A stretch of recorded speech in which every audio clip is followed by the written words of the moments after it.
I'm Michael Powers, and I'm here to welcome you with some music to the Women's Empowerment Summit. All ladies and gentlemen, thank you so much for being part of it. Bettina Carey is a wizard, and she has a great team that's putting this all together, wonderful presenters. And I want to give you a little bit of something uplifting here. This is an original piece. It's actually the title track of one of my CDs. The CD is called New Jack Jazz, and this is New Jack Jazz, the song right here. Check it out.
bit of New Jack Jazz there for you.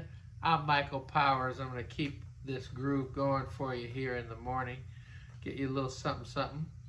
Matter of fact, this is going to be nice and spicy. Matter of fact, I call it, it's an original piece I call Picante. If you feel like dancing a little bit, it's time.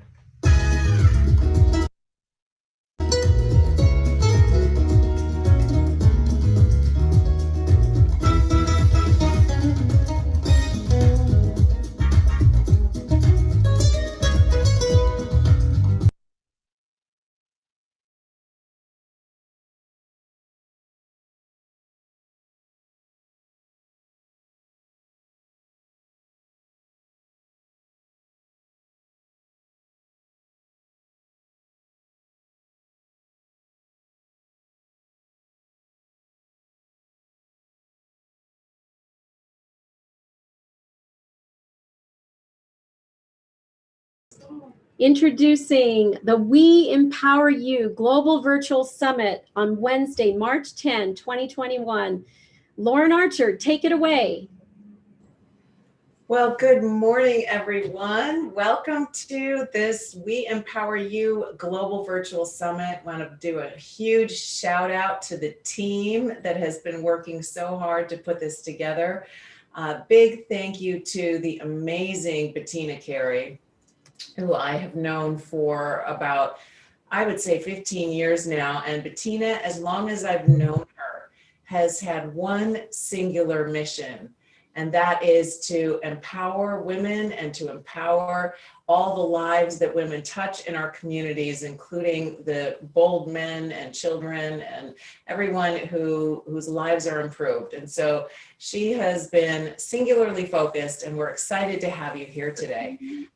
Before I move on, I just want to check with our tech support team and make sure that I have the capacity to share my screen. You do, and your camera needs to come on. My camera's not on? Yep, your camera's off. I can see myself. Oh, wow. Speaker view. That's interesting. I see you, but I don't see me, but I see me in the gallery view. Don't you love technology, everyone? I know, it's the way it is. Okay, so let me give you hosting permissions, and then you'll give them back to me. Okay, sounds good. I've got a little opening for everyone to get us excited about the day and to get your intentions set. And I'm going to give you host permissions, and then you're going to have to give it back and monitor participants, let them in. Okay. Also. Okay, there you go. Let's see if we can bring your camera up. Okay, so as far as I know, my camera is on. We're gonna, okay, so let me give it back. Give me the hosting back real quick. I'm gonna check one more thing. All right, let's see. I have to do that under participants. I think, there we go. And let me find Bettina. There we go. More. Make host. There we go. Okay, I'm gonna go into security real quick and make sure. And if those of you who know how to do a thumbs up, if you could do a thumbs up, if you can see my camera on the screen. And I'm not seeing any thumbs up, so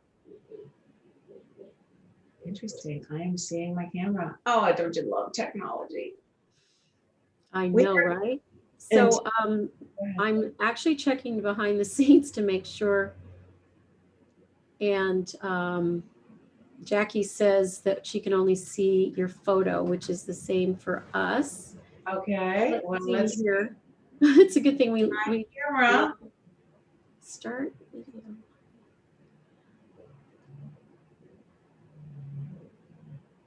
Can't see any way to turn you on. Oh. Okay, let's see, ask to start video. There we go. Did you get that ping? Did start my video, and I can see my video in the gallery view with all the other people. I see a video of me. So maybe I'll leave the meeting and come back in. Should we try that? Oh, there you go. You see me? Yes, there you go. Okay. Awesome. All right. And I am not able to share the screen yet, but we are going to be talking about planting seeds of possibilities. And today is a very exciting day. And I'm sure that the team is going to get me screen sharing any minute now. I've got some lovely images to share with you about gardens. You know, I don't know where you are in the world. I know we have people from all over the world today, and the seasons and cycles are changing. We're coming up on the spring equinox very soon. And there we go. I can share my screen. So if you'll bear with me a moment, let me get that PowerPoint where I can see it. And there we go.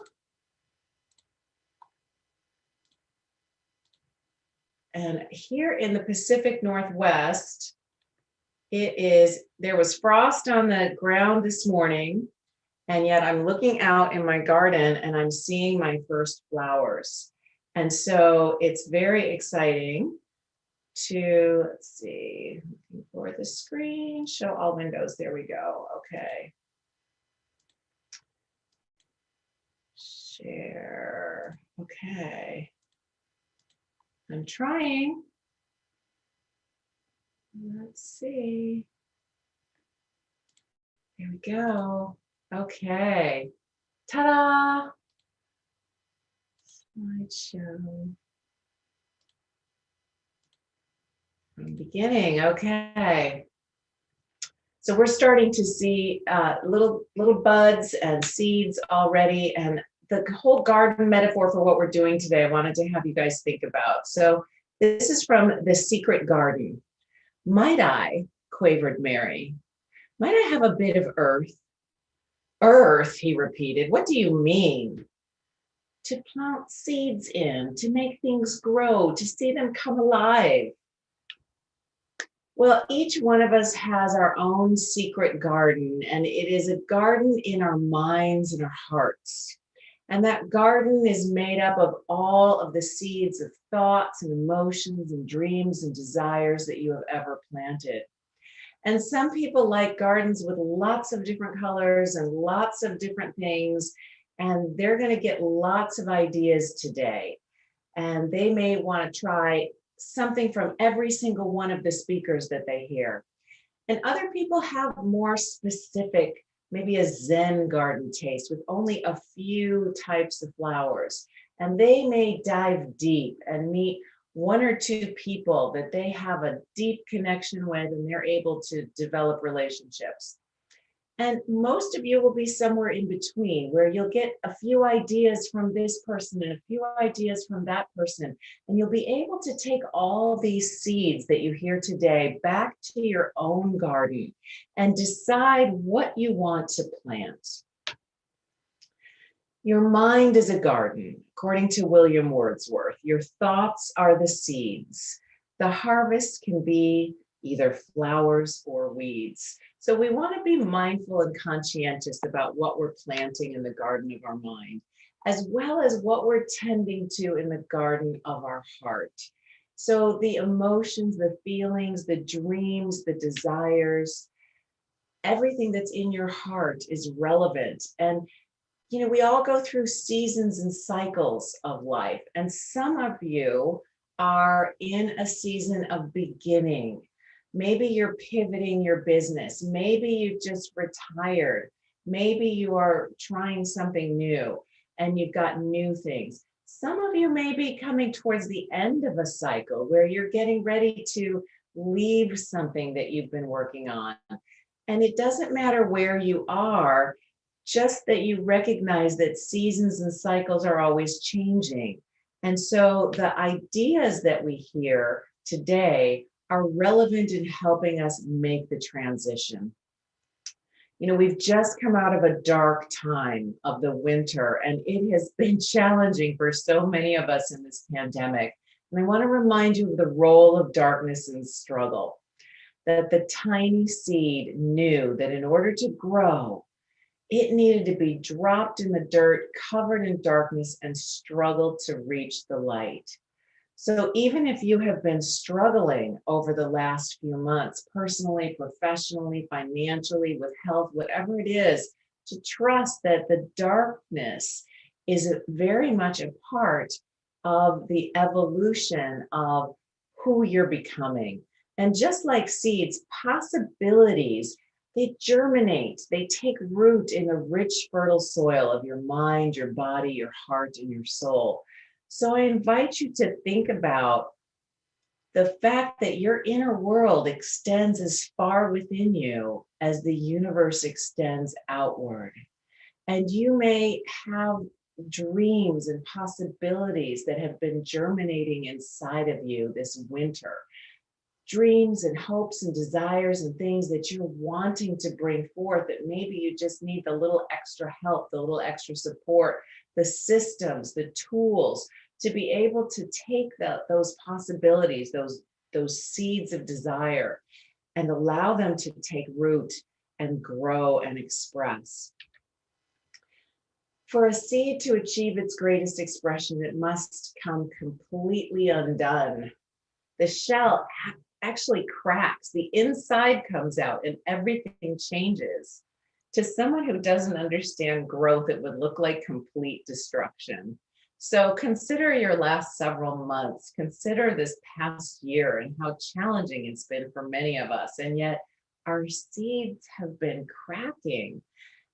Our insides have been coming out. Things get messy. It looks like complete destruction until we get those new seeds growing. And so remember that seeds need proper conditions to grow. They need earth, they need air, they need fire, they need water. And think about yourself in your life. What conditions do you need to grow and thrive? Which of your heart's desires are ready to rise up, to see the light of day, to be nourished with water and sunshine, and to allow yourself to express? What path of discovery awaits you? With seeds of possibilities, you may hear ideas today that you hadn't even dreamed were possible. And there may be roads that you hadn't considered taking that may look a little interesting depending on what's going on in your life. And think about the contributions you want to make in the world. How can you serve? How can you contribute your gifts and talents to make a positive difference, not just for yourself, but for the next generation? You know, what are the possibilities that you'd like to leave? What kind of legacy would you like to leave to this earth, to your children, to the 7 generations beyond, and to all of our living creatures in the environment? What gifts and talents do you have inside that you would like to express and be known for and leave behind? So let's just take a moment now to visualize your inner garden of possibilities. Imagine that you have within your mind, within your heart, and within your soul, a garden of possibility. And yes, we've come through a long winter. And so maybe there's some seeds of doubt, some seeds of worry that you'd like to pull out. Maybe some seeds and some weeds of other people's opinions and limitation and fear that are getting in your way. So imagine for a moment that you can just pull those weeds and clear the space for new possibilities to take root within you. And let's take a moment to open up to the unknown, realizing that we are going to hear from a variety of speakers and leaders and authors and coaches today who have tools and tips and techniques that may be exactly what you need to till the soil inside of you, to make room for more possibilities to grow. And so imagine now making some room in your heart and in your soul getting that soil loosened up so that you can receive some seeds of possibilities today, some new ideas that may help you. And as you continue to imagine your garden and how you would like it to be, whether it's lots of flowers, different colors, lots of vegetables, maybe something serene and calm, whatever you'd like your inner garden to look like, just remember that we may never know how far the seeds we plant will reach or how many lives will be touched by our intentions. And so you're doing this today, not just for you, but for all the people in the world whose lives you touch, allowing yourself to be a seed of possibility, to express your gifts and talents, to leave a legacy that you care about and that you're proud of. So this afternoon, I invite you to join me. I'm going to be doing a presentation called Leading with a Wise Heart. And that's going to be sharing some very simple principles from the Institute of Heart Math on how you can tap into the wisdom of your heart and to bring your heart and brain into coherence so that you perform at your best and make better decisions. So please tune into that this afternoon. And I want to share that everyone is welcome to join me on Wednesdays at 5 o'clock. I do a complimentary Heart Wisdom Happy Hour. And for those of you who decide that you want to be part of the We Empower You membership program, you get to participate in my monthly group coaching program called Relax Your Way to Success with Closed Eye Work.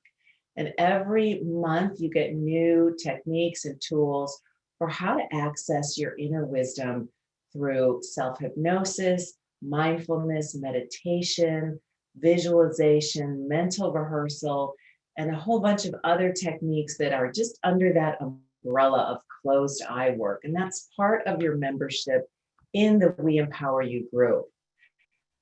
We empower you with seeds of possibilities for your inner gardens of health, wealth, career, love, and life.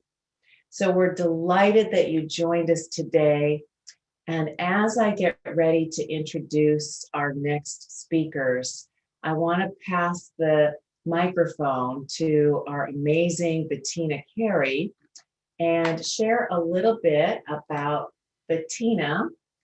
There we go. I'm going to stop the share and what she brings to the table.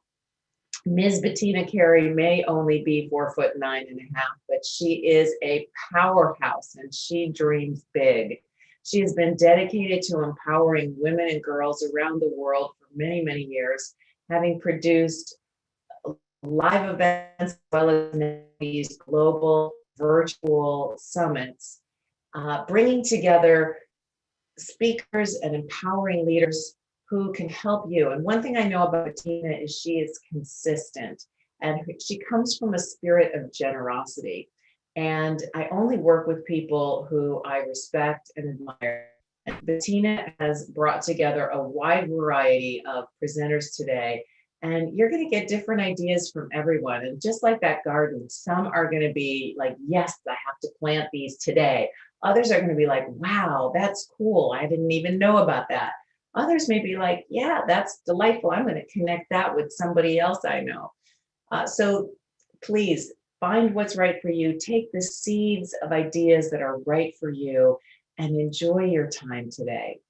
And so Bettina, please take it away. Share with us a little bit about who's coming up next and what people can expect. Thank you so much for having us here today and bringing us all together.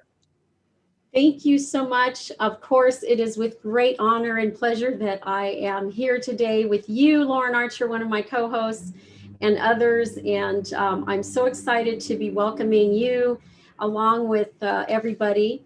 Here, let me adjust that for a second. I was supposed to change my background there. So anyway, I wanted to first start by reading the definition of empowerment that I live by so that all of us can be on the same page whether you're a man or a woman, or you don't even identify with those terms. So, quoting Cheston and Kuhn, they define empowerment as change, choice, and power. It is the process of change by which individuals or groups with little or no power and ability make choices that affect their lives. Everyone watching would likely agree that the conversation of empowerment is shared by both men and women. And personally, I believe, though, that women have it much more difficult around the globe to bear this heavier load. And so, that said, we are actually also here today with some of our advocates, because without our advocates, we would not be very far. And so I know CL King is in the room. And so I'm going to go ahead and introduce CL King, and then I'll go on to Romerick.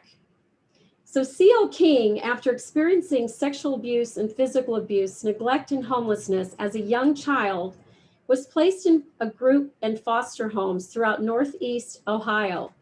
His foster mom, Ruth Plowden, told him that he could take all of the tragedies he experienced as a child and use them to make excuses or use them to change the world. After an honor roll tour in the United States Marine Corps, he and his wife and 6 of his 7 children settled in eastern North Carolina. Students and adults around the world have benefited from his story and his dynamic, passionate delivery. This is why administrators and organizations continue to request his events throughout the entire year. Nearly 400,000 students and families later, CL King has distinguished himself as one of America's most life-changing speakers, and leaving audiences with just a wow factor. No matter the obstacle, you still can make it, is his philosophy. Next up, we have Romerick Nadiri, who is a young African leader invited by President Obama to the US in 2014 in the framework of the Mandela Washington Fellowship. Romerick is from Cote d'Ivoire in West Africa. He is currently running an English language training institute with the vision of turning his country into a bilingual country by 2045. He has 17 years of experience in training. He is passionate about entrepreneurship, English, and leadership. Among the people he has been empowering so far are kids, students, and women from whom he designed Best Youth Camp and a business education program, and 2 programs that bridge the gap of graduate work readiness and helps to reduce the number of 12 million lives, African graduates coming on the marketplace every single year. And so it is with great pleasure and honor that I bring up to the stage these 2 gentlemen who are going to be together with me representing the women's movement, the We Empower You movement. Thank you so much, everybody, for welcoming them. Let's give them a round. Okay, CL King, open up your mic. It's open. How are you? Great, great. We cannot see you. Let's see about that. Hold on one second here. Yeah, I got my video and there we go. Yeah. CL King, it's so great to have you. Share a little bit about yourself and also what you're doing around the globe to empower women, girls, men, and boys. Well, I thank you again. I do not count it it's not common to be able to be on such a platform such as this. So it is my distinct honor that Bettina has took a risk to have me on on her platform. Again, I've been watching her work, and we've connected through some other mediums, and so this really is kind of the culmination of our developing friendship. And so what I do, and really it's just a matter of living out your life. I was thinking about that when you talk about we empower, we empower you. I was thinking, man, there was more than one person in my life that represented the we, more than one. But our collective interventions can also impact the singular individual. And so what I've done with my story of child abuse and homelessness and living on the streets, literally without a place to go for 6 months when I was 11, I've taken that story and that life of that was arduous and traveled around the country after I got out the Marine Corps. My wife and I settled here in North Carolina, and I've tried to inspire families and young people and young ladies and young men, boys and girls clubs all over. I mean, the number is just staggering, the places that we've been able to reach and been privileged to speak in. And what we try to do is tell them, listen, no matter the adversity, you still can make it. Now that sounds cool from a motivational speaker. Yeah, that's a nice little tagline, and yeah, that gets you some engagements. But we go a whole lot deeper than that, because I created some trainings and workshops for people. I got two in particular. One is about getting in gear, and each letter has a meaning. Sometimes folks feel stuck in their environment. They feel stuck because of economics. They feel stuck because there is no we in their life. There is no empowerment. So I've said, man, listen, I took a whole lot of knocks coming up, and I found that, man, there is a way to get in gear. And part of it is by surrounding yourself by those that want to help you accomplish your goals. And then the other piece that I work with students and leaders all throughout the country is a training I created called Grind, GRIND. And each one of those letters means something. Now, every Monday we say, boy, this is the Monday morning grind. And man, I'm just down. And we use that term grind in a negative connotation. But man, I've said I'm going to flip that thing on its head, because really grinding produces sparks. So there's a secondary result from your actions if you capture what grind truly means. And so all that we have done is really just taking those two elements plus our story and utilize those things, those vehicles, to inspire people to get active, inspire people to not stay stuck, inspire people to generate some enthusiasm in their life. And so I've been blessed to do that. I think we're over 300 events throughout the country and around the world, almost 400,000 people. So it is truly a blessing, though. This is like the icing on the cake for me today to be here.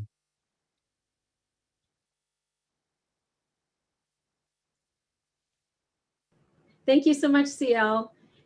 We've got Romeric is hopefully going to be joining us here shortly.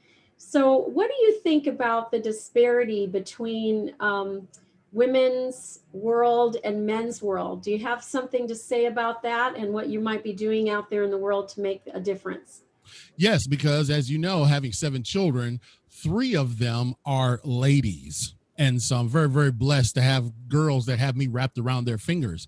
But watching them, and you know, there's several other dynamics that can come into play when you're talking about women's empowerment. You know, my kids, they're mixed, so they've got that whole issue to challenge. You know, what side do you even identify with? What nationality do you? And so when we talk about women's empowerment, yes. It's sad that still in 2020, the statistics show that you all have to give so much more just to be on par than a man does. And I saw some staggering statistics about what women will do in terms of applying for a job that they very well may be qualified for, but they feel hesitancy.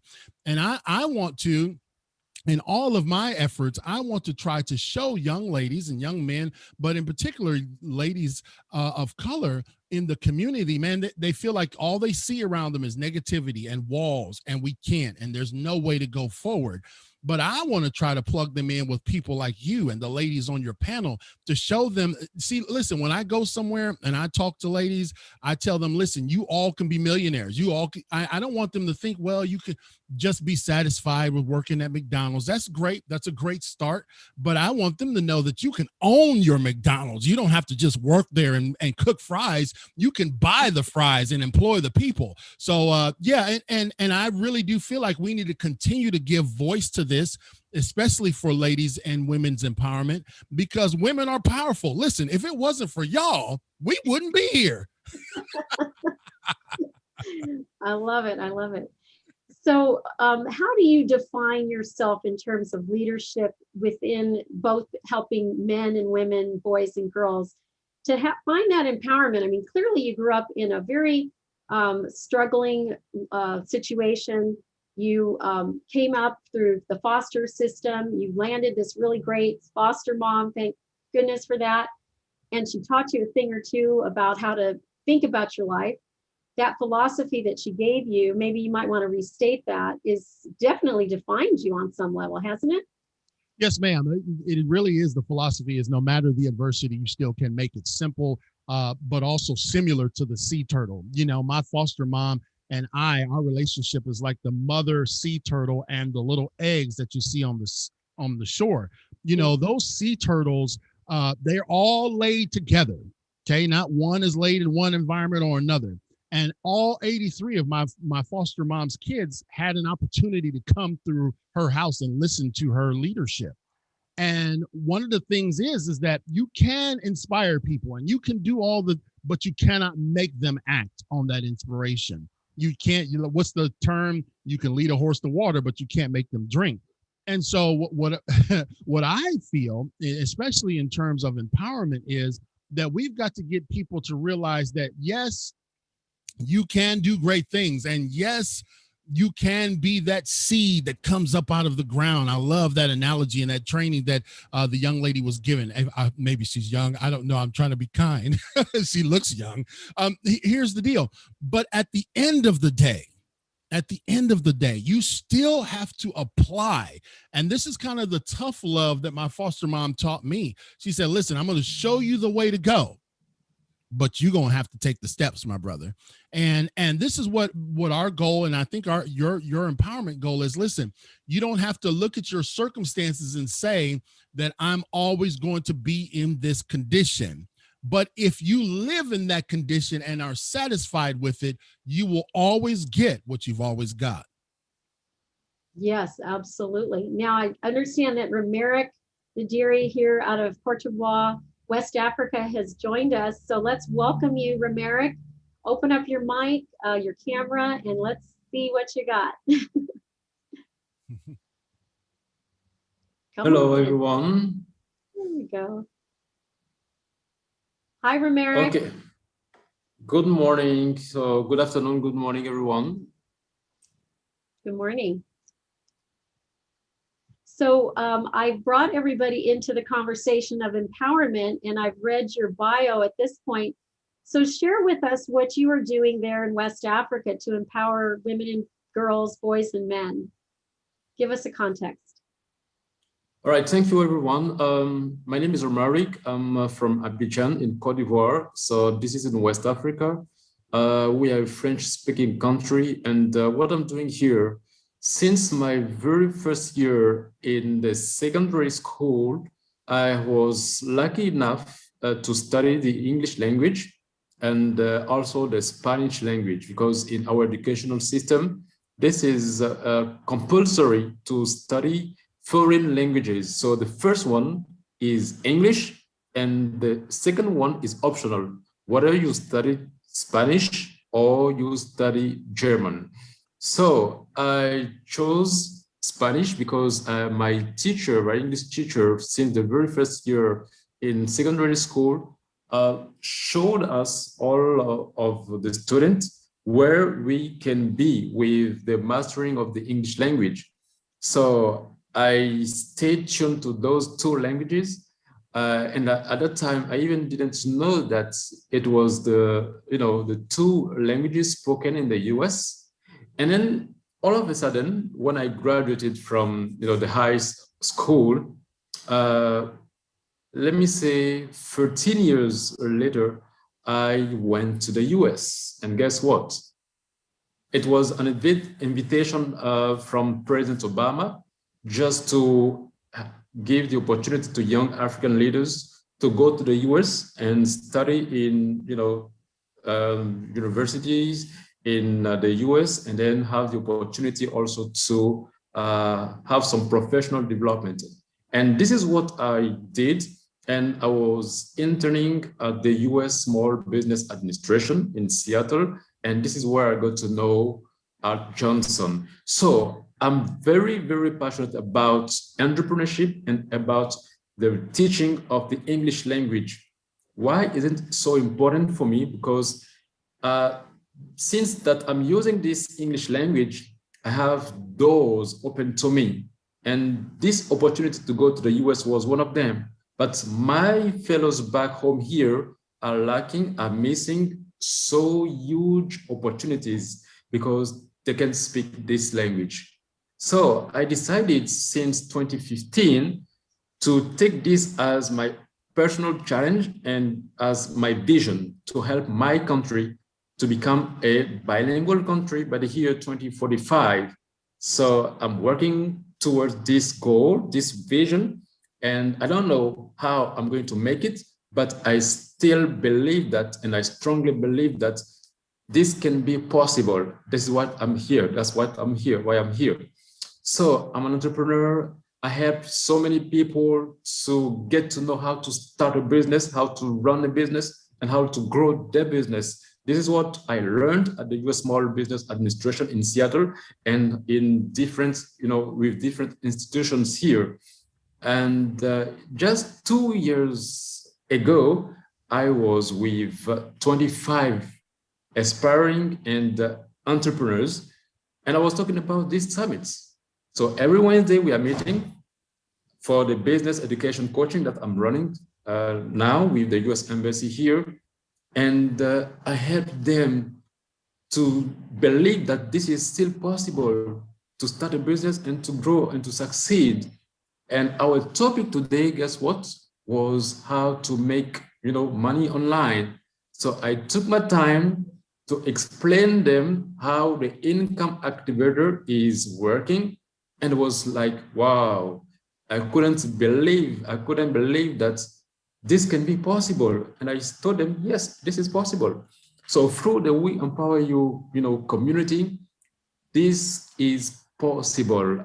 I can tell you. And so many of them, I think, are in the Zoom or they are watching, because I share the link with them. And I promise that I'll be talking about how we are empowering people, women, boys, ladies, and men. And this is what I'm doing. So it was like an introduction, and in the same time, what I'm doing, Bettina, I don't know if I'll have some questions, but this is what I want to say so far. So I'm so delighted to be here with CL King. Nice to meet you, CL. You are an inspiring person to me, and yeah, I'm so glad to be here. Thank you. Great. And so I would love to say a great big thank you for embracing the We Empower You model and the opportunity to be a part of our community, for always bringing those that are surrounding you to our meetings on Saturdays. And we do those in French and English. And so share a little bit about what your vision is for the empowering others with the We Empower You membership. In life, there are opportunities that you cannot have twice. So as soon as you get the very first time this opportunity, you need to have this sixth sense, okay, to know that, or to be aware that if you miss out the opportunity, maybe you are no longer going to get it again.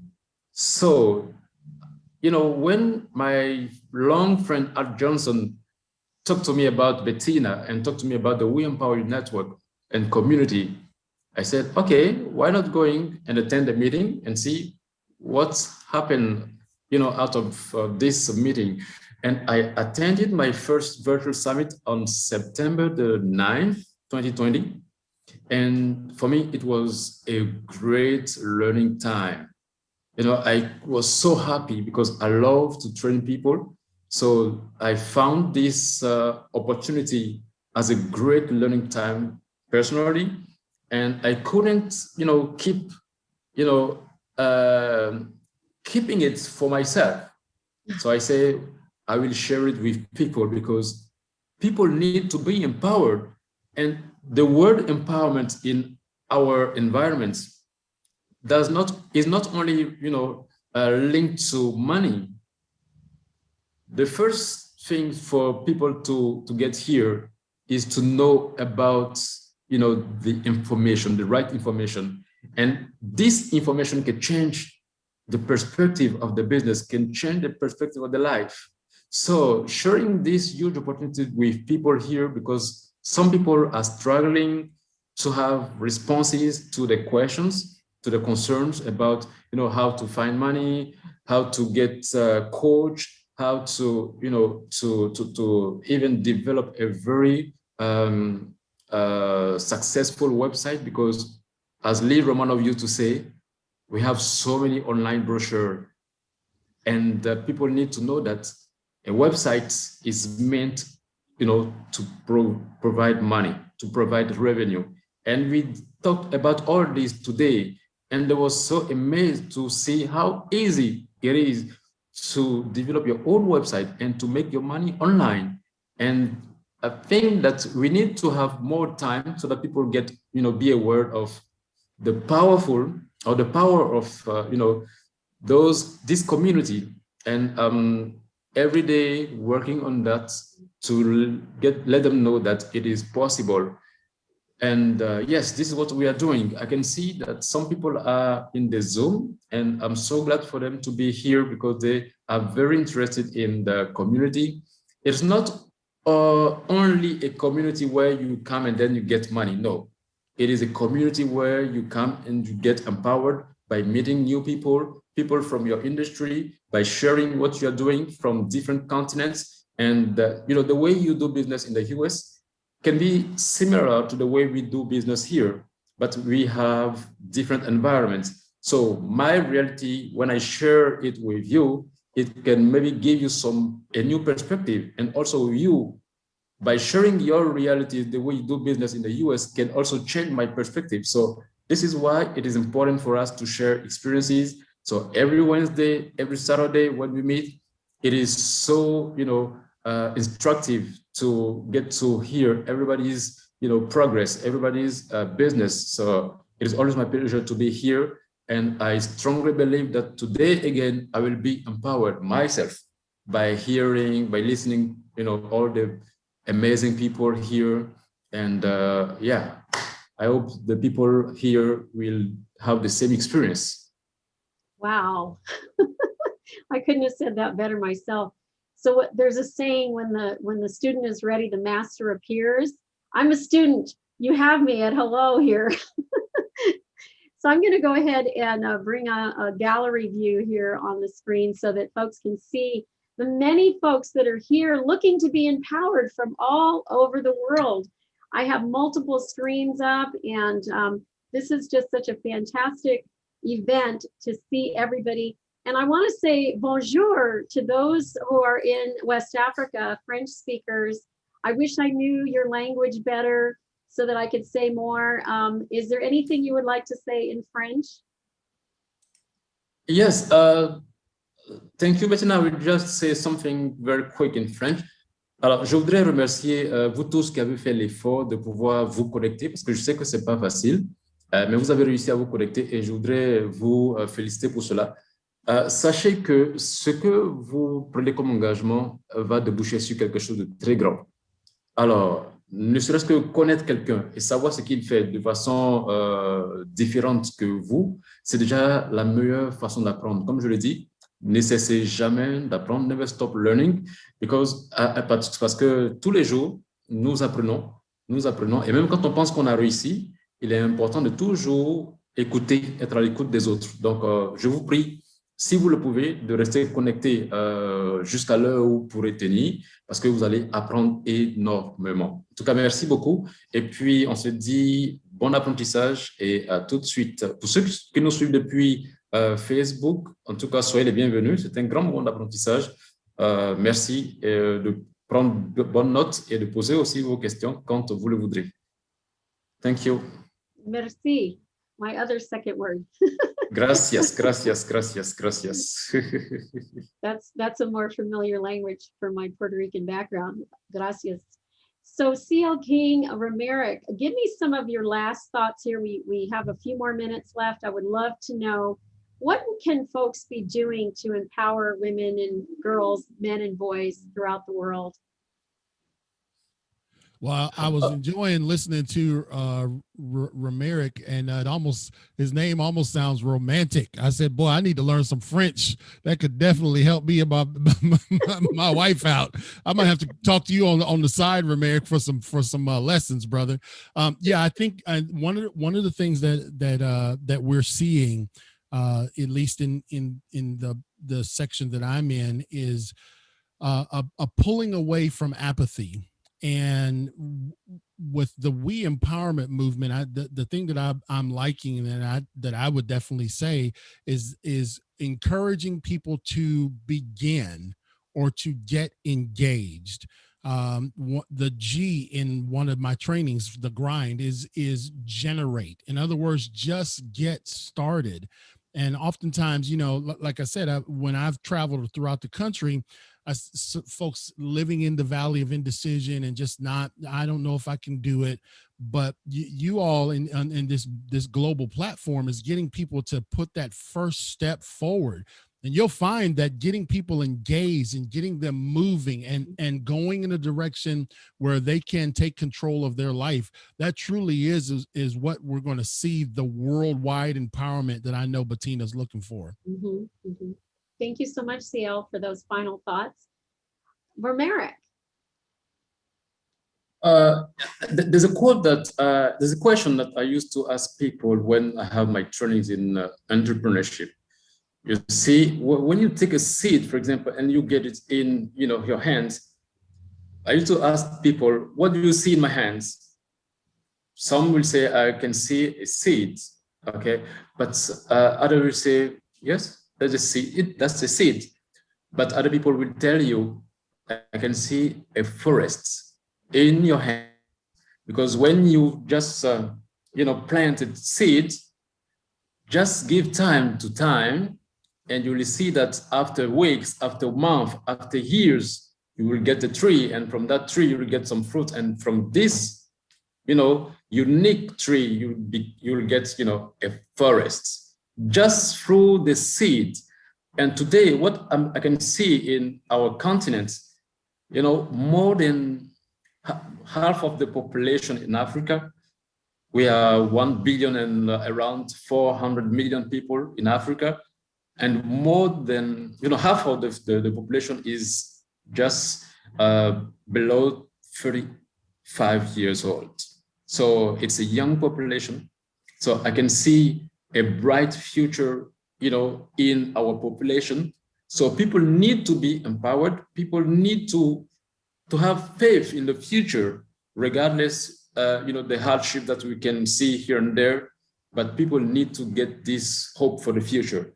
So it is our responsibility and it is our role to empower all the people, from the kids up to the adults. So this is what we are trying to do in our environment.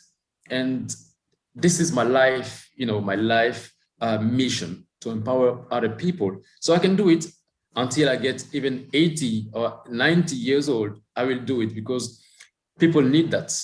And we are the change. I'm the change that I want to see in my environment. So thank you again so much for this huge opportunity that you are giving us, Bettina, Lee Romanov, and all the people here at Johnson, because you cannot imagine the way you are, broaden, people perspective here. And I hope that you will have to learn also from us, because we have different stories. So that will be my last word. Thank you so much for this huge opportunity. And we are together until the end. Thank you very much. Thank you both. This has been wonderful to hear your thoughts. So it is said, a leader succeeds when followers share your vision. To draw together the fragmented public, great leaders create and sell an alternative vision to the world, a better one, which we are an essential part. That's Warren Bennis. And it's a really great quote to live by. I'm so excited to have you as part of the folks that are following my vision, so that I don't look like a lone nut out here. Because this is a big vision. It's an altruistic vision, but it's also profiting for good. Thank you so much for both of you for joining us here today. Now I'm going to bring up our next speaker, Meredith Liepelt. We'll cue up her card now.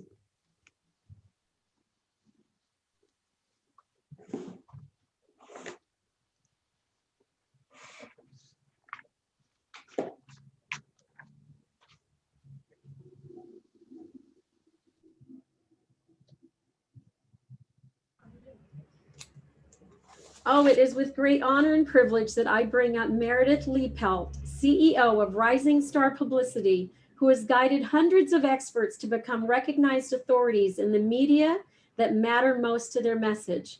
Her clients earn their own publicity on TV, podcasts, print and online outlets, and advance their thought leadership without paying an expensive agency. If you want to boost your credibility, visibility, and impact quickly, being a featured guest on your local lifestyle TV show is the way to go. It's free. You get professionally produced video to use forever, and you enjoy the accolades and status of being featured on TV. It's worth buzz-worthy. And when you learn to wow producers and anchors, you'll be asked to come back again and again. Welcome, Meredith, to the stage. Thank you. Thank you for having me here, Bettina. This has been an inspiring morning. Fantastic speakers. I'm fired up and ready to go. So thank you, Bettina, for having me here. And thank you all for being here as well. So I want to first start out with a little story. And I'm going to take you back several years. I was sitting right here in my office. Right, I've got my piano behind me. I was sitting right here in my office. I had just signed on a new client about a week ago, a week prior, and I received a text from her, and she says to me, "Hey Meredith, I'm going to be in Johannesburg, South Africa on Friday." This was a Tuesday. "I'm going to be there on Friday. Can you get me on CNBC?" And I was like, oh my goodness, that's a really big and specific request. And I've never placed anyone on television in Johannesburg, South Africa. So I was a little nervous, but I'm very much a let's make it happen person. So I did what I do with my done with you clients, which is I went to Google and I Googled CNBC, Johannesburg, South Africa. And I happened to find 4 or 5 TV shows that they were currently producing. And I read about each one of them. And fortunately, and this is a big tip for you, sometimes their contact information is on the website, and it was in this case, so which is fantastic. So I decided, you know what, there's actually quite a possibility here to use, Lauren's term. The seed was planted that there was a possibility here. So I leaned on what I knew. I leaned on knowing who to contact. I leaned on knowing my client's message. I leaned on knowing how to tie my client's message in with what the show was doing. And I knew that my client's media assets were ready. So her digital profile was ready. She had a website. She actually was a New York Times bestselling author. So she had a book. She had a media page, all of that. So I wrote pitches for each one of these shows and emailed them in. And I thought, you know what, that's the best I can do. Like we'll just see. So imagine my surprise when the very next day I received an email back from one of the producers who apologized to me for getting back to me so late. So sorry for getting back to you so late, but we would love to book her on Friday. And I was like, oh my gosh, look at this, you can make this stuff happen. And it was just a really big moment for me because I have my contacts and all this kind of stuff, but just knowing that you can actually make this stuff happen, even when you feel like it's maybe like a needle in a haystack kind of thing, was really exciting to me. And what's more is after my client went on the show, I asked her how it went, and she said she used the words stunning and brilliant. And she ended up using that TV segment on her homepage for many, many years because of what it did for her own confidence, even though she's actually a 5 times New York Times bestselling author. She's got, she does business internationally and the whole thing. But for her, that was a pinnacle of her career. So going on TV can really do a lot to boost your confidence, no matter where you are on the spectrum of your expertise and your business. So I have a question for you. If you wanted to go on your local lifestyle TV in the next few days to a week, would you know what to do? Would you be ready? Okay, that's what we're going to talk about today, because I want you to be ready to do this, because these opportunities are there. And when I say lifestyle show, what I mean is most every market has this TV show where they have people come in and they, you know, not during COVID times, but you typically go in and you sit there on a couch, or you're standing next to the anchor and you're talking to them and they're interviewing you. You are the guest expert. Okay, that's a lifestyle TV show, and those TV shows typically cover, you know, the lifestyle topics like health, wealth, money, relationships, style, food. You know, these kinds of topics. So if you're anywhere in and around these topics, these lifestyle TV shows are a great avenue for you to go and spread your message and build your own credibility. And let's talk a little bit more about like why TV, why lifestyle TV, why live lifestyle TV? Because even during COVID, which is still running rampant here where I am in Ohio, they are still booking guests. You just get to do it from, you know, from your box here. We do this from our own homes. We're not going into the studios right now. So they figured out the technology and all this is available to us. It's just a lot more convenient because you don't have to drive down to the TV station. But when you aren't on television, people just kind of look at your expertise in an elevated way. I remember the first time I was on TV, and I had a product-based business at the time, and even my friends and family looked at me differently, and they referred more business to me. It was easier for them to, like, you know, I was on TV, I posted it on social media. They could then very easily share it with their friends and family. It's very shareable. It is professionally produced video that you did not pay for. When you start putting these things on your website and people see you as this credible expert, it stops such harsh scrutiny when you've got prospects coming to you and looking to buy your products or services or things like that. So there's just a lot of reasons why to consider going on lifestyle TV. So today I want to share with you three mental shifts to make as you are considering going on lifestyle TV. And then I'm going to share with you 5 slam dunk hooks that producers love that really make you the obvious choice, so that you can take this information at the end of this talk and start thinking about this and potentially start going out and pitching producers today if you wanted to. And then I'm going to share with you some success stories, because just like my first client, everyone's path is a little bit different. Everyone's goals are a little bit different. But I want to share with you just a few of my clients and what their goals were and how going on lifestyle TV helped them get there. So that's what we're going to cover today. Okay, so 3 shifts to make. The first one I want to talk about is making this shift from being an expert to being a presenter. Okay, and here's what I mean by that. You are an expert in your field, and I want you to keep that and maintain that.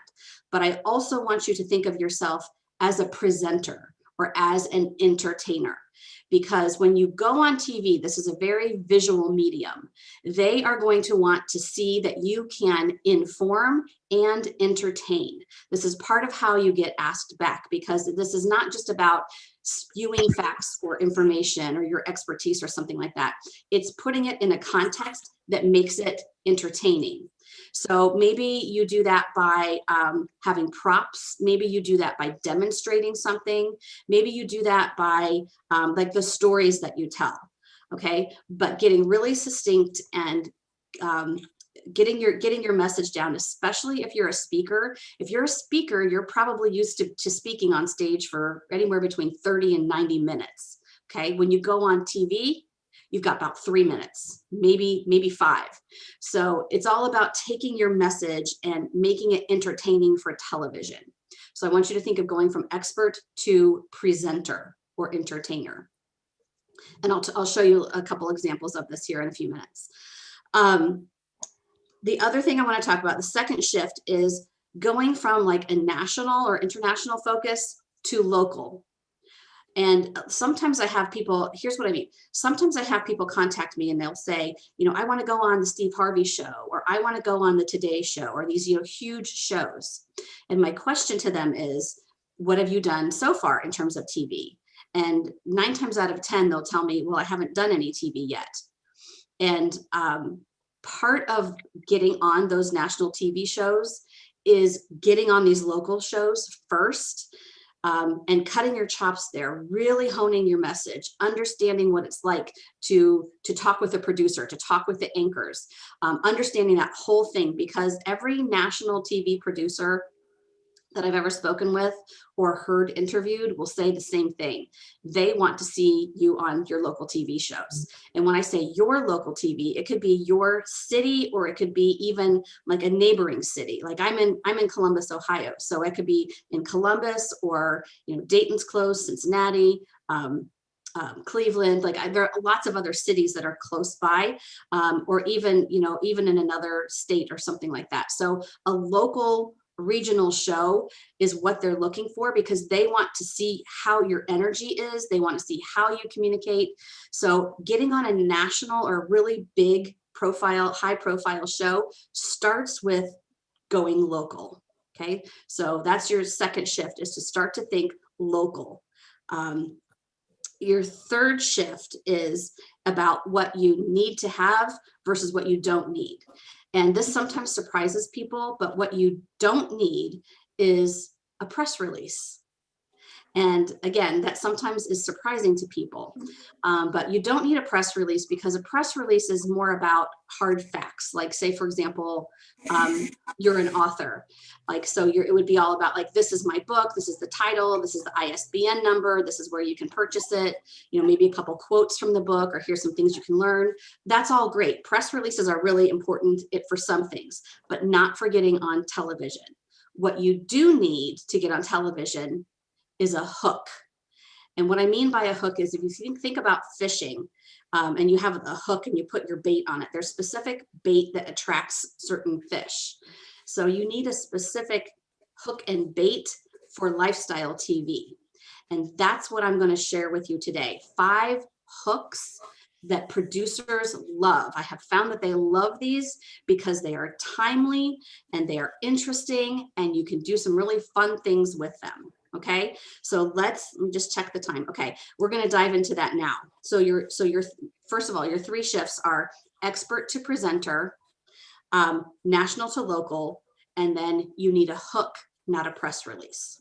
Okay, so let's get into these 5 hooks, because this is fun. I love to talk about these hooks. So the first one I want to talk about are holidays. So we all know that the traditional, you know, holidays, right? There's, you know, Mother's Day, you know, just all the holidays that we know, and that you know, usually if you work for corporate America, you get your, you know, 7, 8, maybe 10 holidays off. But the truth is, there are thousands and thousands of holidays that are actually out there for us to use. And there's a tool out there, you may have heard of it. It's called Chase's Calendar of Events. And you can find this online at chases.com, which is CHASES.com. Chases.com is the governing authority for all these holidays, and these are for holidays across the globe. And the way that you can use these is to tie your business in with a holiday. So one that I did I think it was just last week, one of my clients owns a spa. And so they do facials and all, you know, kinds of makeup and all kinds of different things like this. Well, she has been on TV at least once a month for the past about 12 years. So every month we're coming up with a new hook for her. And so I was looking at the date and I was trying to come up with like, you know, what could we do? What could we do? And I thought, well, let me go to holidays. So I went and I looked up the holidays for that particular date, and it happened to be National Old Stuff Day. And she was like, well, what could I possibly do with National Old Stuff Day? And I said, here's what you can do. You can talk about, how do you know when your makeup and your skincare is expired? And she was like, oh my gosh, that's brilliant, because clients all the time are using these old products and they're really not, they don't have active ingredients and they're not working. And so anyway, we wrote up the pitch, sent it in, and within about 5 minutes, the producer wrote back, love it. And so she went on and talked about that. And so as you can imagine, the lead-in was something like, hey everyone, it's National Old Stuff Day, and we are going to talk about how that relates to you and your skincare. It's kind of like, that's the hook that the anchors said on air to keep people to come back after the commercial. So holidays and things like that are a great way to do that. So I was just thinking, like, here where I am, it's springtime, right? So holidays and seasonal, anything seasonal is really good. So given that it's spring, people love to talk about spring, because as we just talked about, like, we're coming out of this dark time. So here's just some ideas that I came up with. And we'll see like how this can relate to you. So if you are a professional organizer, you could potentially pitch to come on TV to talk about how to spring clean your garage, or how to spring clean your kitchen, or how to spring clean your closet, something like that.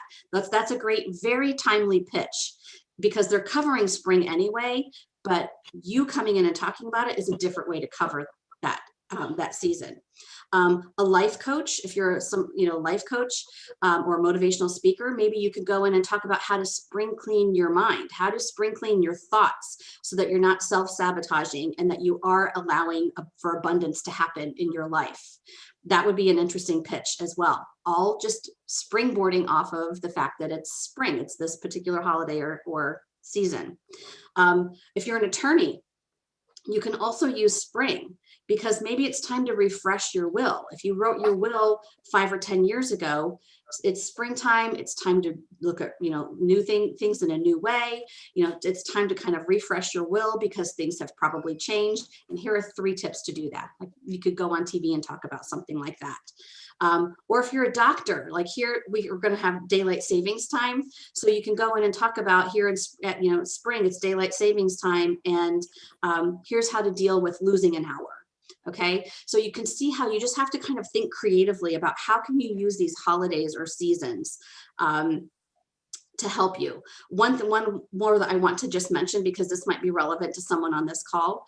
I noticed that March 29th is Mom and Pop Business Owner Day. So if you happen to own a mom and pop store, you could pitch that, hey, it's Mom and Pop Business Owner Day, and I have a mom and pop right here in our city, and I can come in and give 3 tips for whatever your thing might be, and then give a special offer, something like that. So you can see how holidays can start to really open some doors for you to create a hook that makes you timely, makes you interesting, and it makes producers say, oh yes, let's go ahead and book that. Okay, so holidays is one big thing. The second hook I want to talk to you about is piggybacking on pop culture. So pop culture is obviously it's all these same lifestyle topics, right? It's health, wealth, lifestyle, reading books, TV, magazines, movies, like, all this kind of stuff that is pop culture. And if you need some inspiration, there's a great website. Ready for it? popculture.com. Pretty easy to remember. You can go there and you can just see, what are people talking about? popculture.com. It gives you some information there, and you can start to think creatively again, like, how can I tie my business into what is already being talked about and discussed out there? Okay, because what's already being discussed, the TV news is going to talk about it, but they always are looking for a fresh way to talk about it. They don't want to just do what everybody else is doing. And it's up to us as business owners and experts and entrepreneurs to provide them with interesting angles and stories and hooks.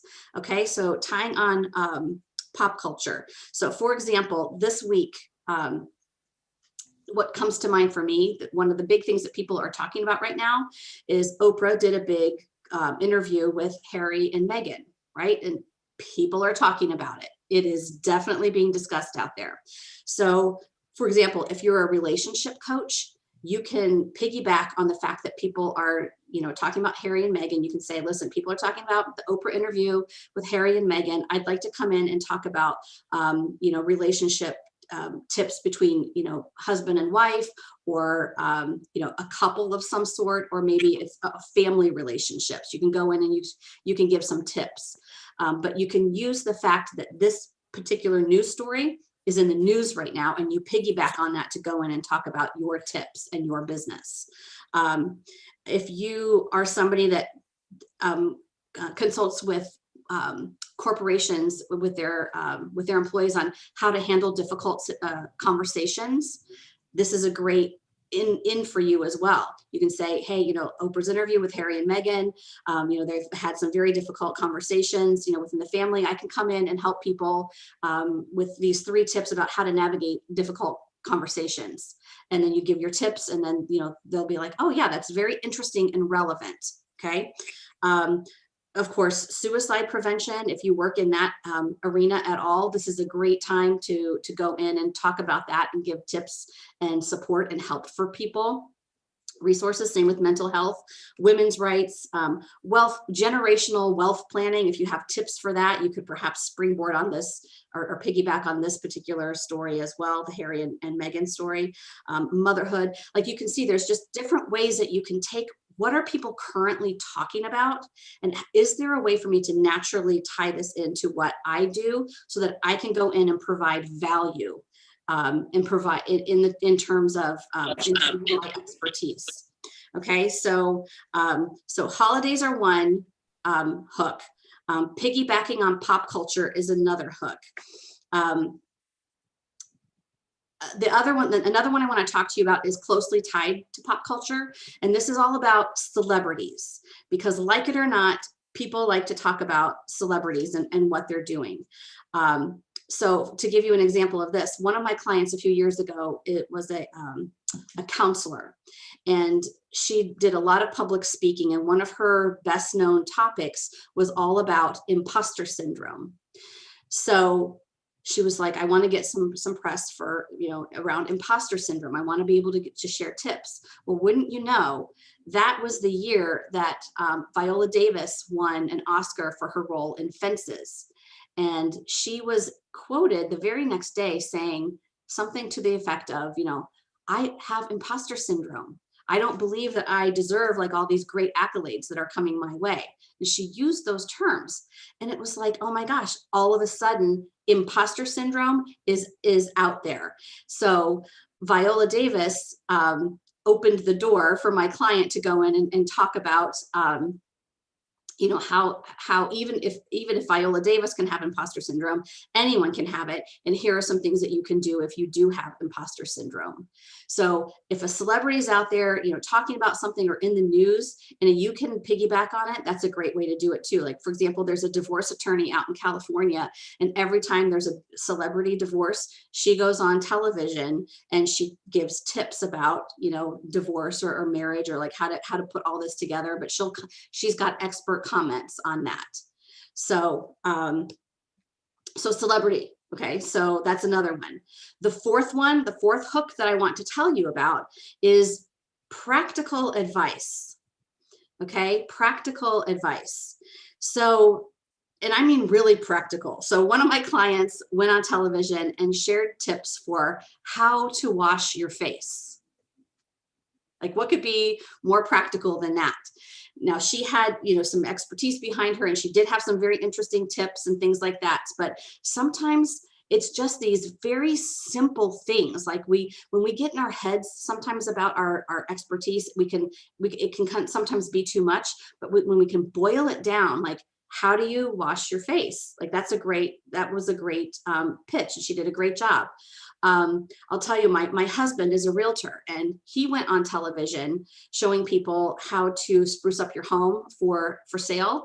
And so he showed people how to change out a screen. Like, if you have a screen in your window and it's got a slash in it or something, like a twig has gone through it. He showed people, like, here's how you take the screen out. Here's how you put it in. Okay. Very practical advice. So if you have practical advice or tips, especially if you can demonstrate them or bring props or something, that is sometimes enough to get you on television. All right. The last thing I want to talk about are fun facts and statistics. So here's how this works, because this can sound kind of boring, like who wants to go on and just talk about fun facts and statistics? But here's how you make it interesting. You turn it into an interactive true or false with the anchors. So I've done this time and time again. So one of my clients is a plastic surgeon, and he's not going to go in there and necessarily give tips about plastic surgery, but his governing board of plastic surgeons creates a report every year about the trends, like what's most popular in this age range, things like this. Your governing body in your industry probably also has an association or something like that probably also does some sort of annual reporting. Well, if there's interesting statistics that could appeal to the masses, you could go on too. So he went on and did like a true false thing. And he was, he would ask a question like, is it true that, women in this age range, want to do this procedure the most?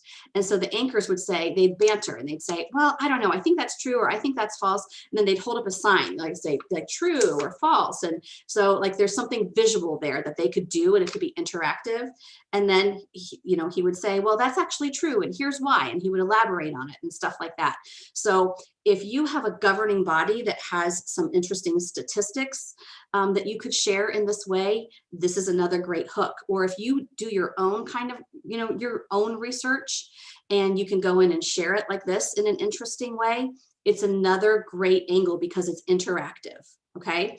So just to review, so holidays, piggybacking on pop culture, celebrities, practical advice, and fun facts and statistics. These are all slam dunk hooks. It's just a matter of putting it together in a way that they can, you have to let them see, like, here's my vision.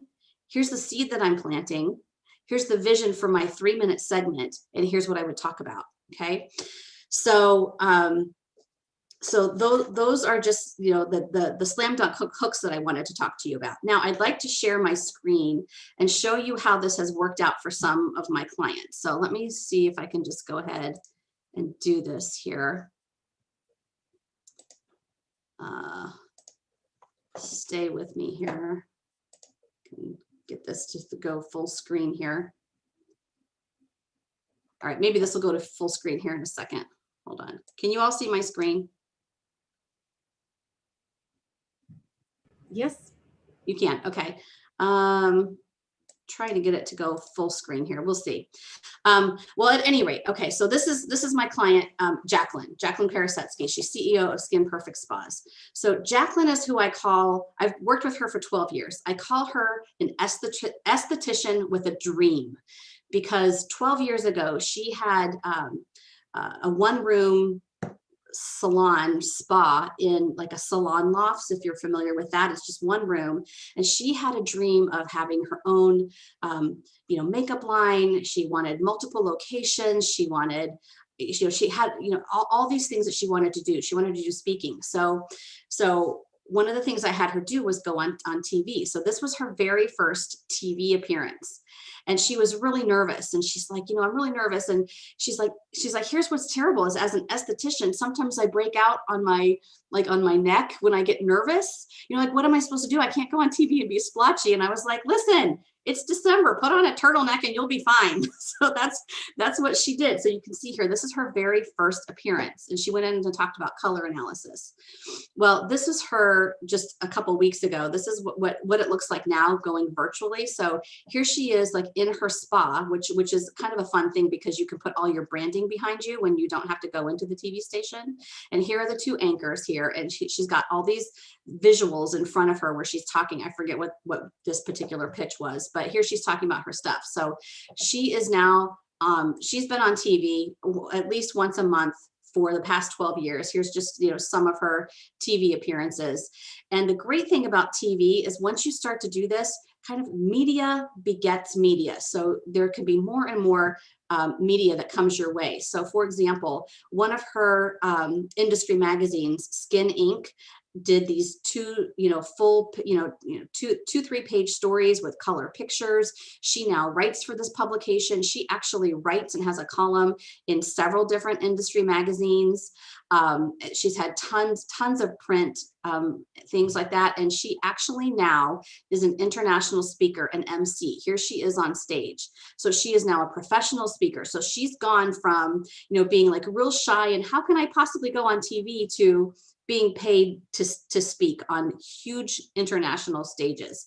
So that was her dream. That was her vision. That may not be yours, but that was her dream and her vision. And it really started with her going on TV and seeing the possibilities that could open up for her. And here's just something quick that she said about, she's also written books, like she's done a lot of different things. Okay, here's another one of my favorite stories. Nancy Marmolejo, she's CEO of Talent and Genius. So we got her on Bay Area Focus in San Francisco, and she went on and talked about your deep genius. That's her term that she uses, deep genius. So she went on and did this great segment. It was probably about 4 or 5 minutes. But Nancy is brilliant because what she does is what I'm showing you here. She leverages this one TV appearance every single year because it pops up on her Facebook page. And you can see here, it says, three years ago, but just in January, she's like, oh, that one time that I was on Bay Area Focus and I went on and da-da-da-da-da. And so she's leveraging this TV appearance. So she didn't even go on the show again, but every year she gets this. And you can see here, she had like 26 people like it, and she had 8 comments. And she's like, it just really helps her to stay out there and to stay relevant. So even just with one TV appearance, she's been able to do that. Okay, so this is Dr. Raj Shah. So Raj was working on me with his personal branding, and he's owns Math Plus Academy, which teaches really high achieving math kids even more and more about math. So Russ about math to math teachers across the country.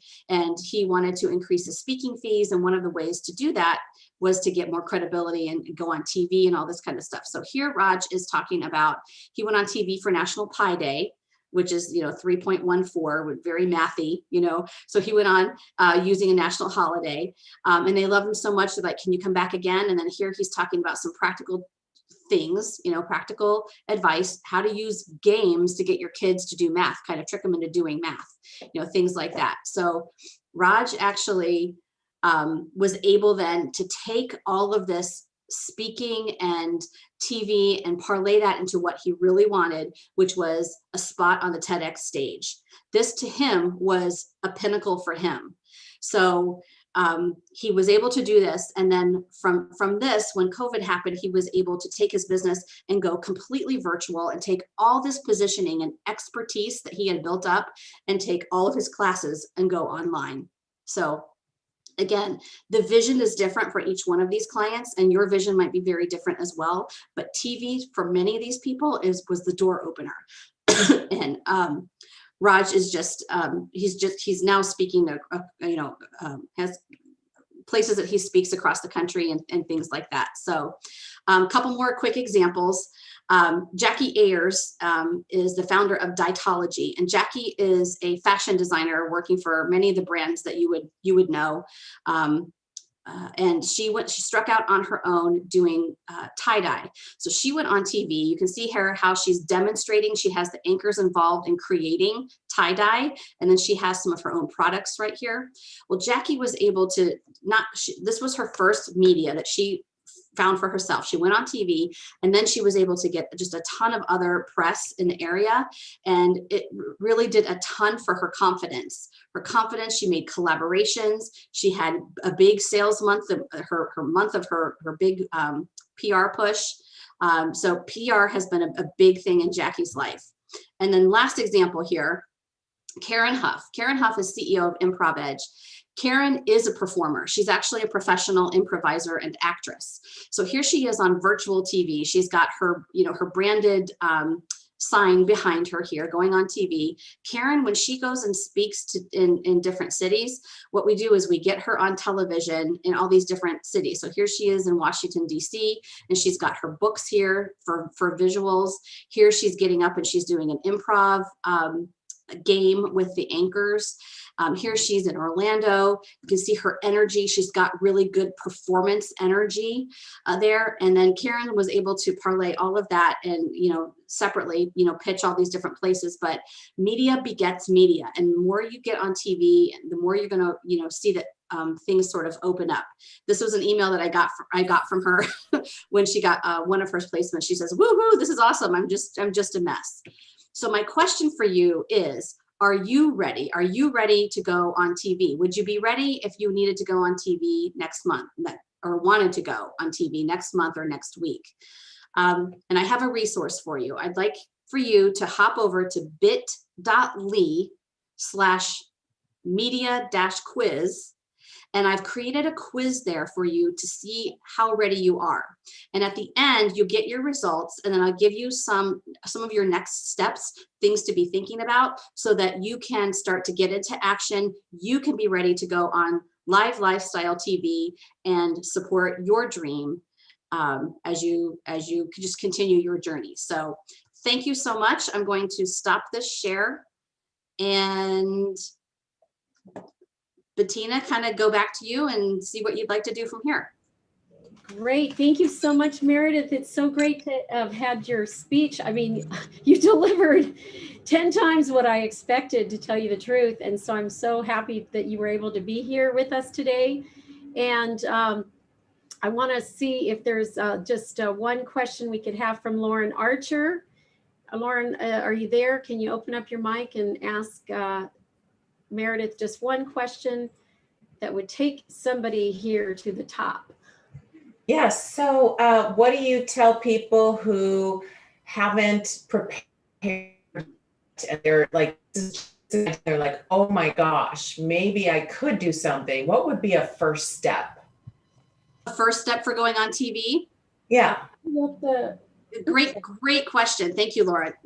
The first thing I would say is, if you've not done any video, get your video camera out and just speak straight into the video camera and just talk about your expertise.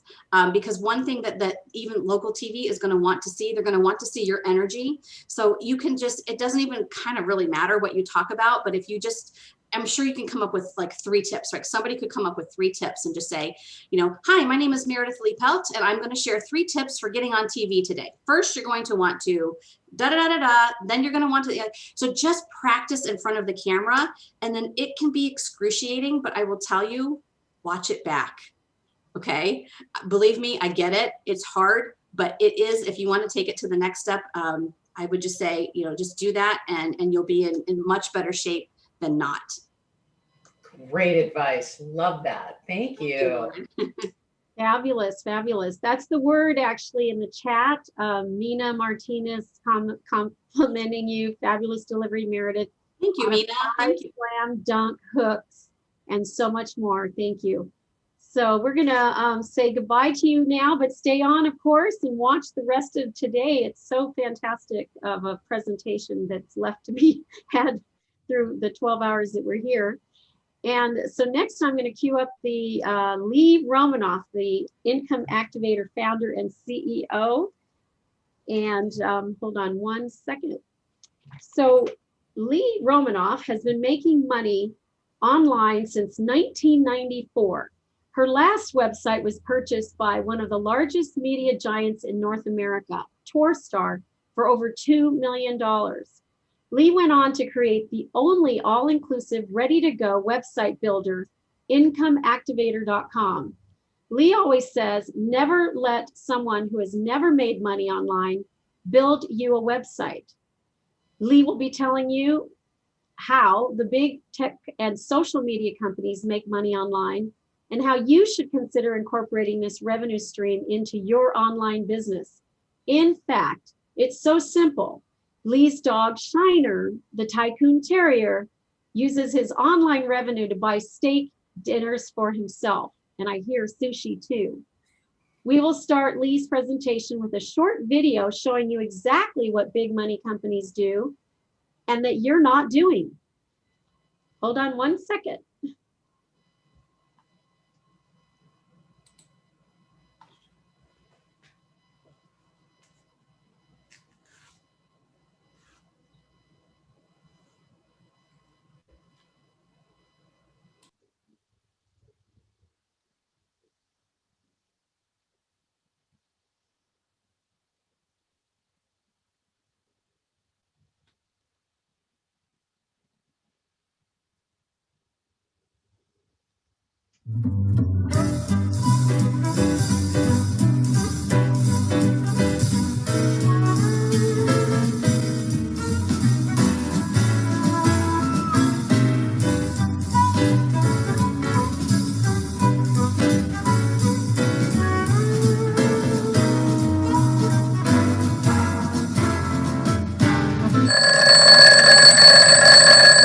Wonder why your website isn't generating the same amount of revenue as the big money companies are?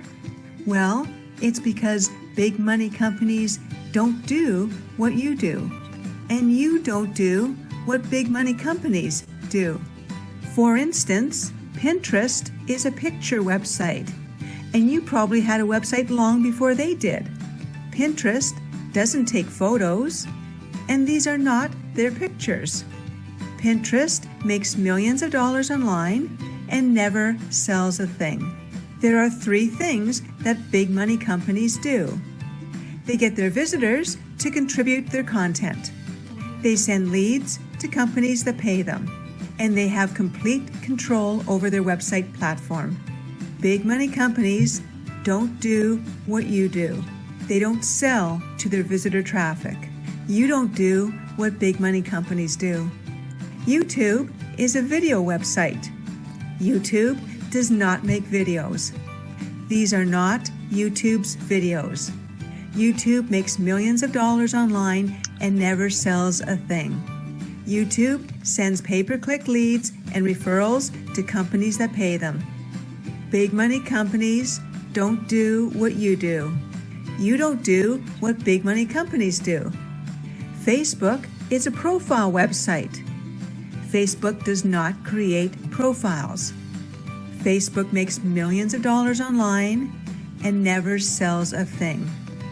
There are millions of companies online that get their visitors to contribute their content, send leads to companies that pay them, and have control over their website platform. And Income Activator has a website platform that allows you to do what big money companies do. It's time for you to stop competing for sales with the small guys and start playing in the big league with leads with the big guys.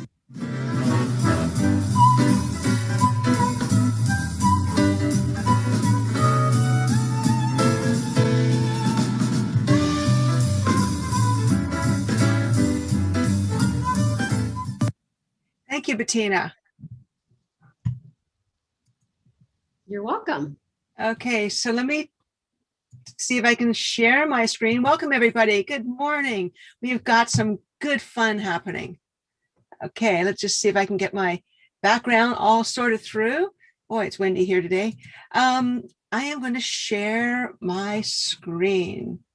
Okay, and hopefully, just a second here, get my presentation up for you. This is always the fun moment, as you know, getting the presentation all coordinated. You know, it's really interesting that you can be totally inept and still be able to make millions of dollars online. Who knew, right? Totally inept actually on about everything. Let's see if I can get this share screen here and go for it.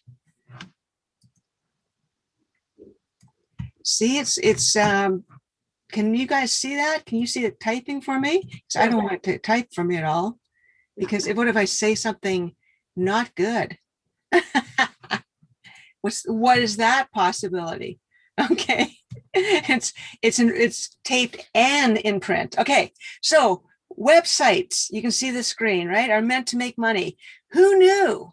Because you guys get a lot of inadequate websites that are actually meant to make money from you, because they leave out all the software and then they start upselling you so that they can get rich and you're getting poor by paying them. It's a really fun trick, actually, but you're wise to it now. So this is the real secret, not the book.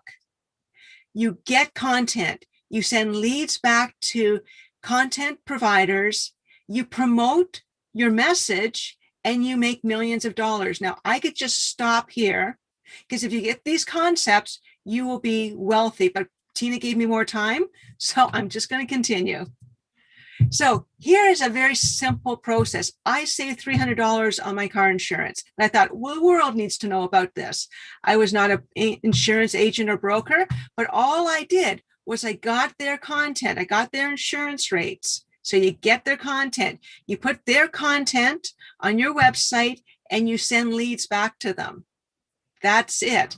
And then you promote a message. The message in my case was, come to my website for the lowest car insurance rates. People came. I sent the lead to the insurance agent and broker. They paid me $5 per lead, and I would average $50,000 a month from that. That's it.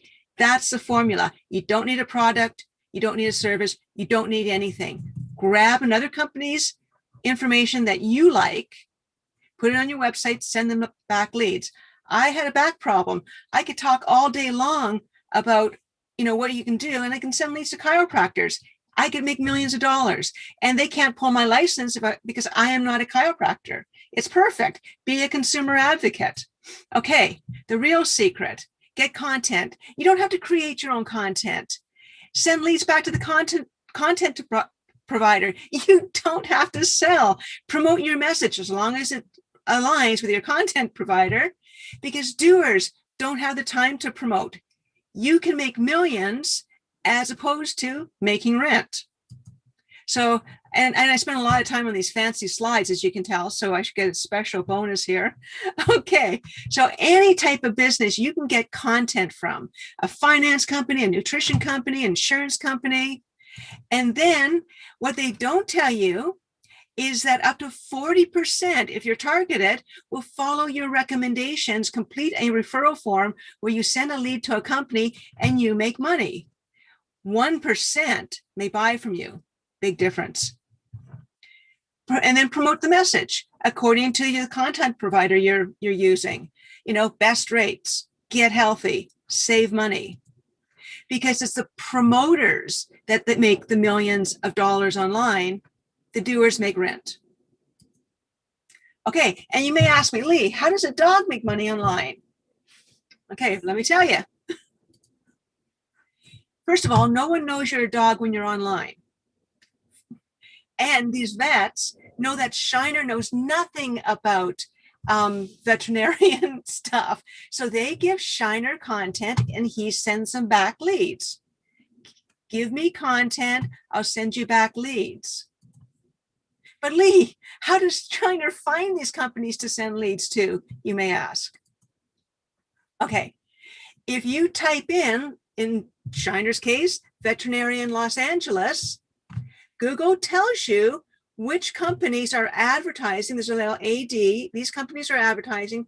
When you click on this link, it will present to you the company, the veterinarian company in this case, that is paying Google for leads. And if you go to Google's free keyword planner and type in the search term, in this case, veterinarian Los Angeles, it will tell you how much money this company is paying Google for clicks.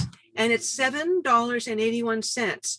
Now, that's just for a click. Can you imagine what they would pay for a name, email, phone number, and someone telling them how they can help them? And it also allows you to see the highest per click rate, $68.87 for Pet Hospital. So that's how Shiner finds companies, and you can do the same thing. But Lee, how does Shiner get traffic? Okay. Shiner uploads viral videos. Come to our marketing meetings. You will learn really cool stuff every Wednesday at 3 p.m. Pacific Standard Time. When Shiner uploaded this guilty dog video, excuse me, at that point, there was 10 million views. And I thought, there's no way there's going to be more views than 10 million. It's now at 58 million views. People searching for this video will find Shiner's website, get on it and say, oh, maybe I'll talk to this veterinarian. Shiner makes money, buys steak and sushi. Okay, so let's take a deeper dive into sales versus leads, because it's important that you know this. Okay, sales is a consumer model. Okay, so that tells you everything you need to know. Okay, and if you pay the $3,000 for sales classes, you'll also know that 1% of your traffic may buy. Leads is a corporate paid model. Okay, aha. And they don't tell you that up to 40% of your traffic can convert into leads, which is revenue for you. Consumers don't have sales budgets, so this is what you're looking for if you're trying to get that money out of that pocket. Corporations have sales budgets, and your revenue is simply based on your recommendation. Go see this company. How many times have you recommended, go see that accountant, go see that lawyer? You can get paid for that. Lawyers pay $250 for leads. So let me just walk you through this. What does it take to make $120,000 on a $20 product? Now, 1% may buy, and you know on a product, 50% is generally the profit line, because you have to create, ship, you have to deal with returns. For leads, 40% may follow your recommendation, and it's 100% profit. Just go here. Done. That's a lead. Okay, so how many visitors does it take to make $120,000 selling a $20 product? You need 3,300 people a day to your website, making 33 sales. Yeah, that's fun. But for leads, you only need 40 people a day, sending 17 leads through social media, promoting a certain topic. This is easily done. Here's what it looks like on a website. And what I'm suggesting is don't stop your selling. But what you may want to do is highly consider, please consider sending leads to companies that pay you on your website. You are your own directory. You're always telling people where to go in a nice way. And you can make money from that. Okay, so the other thing you need to know is about the company you're sending leads to. They love you because referrals and likes, that's why you got companies that they want you to like them, increases sales from 1% up to 40%. Huge. And I'll give you an example. If I said, where do I go to get cosmetic, whatever? You would recommend somebody, I would go and do it. That's how it works. It's very, very simple. Recommendations close sales. Okay, Income Activator is your all-inclusive website builder. Now, I created this website builder because I was mad at the industry. I'm an angry woman, I'll tell you that for sure. I see how the industry rips people off. So I built an all-inclusive website. Torstar paid over $2 million for the software I'm giving you. And it has an online store. Actually, I created the online store for the Harlequin romance books. That helped me. No, it didn't. Anyway, so it has an online store, all inclusive, no limit. There's no oh, well, after 10 products, we're going to have to charge you more. No, everything's unlimited. And you get this lead software that Google uses for their pay-per-click. So you can cut out the middleman. And you can get the lead tracking software that Angie's List and Home Advisor, and it's unlimited. You can create unlimited forms, sending as many leads to as many companies as you want. But when I started, I only sent the leads to one insurance broker's, and I didn't get another insurance broker until I billed them over $50,000 one month. So that's how powerful one revenue stream is to one corporation. Okay, here's the goal. The goal is getting a website that produces lead revenue. Like that is the ultimate goal, where you just send people there and it makes money online, hand over fist. It's amazing when you get to your computer, you see how much money you made that day. Now, the other goal is to get a TV show that reaches millions of people, promoting your website, that is churning out revenue from its traffic. And Siobhan will be talking about this in the next session. And then even better is getting a sponsorship package to give you promotional money to promote your TV show, to promote your website. I'll be talking about sponsorship after Shay. And ideally, once you do this, you can do that. And for the guys in the audience, you can do that. So I know you guys don't sell $20 products. Most of you sell courses. So let's take a course for $15.99. How do you make $120,000 from your course? So what do you need? Here's what you need in traffic. Because 1% will buy, and maybe your profit margin is 800 because you have to create, ship, and you've got to deal with returns. You need 300 people a week to your website, making 3 sales a week. And if there's any training you have to do after you sell the course, that's going to take away from your promotion to get the 300 people to your website a week. What if you could make $800, same $800, by sending a lead to a company? Interesting concept. So here's your goal. Your goal is just to promote. Get your voice out there. Promote your business, promote your point of view. Get a website producing lead revenue. Get a TV show that reaches millions of people, and get sponsors to throw money at you. And I'll tell you about that after Shay talks to you about the TV show. But Lee, how do I go from selling my product to lead revenue, you might ask? Okay, Bettina, genius Bettina, has put together a We Empower You membership.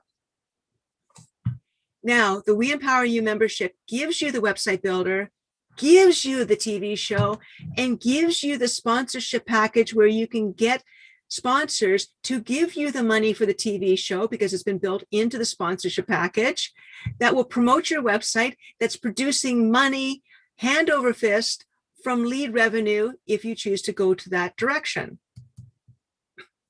And you can include your own product or service within this membership. So you can still sell your product and service, but you can give added value to the people that buy your product and service and say, hey, you can get my product or service. You can also get this incredible website. You need a website anyway. You could have a TV show and sponsorship money. Now, I'll tell you, COVID is your biggest sales rep, because everybody now knows that they need an online business that makes money. They need a website. They need a TV show to put them above everybody else. They want sponsors to throw money at them, and they need your product.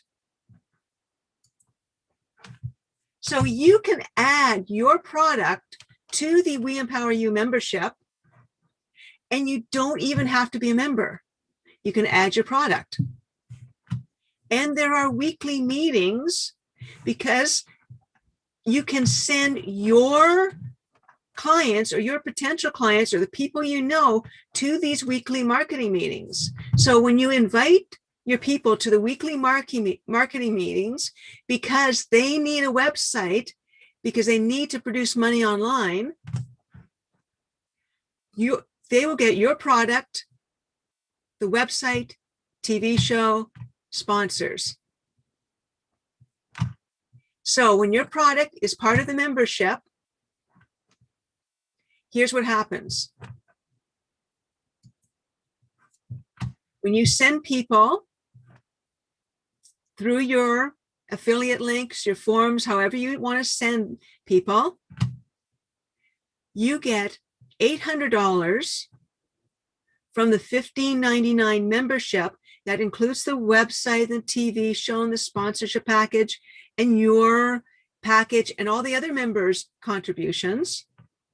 All you need to do is send 20 people a week to your website, 20 people. 40% or 8 people may come to the meetings. Of those 8 people, 3 may join the membership, which gives you $120,000. And this is annually with 3 N's, okay? Annually with 3 N's. And people are going to continue their membership because they have their TV show, they have their sponsorship package, they have their website. They're not going to go away. Or you can do both. You can still sell your stuff, but incorporate the lead revenue model. Use it. Because again, your sales profit from $15.99 may be $800. You need 300 people to your website a week to sell your product as opposed to 20. And your $120,000 isn't annual. That means you have to keep selling, keep selling, keep selling. But Lee, what if I don't have a product?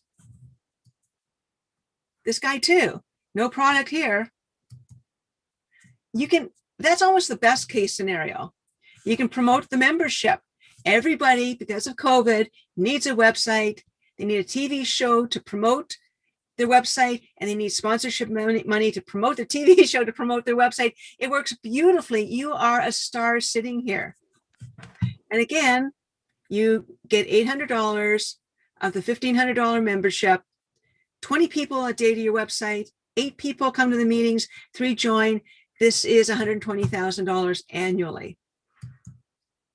Now, when you are selling your course, as your lead revenue grows, you can just get to the stage of promoting your membership, promoting your message, whatever your message has to be that's embedded within the membership. So the real secret, get content. The content right here in front of you right now is a membership package. It's free to you. It's free. Send leads to the content provider. Send people to Bettina's marketing meetings. That's it. And then promote your message. Membership is the added value you can give to your prospects. So they can buy your product, or they can buy your product and have the whole membership product lineup, and finally make millions. Now, I know I explained this so clearly and you probably don't have any questions, but if you do, go to Bettina's website, weempoweryourlife.com, click on the start button, and you can ask me if you want me to send you my Get Rich by Telling People Where to Go book, which looks like this. It talks all about leads and a little bit about Shiner. You can talk about having an affiliate link to the membership program. We can give you an affiliate consultation. We can give you the membership right off the bat. We can give you a membership consultation. And if you want to find out anything about web design, you can contact us. So just fill out that form. And that is a wrap. Wow, my jaw's sore. We did good, Bettina. You did fantastic. I just love you. Wow, let's not go too far.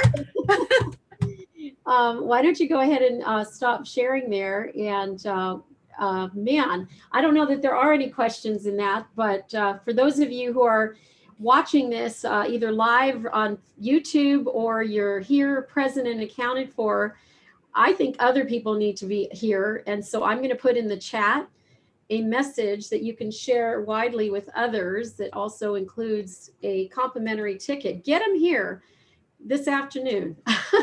Lee's got next up the sponsorship, but she's going to be holding off for a minute because we're going to have Shay Vaughn join us.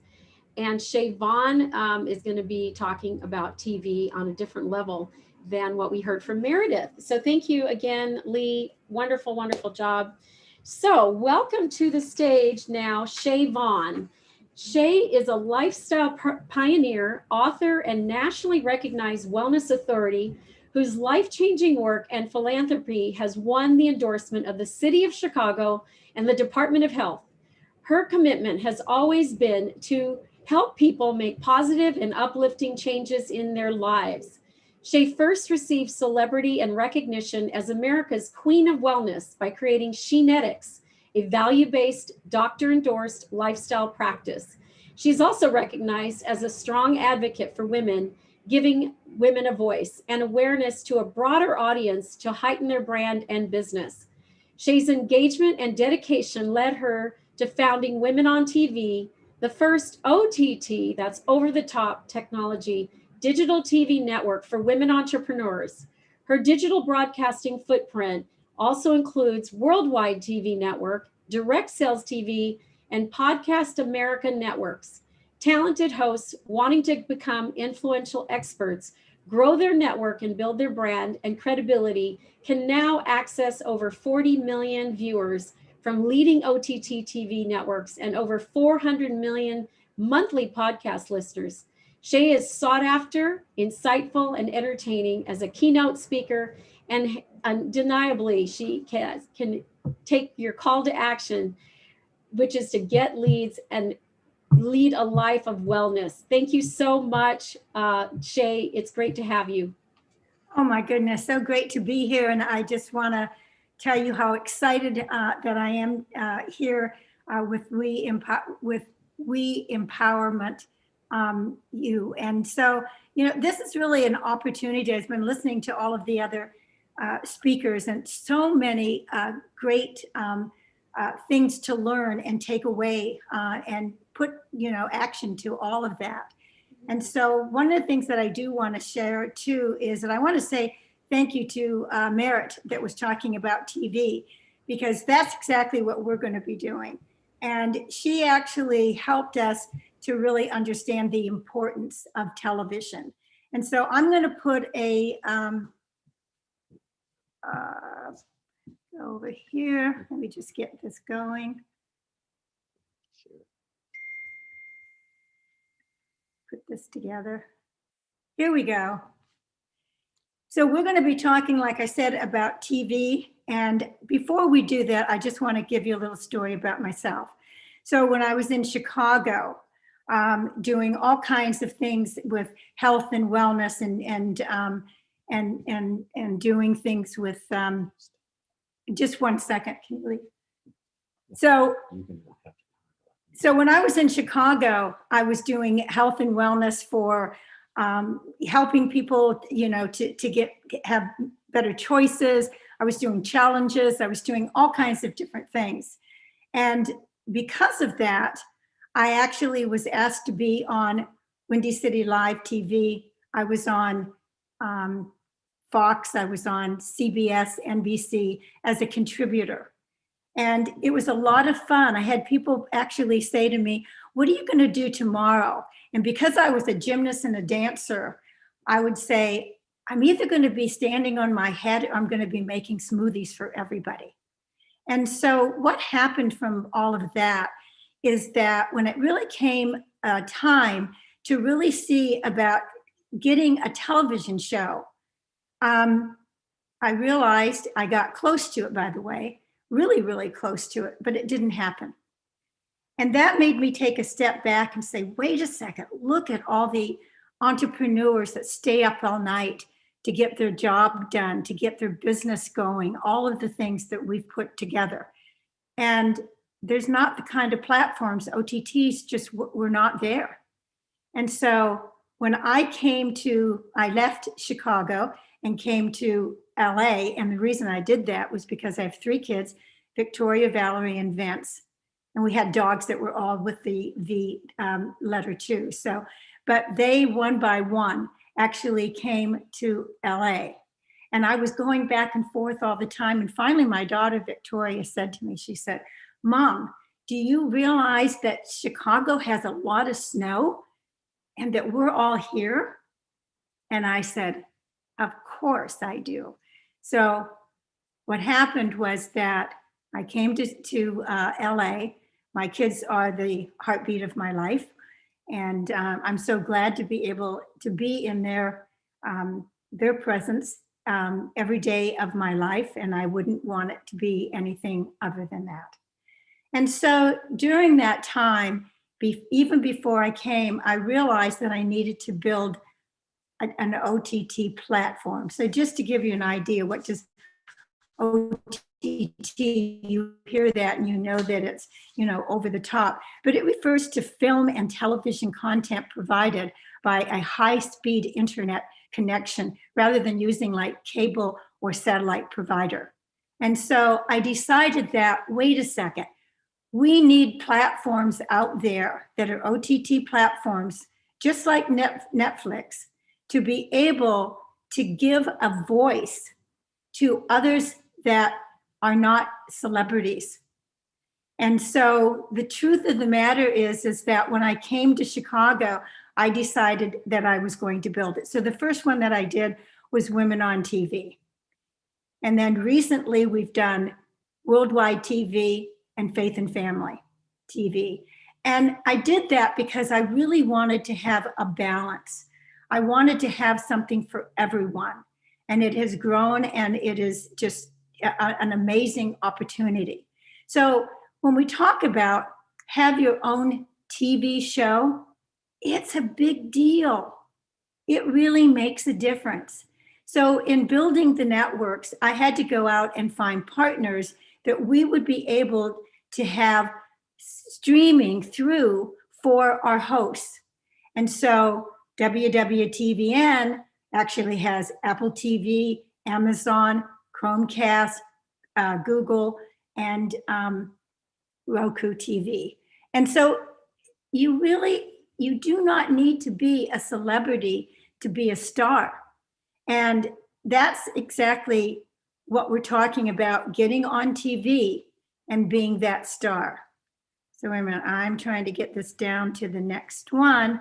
And I don't know why it's not. So give me a second so I can get the next one on.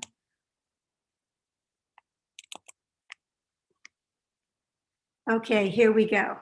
So when you think about all of our partners, they actually have a lot of subscribers.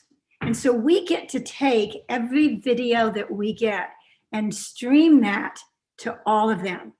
That is exactly what gives us the outreach of over 50 million viewers. And so if you're looking and thinking about, wow, that's a lot, it is. It is. And having your own television show is going to help you to be able to do that. So are you going to jump on and all of a sudden you're going to have 50 million people watching you? No, because you could actually have a product or a service and you have it on Amazon. Does Amazon promote you? Do people know that you're on there? No, that takes marketing. And so you get on. We've got lots of people that are coming on other shows, which I'm going to show you, and that they watch. And they always go and try to find out what's new on the network. What's the newest show? What's going on? Who can I watch? They're looking for it. And so you've worked so hard for your brand and your success to where you are today. You want this now to blow up. And that's what TV is all about. So you need audiences. You need broader audiences. And Lee was kind enough to talk about the television. So you also need a opportunity to be making money online. And so that's exactly what you're going to be seeing after I'm done talking, because she's going to talk to you about this. I thought that one of the better things to do is to actually show you parts of what the network looks like. And so, and people are always saying like, how do we find you? Well, you find us the same way that you find Netflix, just by searching and streaming. And so over on your right side, you're going to see a picture. And this actually is a picture that is taken on Roku, so that you could actually see that we're on Roku, and you can go to Apple TV or the other ones, and you'd see the same thing. So you see right down on that, the third one over, it says WWTVM. Underneath that happens to be Women on TV. That is the logo that's on there. And so down just from that, you see WWTVN and you see shows. So this is what it looks like. And now you know how to find us.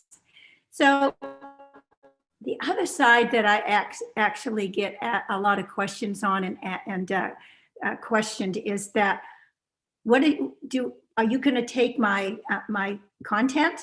Do you own it now if I come on the TV show and I have a show of my own? And the answer is no. The only people that do that is social medias or things that you put on that you can't take off anymore. And you may be standing back and saying, well, that's okay. I have another, copy of that. It is a difference though.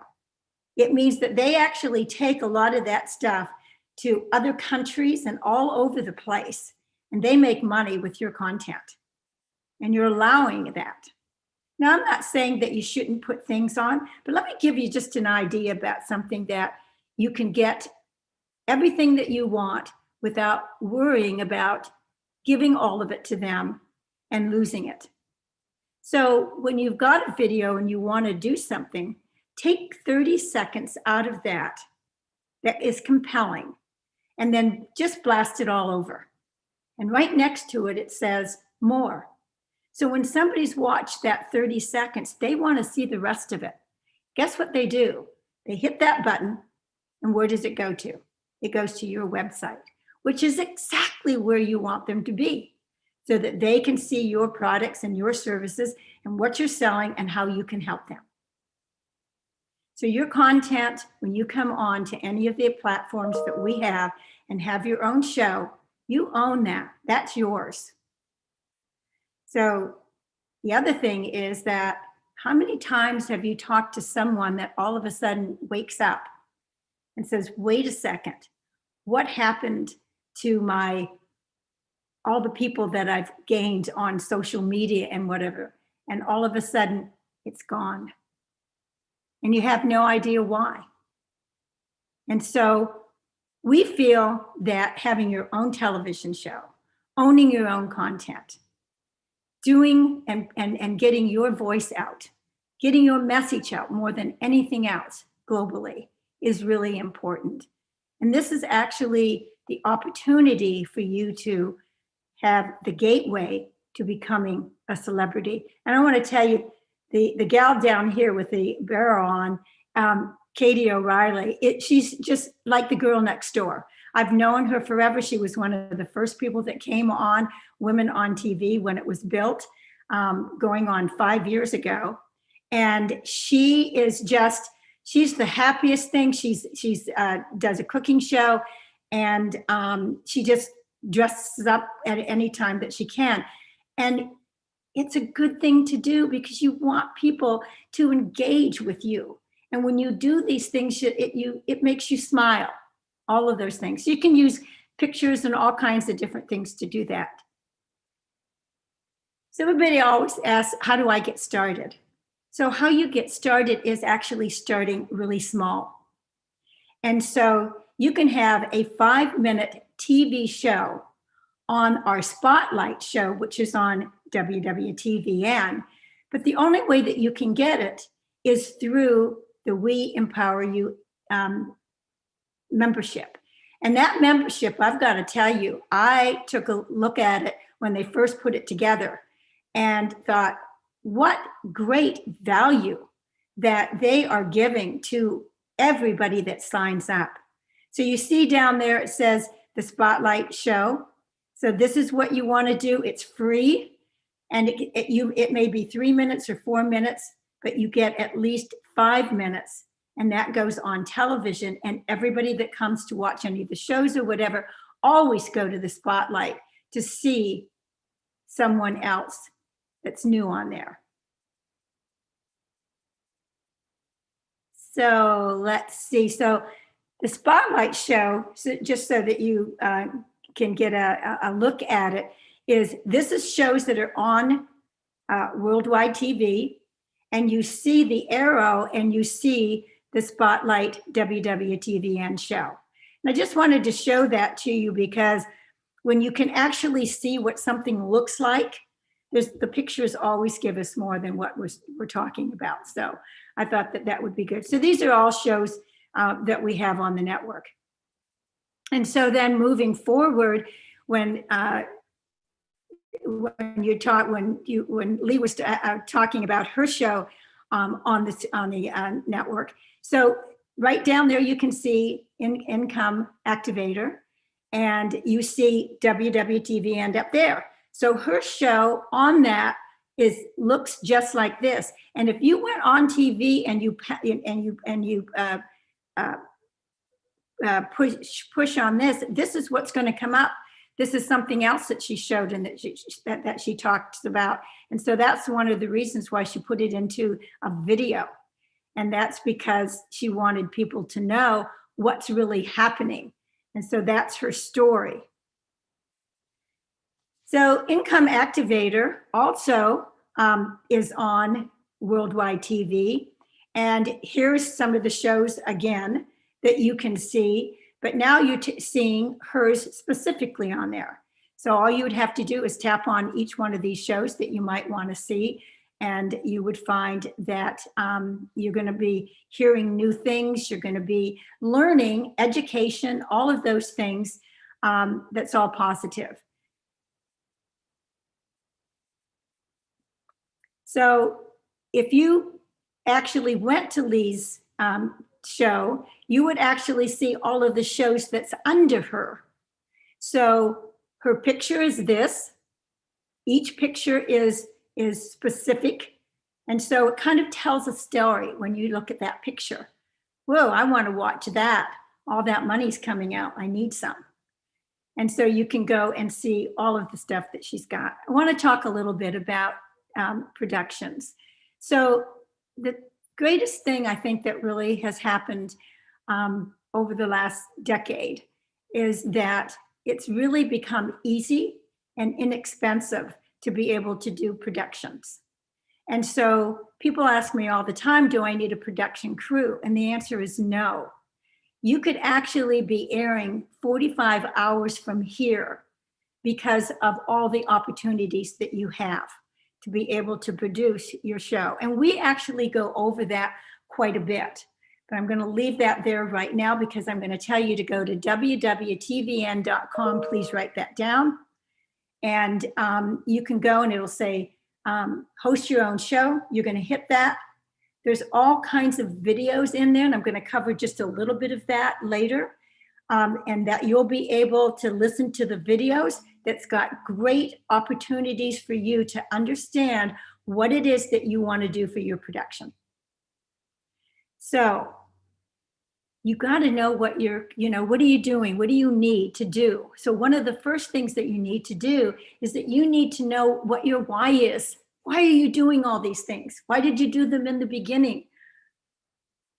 And so it is actually the thing that you want to be able to get your message out to millions of people globally, around the world. And so it says right on there in red, it says, what's your why? So I'm going to kind of tell you my why because it's really something deep in me, and it was kind of like easy to think about it. So I'm going to give mine. So I actually give a voice to entrepreneurs and influencers and other people that want a broader audience. And they want that broader audience because they want to get their message out there and they want to do it globally. And that's my why. So have you ever had a situation where you've asked somebody about their why and 10 minutes later you haven't figured out what they're saying? Yeah. So if you don't know what that why is, you want that elevator part of that and be able to say it and let people know what you're doing. Especially if you're going to be coming on TV, doing a podcast, all of those things, radio, whatever. Do you know what the video actually does for you?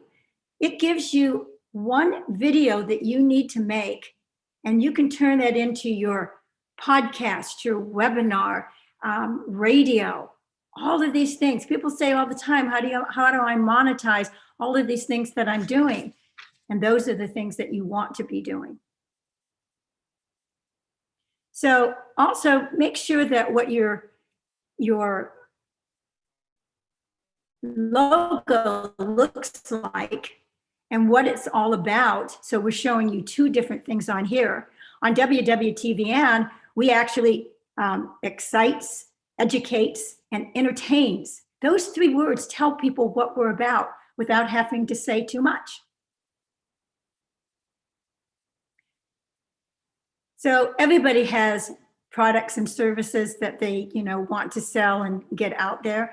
And so Lee was talking about this. So when you have the Income Activator website and you have your own television show on WTVN, this is giving you the opportunity to make money and to be able to have a broader audience. So I want to just talk a little bit because we keep talking about the empowerment that you get from, signing up and getting your own show and getting all the things that you really want to put in place that's going to help you to grow your business. So when you're filling this out, the only thing that you have to do, I'm going to go through this pretty quick. You're going to put your name on there. You're going to give them a picture. You're going to give them a small bio, which is only 175 words. You're going to give them a description, and that is limited to just 2 sentences. Your website, they need your URL and other information that's there. And then what's the number? What are you going to name your show? And that's really important because I could actually talk to you about that for a long time because it really needs to go with something that is already your brand. So then you have your logo, you have your banner. Your banner is what your show is going to look like, and then you're going to use some of the words, keywords that you're going to be using to kind of describe what you're all about. If it's health and wellness, if you're a coach, whatever that is, you want to find the right words for that. The nice thing next is that you actually have an opportunity to select what television network that you want to be on. So what do I mean by that? So if you have a business where it is all about women or most about women, you might want to think about being on Women on TV. If not, you might want to be on Worldwide TV. Or if you have something that's faith, or it's for children, and we have a couple of shows on there that are amazing on faith and family, you have that opportunity to do that. And then basically what you're going to be doing is you're going to be putting them up. We actually send you hightail. You can just drag your video and put it right in there and send it back to us. And then we put it up on all the streaming. So I was going to actually go through all of this, but it's already on www.tvn.com. As I mentioned to you, go to, hey, I want to have my own show, and the videos are in there. But, we have a gal that does a Zoom show, and her picture and her color that she loves is pink, and it's called Sullivan is her show. And you can't even tell the creativity that she's actually put to this Zoom. It doesn't even look like she's on Zoom. It's absolutely amazing. And you can go and you can watch. You need to go and watch some of the shows and see over time where they are today. So it's really important. So there's another thing that I will mention to you that's really important, and that's Mevo. And Mevo is a live camera that you can use. It's only $399, and you can go to Amazon to get it. But here's the thing that's really great about it. You actually can, it's got one camera, but it acts like it's got three. And that's because it pans itself to get every kind of angle that you need. And you can edit it yourself. It is just absolutely amazing. It's inexpensive. And when you're having people with you that you want to be able to use it, then this is the camera that I would recommend. StreamYard, I'm sure that you know all about them. The thing that I like the best about them, if you're going to be having somebody on your show that's not, able to come in and be with you, is that you want to actually do live streaming at the same time that you're doing your video. I want to say that again. You always want to do live streaming. So, and the thing about StreamYard is that they have 5 or 6 different platforms that you can bring in on that. And so you get the benefits of having live video at the same time as you're doing your video. So you're streaming through both of all of that. So websites, TV shows, sponsorships, all the things that Lee was talking about.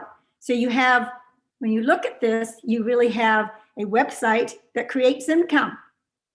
Every platform, anything that you do as far as business, you need to be making money to be able not just to pay for it, but to have even more. TV shows drives visitors to your website where you want them to go to get to know you.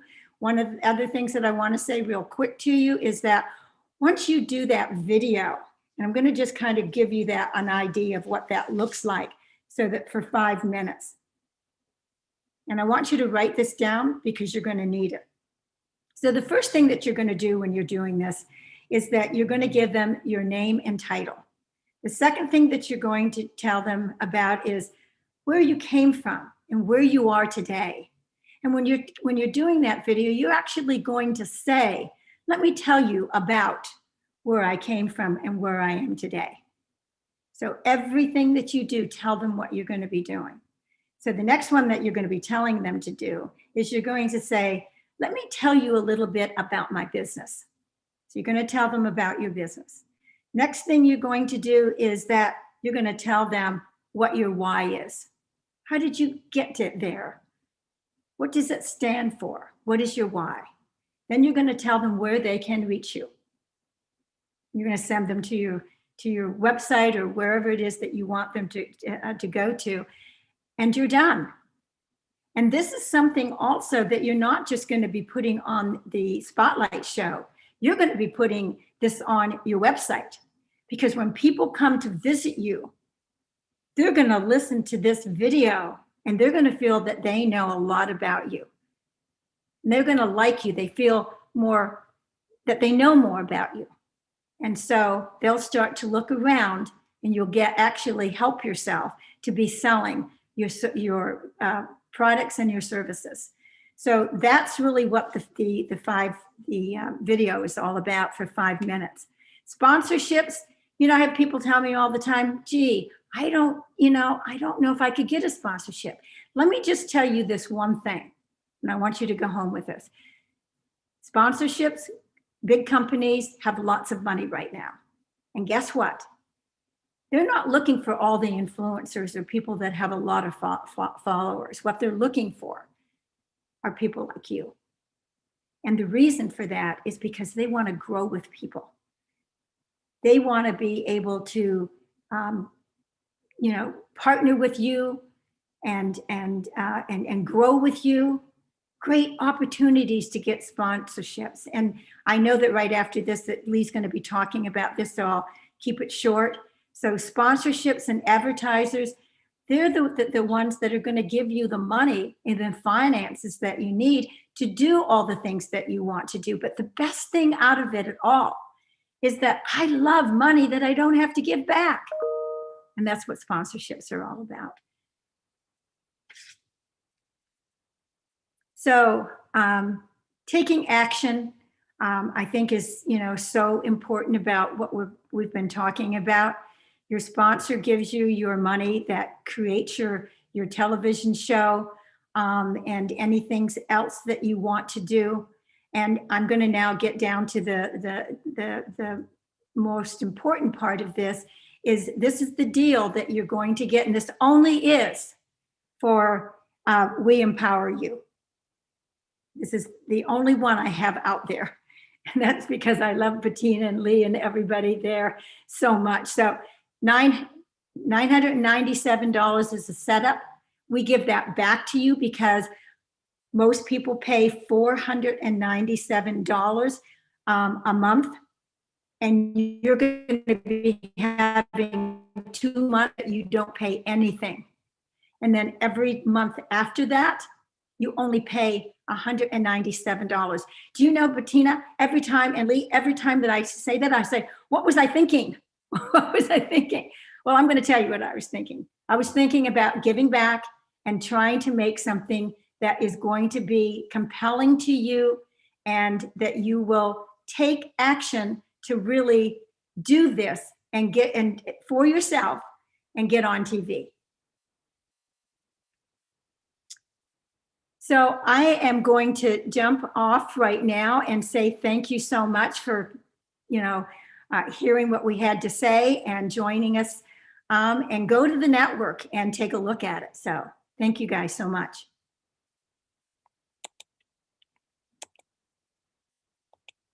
Thank you so much, Lee. It's been great to have you. I'm sorry, Shay. That's okay.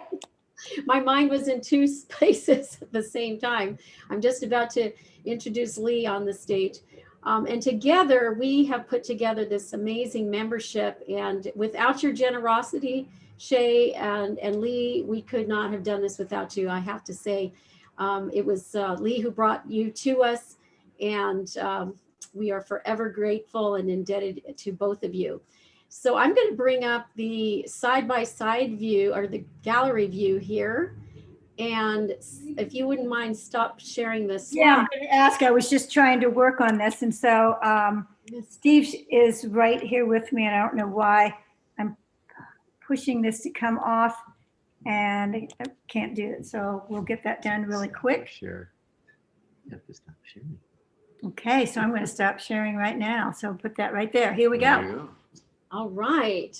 So as I bring up the gallery view, I would love to take this moment just before we introduce Lee to the stage. I would love to just have you open up your mics all at one time and just say where you're from, give us a hello wave, the country wave, and just start shouting out as your mics are unopened. Just go ahead and tell us what the city, the country.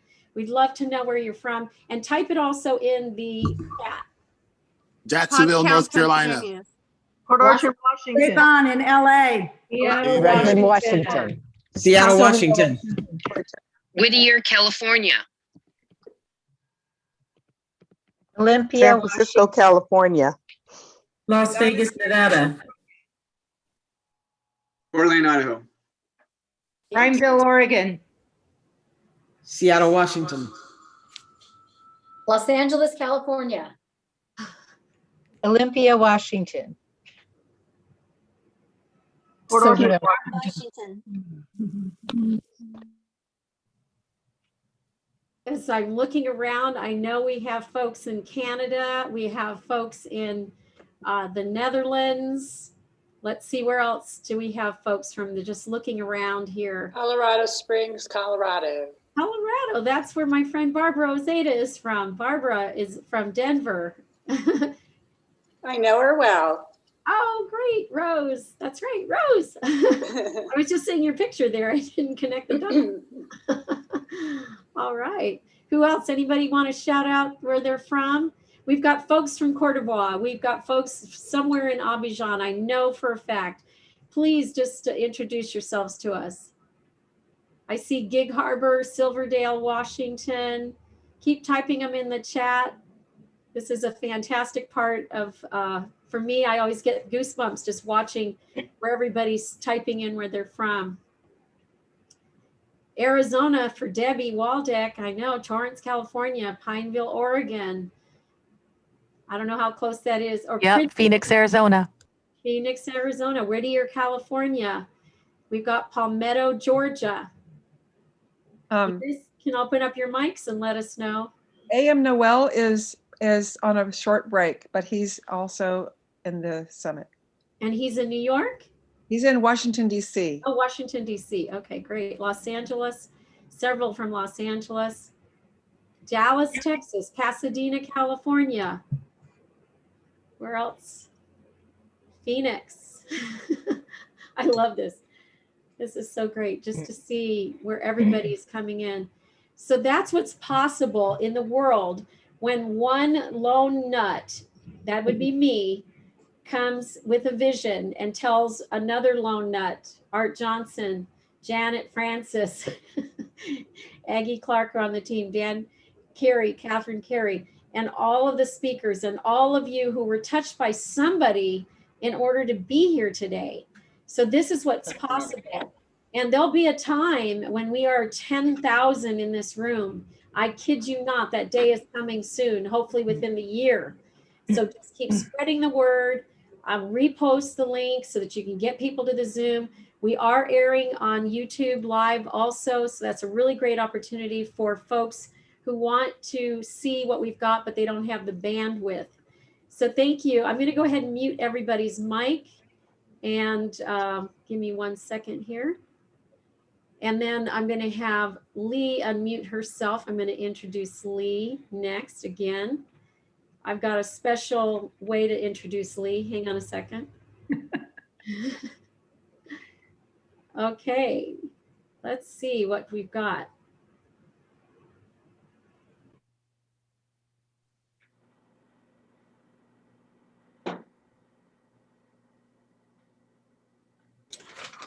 Lee Romanoff has gotten government grants in excess of $300,000 and sponsorship money for hosting her own TV show for $270,000. In each case, Lee never had to pay back a dime.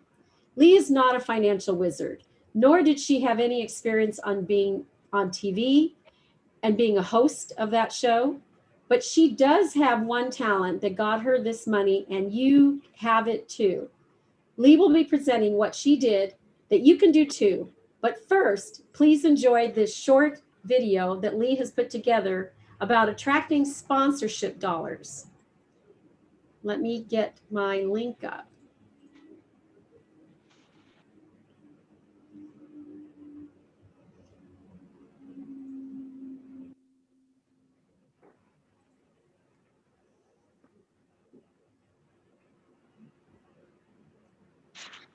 Bear with me. Vimeo apparently wants to have me buy something from them. Art or Dan, can you play the Lee video? I don't know what video that is. Okay, hold on 1 second. I'm going to forward it to Dan here. Sometimes you have a technical glitch. And Lee, you might have to play it on your own. Let's see if Dan can play it for you.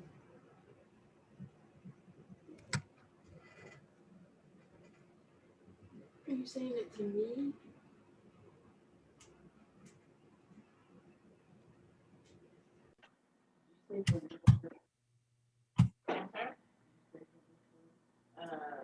No. Okay, why don't I just take it over and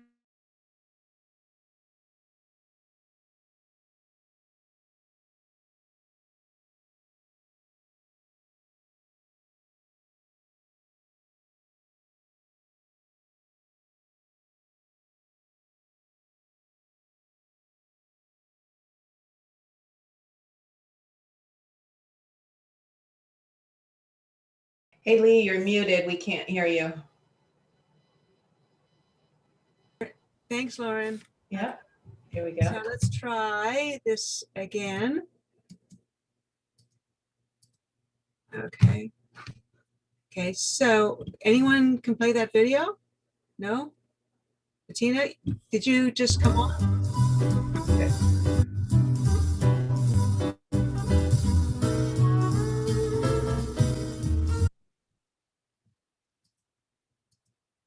I don't think that's the video.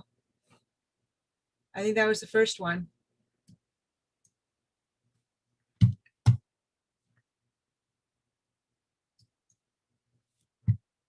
Okay. Can I try sharing my screen then? Yeah, you're going to have to do it on your end because it's not working. Okay. So do you see this beautiful man with angel wings? Yep. Yeah, we do. So Yes. okay, so I'm going to have Lauren give me a thumbs up if the sound's okay. Okay. Lee, there's a tool in your toolbar that says optimize sound. Okay. So let's try this and just give me a thumbs up, Lauren, if this is okay. Okay. Every business needs their own corporate sponsorship business plan where you can be sponsored for $10,000, $25,000, $50,000, even $100,000 annually. This applies to all businesses, whether you are a kitchen tabletop entrepreneur just starting out, or you have a well-established business. Many businesses look at getting additional revenue through angel investors and miss out on the opportunity to get funds through angel sponsors. And the difference is that angel investors care about a return on their money, whereas angel sponsors care about your vision and how their sponsorship dollars can make your business fly. For instance, I wanted a talk TV show and it was going to cost $5,000 a month for a weekly show. We're going to be talking about auto insurance. We'll just tell you who has the lowest rate. Thanks for calling. I had never had a talk TV show before, and I wasn't trained in the field. However, I asked the company if they would sponsor the show, and they paid for it for 4 years. It was an hour-long show, and in return, I brought my sponsor in to talk about their business and how it could benefit my audience in the last segment of each show. The popularity of the TV show grew my online business, and I sold it to one of the largest media companies in North America. You see, it's easier for sponsors to be part of promotional opportunities you present to them than have to create it themselves. This is because it's not their focus, and they don't have advocates like you and I working for them. When a business is brought on as a sponsor with a message, it doesn't come across as shameless self-promotion. Instead, they're seen as supporting businesses and their community. And once you get one sponsor, it's easier to get a second and profit a little. Many businesses make the mistake of asking too little from their sponsor.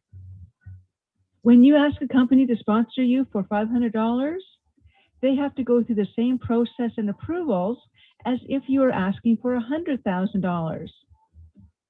It's far more beneficial for a large company to do a $100,000 sponsorship package when you bundle what you're offering to them as opposed to a one-off event.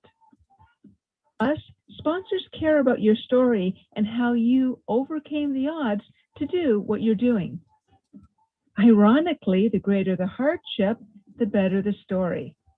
However, in my case, I didn't have a hardship. I just created an opportunity. The connection between you and your sponsor is simple. As you tell your story or mission, your sponsor's logo is attached to it. As people feel good about you, your message, and your business, those same feelings are also connected to your sponsor, which ultimately increases their sales. In fact, sponsorship money has increased 100% in less than 10 years and has been proven to be far more effective than ads. As third-party recommendations close 40% more in sales than ads do. This program gives you the sponsorship package with proven history of closing big money sponsors such as banks, hotel chains, airlines, tech, beverage, wellness companies, and more. All you do is follow the sponsorship template and replace our content with yours. What's unique about our program is that our Let's Start video walks you through how to create your sponsorship proposal and gives you suggestions on what to add for various levels of sponsorship. The icing on the cake is that you get our top 500 companies and the names, phone numbers, and email addresses of the people to call for sponsorship. You also get supporting documentation to help you through the process of connecting and getting sponsorships, such as telephone scripts, cover letters, and contracts. Further, once you get one sponsor, it becomes easier to get more sponsors. Plus, sponsors add credibility to your business, which indirectly increases your sales. Further, you are opened up to the sponsor's ability to promote you, as it's in their best interest to do so. For instance, you might be invited to speak at a conference they're hosting. This in itself may get you more sponsors. And the possibilities at their end are endless for you. To get sponsors, you don't always have to have what you want done. You can have what you want simply to be proposed, like I did with a TV show. For example, you can list in your sponsorship package that you're planning on holding a seminar 8 months from now, and you're looking for $25,000 in sponsorship. After you close that sponsorship, you can go after another $25,000 and another and another. Imagine what $100,000 in sponsorship money could do for your business. The hidden advantage to creating a sponsorship package is that you get to write down what your dreams are for you and your business. Whether you want to write a book, become a speaker, whatever fits in your business model, plans, or dreams, you can add this to your sponsorship package. Every business should have their own sponsorship package.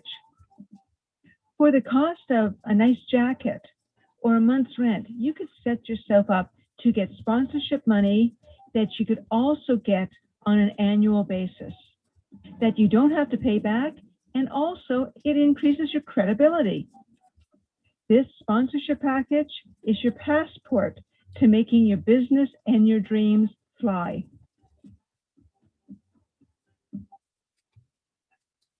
Okay, so right now it's decided to do a typhoon out here in LA, North Hollywood. Can you hear the rain in the background? No. Oh, that's a good thing. That's a really good thing because it is crazy out here right now. Okay, so let me see if I can get the sponsorship package going up for you guys and if I can share my screen. I will try to share it first. You know what? I want to take over Zoom and make it easier for everybody. This is ridiculous. Zoom. Let's see if this will work. Share screen. Let's try that.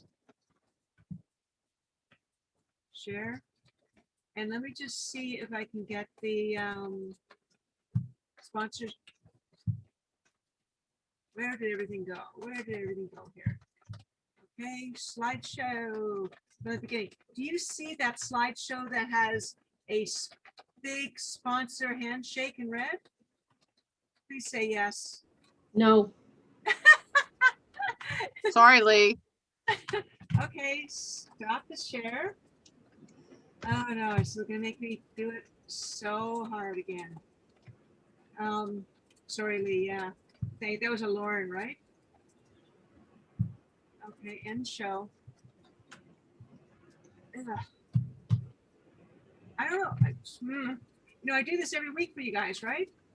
You'd never know it. Share screen. Okay, let's try this. Hold on a second. Don't go away, you guys. Don't stop with me. sing a song. Lauren, can you talk pretty until I get this figured out? We're all with you. We're all holding the technology, God's energy, saying, come on, technology. Yeah, I know in the beginning. Okay, I'll try this again. There we go. Where's the share screen thing? I've noticed that on this Zoom, not every Zoom is that way, but the way the settings are, it gives you like 12 different options of screens to share instead of just one. So it gets a little tricky. Okay, can you see the big red sponsorship now? Yes. How to start getting sponsors to get more sponsors. Just stop the words from typing. I know. Yeah. Okay. I think we're all good to go. Holy cow. How to start getting sponsors to get more sponsors. Okay, well that's good. I think I typed that. I dittoed that. Okay, here. So there's two different things. There's angel sponsors and there's angel investors. Angel investors, by the way, people are saying, oh, let me find somebody to invest in my business. You know, don't do that. Don't do that. I've done that. They will take over your business. They will control your business. They will be very mean to you. Angel sponsors will give you just as much money and you don't have to pay them back. So be very, very careful. When people are saying, oh, I want to find investors for my business, sponsors are the way to go, not investors. Okay, the top secret strategy. And then you guys are going to be amazed with this because it works every time. So far with me, 100%. But even if it works 50% with you guys, ask. I was talking to a person that all she does for a living is get company sponsors. And I said, so what's your secret? Is she said, well, it can't kill you to ask. And it really can't kill you to ask. Just ask. Somebody, if they want to sponsor your business, but more likely it's not your business, it's your message. And that's the big thing. Here's what I do. Here's why I do it. And do you want to align yourself with that message is basically what you're looking for. And, you know, you can start off with just asking people within your group, within your network. Now, you know, we talked about what's your story, and, you know, there's so many people that say, oh, you know what? No one wants to hear from me. I've been sick. I've been having hardships. You know, I have, you know, my kids, just like on and on. You hear these stories, just go to any bar. Anyway, but every one of those stories is sponsorshipable. Okay, I hope that's a word, because they love tragedy stories where the person is still surviving and fighting. That's what they want. So again, you know, as I said in the video, the more tragic your story, the better they like you. And it's so true. Now, there are those of us that don't have anything really as a tragical, that's not a word, tragedy. But you can just create whatever opportunity you want. You can go to a TV station and ask them, how much is your airtime? How long is the show? Get all the details. That's all you do. That's all I did. And then present it to somebody that I thought would never do their own TV show, but would definitely attach their cart to my horse. And I had never done a TV show, but then if you give me the money, I'll do it. That's how it operates. It's very, very cool.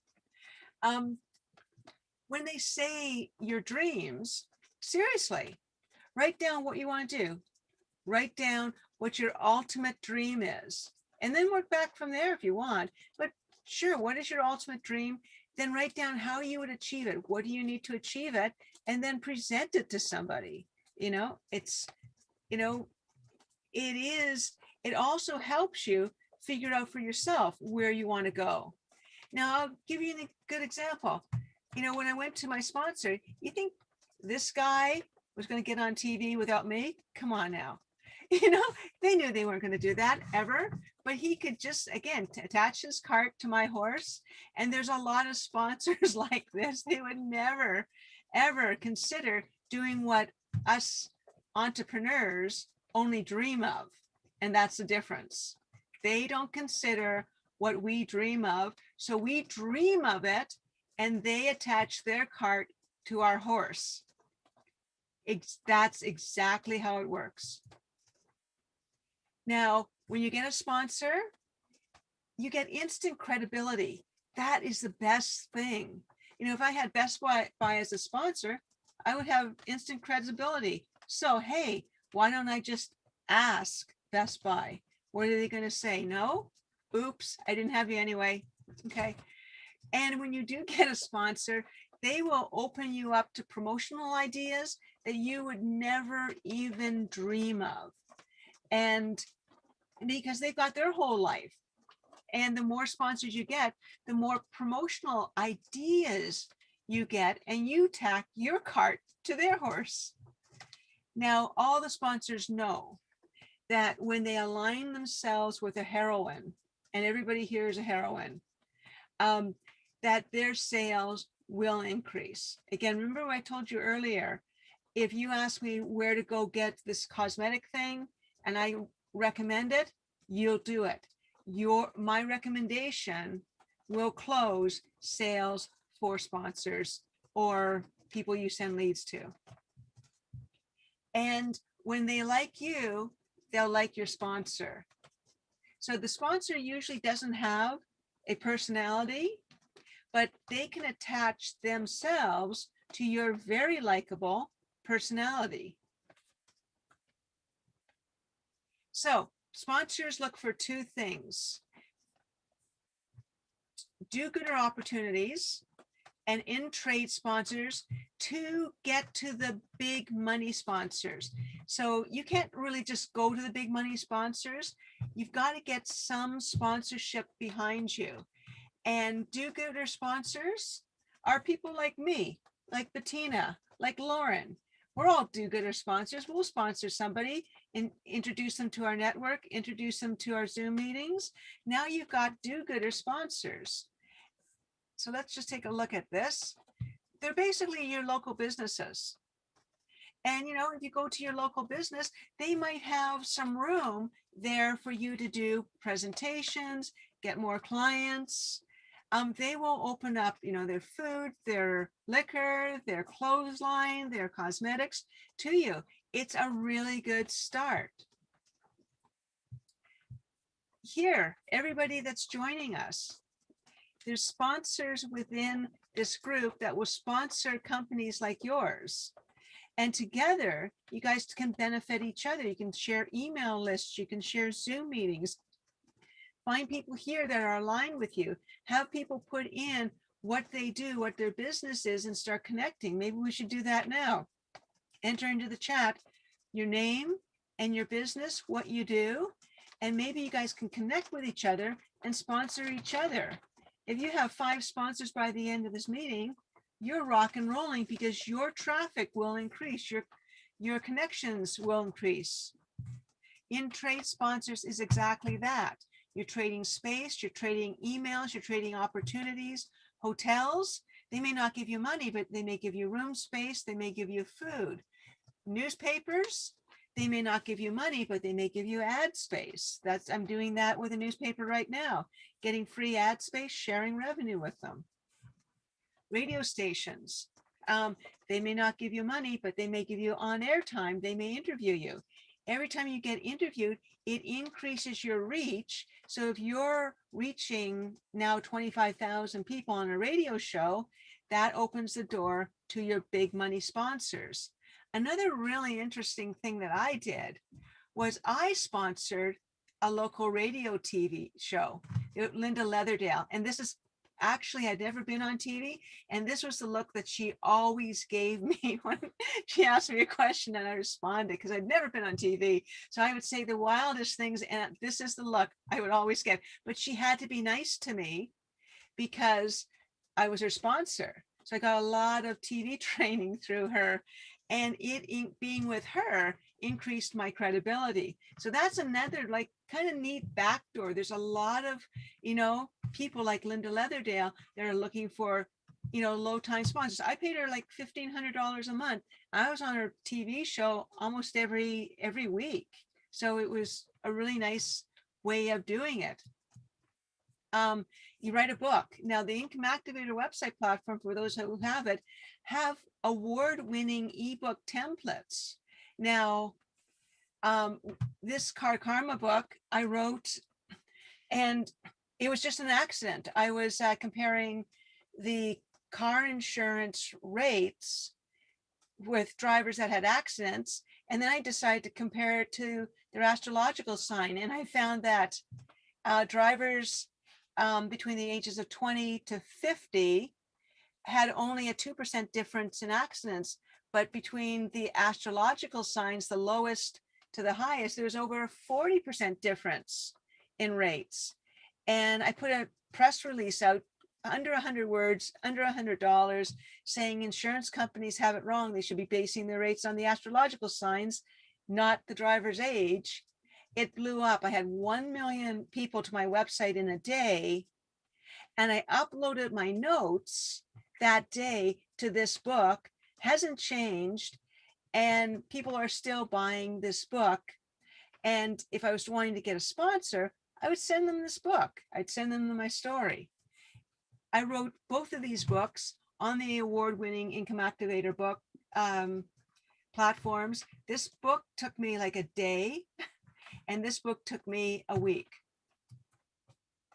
Okay, the goal, again, revenue producing, lead generating website where you don't have to do, you just have to collect money. You just have to send leads to a business that will pay you. The TV show, good job, Shay. That was really well done. Get your TV show. Shay's got the Spotlight TV show. It's 5 minutes. And what you would do is, if you get the membership, you get the website, you get the 5-minute TV show, well worth it. You get the sponsorship package, and you will send the sponsor to your TV show and say, you know, let's step up a notch. It'll be so cheap for the sponsor to put their logo on a show, because you just saw what Shay's selling for a, you know, an all-inclusive, you know, TV channel. It's crazy. And when you want to sell your business, people, big companies like Torstar and other companies will look at your TV show and will buy your business. Now, Shay, the sponsorship, the TV show Spotlight, phenomenal. Anyone can do it. Anyone that is on YouTube, you can put your YouTube video on this, then send the sponsors to your YouTube video. Again, Apple TV, Amazon, Chromecast, Google Play, Roku, Android, an audience of 50 million. So the sponsor knows just automatically you have a reach of 50 million. All they have to do is throw in some sponsorship dollars. And again, here's Shay's TV show website on the Income Activator platform. Again, well done, Shay. So you have got in your sponsorship package this TV show Spotlight, and you can show the sponsor where to go, and you can say, hey, are you on Apple TV? Are you on Amazon? Are you on Roku? Click here and see my TV show. That's instant credibility that you have a TV show on Amazon, Roku, Google Play. And you can also, you know, this is such an incredible deal. The whole TV channel, unlimited videos, that's huge. That really steps you up a notch. And as Shay had mentioned, you know, on YouTube, they're kicking people off. You don't get kicked off for saying what you want to say in this platform. So we have in the sponsorship package given you certain levels already done for you that you can ask for $25,000, $50,000, $75,000 or $100,000 to finance your Spotlight TV show that sends visitors to your website where you're making money. All kinds of different packages you can use. And again, you can do 1,000, but go for 100,000 and do different levels.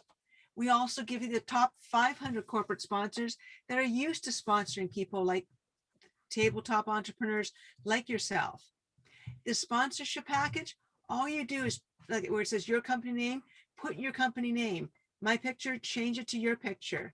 I give you a good outline, change a couple of words. You've got your sponsorship package.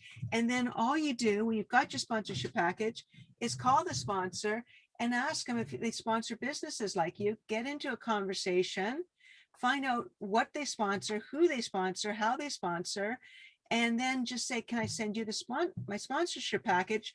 They will more than likely say yes. And then you go back to your sponsorship package and recreate it according to your conversation, send it out, and then talk to them.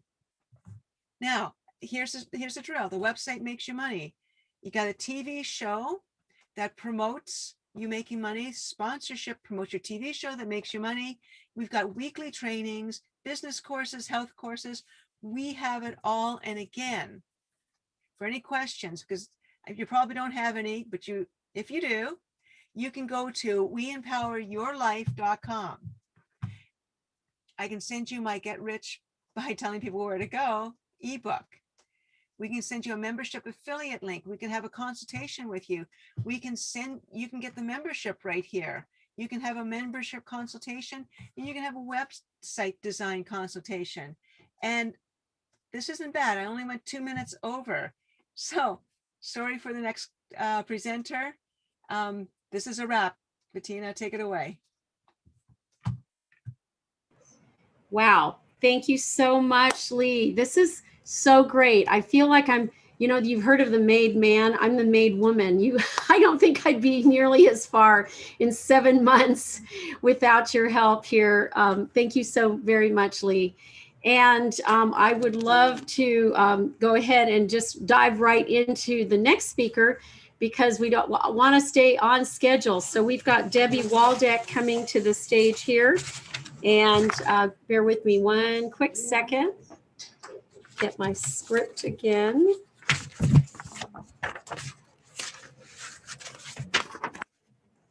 With no answers from modern medicine, Debbie invested 30,000 hours researching while guided by intuition and faith.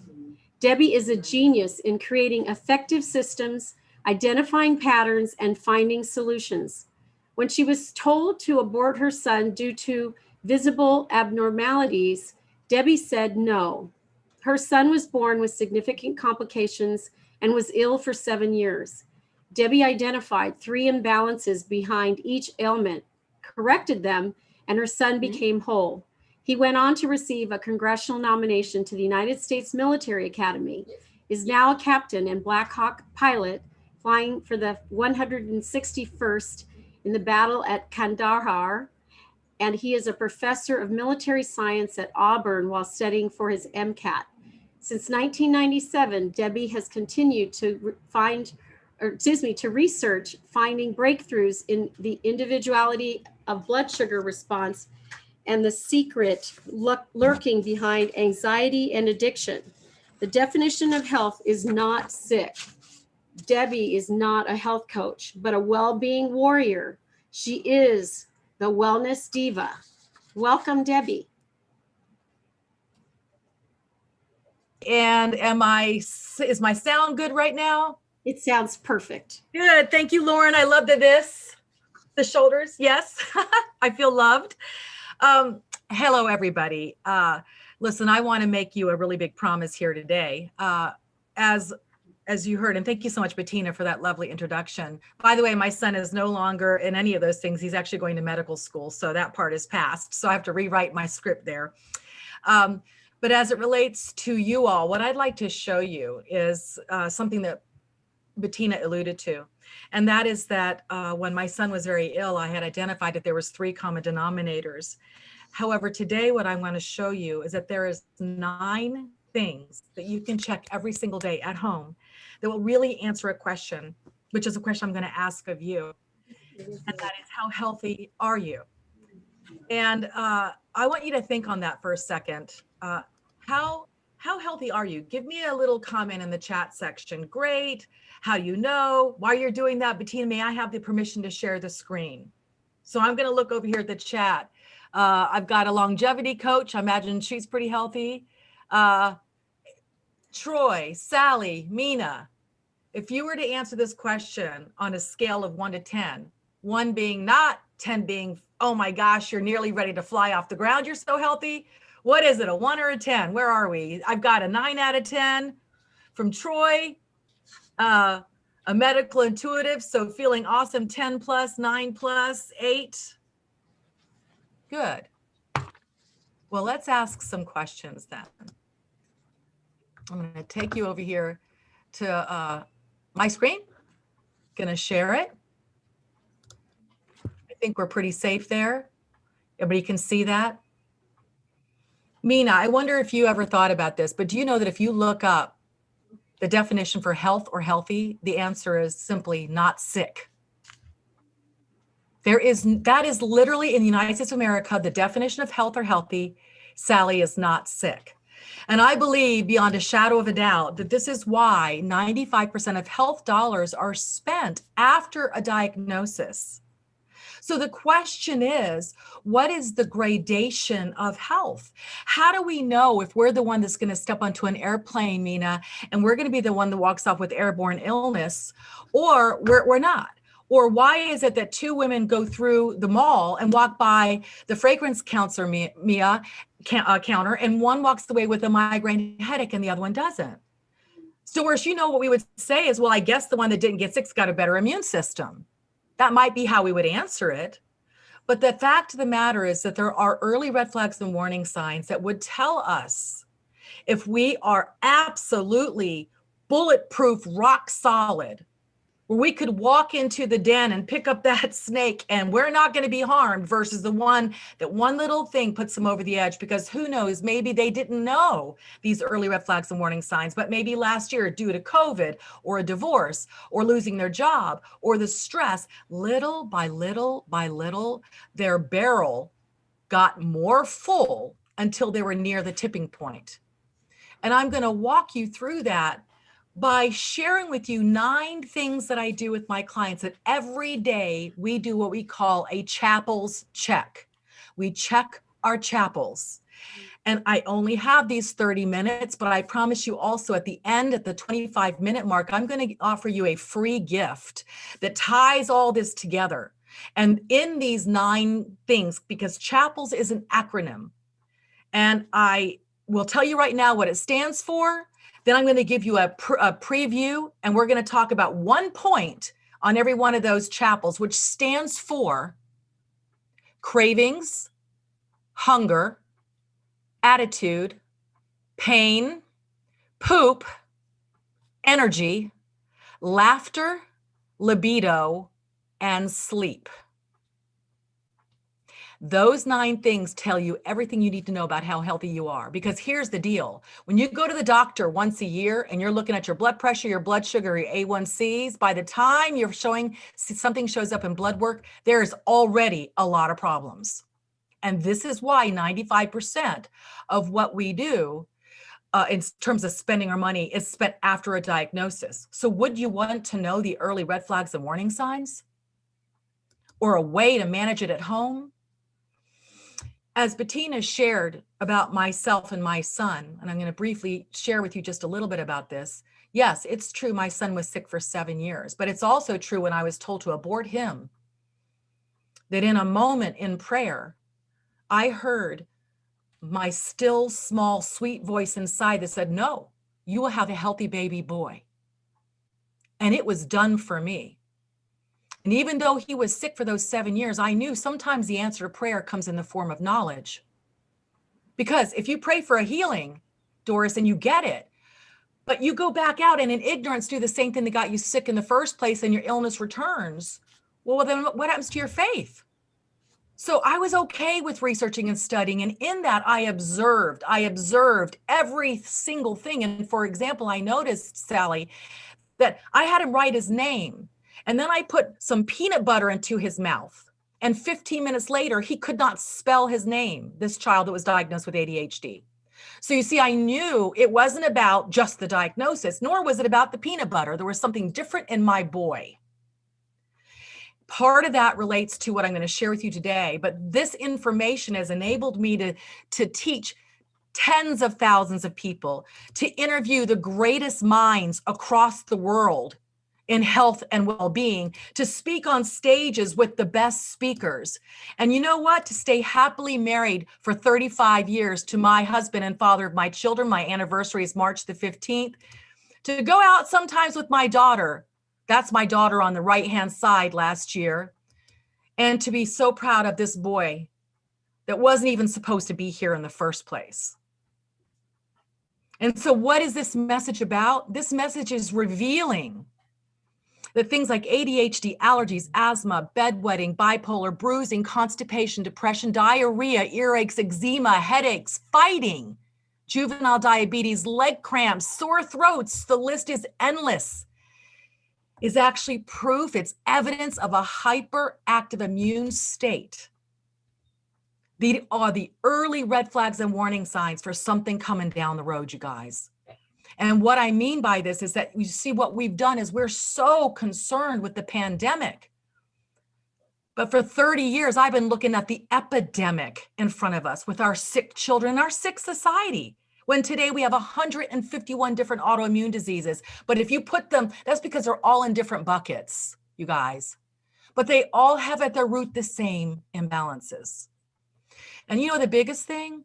The biggest thing is we have no understanding about the immune system, particularly right now during COVID. We're all about the vaccine, and I'm not here to talk about it one way or the other because it's not even about that. What it's about is that 20% of our immune system, this is just straight up science, Mia. This is not an opinion. 20% of my immune system is inside my blood. It's in my lymph system, my mucus, it's in my tonsils, my thymus, my red blood cells, my white blood cells, right? But 80% of the immune system, which no one talks about, is actually outside my body. It is in my mucous membrane of my eyes and my nose and my lungs and my gut and even my birth canal. And in this mucous membrane, there are antibodies that are meant and are daily exposed to 10 to the 23rd power of virus on any given day. Now, the question is, what do we do to get that stronger? Well, this is what I learned with my son. And it actually, Doris, has to do with the health of the gut and the fact that the bacteria in the gut is mirrored in the woman's birth canal. And when she births that baby, she is actually inoculating the next generation, which is why my first book is called Saving Generation Next, because women don't know this anymore. That we actually can do an awful lot in preparation for that child. And then, of course, the way the child is fed early on. Now, because I only have a short period of time, I would like to take you through these chapels: craving, hunger, attitude, pain, poop, energy, laughter, libido, and sleep. I'll be able to speak about a minute on each, but I want to tie it to not just the gut, because the gut is huge, but a second thing, which will be what I'm going to offer you at the end for free, that also relates. You see, when my son was little, I saw these 3 common denominators, but he became well 20 years ago. I have continued to research, and over that time, I have found that there are these 9 things we can check, but one of them revolves around blood sugar. One of them revolves around blood sugar. What I mean is that craving, hunger, attitude, pain, energy, laughter, libido, sleep, all revolve around blood sugar. Now, I didn't know that when my son was 7. So let me explain what I mean to you just for a second. You're seeing this visual. There's 2 pregnant women, and they both go to the doctor at 10 o'clock. All right. And at 10 o'clock, they both had breakfast. They had oatmeal and strawberries. And at 10 o'clock, their blood sugars are 128. Doctor says, you're doing okay. It wasn't fasting. They ate. But if they had looked at their blood sugars a different way, looking at them 3 times over the 2 hours after they ate, which is what in one part I do with my clients, Doris. I have my clients eat a variety of meals that represent different ratios of protein to carbs to fat, to also intermittent fasting. And we can know in a minute in black and white what exactly is best for you, whether it be keto or zone or Ornish or Atkins or intermittent fasting or whatever. But in this is just a little proof. 2 of my clients, they eat oatmeal and strawberries. 30 minutes later, Doris's blood sugar is 100, Debbie's is 200. We look at it another 30 minutes later. Doris's has gone from 100 up to 140. Debbie's has plummeted from 200 down to 99. And then when we walk into the doctor's office at 10 o'clock, Doris and Debbie's are at 128, and the doctor says, you're fine. Are we fine? No, we are not fine. Debbie has a serious problem. She's over responding to the carbohydrates, and she's also temporarily over responding to that insulin, which is why she had that huge crash. And when her blood sugars went from 99 up to 128 with no food, Mia, that meant that her body was releasing that stress hormone cortisol and eating her muscle and turning it into blood sugar. And do you know these variations, meal to meal, day to day, week to week, relate to your energy, laughter, libido, sleep, cravings, hunger, attitude, and pain? And it's so easy to check. So as an example, just with cravings, I want to tie this back to not just blood sugar, but to the gut. Have you ever known an alcoholic that stopped drinking, Teresa?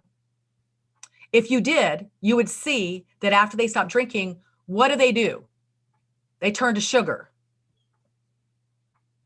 Well, what they don't know is that when their gut is out of balance, and every alcoholic's is, every person who craves carbohydrates and sugars are, if you have allergies, eczema, migraine headaches, PMS, your gut's out of balance, because all those are signs of a hyperactive immune state, which starts first there. But that person, what they don't realize is that when they're eating those carbohydrates or sugar or alcohol, the bacteria in the gut that shouldn't be there actually converts those sugars. It has its own metabolism into ethyl alcohol, Mia. I want you to think about this. Answers lots of questions for lots of people right here alone. But let's look at it this way. We've got Tipsy Tom and Blackout Bob. They both are the same height, same weight, same muscle mass, same everything. They both have 5 drinks. Tom gets tipsy, Bob blacks out. What happened? They're the same mass. They had the same amount of alcohol. Well, Tipsy Tom drank the alcohol, which went into his bloodstream. He gets tipsy. End of story.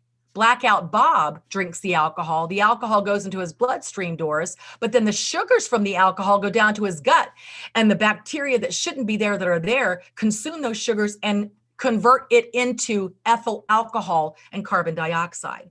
This is true in 45% of people who crave sugars and carbohydrates as well.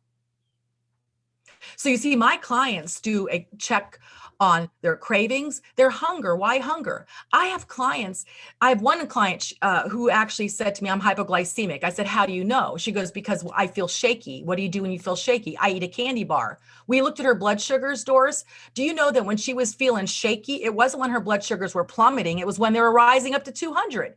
But she had no idea because she was just going based on symptoms, not on black and white, look at the paper knowledge. Attitude. People wonder when they struggle with mood, energy, and focus. But I tell you what, it's really hard to think positive when you feel like crap. Pain. I will tell you that having these kind of blood sugar variations after the different kinds of meals you're eating, it takes a long time before they show up in your blood work at the doctor's office, folks. But all the while, until it does show up, you're wondering why you're struggling with focus, mood, energy, and even pain. Poop. People, in fact, my clients in the beginning are embarrassed to do these Chappell's check. Talking about poop? I'm going to describe poop to somebody. But when you have a situation where you're not going every single day, where sadly, people aren't educated that what is it supposed to even look like? Well, you take your finger and you take your thumb and you put it in a circle. That's about the diameter it's supposed to be, not like a pencil, which is half my clients. It's supposed to be long, shaped more like an S, which mimics the colon down there, not in bits and pieces or runny. The color is going to be green to brown. I mean, sorry, but this is a conversation. And what does it show? It shows actually the health of my intestinal tract, which is housing 80% of my immune system. So if I have GI issues, if I'm struggling between diarrhea and constipation or irregularity, or it looks good the first part of the morning, by the afternoon, it's terrible. There's issues going on in there. That runny situation is inflammation along my intestinal wall. And if I have inflammation, what I have then are proteins that are being allowed to enter the bloodstream, which is going to trigger immune response, pain, and inflammation. as an example. I've spoken a little bit about energy. Laughter. I mean, it's natural that children laugh more than adults. You may not know this, but it actually is interesting that once people get past 75, they start laughing more than they did when they were in their 30s, 40s, and 50s. I guess by then they're like, well, I mean, you know, whatever now, I'm going to do what I'm going to do, and I'm not worrying about it, right? But the question I actually ask my clients who report to me every day is something they don't even think about unless you reported it every day, documented it. Do you know that I say to my clients that I swear to you that your highest of highs today will be your lowest of lows in the future? And without a doubt, because we document it, we can track. I have a client, for example, who for the first 23 days reported her chapels every single day. For 23 days, when it came to libido, there's a question you answer. Did you have a thought at all? Yes, I had a fleeting thought. I mean, I don't get into some nitty gritty personal stuff, but it's a question because it goes to a representation of your health. For 23 days, it was 0, 0, 0, 0, 0. Through those 23 days, we're working on her blood sugars in her gut. 23 day, she has a little, yeah, I thought about it today. Now, mind you, it's personal, you know, right? But then it was not 23 days, it was 12 days. Then it wasn't 12 days, it was 6 days, until it became something that was every day. And this woman 6 months down the road became that hot diva that she wanted to be, and she was missing out. It matters, people. Would you agree? It matters just a little, you know? Sorry, but you know why I think it's such a sticky thing? And the way I frame it with my clients about this libido, it's not just about the way we look at it on the TV or about sex. You know what it's really about, Mia? It's about creation. Creating. And every one of us here are creating something right now. And we need that creative spark when we're creating our business, when we're creating that TV show, when we're creating that messaging. So don't think of libido as something sexy or just sexual. It's creation. And I want you to have that spark, which represents how healthy you are overall. Craving, hunger, attitude, pain, poop, energy, laughter, libido, sleep. Do you know that people's cravings, whether it be for sweet, salty, fat, alcohol, actually represents deficiencies in neurotransmitters in your mind? Part of the reason people love to eat carbohydrates is for a moment when they eat carbohydrates, sugars, breads, cookies, forget the blood sugar for a second. We're going to talk about neurotransmitters. In order to absorb all that sugar, the body uses a bunch of amino acids except for one, which is called tryptophan. So tryptophan is artificially elevated in your bloodstream after you eat, and that is the actual amino acid that makes serotonin, that thing that people who are depressed lack. So what we do in the Body Mind Blueprint is we literally teach you the language of your body. And I want to offer you something. On 3/18, I'm doing a 90-minute blood sugar webinar, going deeper into this. You can register, and I actually will put it into the chat as well. But you can register right now by going to that number one letter U, number one word diet.com. And I will also send you the chapel's worksheet, just so you have that little cheat sheet. You may not report it to me, but I'm telling you, if you begin to track this, and then if you're wondering, golly, all day long I'm craving sweets, or I just I can't satisfy my hunger, or I'm not hungry at all, or my attitude sucks, or I'm really having, you know, bowel issues, or I have pains when I shouldn't have pains. Like I didn't work out. Why are my triceps sore? All those things matter. And sometimes it's helpful to have somebody guide you through what it means. But one of the first things you can do in black and white is you can truly look and see as a beginning, how are you responding? It is shocking, Sally. I get blown away at my clients that eat what they think is a healthy XYZ, whatever it is, and have no idea what their bodies are doing with blood sugars. And how easy it is to tweak it, just a little tweak, once you know what your ratios should be and what they are. And I think this is so important, you guys, because it's interesting. I've been speaking about this for a long time. I was in Australia through the early 2000s in every city, Brisbane, Perth, Sydney, Noosa, Brisbane. And I remember before I went there, I looked at the Australian stats because I didn't want to talk about USA stats. And do you know what scared me, Teresa, is that the statistics were the same in terms of the increases in pharmaceutical sales and the same in terms of the ADHD diagnosis, which was 1.4% increase in diagnosis from 1930 to 1992. In 1992, there was an 800% increase in diagnosis over the next 7 years. I mean, you guys, there's something really going on here. And I'm telling you, the one thing that we can do is begin to learn the language of our body. And so I hope that you will go to One Diet and register and let me share this information so we can go in a little deeper, a little longer. I wanted to give you an introduction. I'm also entering into the chat an actual link that would take you right there just to make it super simple for you.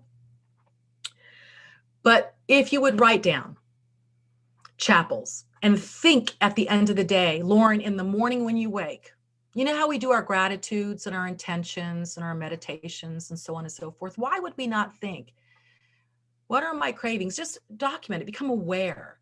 My cravings, my hunger, my attitude, my pain, my poop, my energy, my laughter, my libido, my sleep. Even on your own, or join me, and I'm going to show you how you can take that and make conscientious shifts and changes when you understand what it means when your cravings are doing this, when your hunger is doing that, when your pain is doing this. And so I want to thank you, Bettina, because though this We Empower You Summit is so much about prosperity, resources, with what Shay and Lee and Bettina are sharing here today, what Lauren, Tori, so many are sharing here today, I hope you really, really, really can see, like I said, this epidemic of where people are just not well. And it's like a shadow that follows us around and kind of weighs us down when we're wanting to move towards the full authenticity of our soul in that prosperity and in that abundance. Why don't we just get out of the way? This physical shadow that might be slowing us down. Thank you so much, Bettina. Oh my gosh. Yay. Everything we need to know in just one acronym.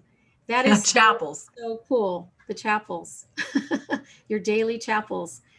I love it. Thank you so much, Debbie. As always, you continue to impress and you are a very sought after speaker as a result. We love having you. You've been pretty much a part of my summit since 2008, I believe it was, and running. So thank you so much for being a return summit speaker. And of course, now we're fully only virtual until we can be live and virtual in the future. And so thank you so much. And I will now go off camera. We're going to queue up our next speaker, which is Patrick Snow.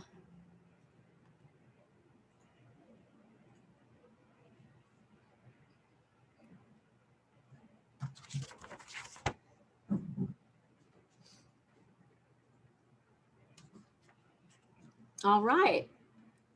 Patrick Snow is going to be talking today about writing and shamelessly marketing the book inside you. Has staying at home got you interested in getting published? Do you want to turn your book into a bestseller? Want to become a highly paid professional speaker, consultant, or life coach? If so, then don't miss this opportunity to get personal instruction from internationally famous best-selling author of Creating Your Own Destiny, which has sold upwards of 1 million copies in 5 languages and 108 countries worldwide since 2001. This book and his second book, Affluent Entrepreneur, have both been purchased by John Wiley & Sons, and he is also a contributing author to Chicken Soup for the Soul.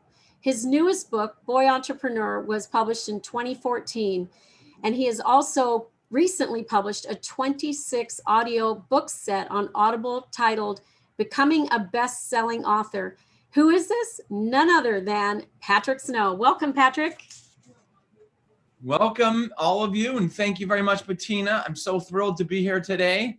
Wow, that could be the very best introduction that I've ever written myself. So thank you for so eloquently sharing that.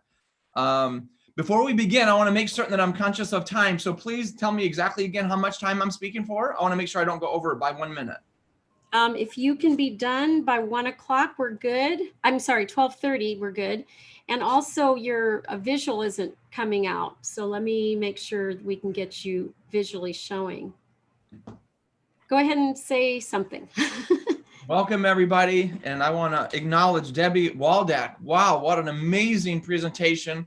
I've known Debbie for years and years and years, and I do believe she's the foremost world-leading authority expert on the gut and on health and wellness. Her books are amazing. So do yourself a favor and do anything and everything that she's suggesting. Your health and your soul will thank you for years to come. So wonderful on that, Debbie. I loved your presentation. Thank you so much. Sorry, I was muted, but thank you. I appreciate it. You're welcome. Okay. All right, you're all set, Patrick. All right, and then I want to thank Bettina and Lee for putting on this amazing event, and Art Johnson for all your great work. I recognize so many names on here, so many faces. It's so wonderful to see you all. I'm humbled and thrilled to be here. Bettina and I, we've been running together for 15 years, 17 years, 18 years. And what a brilliant entrepreneur you are. I love what you're doing with your organization, with your partnership with Lee and everything else. So congratulations. And I want to continue to support this in any way that I can. So today, Bettina's asked me to come talk about shameless promotion and how you do that with your book. So I thought that I would start by talking a little bit about purpose. And I just turned 52 years old a few months ago. And I would say in the last 5 to 7 years or so, I finally discovered what my true purpose in life is. And that is to love, serve, heal, and inspire other people. And as I attempt to love, serve, and heal and inspire people, I do that through my speaking, coaching, consulting. And you guys are all no different than I am. All of us are on this journey called life. And we're trying to figure out what we're doing here, why we're here, what our goals and missions and our soul level mission and goal is. And at some point in our life, the light turns on and we realize this was the reason for which we were born. This was the reason, these passions, these values, these beliefs, these ideas that we want to share with the world. This is it. Unfortunately, many of us were stuck in a dead-end job. Maybe we're pursuing a business that we're doing only because we thought we can make a lot of money at it, not because it serves our soul's needs. So as all of you discover your purpose in life, my challenge for you is to put that purpose in action. And many of you have already done that. Some of you are thinking about it, and some of you are in the implementation phase. Wherever you are, I challenge you to listen to your heart, listen to your soul, and continue down that path, regardless of what roadblocks and obstacles that you have in your way. It was Zig Ziglar who said it best. He said, you can't wait for all the lights to turn green before heading out of town. So yes, there will be obstacles. Yes, there'll be roadblocks. Yes, there'll be things in your way, but it comes down to courage. Either you do it or you don't. And I'm going to end today with Stephen Pressfield's quote on courage from the book, The War of Art. And that is, reaching deep inside, finding out what your most marketable passions are, turning those passions into your profession, into your purpose, and into your passion to serve and love and heal and inspire other people. So the problem with that is oftentimes many of us, we're waiting for that permission from somebody else. We're waiting for the universe to give us that blessing to go after our dreams, our goals, and our visions. And I want you to know this, that literally, leadership is not given, leadership is taken. And what I mean by that is no one is ever going to give you permission to execute and put forth in action a plan to follow up on the purpose for which you were born. That only comes down to you. So remember that quote again. I termed this years ago. Leadership is not given, leadership is taken. And you are the one that needs to stake claim to your purpose, to your passion, to your mission, to your goal, and then create a plan to fully execute that through the process. And unfortunately, it's scary. Unfortunately, that means that we need to stand up and shout out to the world and tell the world who we are, what we stand for, and what we believe in. Some people call it shameless promotion. I call it standing up for what you believe in and sharing that message. So I want you to know this: if you don't stand up and shout out to the world and tell the world what your purpose is, what your soul level mission and goal is, what your calling is, and what your message is, nobody else on planet Earth is going to do it for you. And also nobody else is going to give you the permission to do it. So yes, it's scary. Yes, we have to step outside of our box. Yes, we have to go after our dreams, our goals, and our visions. Yes, that means we need to market and promote ourselves. But you know what? At our age, 50, 60, 70, 80 years old, as we continue to have more experience in life, and as we age and season and come into our own calling, we're going to have fewer and fewer and fewer job opportunities that are going to pay us the income that we need to pursue our dreams, goals, and visions. So my challenge to you is, if you don't stand up and shout out to the world and shamelessly promote and tell the world who you are, what you stand for, what you believe in, as you age, then you're going to get stuck and forced to have a job. And unfortunately, and not to knock these two organizations, if you don't memorize your value offering, if you don't make coaching offers, speaking offers, consulting offers, or value proposition offers to your customer, and you don't memorize how to do that, and you don't execute that, then you're going to have to memorize one of these two lines, because ultimately these may be the only jobs that you can get. And that is, welcome to Walmart. How can I help you? Or may I supersize your fry and drink order for you? And it just burns my heart when I walk into those places, or I go through the drive-through, and I don't really go to those stores much anymore once I kicked my sugar habit, thanks to Debbie Waldeck and her coaching. But my point of it is, it burns my heart when I see people 60 and 70 and 80 years old, and they're a greeter at Walmart, or they're walking through the drive-through, working through the drive-through at McDonald's. And it's because they didn't take action on their soul level mission and goal. They didn't put their purpose of their life into action. And so I challenge you to do this. And when you do this, great things will happen. Yes, you will make a difference in the world. Yes, you will earn income. Yes, you will be able to tell your boss to stick it and quit working for the man. Yes, you will experience more time, more money, more freedom, more health, more love, more happiness in life. Yes, yes, and yes. And the way that you do that is to become an entrepreneur and transform your most marketable passions into your profession. So once you become this entrepreneur, how do we communicate your expertise, your value offering to the world? Well, there's all kinds of ways to do it. Podcasting, blogging, social media, all kinds of ways to do it. There's a million ways to make $1 million. But I want you to know it takes the execution of one way. And I think one of the world's greatest marketing secrets in the history of all business to successfully promote your passion, your purpose, your project is to write and publish a book and allow that book to become that platform from which you stand on to launch your speaking, your coaching, and your consulting career. Now, why a book? Because Dan Poynter said that the most respected career in North America today is that of a brain surgeon. And the number 2 most respected career in North America today is that of a book. And when you write and publish a book, you, in the eyes of the media, become the authority on your subject matter. Now, everyone that already knows you knows that you're the authority already. See, kindergartners are authorities at coloring. Teenagers are authorities at video games.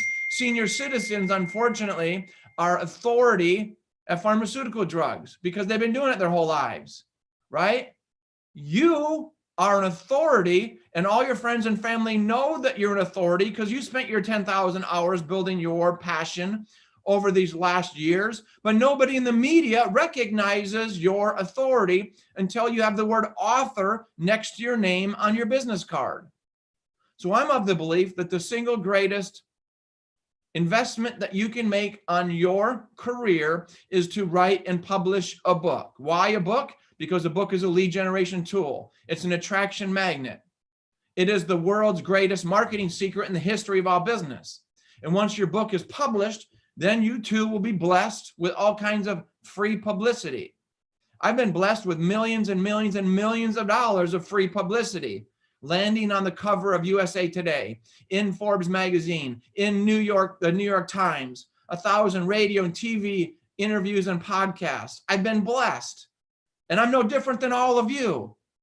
It's just that I have the word author next to my name on my business card, and those opportunities have come to me. Without those words or letters after my name on my business card, none of those millions of dollars in free publicity would have helped me out. So what did I do? I made photocopies of the USA Today cover story, the Forbes magazine article, the New York Times article. I took that and I gave away upwards of 5,000 copies of my book, Creating Your Own Destiny, over 20 some odd years. And in the process of giving away 5,000 copies of my book and my media kit and my coaching and speaking packet, I ended up being blessed with getting 3,500 paid speaking engagements on 4 continents. I ended up attracting 1,200, 1,300 highly paid coaching clients around the world, where I serve as their writing coach, publishing coach, book marketing coach, professional speaking coach, coaching coach, entrepreneurship coach, and small business coach. So it wasn't about the act of getting on the cover of USA Today, because I think we only sold 50 copies that day. It was about making 5,000 photocopies of that article and then handing that out with 5,000 copies of my books to land 3,500 paid speaking engagements. And when you understand that your book is nothing more than an arrow, and the arrow points to your website, and on the website's a highlight video where the meeting planner can taste and touch and feel and smell and emotionalize your passion and your energy, then they decide they want to put you on stage because you have passion and energy and the other speakers don't. And then once you're on stage, you're auditioning as a speaker for the audience to know, like, and trust you. And then once you do that, at the end of your presentation, you make a complimentary, no obligation coaching offer to the audience. And then a percentage of those people will then hire you to fulfill whatever purpose your life is based on the content of your book. So your book is your speech is your book. They're one and the same. Your book is your coaching practice and your consultancy. And those are your book. They're one in the same. And so with that being the case, why do we turn to a book when there's so many other ways in which we can market ourselves? Well, Abraham Lincoln said it best. He said that the written page is the only way the dead can teach the yet unborn. Your book will have a shelf life of hundreds and hundreds and hundreds of years from now. And your great, great, great, great, great grandchildren are going to say, you know what? Remember great, great, great grandmother, Debbie Waldack, back in the 2000s, she wrote these 3 or 4 books on gut health. And she was a pioneer in the industry. And because of her, maybe because of her, there are more babies being born today. Maybe the other challenges of the world have been solved because of how she helped women and men regain the health of their youth. And she was this and she was that. And it might be the year 2200 or 2300. A book has a shelf life of hundreds of years. The Bible is 2,000 years old, just about. Think about that. There's another quote that says there's only 2 things that you can leave behind on this earth. One is your children and the other is your art. And I'm of the belief that your book can become a masterpiece of a work of art to create a legacy for you and all of those people that you want to love, serve, heal, and inspire. And so with that being the case, now that you have the book, what do you do with it? Well, you turn it into your world's greatest marketing secret. And the first $5,000 paid speaking engagement I got was about 19, 20 years ago. And I was shocked absolutely shocked. And I will tell you today, my speaking fee is 25 grand. I've never been paid 25 grand to speak, but I've been paid 17, 18, 19, 20 grand many times. Most of my gigs are still in the $5,000 to $15,000 range. Why? Because I'm an author and I'm the same speaker that I was when I didn't have a book, when I couldn't get paid. I got free breakfast and free lunch and free dinner and free pens and free food and free parking. But because I wasn't an author and I didn't have a book, I couldn't get booked. See, if you want to be a horse racer or a jockey, you need a horse. You want to be a race car driver, you need a race car. You want to be a highly paid speaker, coach, consultant, entrepreneur, you need a book. And so upwards of 20 years ago, I learned the world's greatest marketing secret in the history of all business. I wrote and published Creating Your Own Destiny. On the internet, I found a speaking engagement in Key Largo, Florida for $5,000. I sent and I mailed a signed copy of the book to the meeting planner. And then a week later, they called up and said, Patrick, we'd love to book you as our speaker. We see at the time that your fee was $10,000. We can't afford that. We can only pay $5,000. Would you accept a $5,000 speech, round trip airline ticket, 2 nights hotel? Then my answer was yes, of course. And by the way, as a speaker, we always want upwards of 3 things: to be paid up front in advance, 1 night's hotel, round trip airline ticket. And you always get paid up front in advance. And I teach you and show you how to do that. Sometimes you get all 3. Most times you get 2 out of the 3 of those requirements. So I showed up. I did the speech. I did what my mentor taught me. I networked like a politician, shook everybody's hand. I went around table to table to table at breakfast, asking them, what are your pains? What are your fears? What are your anxieties? What keeps you up at night? Oh, by the way, I'm going to be your speaker, so please laugh at my jokes. And they loved it. And I got a standing ovation. And I will tell you that most times in the professional speaking industry, we don't get a standing ovation. But that's one of the strategies that I teach, so that you'll get them more so than you won't. And after the speech, I went to the meeting planner. I said, I don't understand. I want to know why you booked me. There had to have been others. And she said, oh, yes, Patrick. We had 47 other speakers from all over the world. And all those 47 speakers emailed us. And in their email was their embedded video file with their highlight video. And we watched 10, 12 highlight videos. And we got your email as well. But all of a sudden in the mail, you were the only one that mailed us a 250 to 300 page hardcover book. The only one of those 47 speakers. And I was like, great. I said, what do you think of the book? And she said, we liked the book. That's why we booked you as our speaker. And I said, no, what do you think of the content of the book? And she says, well, to tell you the truth, Patrick, we had 7 of us on the speaker selection committee, and not a single one of us actually had time to even read your book. And in that moment, I realized that it wasn't so much about the content of the book. It was about mailing the book with a nice 1-page signed inscription to the meeting planner and then following up. And that has what has set my career on fire over these last 20 years. And after that experience, I gave away another 5,000 books and got 3,500 paid speaking engagements on 4 continents. And also I gave away many of those books to my coaching clients and brought on 1,200, 1,300 coaching clients. And you know what? For those people that did not hire me, it's okay, because my book is serving as a sales it, not a salesman or a saleswoman. I don't have to pay medical benefits, dental benefits. I don't have to pay any of those things. But my book is a walking marketing machine for me for the rest of my life and for 100 to 200 years after I depart this earth. So I tell you again, a book is the world's greatest marketing secret. So if we're going to do this, how do we do it right? I'm going to rush through 5 ways to become a best-selling author. Because if you're going to do it, you want to become a best-selling author of 35,000 copies sold. I was blessed. I found one company in 30 days after my book came off the press to buy 40,000 books. Because I found it's a whole lot easier to find one company to buy 40,000 copies than it is to find 40,000 individuals each to buy a book apiece. And this is one of the things that I coach and teach in my 52-step book marketing business plan. So 5 things you need to know to become a best-selling author. Number 1, you need to spend the rest of your life promoting your book. So these 30-day, 60-day, 90-day book marketing campaigns are rubbish. They don't work. You need to do a rest of your life or 50-year book marketing campaign. And the best way to promote your book is to speak. My mentor taught me when you speak, business happens.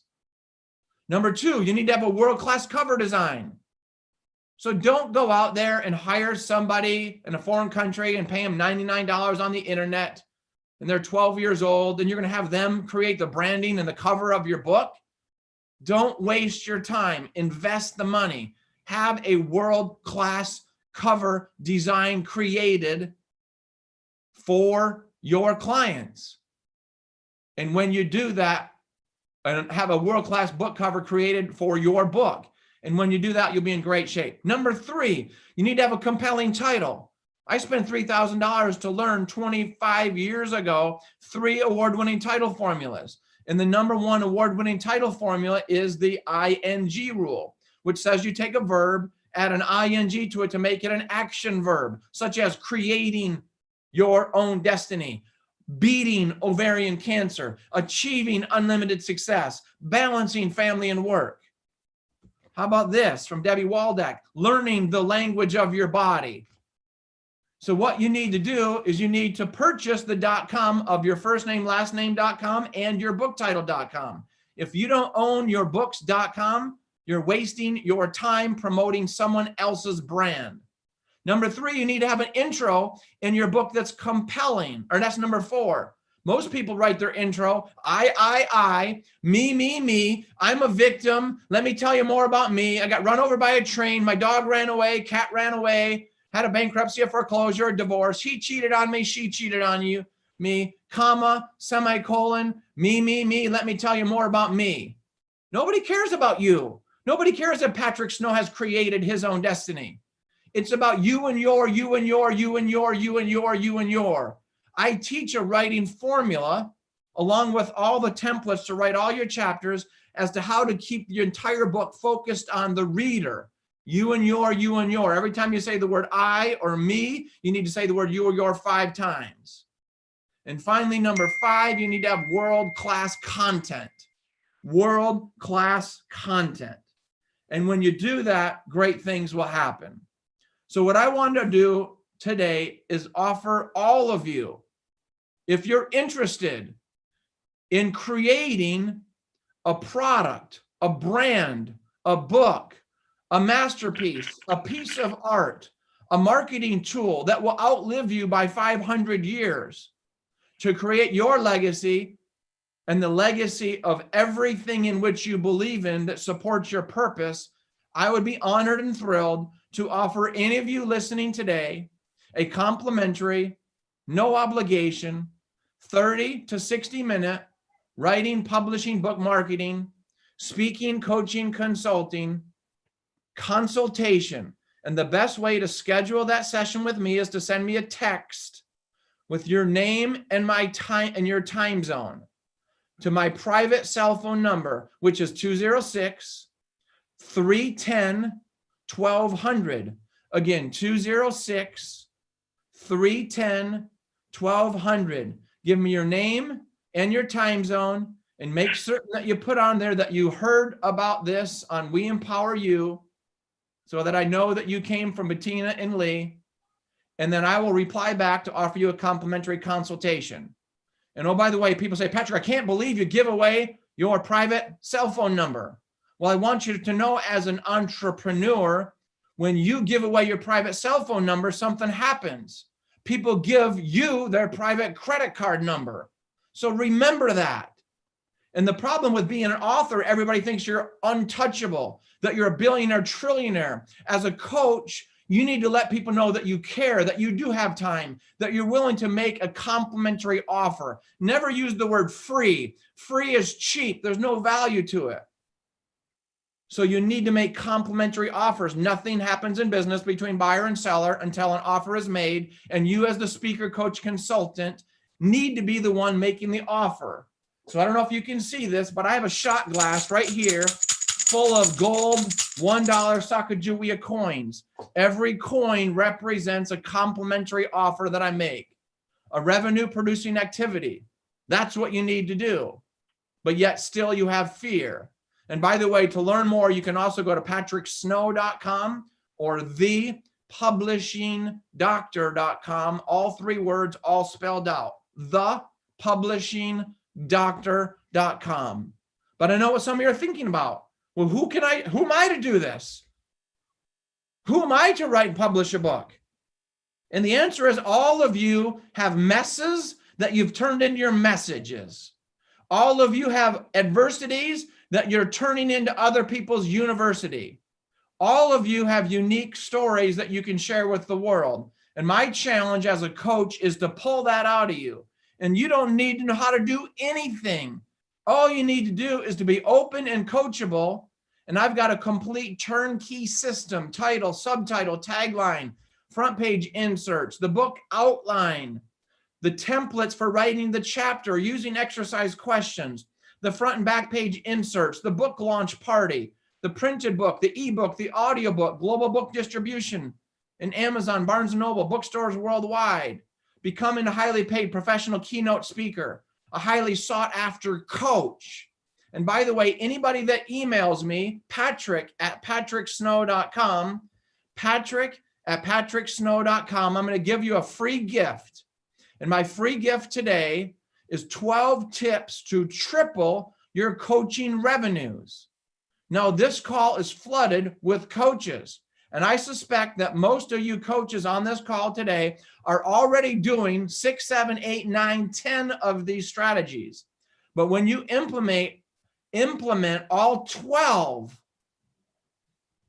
of these coaching strategies that I put together, which is 25 years of coaching experience, in this 8-page, 5,000-word article that I'm going to send you for free when you email me, patrick@patricksnow.com, you'll be able to add an additional $50,000 to $100,000 a year to your bank account.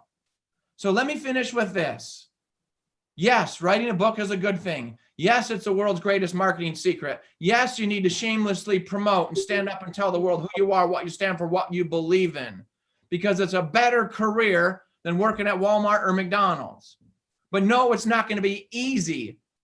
No, you will have some rejection, or yes, you will have some rejection, and only 90-95% of the people are going to love you. You're going to have the negative Nancys and the doubtful Daves and those people that critique you. Les Brown said, never let someone else's opinion of you determine your reality. So don't let those critiquers stop you in your tracks. Instead, listen to Steve Pressfield, because here is his message. Author of The War of Art. This is a quote from his book. And I'm going to read The War of Art, not The Art of War. The book is The War of Art. It's the opposite. The War of Art. Steve Pressfield. And this is how I'm going to finish today's presentation. Are you a born writer? Were you put on earth to be a painter, a scientist, an apostle of peace? In the end, the only question can be answered by action. Either do it or don't. Write the book or not. It may help you think about it this way. If you were meant to cure cancer, write a symphony, crack cold fusion, pen a book. If you don't do it, you not only hurt yourself or even destroy yourself, you hurt me, you hurt your children, you hurt the planet. You shame the angels who watch over you. You spite the Almighty God who created you and only you with your unique gifts. Your story for the sole purpose of nudging the human race 1 millimeter further along its path back to God. See, creative work is not a selfish act. Becoming an author is not a bid for attention on the part of an actor. It's a gift to the world and every human being in it. So don't cheat us of your contribution. Give us what you got. My soul level mission and goal is to love, serve, heal, and inspire. And I'm hopeful that in some way I've been able to do that with you today, to challenge you to transform your most marketable passion into your profession. I love you all. I believe you all. I challenge you to think it, ink it, believe it, achieve it. My name is Patrick Snow. God bless. Thank you Thanks, so Patrick. much, Patrick. Wow. Okay. We are really rocking and rolling here right now. The shameless marketing topic, the writing your own book, the last message you just made. I tell you, this is really what everyone needs to hear today at the We Empower You Global Virtual Summit.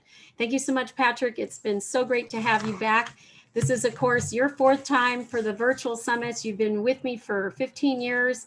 And you've been doing a bang up job. I think you have about 3,000 authors to your name, if I'm not mistaken, all around the world. And so if you're interested in Patrick's offer, you're going to want to take advantage of it. Type your information to him in the chat. And we have information about Patrick as well. So thank you again. So our next speaker I'm going to queue up is Brian Gregory. All right, Brian Gregory is going to be talking about how emotions sell everything. And he's going to be making a very, very special announcement today. The CEO of Admanity and creator of the Admanity Protocol, the world's first emotional algorithm for small business brand analysis, is here. The Admanity Protocol can analyze any company or brand in 5 minutes online and then create agency-level advice on how that business should market and advertise emotionally to reach those most likely to buy. The algorithm identifies the ideal tactics, strategies, and ad formulas that can be used, as well as a myriad of other marketing recommendations. It is a breakthrough for small businesses that need the strategies, as well as for the ad agencies that are hired to create them. He has been an entrepreneur for 40 years and has spent 20 of those years in the magazine, publishing, advertising, and agency realm. He's written the book, Sheep Don't Eat Complicated Grass, and is very passionate about the advantages of emotional marketing. He's an advertising sales master, author, speaker, and an expert on emotional marketing and branding tactics. Welcome, Brian.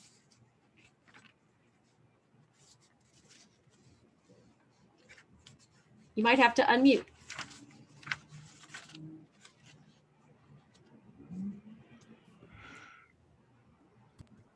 How's that?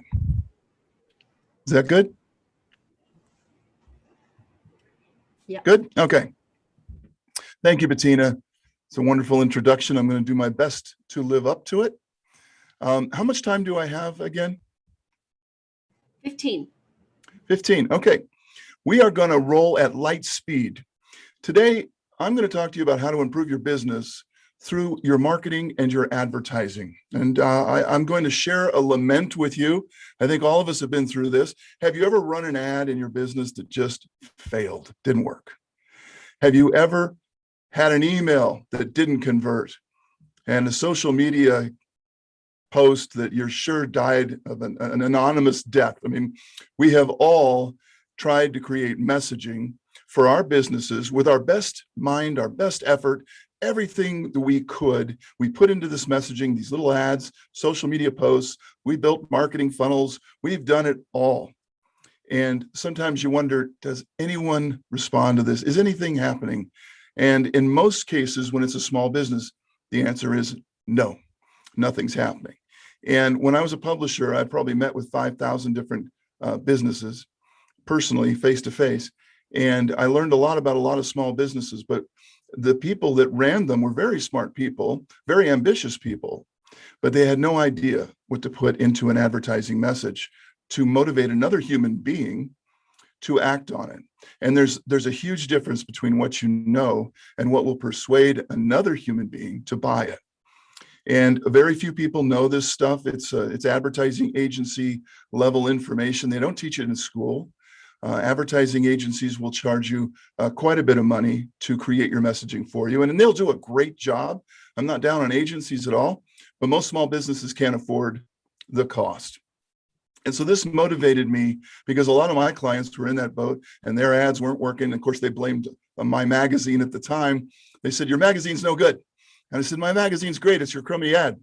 And then we, how do you convince somebody that it's not the magazine, it's the actual content of an advertisement or a radio spot or a TV spot? It's all the same. It doesn't matter what you use. And it all comes down to one thing. And this is what we're going to talk about today. And these are the secrets I'm going to kind of reveal for you. It all comes down to human emotionality. Everything in my company, Admanity, is based on the emotions that make people buy things. We're capable of experiencing hundreds of emotions, but there may be only a few that will work at any given time to make someone want to purchase something. And we found that there are 15 emotions, and we'll show those to you, that actually make people buy, that actually persuade people, that actually motivate someone to take out their credit card and say, I'll take it. And this is a value to all businesses because we all need to know these emotions. Of course, schools don't teach it to us, and it's not really readily available, but today we're going to show you how to do it. My company, Admanity, created over a 7-year period, an algorithm that allows any small business to diagnose online with a 10-minute test.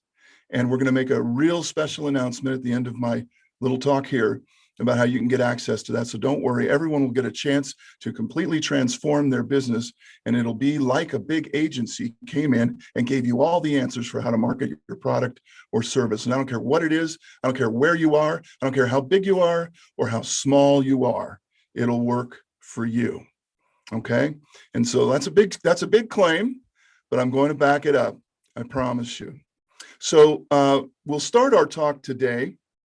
I'm going to share my screen, and let me see if I can get this to appear here. Here we go. Let me share it. We're going to give a little presentation. Here we go. Hopefully everyone is seeing the Admanity logo right there. And underneath it, it says attract. Is that working? I think you have to touch on the logo and then go to share screen again. Oh, okay. Let me just get out of here. Let me share screen. It says it's disabled right at the moment. One second. Yeah. So what we're going to show you here, and so you get an idea why this works. What we did is we researched all of the best advertising over the last 100 years. So the only way to really judge advertising is how well it works. You can say all you want about it, but if it doesn't move the needle and doesn't make sales, it's not great advertising. And so we looked at all the companies that had really changed their game with simple advertising methods. And we found that the same emotions were recurring in each one over and over and over again. These same emotions kept coming up. And so what you're going to see today is some of those, we're going to show some examples, but these are all formulas. Advertising is nothing more than formulas put in the hands of creative people. So when you create an ad, it'll be your ad and it'll be your creation, but it'll have to conform to one of the formulas that seems to work on human beings. So let's see if we can share that screen now. Yeah, there it comes up now. Let's do that. Now you should be looking at the Admanity logo. Thumbs up? No, we're looking at a white screen. So what you have to do is you have to bring it in there. The Admanity logo, and then so stop the share, hit the logo, then reshare. Stop the share. Okay. Let's do that. Sorry about this. Yeah, I see the whiteboard.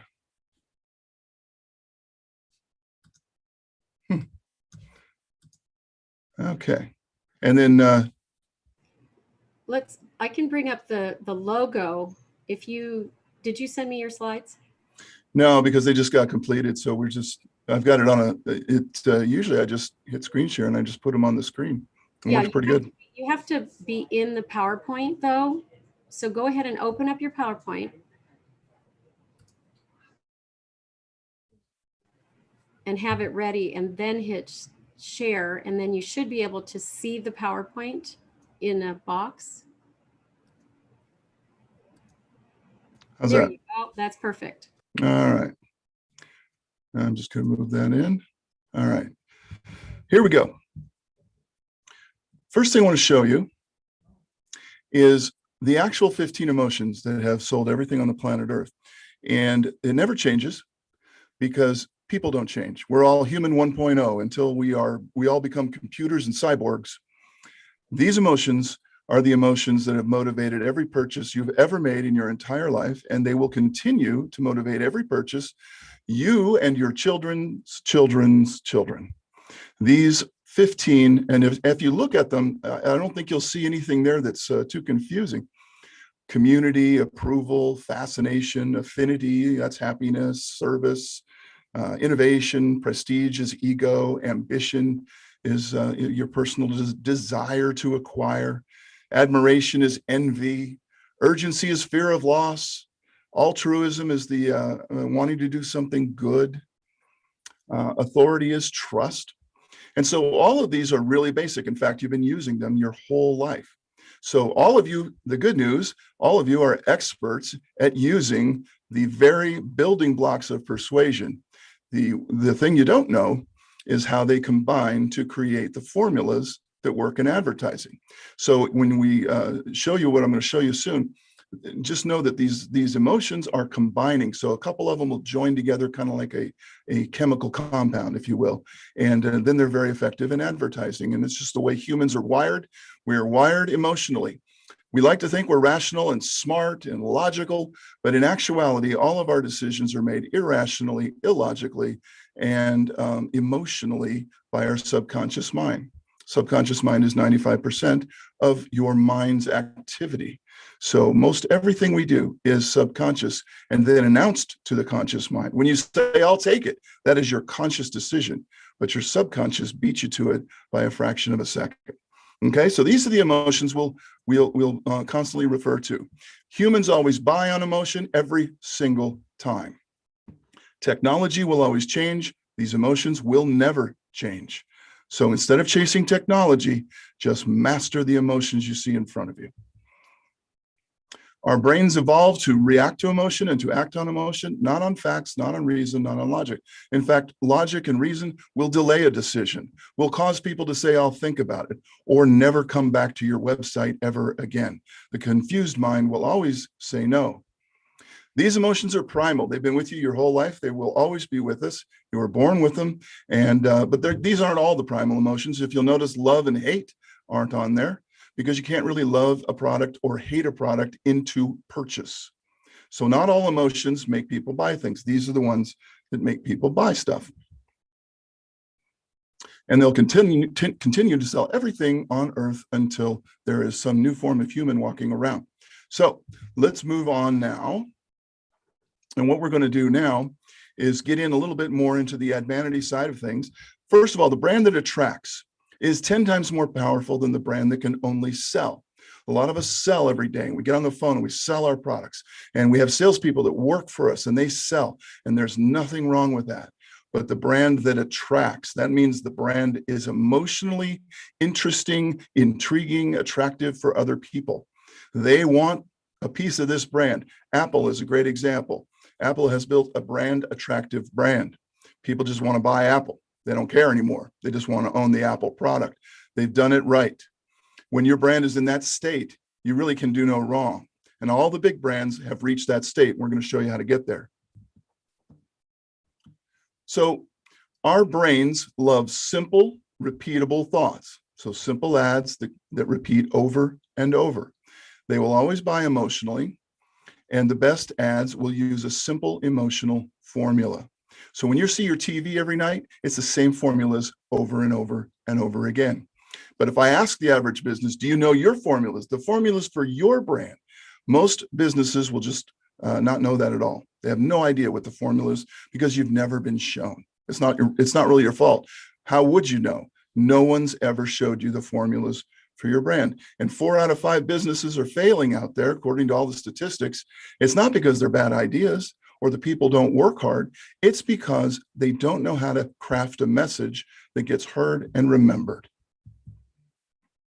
So I want you to take a look at these brands here. These are huge monster brands, right? These are all billion-dollar brands. And every one of them you're probably familiar with. And I'm going to ask you a simple question.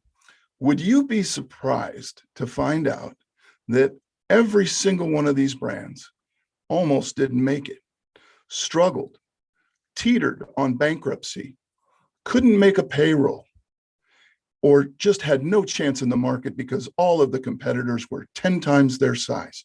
Every single one of these brands almost isn't in our world today, except one thing changed every single one of these brands: a single ad campaign. One ad. The products never changed, the people didn't change, the name of the brand didn't change, but an advertising campaign changed the entire brand. They went from zero to hero. So just take a mental picture there. I'm going to show you a couple of examples here. Now, it should appear, there you go. Geico, we've all seen Geico on TV, can't get away from it. It's every other commercial at night. They were once teetering on bankruptcy. No one had ever heard of the government employee insurance company. Now they're the #2 insurer in the entire USA. They use a formula, they use it every single commercial. And now you even see the other car insurance companies copying their method because they're about to become #1. There's no stopping Geico. I wouldn't bet against them ever. How about Marlboro, the biggest cigarette brand in the world? At one point, couldn't even muster 0.25% share, had no market share whatsoever. It was the worst selling brand in America. They changed their ad, the Marlboro Man. It's a formula. It's been used many times. It is now the #1 brand in the world for cigarettes. And even if you don't like cigarettes, you have to admire a zero to hero performance like that. Volkswagen came to the United States after World War II. Nobody wanted it. It was a puny, ugly, no power German car that the Nazis had built. And General Motors wouldn't even take the factory. It was given the factory for free. They said, no, we don't want it. It's not going to sell. It became the most produced car in the history of all cars, the #1 import in the USA. One thing changed their brand, an ad. Nobody was asking for light beer in the 70s. People were drinking beer and not thinking about dieting or anything like that. Miller Lite breaks out with a new brand. It becomes not only the best-selling light beer, the #2 beer in America of all beer. The only thing that did that was their ad campaign, and it used a formula, and it's been used many, many times. Federal Express couldn't make payroll. They were going under. They had repossession agents on the ground. When the planes were flying, they were going to repossess the planes. When they landed, they were doing so poorly. They're now the #1 carrier in the world, and one ad turned the corner for them. It was a formula. Axe body spray had failed in Europe. It was already a thing, and they were going to bring it to the US, but they were worried because it's not really selling very well. It became #1 with 72% market share in just a couple of years.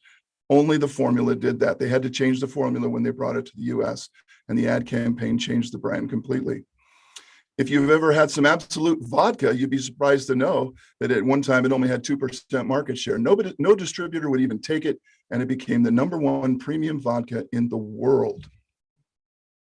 Lastly, Dollar Shave Club, little company that had 250,000 razor blades sitting in a warehouse, had really nothing. A few years later, it sold to Unilever for $1 billion. They had a simple formula in their commercial, and they used it over and over again. Every one of these brands was struggling. Some were failing. They implement a single formula, and by the way, that is our formula there, 1 + 2 = 3. We'll show you how to use it. And their sales went through the roof, and they all became huge brands, and they're still using those formulas to this day. Why would you ever switch if you're a billion-dollar brand? So if you want to grow, you simply get the same formulas that the big brands are using. And that's what Admanity does. We actually give you the formulas that are appropriate for your company. So how do you get them? Well, you go to admanity.com and you take the Admanity protocol. It's a simple 10-minute true-false test about your business. And we'll ask you some really simple questions. Anybody can answer this. None of the financials. We don't care what you sell. We will show you how to sell it. In fact, we don't even know what you sell when you take the test. It's completely blind. We will give you a brand brief, a brand attraction report. We'll give you access to your portal. A lot of things you're going to see a little when you get there, when you go to the website. I won't go into detail now, but we'll send you a 150-page document on your brand, everything you're ever going to want to know for the next 20 years about how to blow up your own brand. It's $397. a little more than $1 a day equivalent. And there's 100% 30-day money back guarantee. So there's really no risk to give it a try. And the special for today is announcing Founders Club. Thanks to Bettina and We Empower You. We're going to give you everything I just mentioned there. You're going to get all the information about your company, all the emotional triggers that sell your brand, the strategies, the tactics, and the formulas. And you can see them all there. You get a complete emotional archetype of your brand, all the emotions that sell you, all the formulas you should be using in your advertising, how to upsell your customers, a complete persuasion library of words and phrases. You should have them in all your emails and all your website, the colors, the win-backs, even the gifts you should be buying your customers are there. Plus, I will personally mentor you and show you how to use these things every single day in your business. And that's what's added today for the values off the chart. We've never offered this before. Plus admission to Advanity U. We just launched this. It's a whole website just filled with training and teaching and videos and how to do it kind of stuff that will help you grow your brand, and you get that free. It's normally about $588 a year. So the total value on that is $1,985, and it's still $397, not 1 penny more. You get that with the 30-day money-back guarantee. And this is Bettina's offer through We Empower You and the summit today. So it is one heck of a great offer. And if you want to write something down, please write this website down. This is where you get it. It is admanity.com/We Empower You. You must add the We Empower You, all one word, and then you get this special offer. It is way better than the offer that is on our normal website. So please don't buy from our standard website. You folks want this offer here if you want any offer at all. And with that, I will try to exit here and stop sharing my screen. There we go. Back to me. So if anybody would like to reach out to me, I'm putting all my stuff here in the comments in the chat section. You can reach out to me in many different ways. I'll be happy to meet with you, chat with you, hook up on LinkedIn. And I want to thank Bettina for allowing us to come on here and present. I hope it will help you. And trust me, you won't believe what you get with this program. Thank you all so very much. I appreciate it. Thank you so much, Brian. It's so great to welcome you aboard to this program here. And my son's going to take you off the spotlight. So hang on one quick second, and then I'll proceed. So if you wouldn't mind entering in the link, the link I put in isn't working, but I know we have one for us. And thank you, because, you know, when we founded our membership in June of last year, we had the app and we had Income Activator, and we had a promise of a future that was going to grow. And within months, we created a $30,000 package, which we now sell for $1,599 US. And now this package continues to grow with folks like you putting in to the package. And this is now going to be, this free report is going to be part of our membership going forward. And this very wonderful rate is also going to be available to our members. And as you say, it's just a one of a kind and a founding rate at that. So thank you so much. And with that, I'm going to have my son bring up the next speaker, and we're going to be breaking out into breakout sessions. So before he spotlights the speaker, what I'd like to say is what we're going to be doing, and that is we're going to go ahead and unspotlight. Yeah, there we go. We're going to break out into the speaker sessions. This is a 45-minute breakout session. There is facilitators in most of the rooms, but not all. And I will let you know who has a facilitator in their room.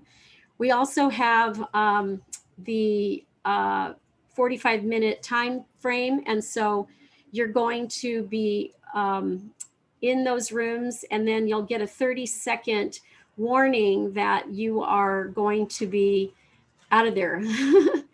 So that's going to be the time frame. Each of our speakers right now is going to give a 1-minute pitch to get you invited into their classroom. And you're going to need to consider that there's about 6 or 7 or 8 of you that'll fit in each of the breakout rooms. And you're going to do this on your own. The co-facilitators are going to find their way to their rooms that they're facilitating. And if anybody gets lost in the process, we're going to help you to find your way. So as soon as everybody's into the breakout room, let's give it another 2 minutes before we get started introducing the speakers. That way we have enough time to get everybody in the appropriate rooms. It's much like Spock, and away we go. So let me have Lori Sagawa-Whaley introduce herself really quickly. Lori, are you there? And spotlight her also, Danny. Go ahead. Yes, so Lori, give us your 60-second pitch of why people want to come into your room.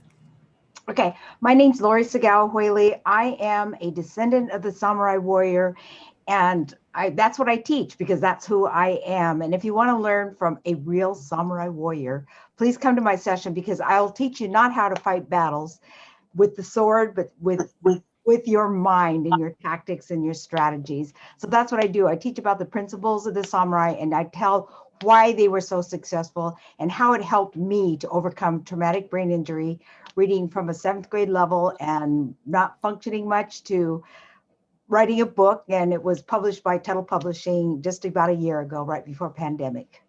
So please join me, and I would love to share with you about the strategies and the secrets of the samurai warrior from a descendant of the samurai warrior. Thank you. You're welcome. I mean, sorry about that. Thank you. I'm multitasking clearly in the background here. So our next speaker that we're going to have is TU Knapp, and TU is going to share a little bit about her topic. TU. Hi. Hi, Bettina. Yes. I am thrilled to be here. My name is TU Knapp, and I'm the author of Healing the Holes in Your Soul. Your journey to freedom begins within. I'm thrilled that I have an opportunity to share my story because it's about domestic violence, but has a really, truly amazing, happy ending. So I invite you to join me because the story is about me when I was headstrong and independent, and I imagined the world, excuse me, I imagined the world to be like a fairy tale. And what I found out was a huge surprise, okay? But to get to the other side and to be part of the summit, you know, it's amazing to have this opportunity to meet so many wonderful speakers and learn from every single one of you. So I'm touched to be here, and I'm honored to have you join me in my breakout room. Great. Thank you so much to you. And next up, we have Doris Hughes Green. Doris Hughes Green. Hello, everybody. I am Doris Hughes Green, and I'm looking forward to my breakout session. I will be talking about customer first, and that the customer is always right because we need customers to be successful. So I will be taking time to share with you my story, how I have built a successful business over 40 years dealing with people and customers. So come check it out if you want to know how you can win customers around the world. Thank you. Thank you so much. And that was Doris Hughes Green. And next up, we're going to have Debbie Waldeck. Debbie Waldeck is going to be talking and giving us her 1 minute. Hey, everybody. First of all, I'd love to be in Lori, TU, and Doris's breakout rooms. Such fantastic speakers. I know there's limited to 7 to 8, so I want you to keep that in mind. Remember, I will be doing a webinar next Thursday. So if you wanted to do both, you could go to Doris's room or Lori or TU's and also do my webinar. But if you want to come to mine, I'll be speaking about, as I mentioned, those little hacks you can do at home that would indicate how healthy you are, and also what you can do such that you can bring yourself to what I call cold fire. And that's when you've got this trust and faith in yourself, in your body, that no matter whenever you step into the unknown, you'll never fall. You'll either fly or you'll be carried. So I'll see you in there. Oh, that's wonderful, Debbie. Fly or be carried. Okay, and then next up is Rita Bukutsi. Rita Bukutsi, come on down. I am here. All right. Hello, everyone. I'm Rita Bukutsi. I'm also known as Mama Rita Money. Join my room if you want to raise your financial intelligence. Most of us want to learn more about our money so that we can elevate our money status, whatever that is. So join me today. We're going to learn about what our financial intelligence is, how we can raise it up, what are key money principles and steps we can take to empower ourselves to raise the bar on our money education. How literate are we to build our confidence and move forward to create those financial vision plans so that we can flourish and live that freedom lifestyle that we always dreamed of. So join me in our room, room 5.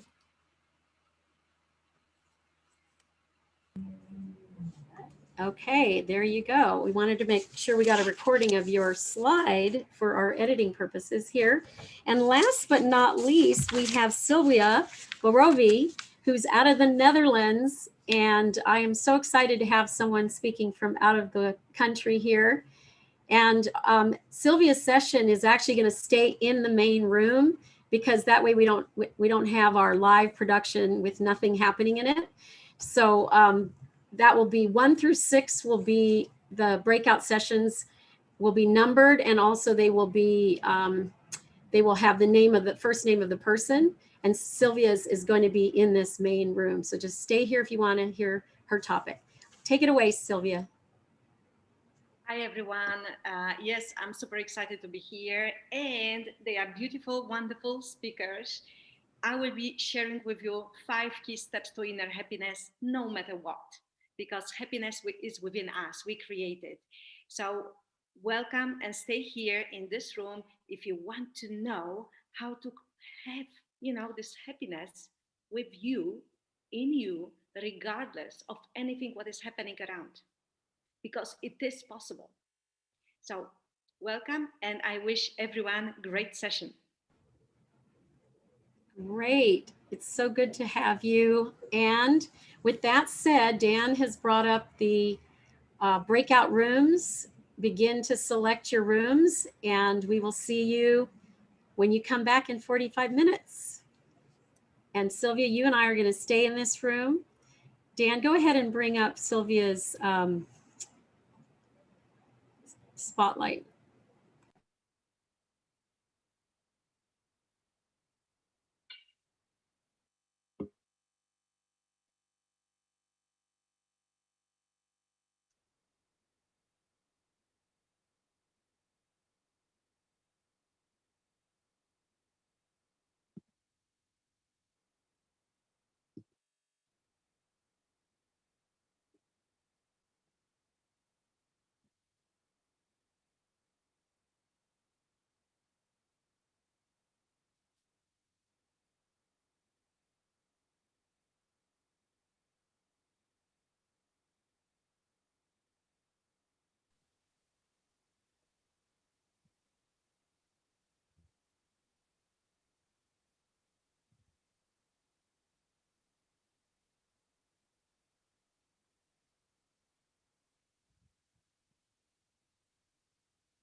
How? Everybody's typing how to get in the room. Zinda is answering. Hang on just one second. Which room do you want? Can you put in the chat which room you want to go in? Chat is no, there's the chat. Would I go to, what's her name, Debbie?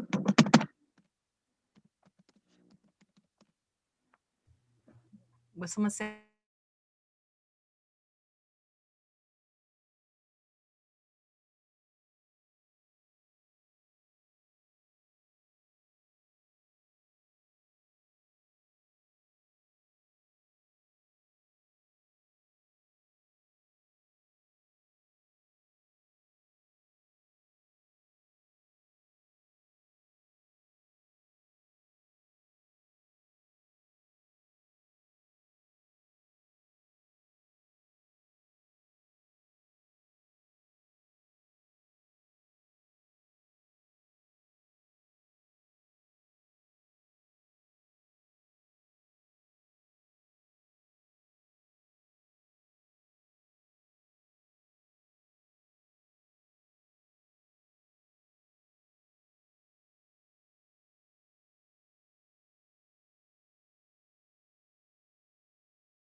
Hello, everyone. Hello, Bettina. Hi. It looks like we've got quite a few in this room.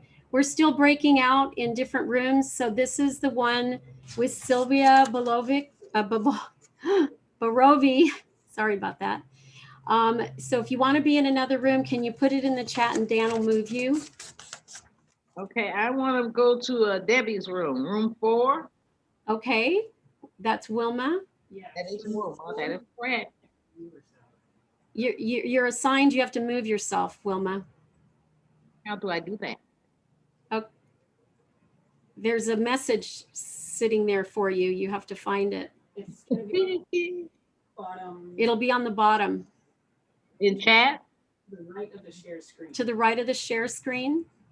The share screen, okay. It says record. No. Can you just go to room 2? Can you see the choice? Breakout room. Oh, okay. Room 2. Okay, I'm in room. And Romerick wants to go to number 4. Are there any others here that want to go another room? Otherwise, we're going to go ahead and start this session. I haven't been able to, I don't see any menus to get the thing. I've been private messaging with Janet. I'm supposed to go help Lori, but I can't see how to get I'm there. going to move you there now. Okay, thank you. Okay. All right. This always takes a few minutes to finagle. And then there are people that don't move into another room. So Teresa wants to go to room number 5. I got her assigned. You got her assigned? Okay. All right. We're going to officially start, Sylvia. Okay. So Sylvia Barovi is passionate about helping women, especially those who are struggling after a breakup or who are currently going through the divorce. She helps them create their inner happiness, rediscover who they are and their true selves, to discover their strengths and their potential, and to design the life they want and then enjoy it. She did this after her divorce. In her coaching practice, she focuses on relationships in the lives of her clients because as human beings, we have the need to belong in communities. Welcome, Sylvia. It's so great to have you. Take over here. Thank you, Bettina, for this great introduction. Welcome, everyone. I'm super excited. Actually, now sitting for a couple of hours, I must say, I'm feeling very relaxed and happy to be here and happy to talk about happiness. 5 key steps to inner happiness, no matter what. And why we are talking about happiness? Because happiness is an essential ingredient to healthy and successful life. And I hear more and more like people asking me, Sylvia, can I be happy? And I'm thinking whether people asking actually themselves, what is happiness for me? Some people think that happiness is something related to things, to people, and more they know, no, it's not.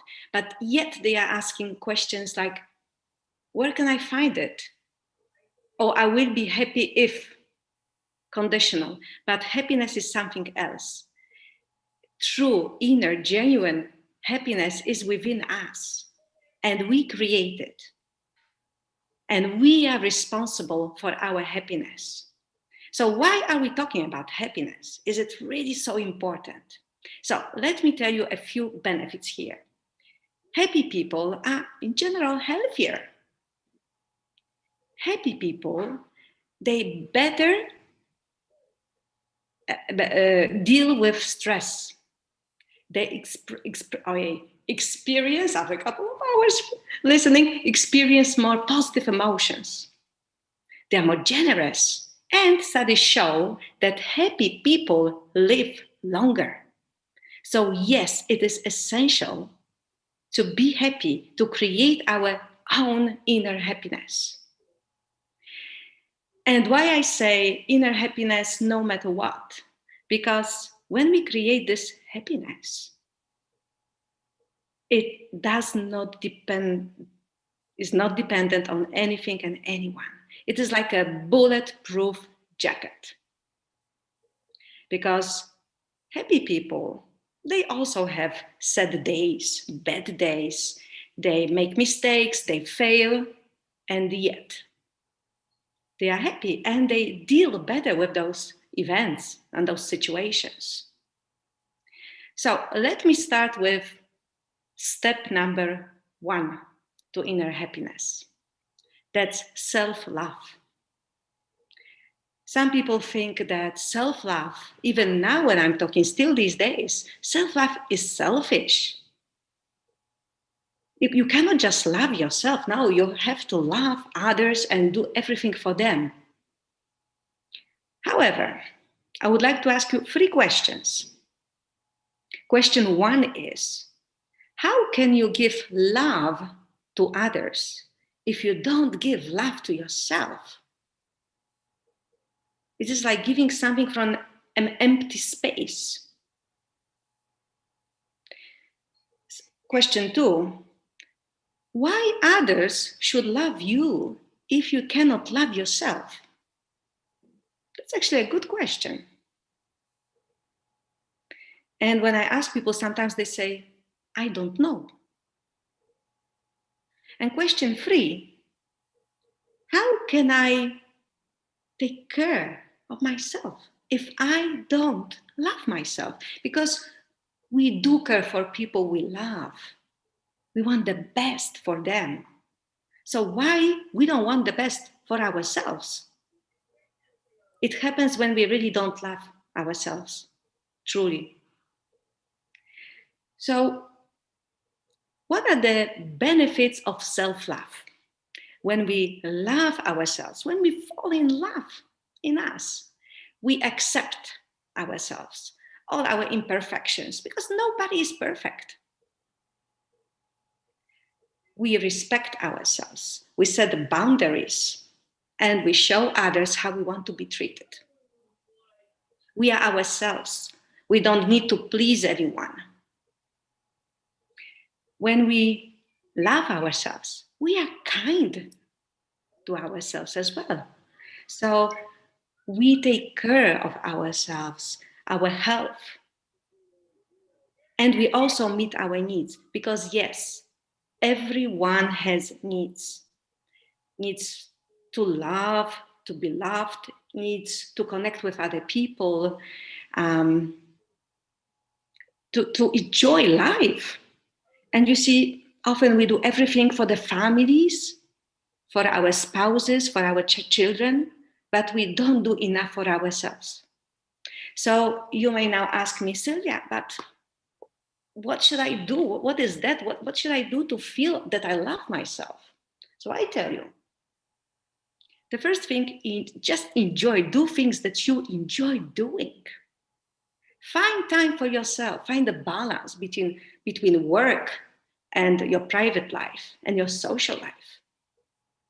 If you meditate, relax, do it, continue doing that, or do yoga, or do jogging, workouts, whatever is for you, whatever works for you. And eat healthy and drink healthy things. A lot of water, green tea, any other things. So this is act of self-love. Doing things for yourself. Find time to relax. Find time for your hobbies. Because we need to recharge our body and our mind. So remember, self-love is essential. And you know, on the plane, you hear always, put the mask first on your face and then help others. So remember, fall in love with you and take care of yourself first. And you know, when you love yourself, you have so much love to give and you do it naturally. So self-love is the first step. The second step is gratitude. Sometimes we are thinking, yeah, what am I grateful for? And then we're thinking about something big. But the secret of gratitude is actually to be grateful for those little things. This cup of coffee in the morning, or the glass of green juice or water. I am grateful living in the Netherlands that I can drink tap water. I don't need to walk miles. for water.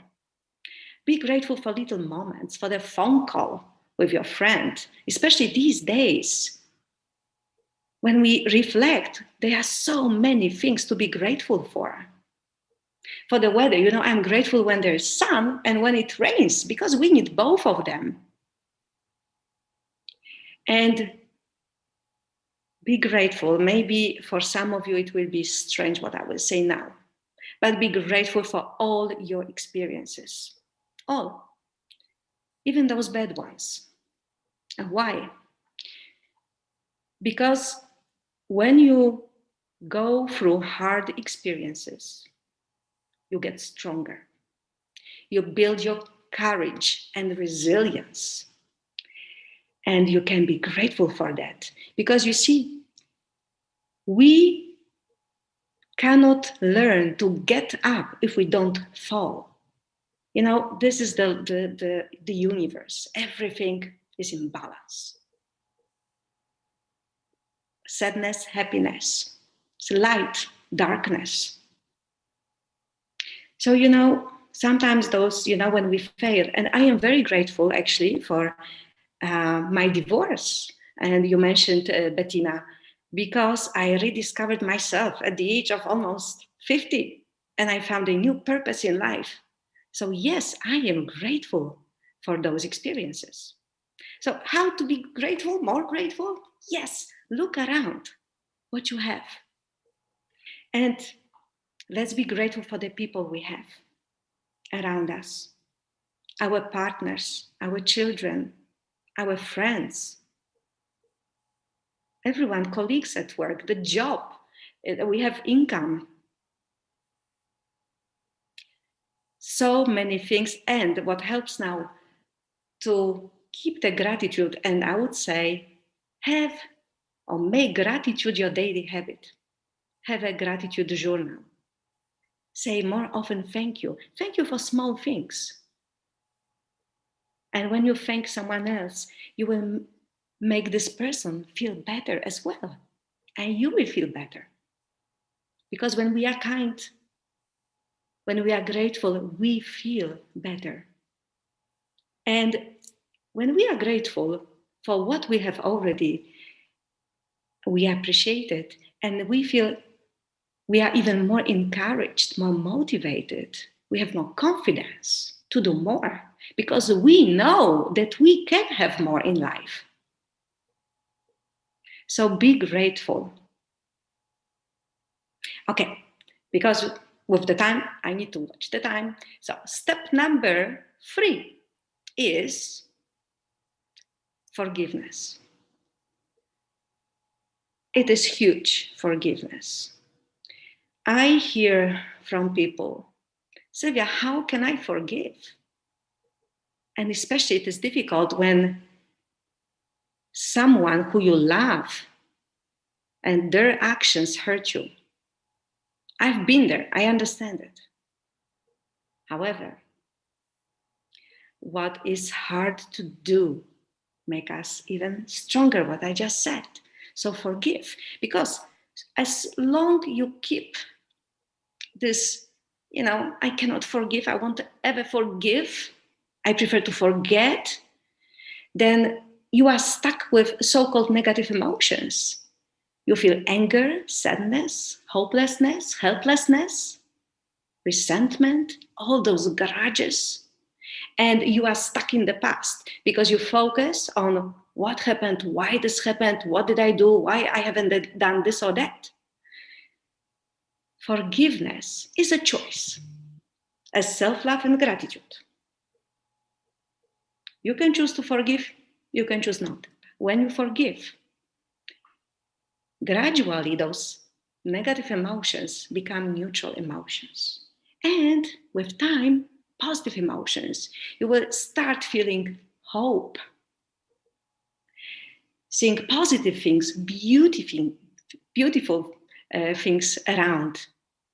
And you will be empowered because those negative emotions, they limit you from taking action, from being resourceful.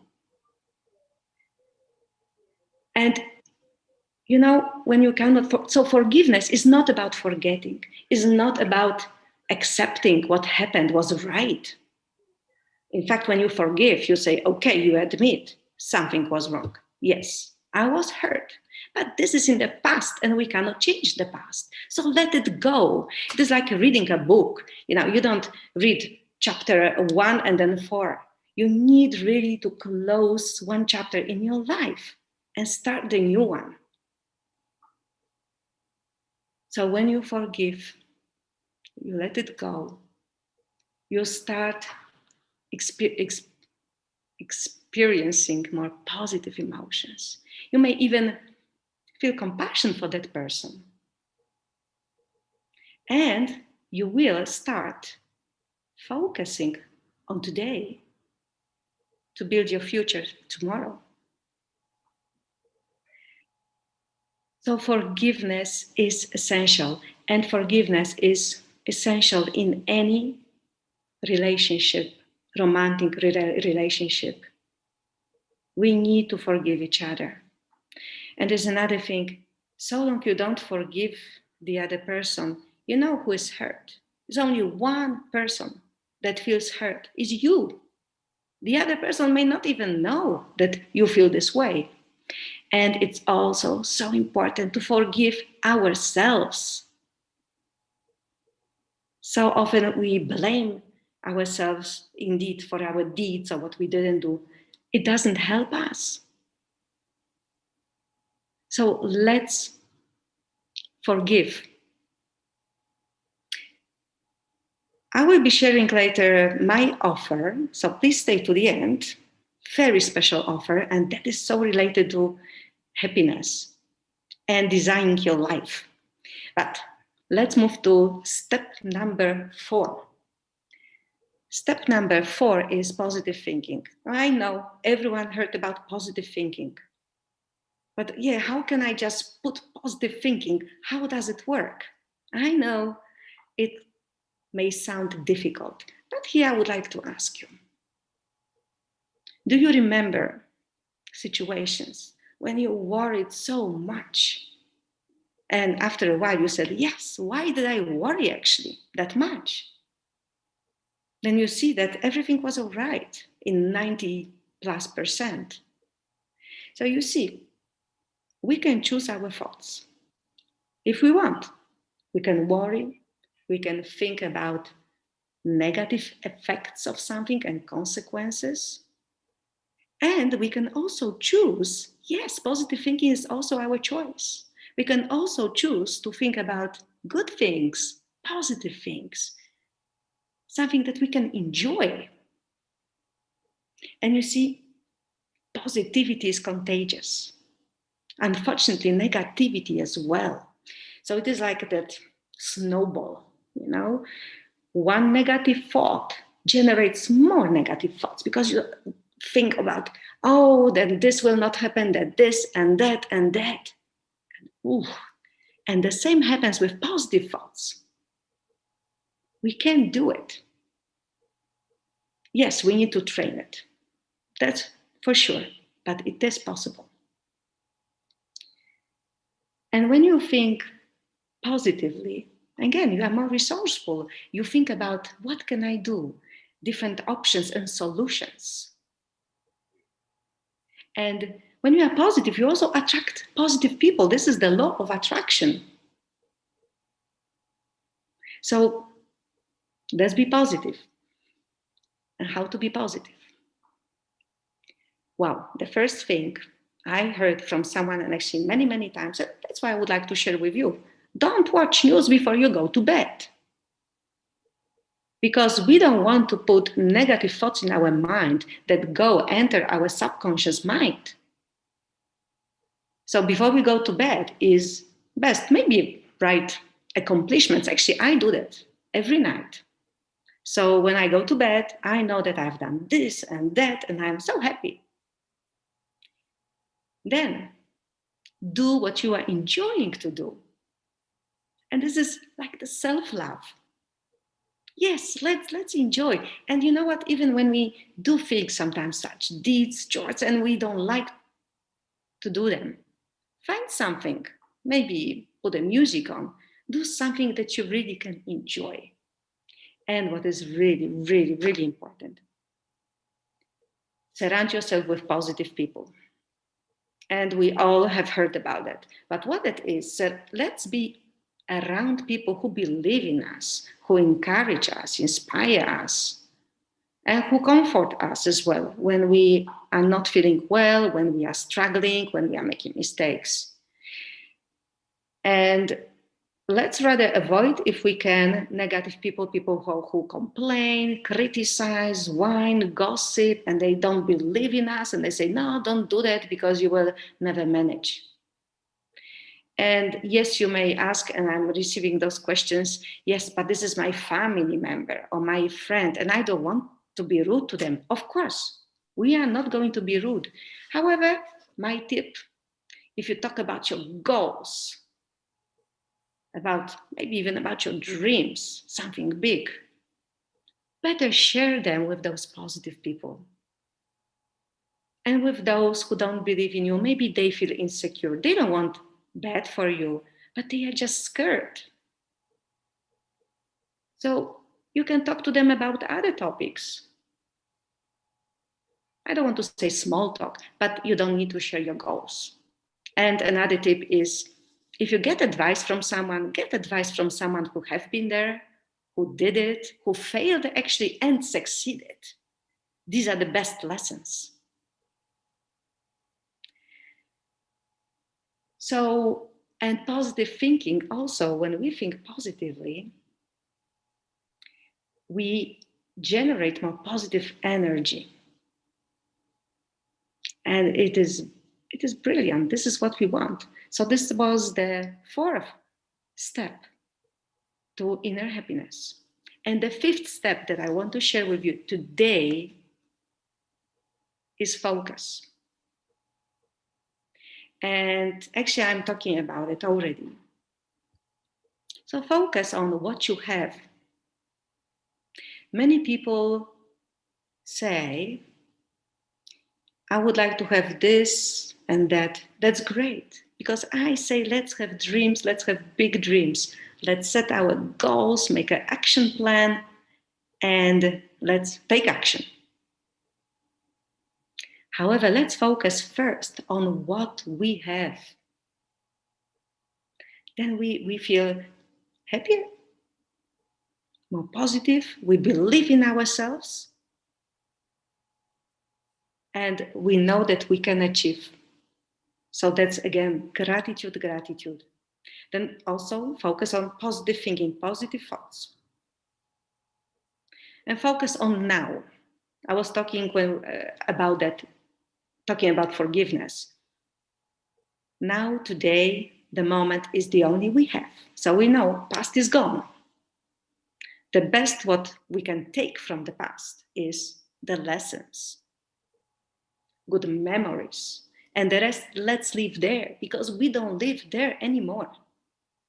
And future has not come yet. It's just an anticipation.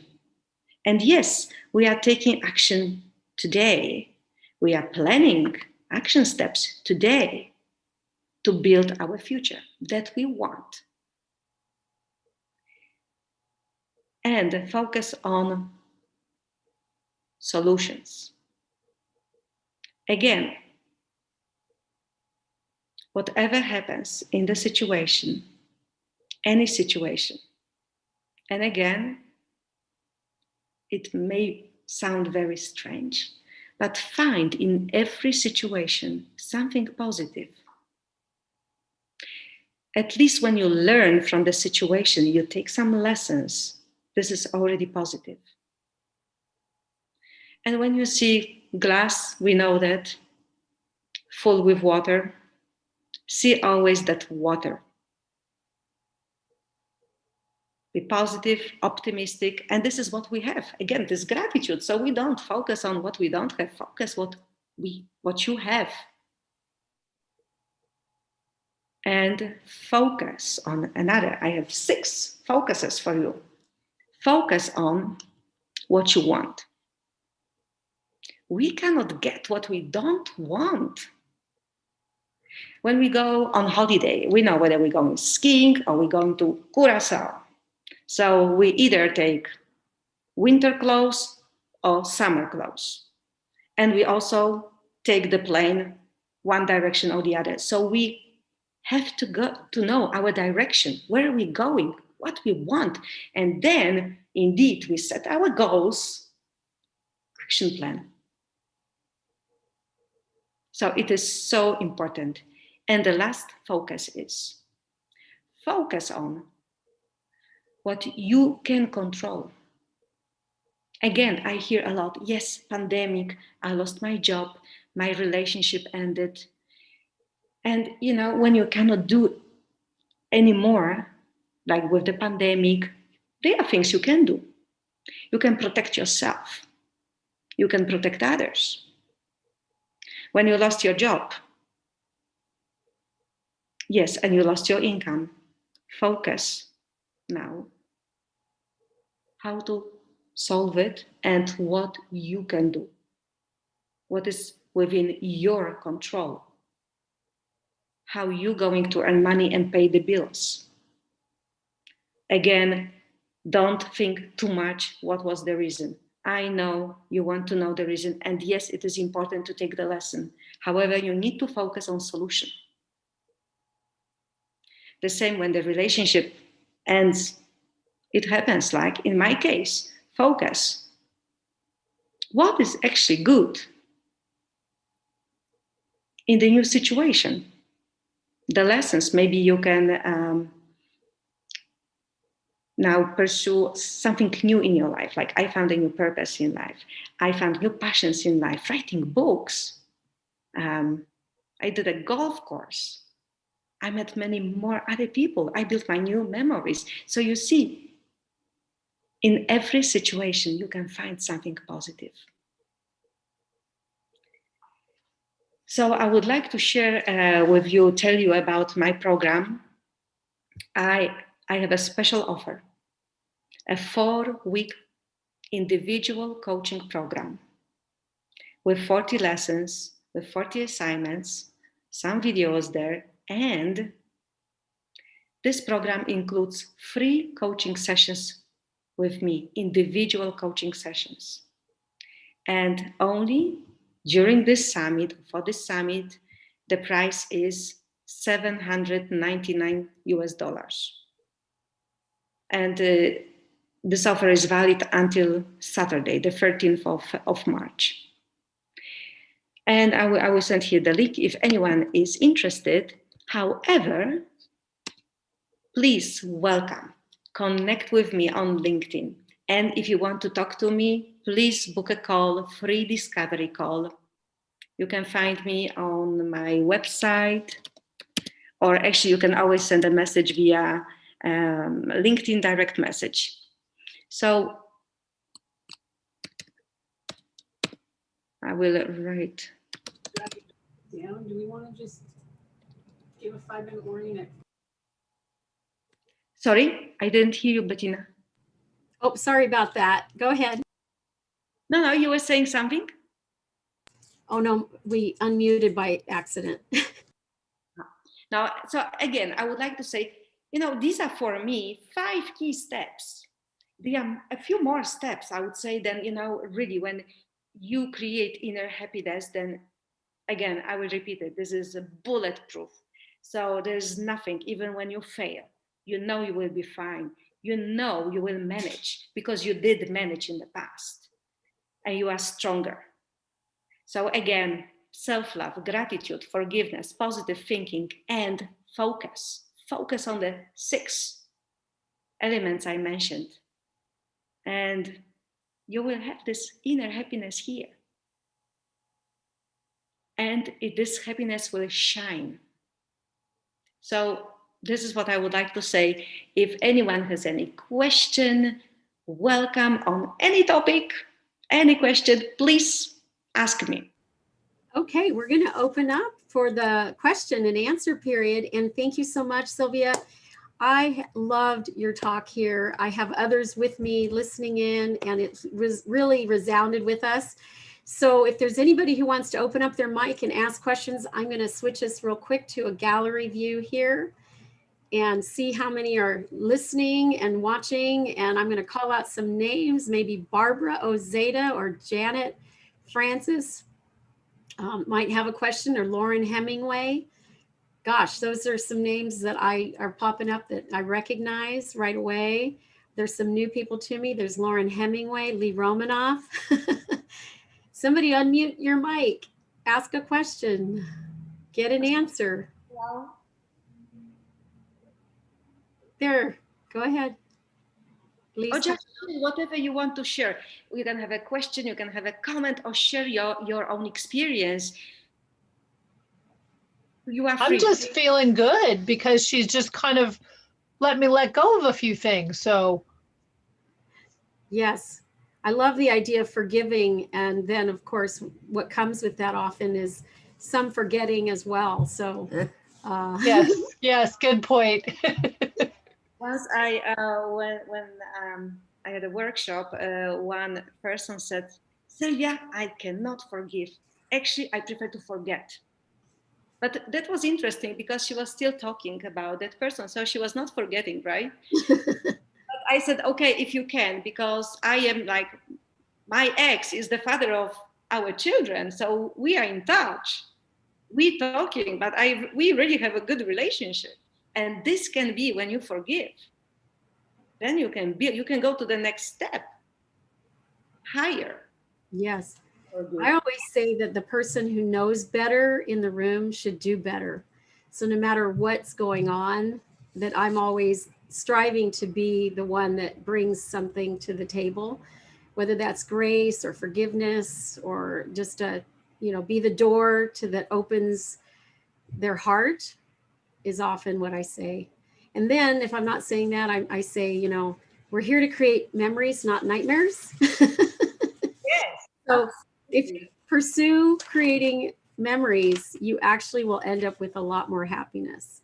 The nightmares, not so much. I know my friend here, Lauren, who hangs out with me, she knows I say this all the time. And Lee Romanoff has popped on her camera.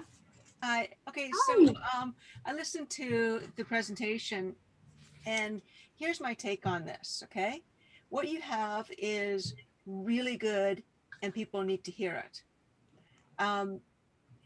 But they also need to make money, and they're also in that COVID stage. And what I'm finding is that you offer a really nice balance in regard to the membership package, because here's what happens. We get business people. We get people that want websites and TV shows and sponsorships packages, and they break friggin' down. Okay? And we like people like me can't handle that. So if we have people like you in the membership, we can pass these people on to you because you understand forgiveness. We say, just do it. We don't have any forgiveness understanding. I mean, maybe Bettina does. I don't.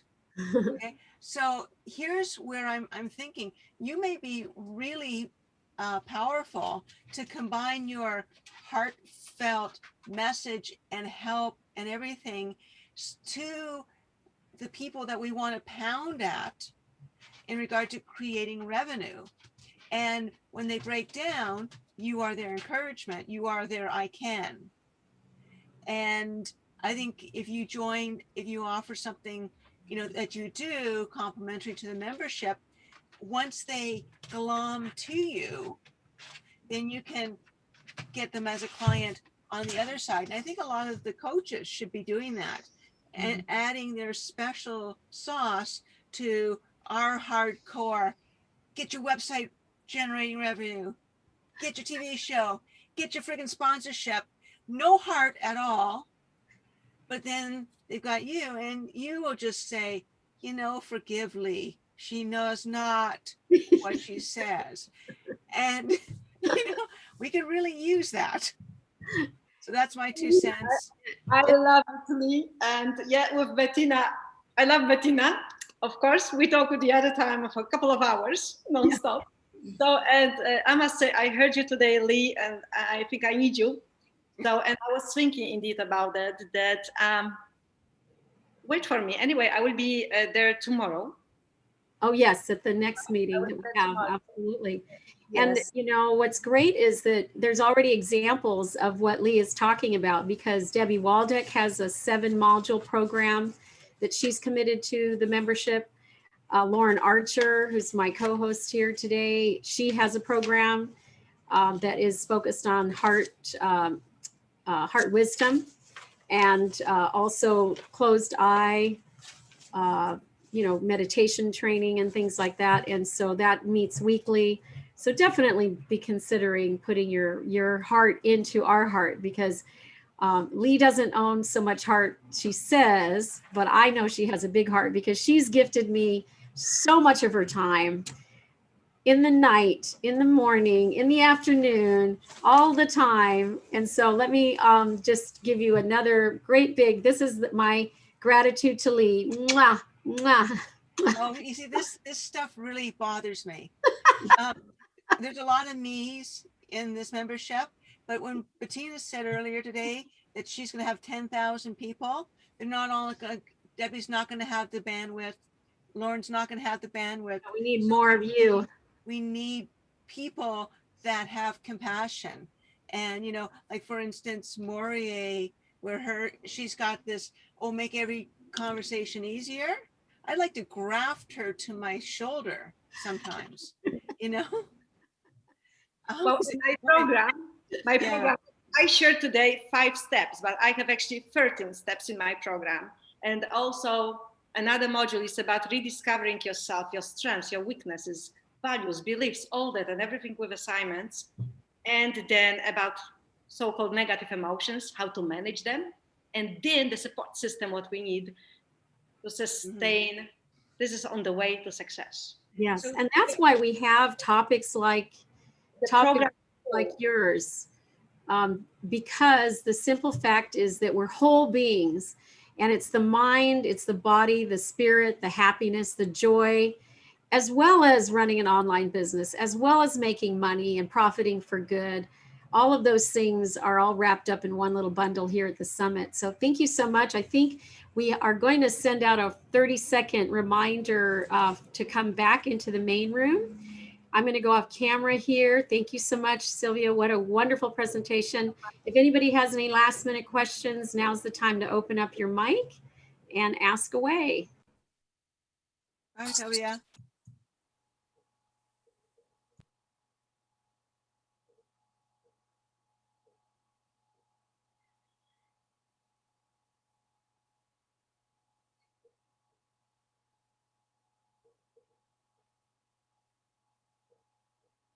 All right. Dan's gonna, oh, there's Josh wandering around in Canada. Hello from Canada. Hello there, Josh. I'm glad that you're taking us out for a walk or a run. Yeah, it's pretty, I call it a run, but I am often passed by people who are walking. So I guess technically I'm moving at walking speed, even though it feels faster. Like here's a lady who's walking very slowly and I'm barely, gaining. All right. But I was inspired by the talk just now. I definitely need to combine some of that compassion with Lee's tough love. So it would be a good mix. Wonderful, wonderful. Why don't you all just go ahead and unmute yourselves? We're going to be doing a little bit of networking here in our next session. We've got another 1.5 minutes apparently to wait for the others, so that we gave everybody that 45-minute window. So go ahead and unmute. You can also put your cameras on. There's my friend Barbara. All right, you're in Denver, right?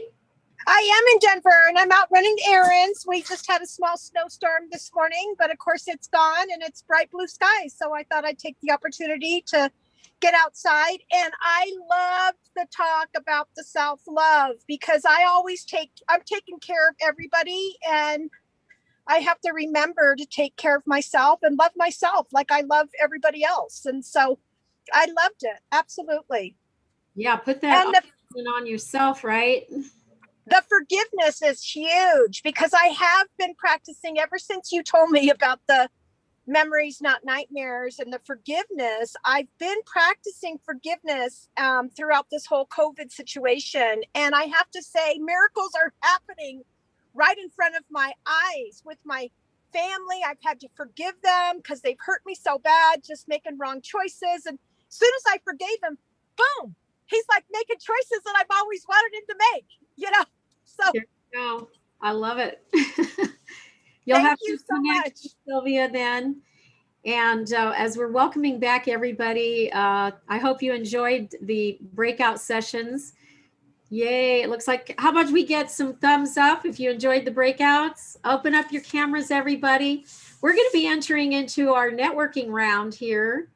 And the first part of our networking, before we send you out into little pods, is just to do some on camera. So everybody open up your cameras. Larry's going to go and take a photo of all the faces for our sizzle reel. And I'm so glad that everybody is opening up their cameras. Love it, love it, love it. Here we come.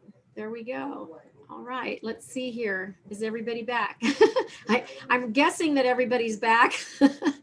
You know, every once in a while in Star Trek, somebody would get left behind, right? So, count off. We counted off one time when we were doing a road trip, and they counted everybody off about 5 miles past the gas station, and they found out that they had left me at the gas station. I was about, I don't know, 6 or 7. So they counted again, and sure enough, my number didn't come up. And so they went back to the gas station. There I was sitting on the corner just waiting for somebody to pick me up. Hey, you know what? I just had that happen within the last 1 year's time. I can't remember exactly when it was, but I was driving back and in an unfamiliar area in Mercer Island, and I stopped to get gas, and I heard the door slam, and I drove off because I was on a call. Talk about not being able to multitask well. And my son was still in the gas station. He'd gone to the restroom. So when I heard the door shut, I thought he was back there. And he keeps calling me. And I'm like, why are you calling me if you're in the back seat? So I finally look in the rearview mirror. He's nowhere to be found. So it can happen that you leave someone behind. I love it. So this is our networking round, and how it's going to work is we're going to break you out into groups of, I think it's going to be about 3 or 4, probably 3. And we're going to have you introduce yourselves to one another. You're going to exchange information. You're going to, see if there's any connections, asking just enough questions. We're going to put you in groups of 3 for about 8 minutes. And then we'll come back to this main room. We'll open up the mics and we'll go ahead and see what came of that 8 minutes. And if there's a little bit more time, we might pop you back in again to just a group of 2. So Dan is going to set up the breakout rooms. And based on the count, he's going to establish that. In the meantime, while he's setting that up, if there's anybody who wants to say something about the summit, maybe 1 word or 1 sentence, that would be great to hear from you. Doris, Tiu, Janaki, AM wants to say something. Go for it. Right now? Miraculous. Miraculous. That's my 1 word. Miraculous. Oh, well, thank you. Hey, how you That's doing? a sentence. Okay, the summit, amazing. Amazing. It's beautiful to meet new people, and somewhere down the line, we were all meant to be together for a reason, and we are going to find out that reason. We keep living, the reason is going to get bigger and bigger every day. I have one word. Incredible. Woo! Absolutely incredible. Thank you, Bettina, for putting this on. My 1 word is excellence, because we are all showing up to making our lives better. And Bettina, thank you for facilitating that for all of us. My word is inspirational, and it's so fun getting to see old friends that we've met through this group that are on here again and meeting new ones. So it's very inspirational. Thank you. My word is integrated. Lots of different choices, lots of different ways of seeing things, lots of talent being shared. I would say 2 words, love it. I have 2 words, sharing and empowering for all of us. Thank you. A little more than 2, but thank you. I would say compelling. I would say amazing. I would say interconnectedness. Enjoyable and empowering. I would say magnetic. Yeah. Upscale. I gotta tell you, every time I listen to these speakers, I get so impressed. Like Adamonte, I loved that. I loved everything that I heard from the beginning to now. So upscale. Yes. And can I also say eye-opening? Yeah. Fascinating. Powerful. Powerful. I'd have to add inexpressively grateful. Thought-provoking.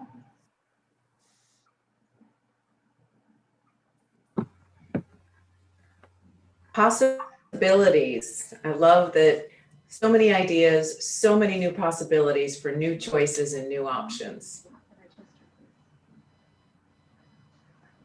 How about smart, crazy, nuts?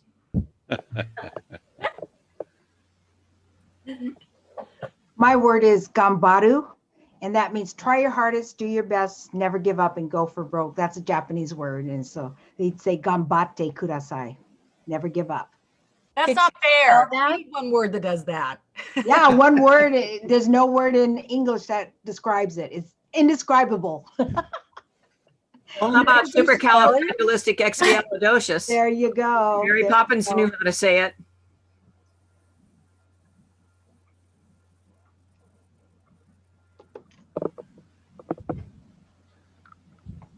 I'll add collaborative.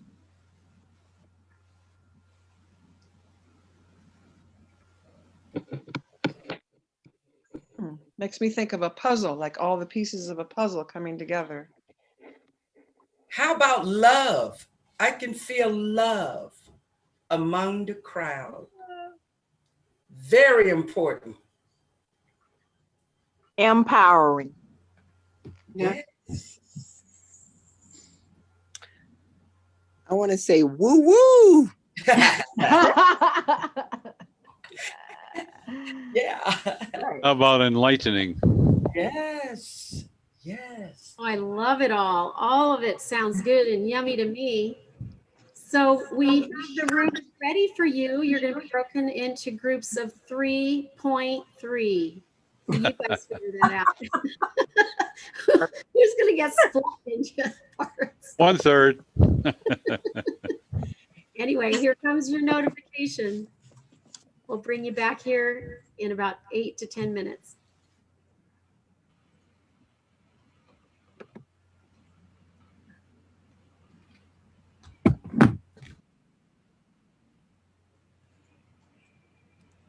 Why is my recording stopped? I think the recording stops when you're sending people to breakouts.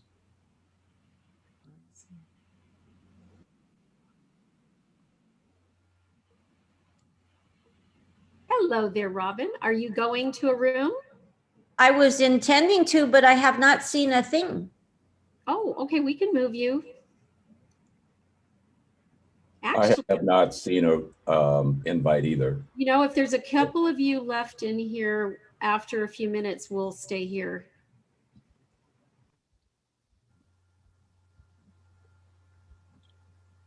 Still not seeing anything pop up. Bear with us. It'll take a few seconds. I need to reset it.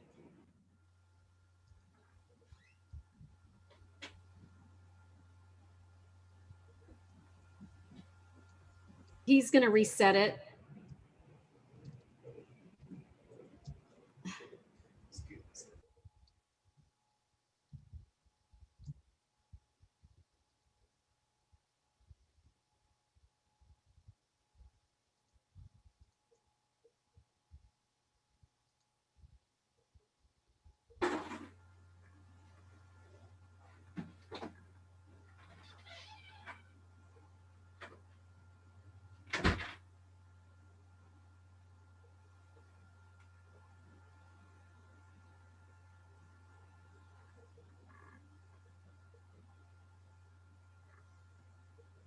Bettina. What happened? Yes. Oh, that's okay. We're resetting the rooms. Oh, okay.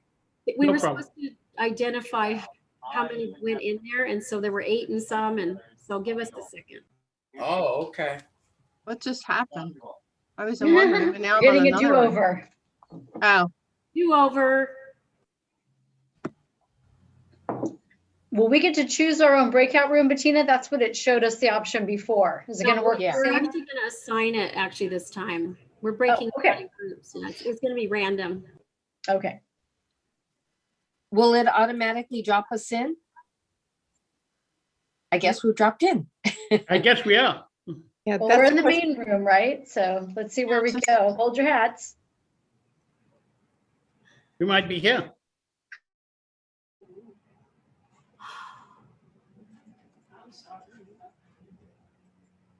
Okay, we're moving everybody again.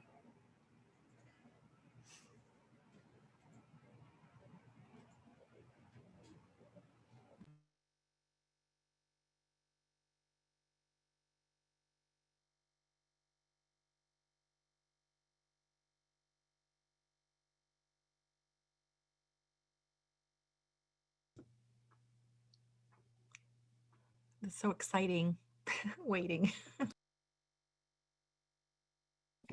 It's like a surprise.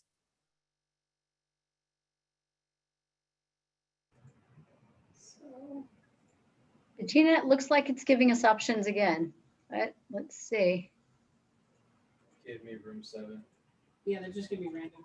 Your rooms are random, but you're going to go into groups of 3.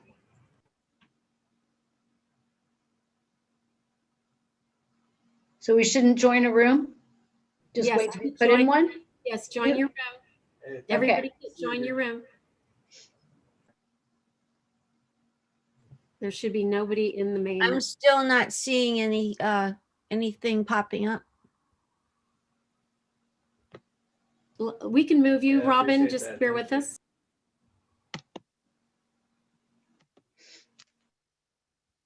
There we go. Okay.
Are all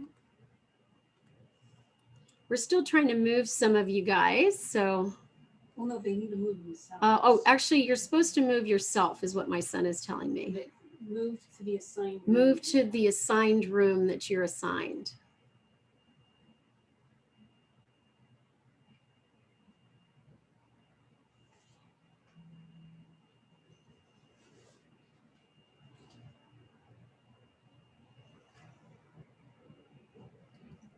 Okay, Bettina, it was it was just Lee and I, so she told me to leave the room and come back. So you would assign us or reassign us? We can reassign you. Danny, move Mina Martinez. There's several people in this room that are not moving, and I'm not sure if you don't want to go or if you are in this room because you want, or you can't figure out how to get to your room.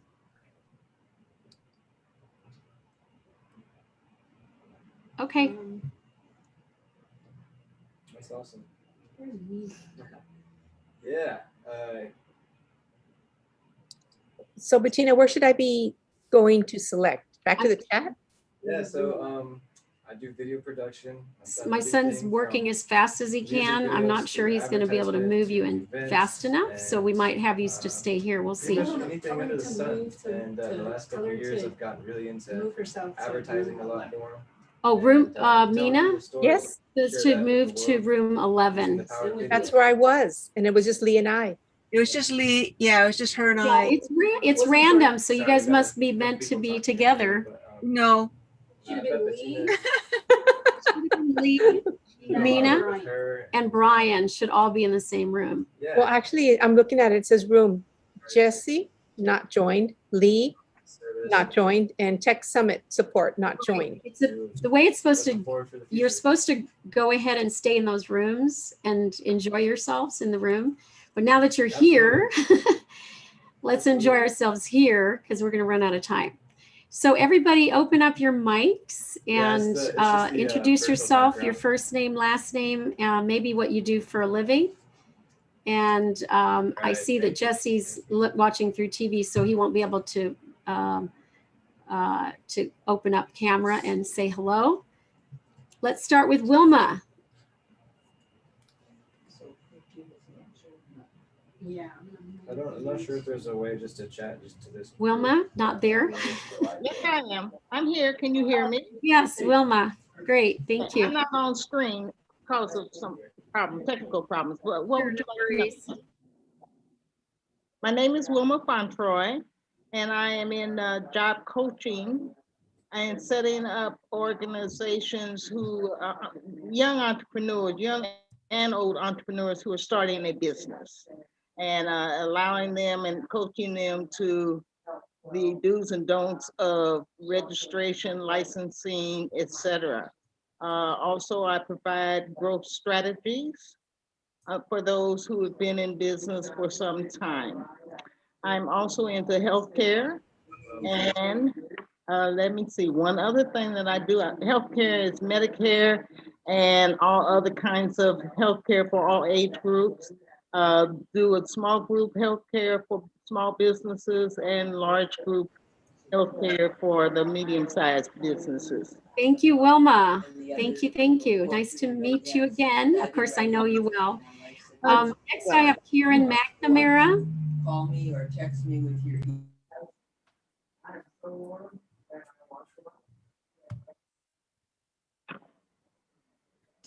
Are you there, Kieran? Tina, why don't you just let whoever wants to talk jump in, because I don't think half of these people, they may be having lunch or something. So unmute your mic, but also if you can undo your camera, that would be great.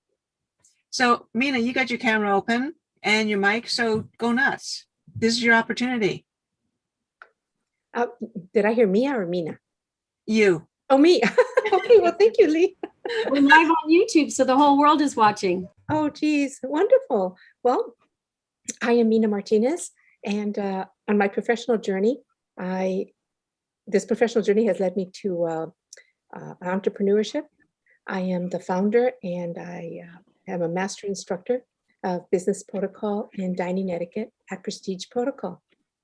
It's a minority woman-owned small business, and in Los Angeles, California. And we're dedicated to raising awareness of the lack of etiquette and mannerisms. So we train and do online programming.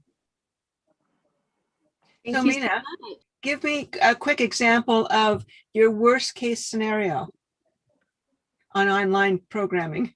Oh, wow. Well, one of the things is that there's such a lack of the use of it that it's so hard for someone to understand. Can I help you navigate the table? What do you mean navigate? I go, I know my fork and knife. And I said, that's great, but give it a little more enthusiasm. Do you really know what to do in terms of placements? And I've had a couple of participants and they have no clue. Lee, they are clueless. Okay, so I've got an idea for you. Okay. Okay, so I would go, you've got a sponsorship package. I would go and make a call to Best Buy. And I would say, I am a professional on Zoom etiquette. And the worst thing is that there's no eye contact. Nobody knows where to look, what to do. Everybody has different ways of doing it. I think we should develop a product, Best Buy, or find a product where everybody can purchase it and everybody can coordinate where their eye contact is coming in very easily. And then let it up to them. Wow, look at that. So just do that tomorrow, okay, will you? What an opportunity to be so collaborative. Ideas here. And I'm 10%, okay? But just call up Best Buy tomorrow and tell them who you are and you have a big problem with eye contact on Zoom. How can we solve this for the billions of people that are doing this every day? Because they look like they're retarded when you can't see their eyes. And these are smart people. Because right now you're looking at my knees. It doesn't make sense. So I lose confidence in you when you're staring at my knees. You can say, you got it? That's your pitch. All right, Lee. Anybody else want another pitch? Jump right in. I can help you. Thank you, Lee. You're welcome. You're staring at my right ear now. You're freaking me out. Mics, open up your camera so that we know you want to be heard. This is really a great opportunity to introduce your product, your service, yourself into this world. This is on YouTube. It is being seen. It's going to be shared on Facebook. There are people already watching it. Okay, So I'll keep talking until someone jumps in. Susan's jumping in. Susan's jumping in. Susan's jumping in. Susan. Susan, great. Moria like Gloria. I guess not. Go ahead, Lee. Okay, until someone jumps in, I'll just keep talking. The We Empower You platform with the Income Activator website platform is designed strictly for entrepreneurs. We together as a group are taking back the internet. We're stopping the selfish big tech corporations, and together we are creating a website platform for the entrepreneur. We keep adding things to it, and we're not charging the entrepreneur for everything we're adding to it. And we are going to have the best all-inclusive package, a TV spot, and sponsorship, second to none. And we are going to empower the entrepreneurs to be exactly what they want to be before the big tech companies bleed us dry again. Because they will. They take, we give. So we've created a membership where we're giving to us, not them, us. So that's pretty cool. And we have the power to do it. And when Bettina gets her friggin' 10,000 people here, that will be our tipping point to taking back the internet. So Bettina and I are going to be doing a massive TV and radio campaign. And everybody that contributes their product, whether they join the membership or not, will be part of our global marketing campaign. And as people, so basically, we're also in your marketing company. So as we have these meetings every Wednesday and people get to know people, they're comfortable in the group. And we're using each other's resources and growing from there. Was that good etiquette, Mina? You got to calm down my rants. But you know what? It's just, I can't calm down the rants. You're on a roll. It's okay. Go. Okay. You haven't slept for 3 days. This is your show. Go. Yeah, how did you know that? I know. I Yeah. did. Bettina's a miracle worker. She's, 3 days into it. Well, I only have a couple people. Like, what?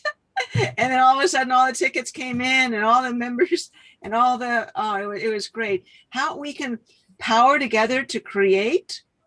We can create something in a day. And with all our stretch from Canada to Europe, to Africa, we can just say, okay, let's get down, let's cover the internet, let's cover the social media, and let's get our message out there as a group.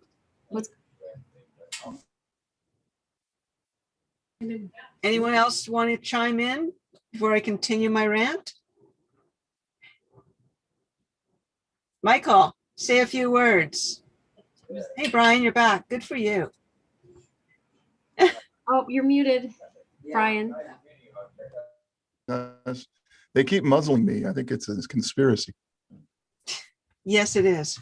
Well, coming back into this room here now. So thank you, everybody, for those that were braved the microphone and were able to share a little bit about their business. Of course, Lee Romanoff gave a nice big tip for Mina to go out there. And of course, we can support you in doing stuff like that. You can pitch to us like you're going to pitch to a sponsor and have a dry run and then go pitch to the sponsor. Totally great idea. So as people are coming back slowly but surely, the numbers are popping up. I hope that everybody got a chance to introduce themselves. We're going to move to our next speaker. I wish I was by that beach where Moria is. Wow, that looks nice. No, it's just a background. Who said that? Okay. Thanks. Just like yours the fun away. Don't take the fun away. We can all breathe.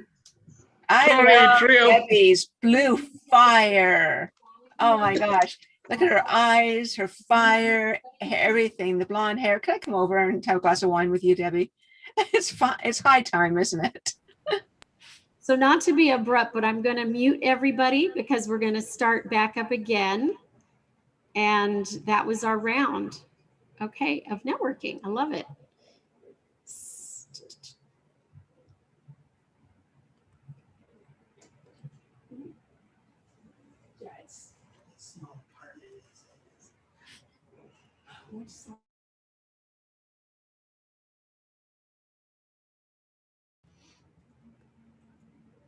Okay, Joniki's slide is coming up here.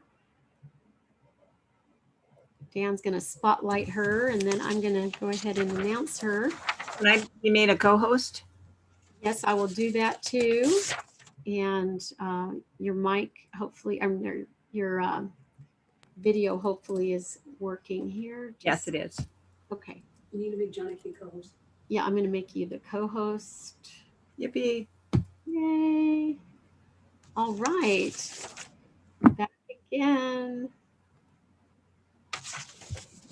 Joniki Severy is going to be talking about Fly with Your Spirit of Authenticity. She is the principal and owner of Managing Dynamics that she opened June 8th of 2020. That's not true. That is not true. It's 1998. I'm not sure why that's there. That is my birthday, June 8th. Must be I was celebrating you. It was a moment where I opened again in your name and honor. Let me start that over again. Joniki Severy is principal and owner of Managing Dynamics. She is known as the People Development Champion. Joniki's company, Managing Dynamics, was founded in 1999. She supports her individual and organizational clients through training, coaching, and working with teams. She's excellent at gaining trust and encouraging possibility thinking and builds long-term relationships with her clients. Joniki also works with individuals in life, spiritual, and wellness coaching. As an intuitive and a skilled empath, she brings unique insights to her clients. In addition, she is a national trainer in emotional intelligence and gifted in interpersonal skills. Welcome, Joniki, to the stage. Thank you, Bettina.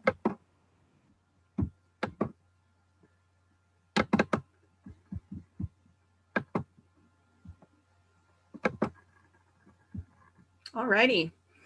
Thank you so much, everyone, for those of you that are listening in. I'd like to open with a poem. It's one that I've written, and the reason I think it's important is because the most important thing that I've learned about anything that anyone is talking about is we need to know who we are. We need to understand who we are, and we hallucinate that that is an endpoint. It is not an endpoint. And I struggle sometimes when people who are really gifted say, if you just take my class or read my book, your life will work. Well, the person you were when you started reading the book and ended it is different. The life you are working to shift is different again. So we are a constant reiteration of redefining ourselves. So this is a poem that I wrote. I am but a shadow of what is possible. At times I live in the dream of my discoveries. My back turned away from the thoughts of every day, I descend down the stairs of an old wall, ancient and well carved. I can move either up or down as my wall and my curiosity dictates. In this in-between place, I recognize I am the dreamer and the dream. Stone before me uncarved, longing for form, other stone a perfect staircase. Color flashes, the dark calls in the light. I remain a shadow inside the creation of the dream. Or perhaps I remain the dreamer, dreaming a shadow until I make it more. What we're going to talk about now is really learning some ways to fly with your spirit, learning some practices you've all heard, and perhaps this will be a different spin. There's 4 areas that we need to pay close attention to really fully utilize everything we've learned today and will be learning. The first is presence. And we've heard about this from Eckhart Tolle and different people. And we talk about it like it's easy, like, oh, let's just be present. And then everyone will just be present. But the challenge with that is that our brain sorts 80,000 times faster for danger than safety as a survival practice. So we are constantly unconsciously sorting for, is it safe? What does that loud noise mean? Why did that person's tone change? So understanding how to be present and then how to stay in presence while many things pull at us is an art. The next thing we need to work on is energy.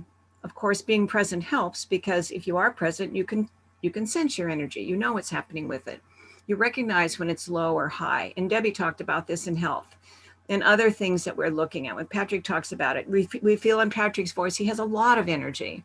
We have other speakers, and Lori, who's quieter energy. So we all have an energy that is our signature. Then we look at intention. We're going to have presence, we're going to have energy, and what's our intention? What are we going to do with that? And finally, commitment. So let's explore these a little bit more.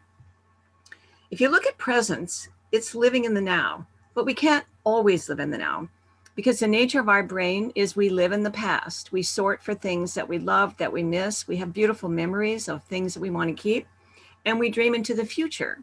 So the question is around awareness. It's around attention. It's around really looking at what is available for me right now. And if you look at the lower part of the slide, presence taps into a different quality of experience, which makes time stand still. When we're really present, and it can happen, we don't know what time it is. Maybe we're spending a moment with somebody for lunch, or we're on the phone with somebody now because we're not always in person. We start talking at 1 o'clock, and at 2:30, one of us goes, what time is it? And the other one goes, I don't know. And we look and we go, oh, we've been on the phone for an hour and a half. During that time, you were present. So if you wonder what presence is, it is the ability to be in experiencing what's happening with you. So let's say you are wanting to be on TV through Shay or wanting to change your career. You have to begin to sense what's happening in your body, what's happening in your emotions. You go to a job to interview and the interview looks good, but you walk out and you're not feeling good about something. That presence is an intuition. Sometimes that's the presence that has you on the second interview ask more questions and learn maybe this company isn't just right for you. You also know when you're present when you recognize that you're listening to someone and it's like you fall in love. Every single person, when sharing with you, can become this beautiful, expressive being. And when they're an expressive being, you're not looking at their features, you're not looking at their face, you're not looking at what makes them different or older or younger. You're actually noticing patterns. And so when you're present, you start to see patterns, you start to see people, you start to feel energy fields, and you start to connect. So what creates presence is thinking, stepping outside of what we think we know. Most of us are full of bias, all kinds of bias. We didn't know that, but my mom, for example, my mom had a bias for a clean bathroom floor. And my mom would have people come and help her, and she would have guests, and she would spend hours making that floor clean. Well, I have 2 daughters and a cat, and at one point I had 2 dogs, and when they all lived with me, and I would clean my bathroom floor, and under 3 seconds, my floor was full of hair. So I had one value, which was clean bathroom floor, and another one is I was being present for the fact that I have a lot of beautiful beings, and they've got hair, and sometimes they end up in the bathroom, and I was okay with that. When you're present, you also notice what's happening over there. So if I'm having a conversation with somebody that's just full of me, I'm going to miss that the other person is maybe checked out, or maybe they are looking at their watch and they're not fully in the conversation. And so I could end up continuing to talk while they don't receive any of it.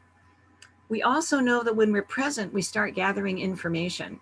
And we know that the mind, although in conscious always doesn't remember things, but the unconscious mind pretty much can remember most everything, or if it was difficult and painful, it places in a section called in the brain that I made up called not right now. Don't go there. So we have lots of information that may or may not be available to us. But what it does do is start to create patterns in our brain. So when we're present, when we use an intuition or a hunch, oftentimes it is a series of patterns that we have memorized, unconscious to us, that help us guess really well. And back after you look at the detail of how someone's guessing, and a person who's really database will say, how did you figure that out so fast? It wasn't numbers. You were taking a series of things that had a common experience for you and making an educated guess. So when you're present, a lot of times you make really good hunches and really good pattern understandings. You also become more deeply aware of what's happening. It also slows you down. I can have a pretty fast rhythm, but when I'm present and I take a couple of deep breaths, I'm right here, I'm right now, and I am with you. So one way to be more present is to pay attention to what has heart or meaning for you, or simply just take a moment and put your hand on your heart.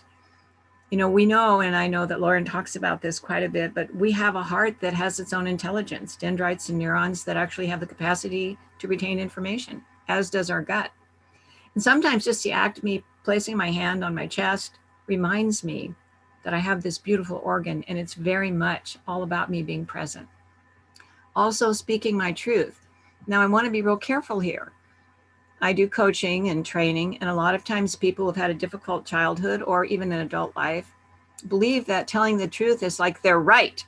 And there's a way that they tell the truth that's almost angry. And I think it's very important when we speak our truth, we speak it with respect. We speak it with consideration of who's listening and what is comfortable for them. Aristotle, the Greek philosopher, said to say the right thing at the right time, in the right voice, to get the right result is an art. So speaking your truth has to also be moderated with a lot of sensitivity and kindness.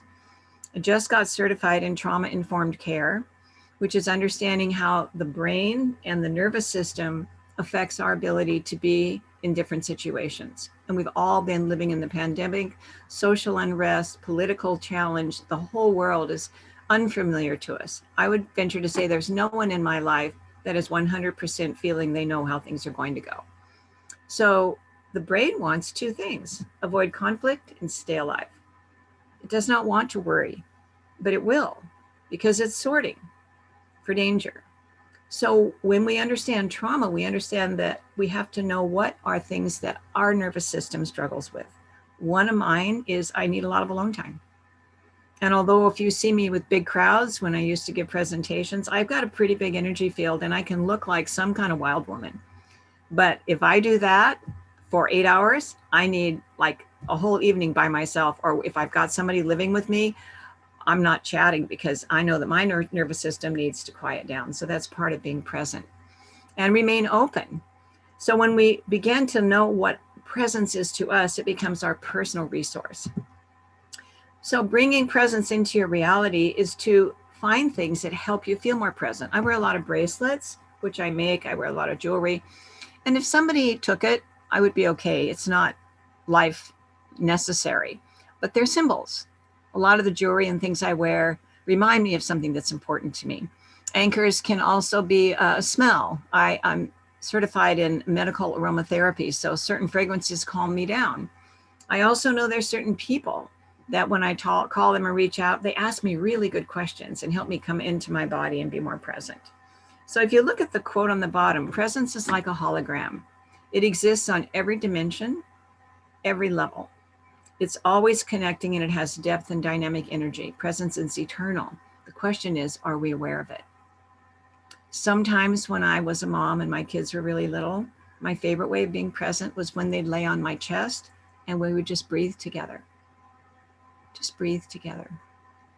Our chests writhing and falling.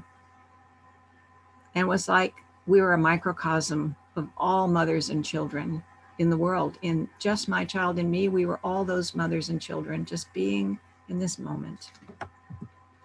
So another thing we want to look at is energy. So any energy affects being in the flow. If I'm not feeling well, if I'm tired, if I am distracted, if my energy is inconsistent, then I can't do something for 5 hours. I'm going to check out. I'm going to need a break. I'm going to need a nap. It also affects us personally because many things that we do require a certain amount of energy to be successful. I am very good at long stints. And then, as I said, I'm like the rabbit in the tortoise and the hare race. You know, the rabbit goes like, bzzz, and then takes a little snooze, and then it goes, bzzz, and takes a little snooze. That's me. The hare goes, no snooze, no break. Rabbit looks over the fence and says, that guy's never going to get to the finish. And then the hare looks over the fence at me the rabbit looks, the tortoise looks over at me and says like, that hare is snoozing. But guess what? We finished at the same time. Why? Because we had different kinds of energy. So know your energy, calibrate it, recognize when you're not okay, not according to other people, and be open and receptive to feedback. If somebody says you look tired, when somebody says I look tired, my first thing is, oh gosh, I didn't know I looked tired. Then I'm a little embarrassed because I didn't want to look tired. I have made a decision which is inappropriate, that's not good. But maybe there's somebody who really loves me and says you look tired because I love you, and I'm a little concerned that maybe you're not tracking, they're saying it to me, your energy. So the more mindful way to accept that comment is to say, thank you, let me think about that. You know what? I didn't get a lot of sleep last night. Thanks for noticing. So when you're looking at energy, our thoughts affect our energy. And this is one of the biggest things that I'm aware of. Bruce Lipton, who wrote The Biology of Belief, said that cells respond to their environment. The environment for cells is thought.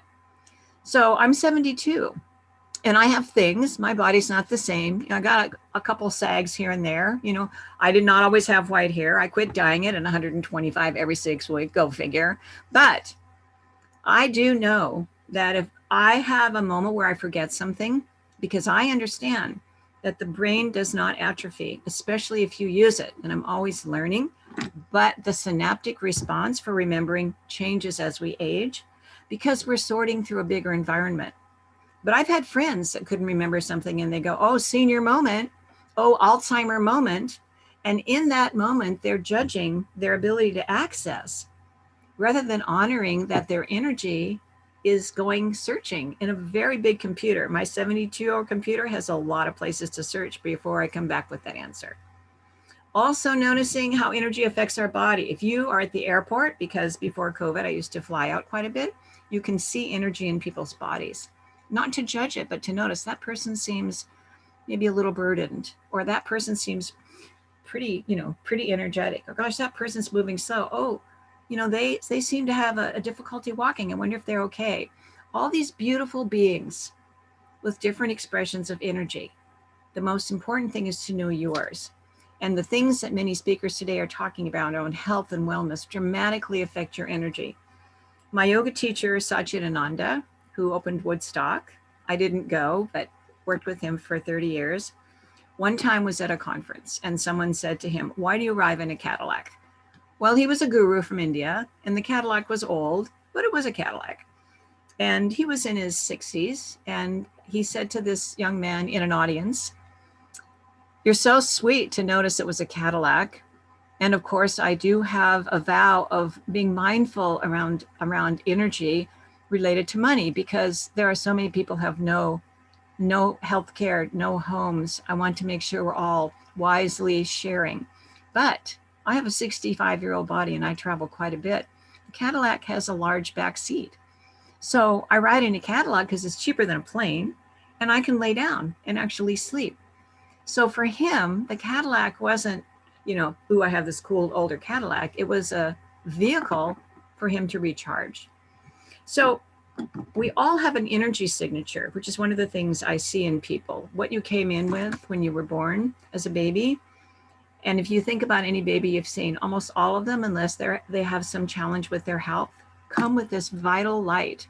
And that signature is our natural gift. What happens is sadness, disappointments, life challenges, weight, illnesses start interrupting our signature, because the moment those things happen, we take from the vitality of that to heal and solve other issues. The light's always there.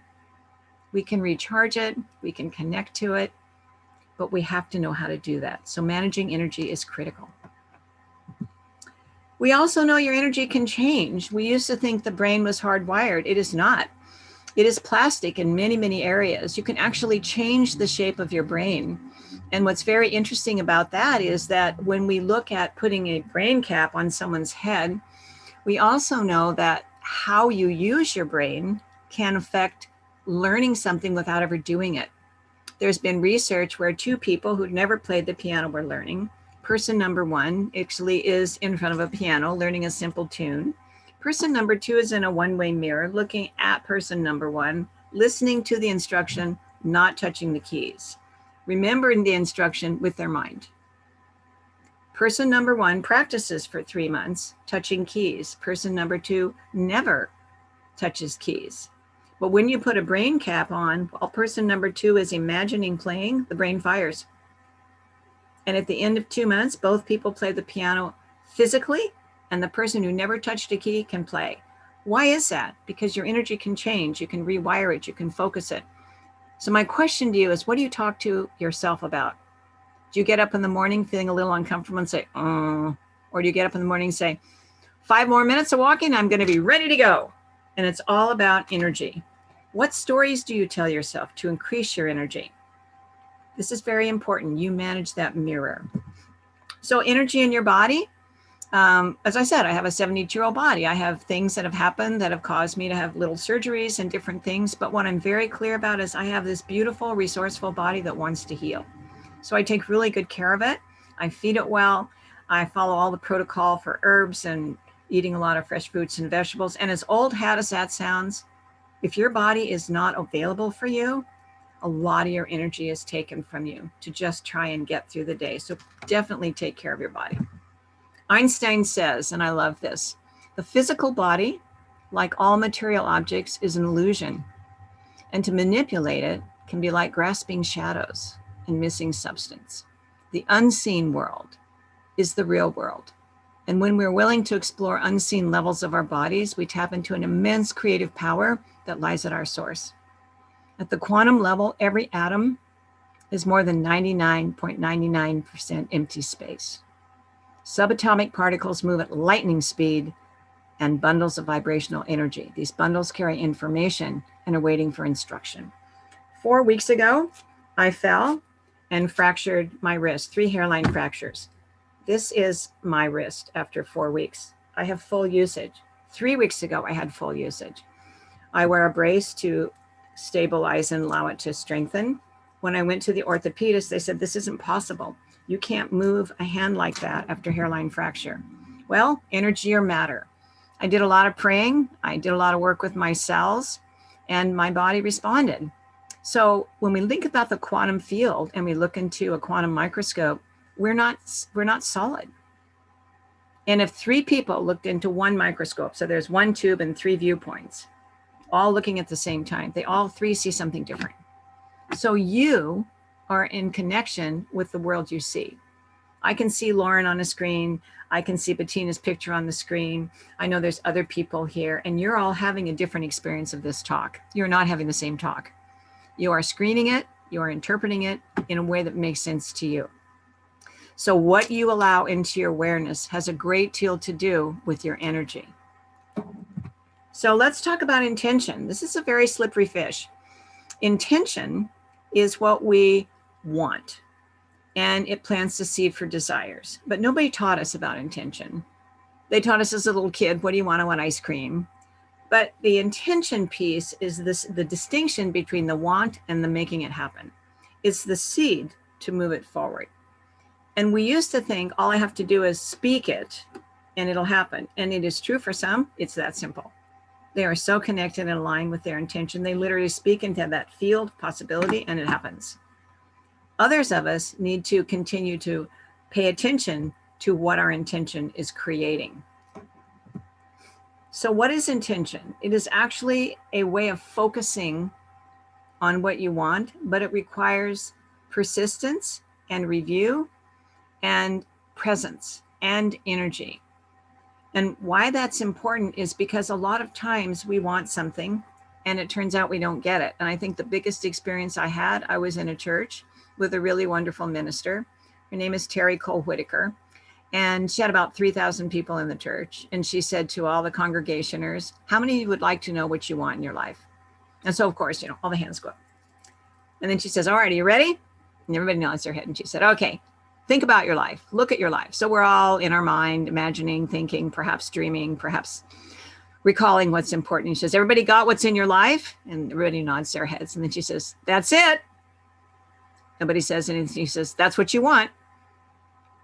We're kind of leaning and going, what? She says, what you have in your life right now is what you want. Now, I don't want you to hear that as a metaphysical put down that you create bad things or good things. I had a fracture, maybe on some level I wanted it. I don't think so. But what I want is to heal. And I did that really well. I'm 72. I liked my red hair. But what I want is to spend less money. So I do. But sometimes we'll say I want something. And usually when I'm in a conference, I'll say, how many of you have something you've been working on for like 10 years? Hands go up. 5 years, hands go up. 20 years, hands go up. Because there's a difference between intention and result. So all the work many of us are doing is about helping each other to close the gap between our intention and getting the result we want. So the qualities of intention are twofold. There's what you think you want and what you discover you want. So I tell myself, I want to save money, and then I notice I just spent money. Remember, I started with self-awareness as number one. Then the opportunity is to discover what is the barrier between what you want and that pattern of spending. Not to judge it, not to give yourself any grief, but just to be really curious about it. And one of my patterns was because I was a summer birthday girl. So I think it started when I was really young, and we would have birthday parties and not very many people were around. So I would work really hard and get money and buy myself a present. So I got into the habit of treating myself. As I got older, I had a little more money to treat myself with. So what was a compensatory gesture to child became a habit that I had to look at breaking. So intention is the active partner of attention. If I want to lose weight and I have a family that eats a lot of sweets, and we've already heard from Debbie in general, sweets are not good unless they're natural, and I keep that in my home for them, I'm telling myself it's for them, it's very likely at some point I may have a challenge and eat some of those sweets myself and trigger myself. So the intention is, how far are you willing to go to take care of your health, and would it be useful to engage your family in supporting you? Because sometimes we need to get the tribe involved. So intention is how we convert all these automatic processes into something where we're choosing on purpose. So purpose of intention is to shape your course in life. And we get that from when we're little. I remember my parents would ask me what I wanted to be. And at first I was going to be a flying nun. And then I wanted to be a monk. And then I wanted to be a geologist, and I ended up being a teacher, and then I ended up being a speaker. So I had no idea at that young age how to create my intention. But what was being created is yearning. My family set up the idea that I could want something. And many of us have talked about working with people that are struggling so much they don't even know they have a want. So the idea that I can want something and actually make it happen is huge. And I think that's something that we forget. It's not that simple. I remember I was in a classroom and I asked my kids who were really struggling, and I work with special ed kids and they were emotionally challenged. And if you're from Washington, they were in the central district. So really a lot of challenging things going on in their home area. And the bottom line is I asked them what they wanted to be in 5 years and nobody said a word. Nobody moved. And finally I said, I know there's something you know that I don't know. And one of my kids said, well, we won't be alive, miss. And in fact, 2 of my kids were not alive at the end of that year. So we get kind of frivolous with intention. We act like it's just really easy, and it's not. And I will say what's happening here is a lot of what allows intention to grow, because you have a tribe. You have people that can help you get back on course. You have people who can lovingly give you a little poke and say, aren't you going to do X, Y, Z? How's that going? Oh, it's not. Can I help?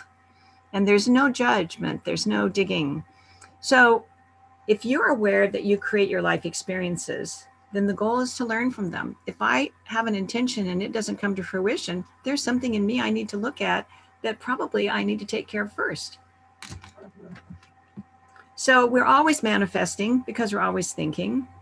And whatever we focus our mind on gets our attention. So the bottom line is, if you want something, start acting as if. It's a beautiful practice. I remember when I was first learning about education as a teenager and reading 17 magazine and thought that was the Bible for all teenagers. And they used to say, if you want to, if you want to be popular, notice the girls that are popular, because, that was who we were looking at the time, and see what kind of friends they have and try and make friends with them. So there was a lot of teaching us without using these terms. Be it, and it will become.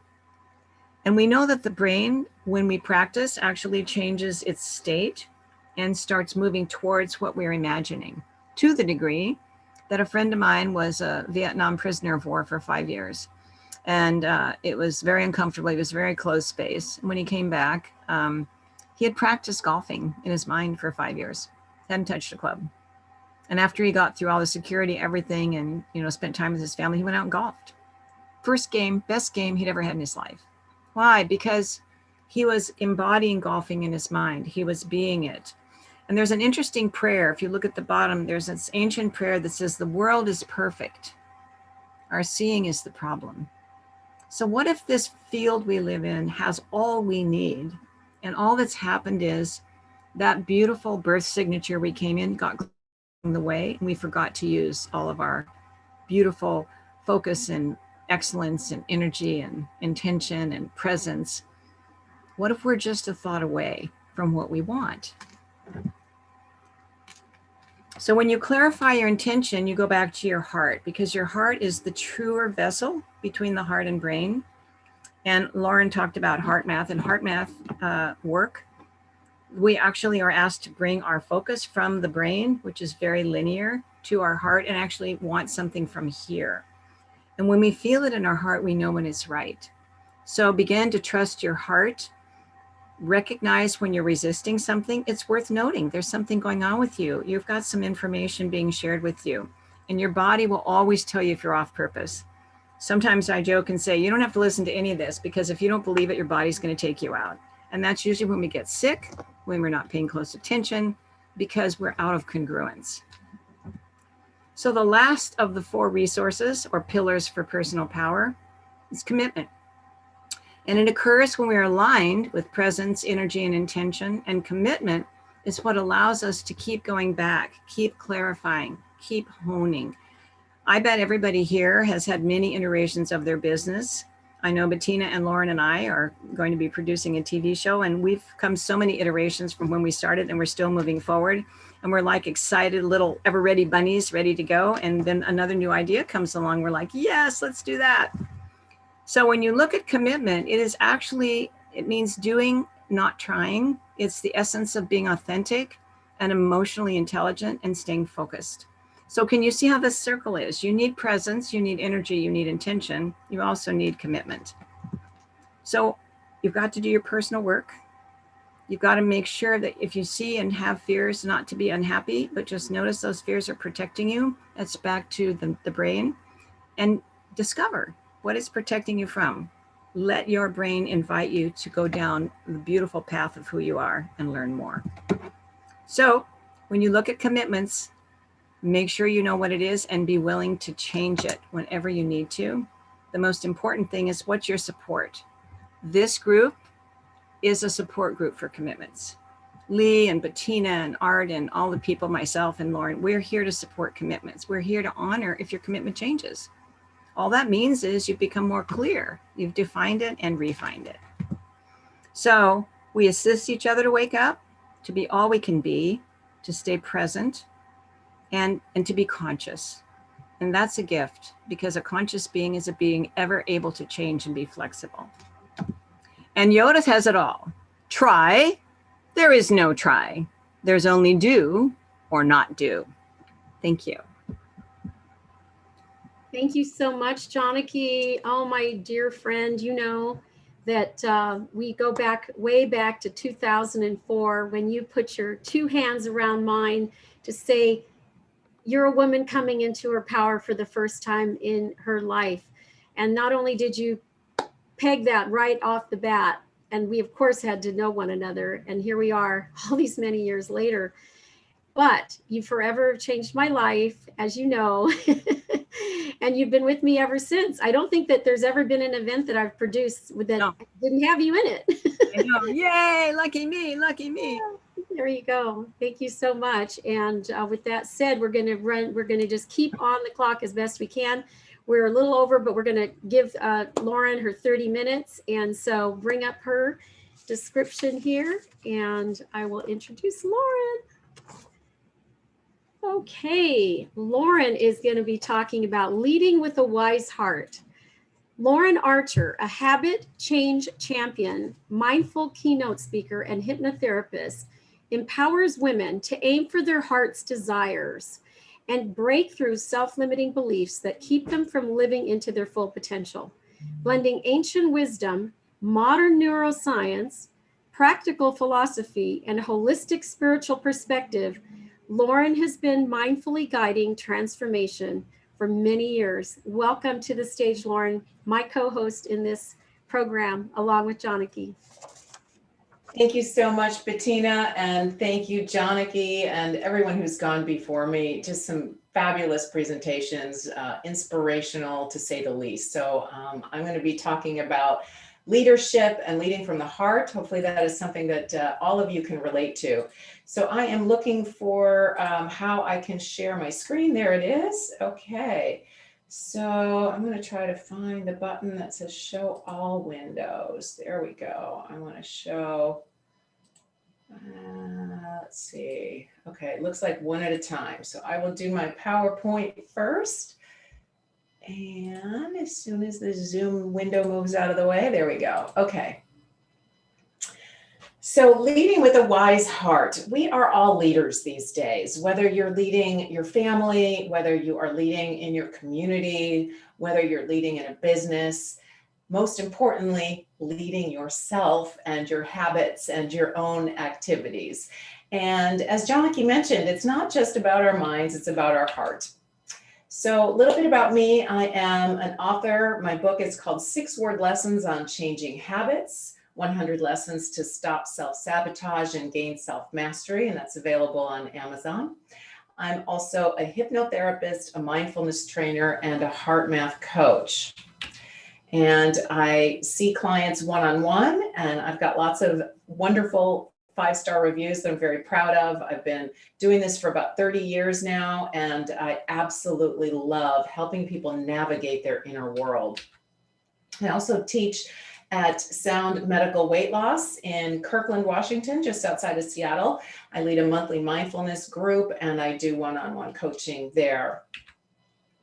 So the question a lot of people ask is, how is it possible that some people can make rapid changes and get long-lasting results in just a few minutes with their eyes closed?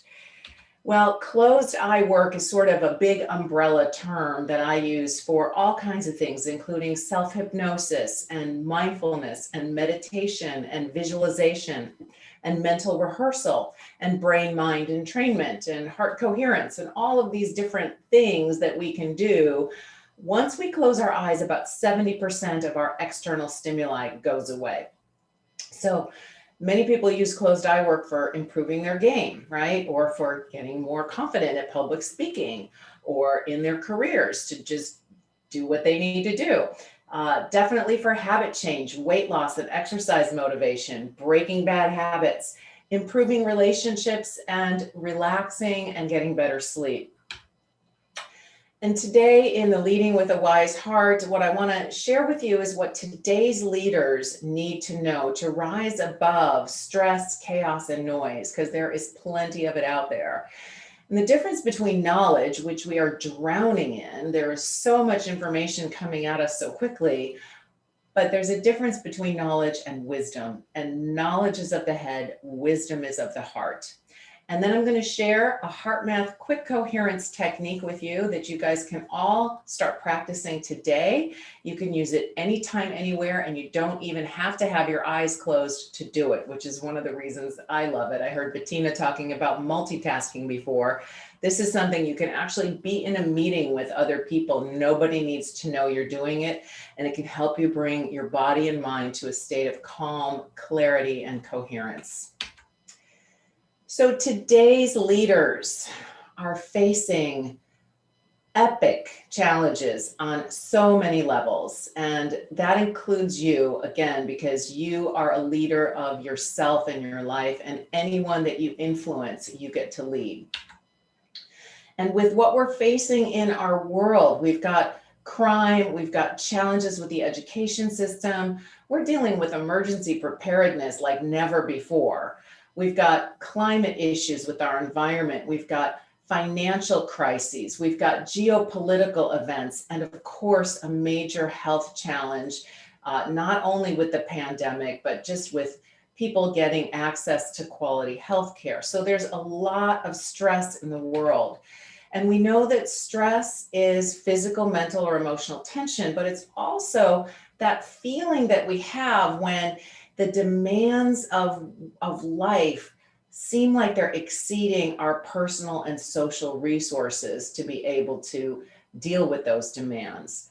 And over time, stress causes so many long-term issues. I mean, we can all deal with an occasional bout of stress, and that's totally fine. But when it's chronic, when it's ongoing, when our attention is constantly focused on all of the things going on in our lives, it can really drain and deplete us.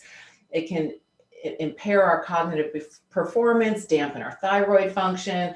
Debbie was talking about the blood sugar imbalances, decreased bone density, sleep disruption, decreased muscle mass, elevated blood pressure, lowered immune function, slower wound healing, increased abdominal fat, viruses, weight gain, heart disease, depression, ulcers. There's just so many things that stress will influence. And one way to rise above that is learning how to access your heart wisdom. So as we know, as we look around the world, we see that old systems are breaking down, right? And new systems are forming. But we're dealing with that discomfort of the transition. The old systems are starting to break down, but the new systems haven't quite formed yet. And so we're in that awkward in-between stage. We're physically disconnected, but digitally more connected than ever. Today is a prime example. And we're entering uncharted territory. So what does that mean? How do we navigate through these uncertain times? How do we access our inner wisdom and move through the uncertainty of what's in front of us? Well, for one thing, I invite you to consider that your inner world extends as far within you as the universe extends outward. And I'm going to say that again. I want you to think about this for a minute. Consider that your interior world, when you close your eyes and you tune into the world inside of you, it is as vast and deep inside, in that direction inward, as the universe is outward. But most of us don't look in there. Most of us are afraid to look in there. And I love this quote by American author Annie Lamott. She says, "My mind is like a dark alley, and I don't want to be left alone in there." And that's normal. We all have shadows, we have fears, we have doubts, we have things that kind of get in our way, right? And learning how to recognize what's within and navigate beyond it is more doable than you probably think. Now, in my private practice as a hypnotherapist, this is what I help people do. I help people make sense of the mishmash of the stories and the memories, the impressions, the values, their beliefs, their emotions, their social conditioning, and help get that untangled and into a format, a structure, a harmony that feels good in their lives. So the way I do that is by understanding the architecture. There is an architecture of mind. There is a map of consciousness, and there's a way that we can start to understand what happens inside of us. And the map of consciousness that I use is the same map that was used by indigenous cultures worldwide. And that is this notion of the 4 directions or the 4 dimensions. So we can look at it as north, east, south, and west. We can look at it as physical, emotional, spiritual, and intellectual. We can look at it as earth, air, fire, and water. These are all common elements that we all share. And when we think about the mind, many of us think mind is all of this, many of us think that mind is just the intellect, right? So this logic or reason or intellectual functioning, but the mind really is all of this. Your body has intelligence, your emotions have intelligence, your beliefs and values are part of your intelligence, and you can learn how to access that. So the heart is so fascinating to me because it's the one organ that connects all 4 of these dimensions. It's part of your physical body. The heart actually contains intelligence cells. There are neurons in the heart, and we've known this for many years, that there's more information that goes from the heart to the brain than from the brain to the heart. And of course, we experience our emotions with the heart. That gives us feedback to the body, and that's how we can tell what kind of mood or attitude we have. And our beliefs, that spiritual dimension. When something has meaning or value, you are going to experience it more in your heart. And you will not experience an emotional trigger unless it's something that you have assigned meaning to. So these 4 quadrants are all connected, and you're going to feel things more deeply the more meaning and value you give them, which are qualities of the heart. So did you know that in a fetus, the heart forms before the brain? It is the very first organ that is formed in a forming embryo. And for those of you who relate to the chakra system, the heart is the center of all 7 chakras. So there's 3 chakras above, 3 chakras below. The heart is the organ that regulates all that energy. And we've heard language. There's this article in the Hearts and Minds issue of Edge Science. They say, put your heart into it, learn it by heart, sing it with all your heart. Well, so these familiar expressions suggest that the heart is so much more than a physical pump that sustains life. The qualities of the heart that we tend to recognize and value are what we would call core values. So things like courage, compassion, care, love, valor, honor, integrity, appreciation, gratitude, vulnerability, generosity, connection, meaning, purpose. These are not logical, rational qualities of the analytical mind. And for leading in a world like today, we need to make sure that we are embracing and including these, which we would also call the feminine qualities. The masculine would tend to be logical, analytical, reason, but the feminine includes these other aspects of knowledge and wisdom. So what I'd like to do, if technology will enable me, there is a very brief video. So I think I need to stop the share and start sharing again. It's only about a minute long. And let me find that. So that would be here. Actually, I'm going to, hang on, make sure that I'm set up for the sound. There we go. I'm going to share the sound. and optimize the screen so that you can see the video. No, it won't let me do that. Okay. So let me find that window. There we go. And this is the one I want to share. Okay, so this is a little bit about the science of the heart.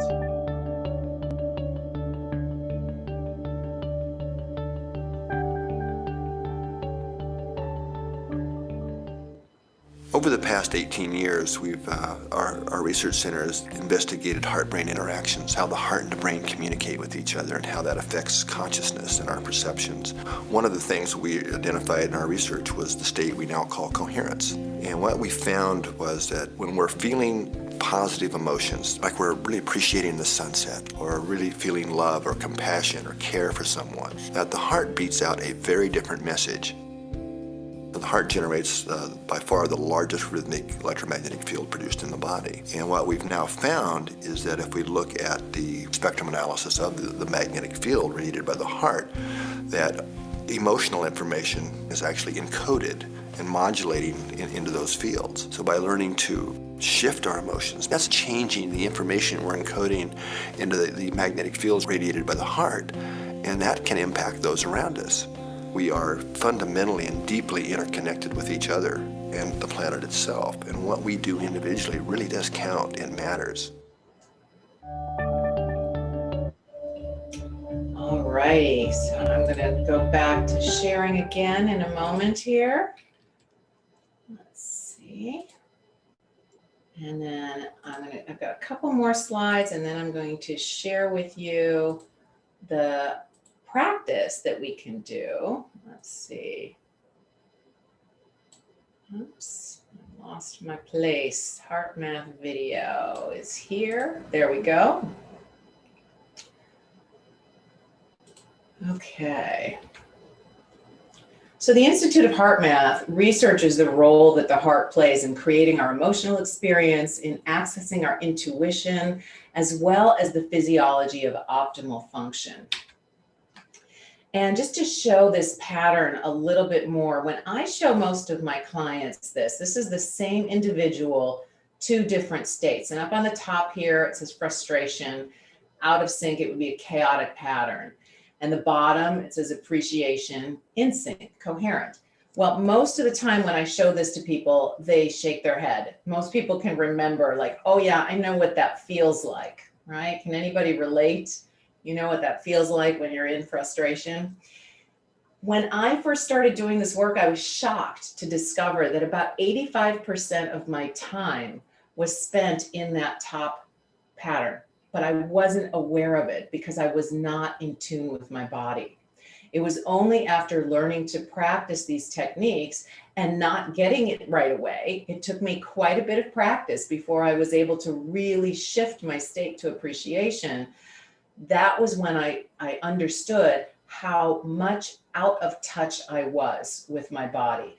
And for me, and I think for many of the people that I see right now, this frustration pattern feels normal. It feels like this is the social conditioning, this is what we're used to being. And learning to shift out of that into a state of appreciation and gratitude and have that be our predominant pattern feels unfamiliar at first. So it can take a little bit of practice.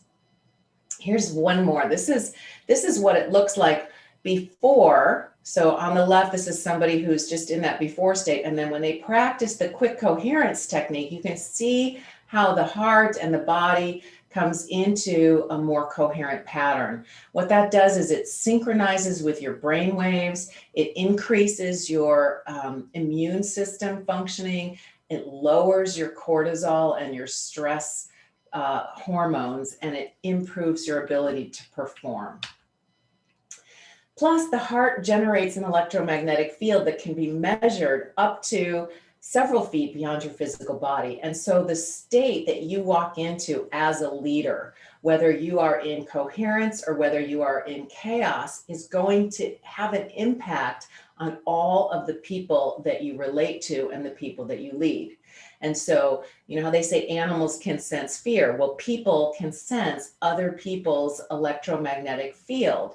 And so practicing these heart math techniques and principles will make you a better leader and will allow you to have a more positive influence in the lives of those around you just by generating a more coherent pattern.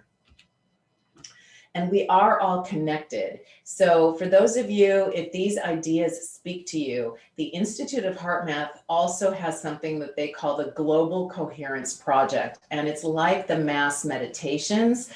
They invite every individual, wherever you are, whatever state you are, to practice bringing your heart, your body, and mind into a coherent field based on the science that this field actually has an impact in the world around us. And the more of us that do this and create this harmony, this resonance, the more it allows others to tap into that field and to raise the consciousness of energy, and to raise the vibration of energy on the planet. So it's really exciting work. So what are you sending out into the field? What we want to do is remember that our energy follows our intention.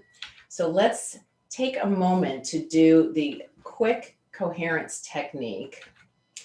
And I call it heart centering. It's very simple. So wherever you are right now, I invite you to go ahead and put your hand on your heart. And just feel that area in your heart. Let your breathing slow down. And notice what it feels like to simply be present with yourself. And you can have your eyes open or you can close them. So the first two steps are simply dropping your attention to your heart. You can do it with or without your hand. So you can have your hand anywhere and just have your attention on your heart. Or you can put your hand on your heart and breathe. And then the third step is to think of a positive emotion, something that brings an inner smile. So gratitude or appreciation or love. And thinking of a baby animal is often the easiest way to engage your heart in that wonderful feeling. So putting your attention on your heart, breathing, and then activating a positive emotion. And what you're doing with these three steps is you're starting to activate the parasympathetic nervous system. But as you slow your breath down and tune into your body, you can become aware of the wisdom in your heart. That your heart knows things that your brain doesn't. Your heart is tuned into your values. When Janaki was talking about energy and presence and intention and commitment, those are qualities that you feel in your heart. You can't picture energy. You can't picture presence. It's not a thing. Same with commitment. It's not anything that you can have an image of in your mind, but you can feel it. You know what it feels like in your body. And as you tune into that, that is creating a synchronous flow of information between your heart and your brain. And as a leader today, in order to rise above the chaos of what's happening in the world and all of the noise out there, to be able to do this very brief 3-step exercise, put your attention on your heart, slow down your breathing, and think of something that makes you smile. That starts to create a muscle memory. And this is a state that you can access to gain wisdom, to tap into what's truly meaningful and valuable and important to you, to navigate with your body and mind, getting back to what's true and what's centered for you, as opposed to getting blown off course by the winds of life. So these are skills that all leaders need right now. And what I love about this is it's so simple. And for those of you who would like to take it a step deeper, I'm going to share my screen again. And I have an invitation. So those of you who decide to be part of the We Empower You membership will be entitled to come to my monthly coaching group. It's called Relax Your Way to Success with Closed Eye Work. And I also offer something called a heart centering meditation. And you can get this now. This is free on my website. And you can also access this on Insight Timer. But this is a guided practice that will allow you to have a just very yummy, rich experience of this practice. And then on Wednesdays at 5 o'clock, except for today, because I'll be here, I offer something called Heart Wisdom Happy Hour, where I do just a brief 5 to 10 minute presentation on the power of the heart. I guide everyone in a closed eye heart centering practice. And then we open up the microphone for everyone to share what's real and what's on their heart right now. Because we learn, we gain wisdom as a community. And so instead of talking about the stories and who's doing what, we talk about what we're learning, how we're growing, and who we're becoming. So I invite you to participate in that. You can register at laurenarcher.live. So that is the extent of my formal presentation. I want to thank Bettina again for inviting me to be here to co-host the event with her today, and really look forward to hearing from the rest of our speakers. All of us here, I think, are dedicated to giving from the heart, to sharing from the heart, and to creating an experience of meaning and value for all of you. And so that's the end of my presentation. I'm going to stop my share, and I am pretty close to on time because I know we were running a little bit behind, and we've got the amazing Tamara Fleming coming up next. So I will open it back up to Bettina to introduce Tamara. Thank you all for your attention today.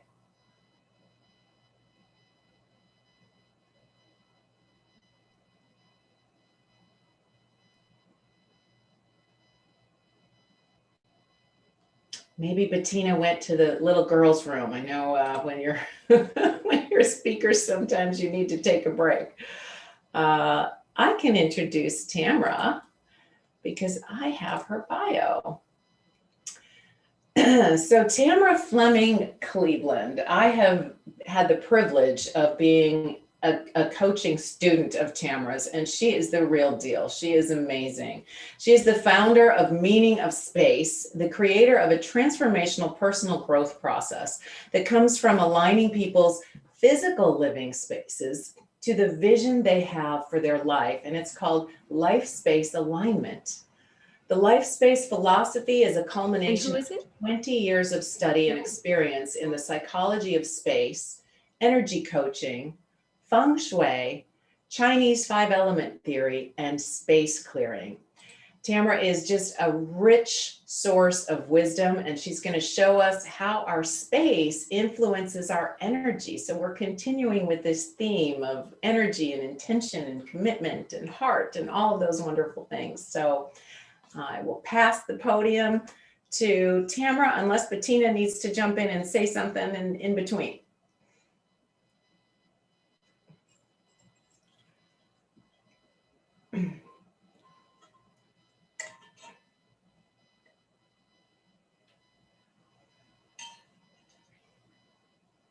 Did Bettina want to say something? I didn't want to. Oh, there we go. Okay. Hello, everyone. It's nice to see you. I've been listening in off and on today. What an amazing day we've had. Hey, this is so fun to hear everyone talk about their expertise and what can make our lives better in this amazing time of change. My work is going to fit so nicely in with everything that's been presented today, because I've heard so many times that space is a piece of what makes you really successful and makes you feel energetic and loved and expressed in the world. And so what I'm going to do right now, I'm going to share my screen and I'm going to do something new. I'm going to use Canva this time. So hopefully this will work. Let's see how it works. Yes. Okay. We are on. So I'm going to talk today about the 5 simple ways to boost your business flow by using self-psychology. And I'm going to explain both what I mean by business flow and self-psychology first, so that as we dive in, you can see. But first, I'll tell you just a little bit more about myself because it's relevant to what I'm going to share with you today. I've been a coach for over 20 years. I've worked mainly with people in their lives and their spaces and their businesses. I've done everything from personal homes to corporate offices. And so it's been a really fun experience combining coaching with information about how to improve your space as well. The couple things I wanted to mention though, that my consciousness around space didn't happen by accident. It happened as a lifetime of sensitivity to spaces. I was actually, in my younger years, had experiences being sexually abused inside of a place that was supposed to be safe for me. And because of that sensitivity, and I finally just really made this connection in the last few years, because of that sensitivity, I really understood that my talent for understanding how space and life work came out of that unfortunate experience. So if any of you have had that experience in your lives, you're probably what would be considered an empath, or somebody who's very highly sensitive to space and your surroundings. So that's a very important element when it comes to creating a space that makes it nurture you and makes you successful in your work. The other part of my life story is that I spent my corporate career in learning and development. And I was also a learner that probably would have been diagnosed as ADHD in my earlier years, because my learning style was so unique and I really needed to be able to talk to my neighbor and try things on and get my hands on things. But that in my day wasn't how the classroom was constructed. So what I did in my corporate career is I tracked over to adult learning theory, and I really dove into understanding the different kinds of learning styles that are out there. And that this is in the era when visual, auditory, kinesthetic learning styles were brand new in the education field. And then I was part of the movement of bringing those into the corporate environment. So your learning style has a lot to do with how you treat yourself and how you treat your space as well. And so you're going to see how that works when I talk about business flow. Okay, so business flow, I'm going to explain it this way. Here's how I see it. It basically is energetic. And so everything that Janaki was talking about, everything that Lauren was just talking about, is the same thing, but we're going to talk about how it relates to your physical world. But when you have business flow, you have connections like this, you have engagement, you have networking, you have conversations, and you feel of service, you feel really connected, like what you do in the world matters. And so business flow is partly because of that. What I'm going to do with you is I'm going to show you here how your environment, your home office, and your furniture actually relate to your networking, your conversations, and the energy behind your connectivity.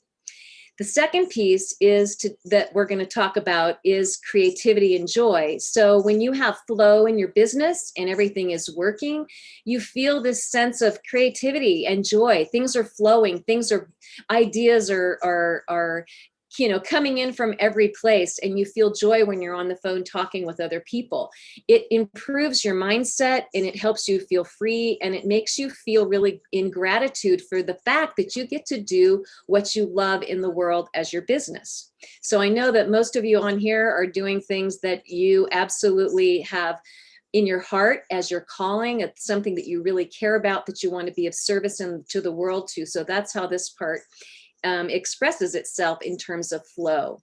And then the third part is money and rewards. And so the idea is that when we do what we love, money and rewards come naturally. It's not something that we're working for. It's an outcome of the energy that we're expending.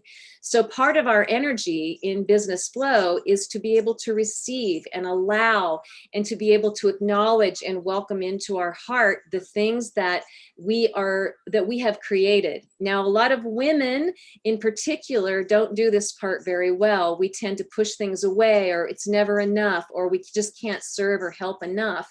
And what we want to get better at is being able to embrace and bring in and welcome the energy, because it's the thing that it's the full circle that we create when we create flow. And so if we're pushing that third part away, we're limiting ourselves, and usually it'll kick us into a business situation that's not in flow, right? So that's how your business, the business flow that I'm going to talk about in terms of your space. Now, the next part is self-psychology. And this is, I'm just going to give you just a quick, short little intro into this.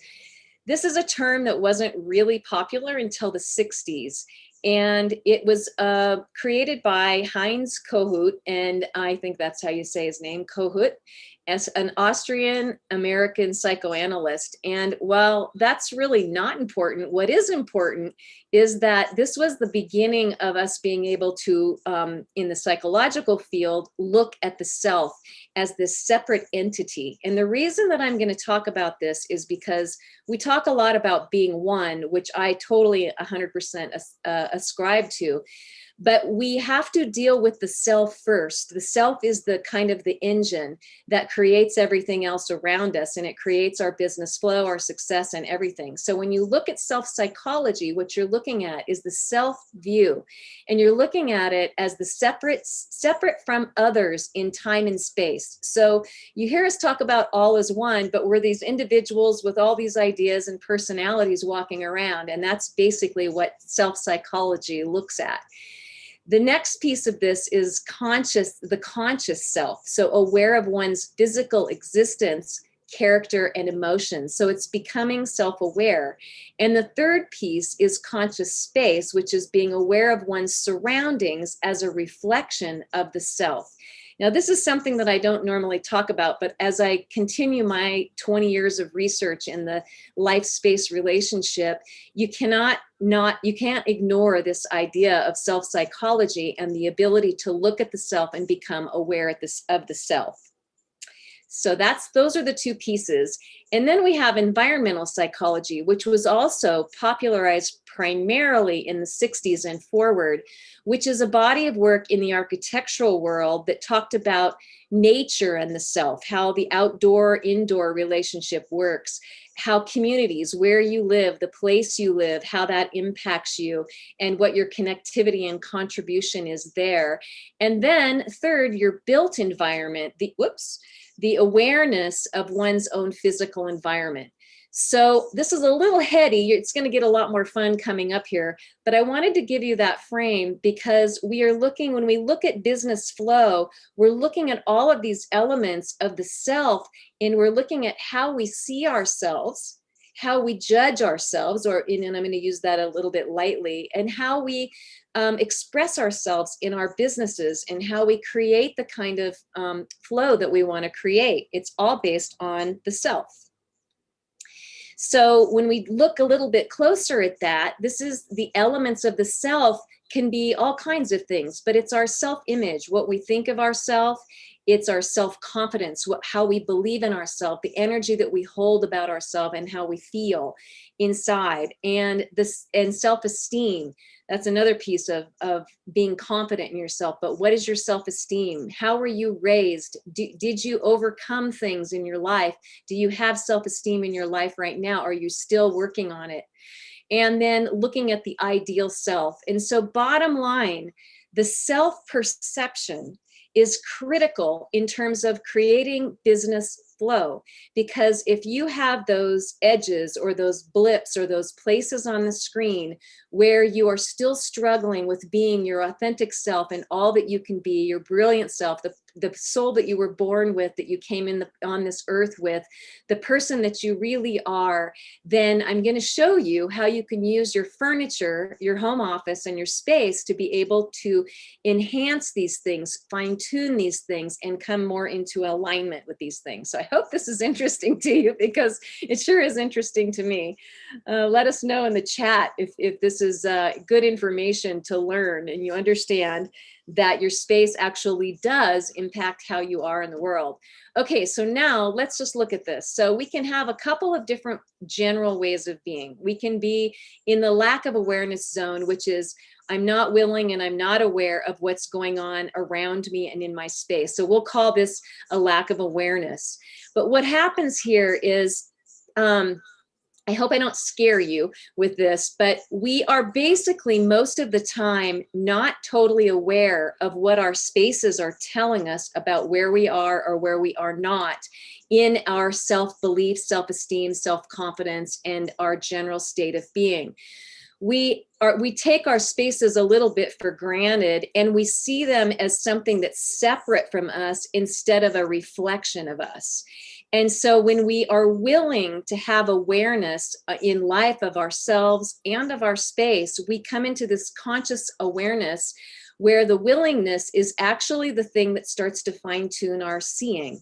So we see better. We are actually able to look and see things that we didn't see before. Now, part of the trick is that you want to see what you don't normally see. So it's easy to look out and go, well, I have clutter, and so I'm a bad person, or I have clutter and I'm a bad organizer, or I just like stuff, so I must be a clutterer, or maybe I'm bordering on hoarding and I don't really love myself. These are all things that are very real in all of our realities at different times, different places, different spaces. But when we are willing to look and be really aware, we begin again to fine tune or put on a new set of glasses and see our space in a different way. So I'm going to, again, coming up here, I'm going to give you some ways to see that you may not be seeing your space today that are really going to maybe wake your perception up, which is hopefully my goal. But the first thing is to be willing to see your space in a new way. Okay, so here are the 5 ways. Now, I'm going to take you into a bit of the process that I use when I work with people, because this process is critical to you bringing your space into alignment. So I call it life space alignment.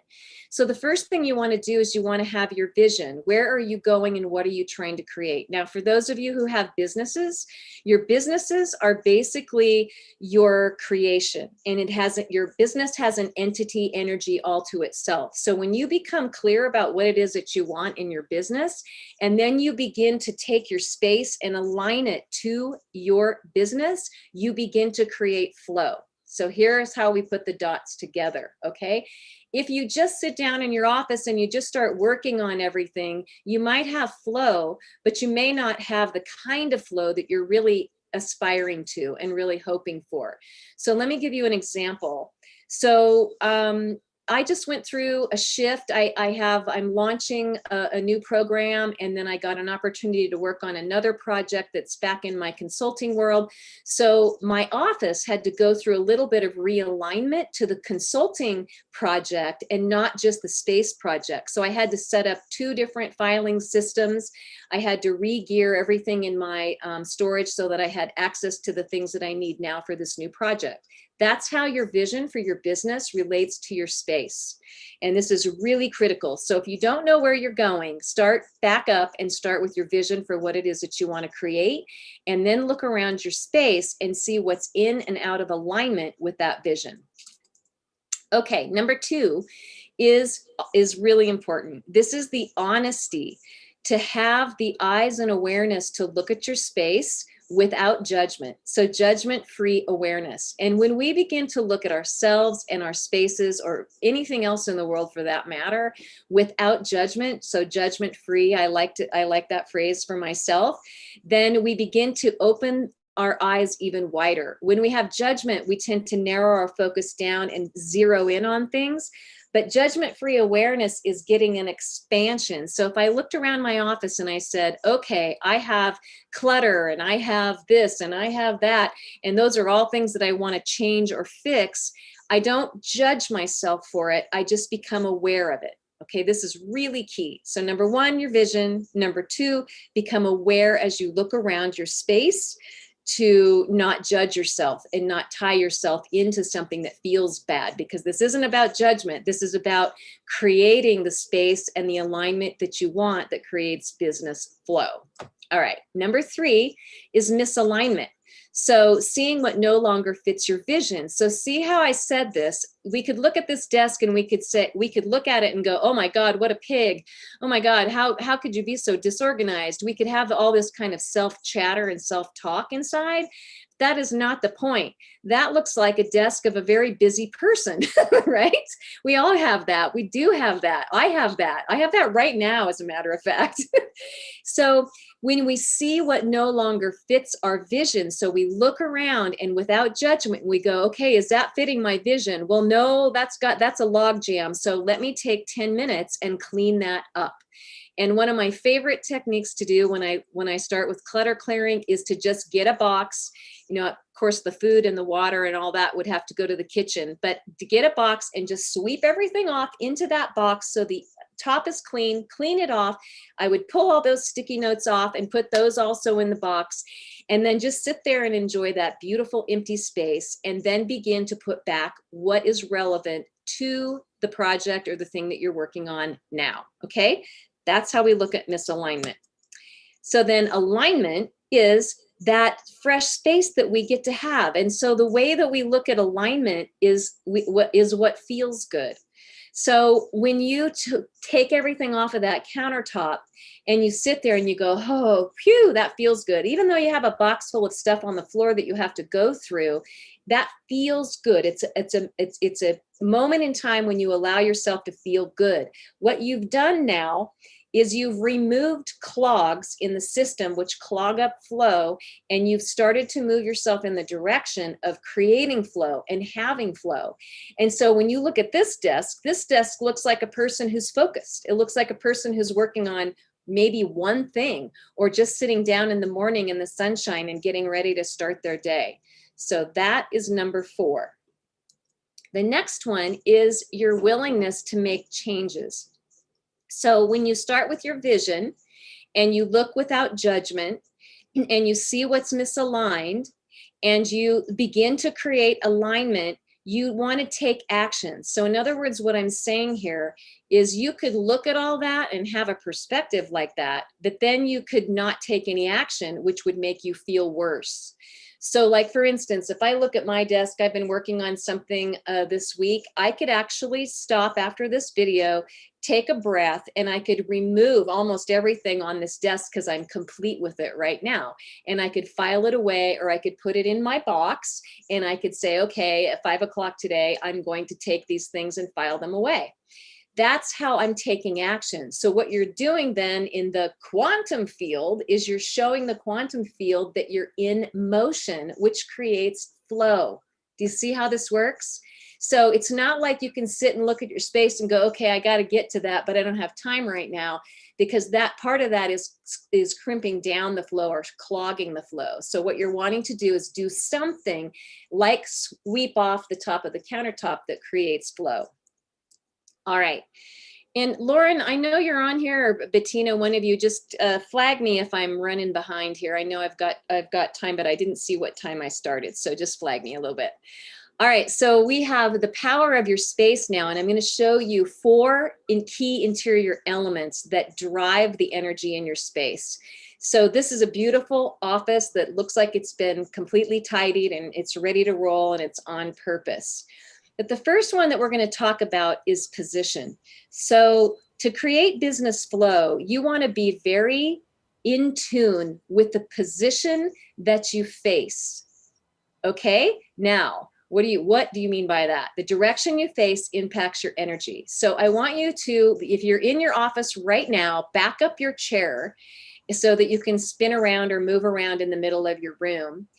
And just take a moment and face what you think is north, face what you think is west, face what you think is south, and then face what you think is east. And it could be all the little variations of northwest and all of that in between. But I'm just going to have you take a minute and do that one more time.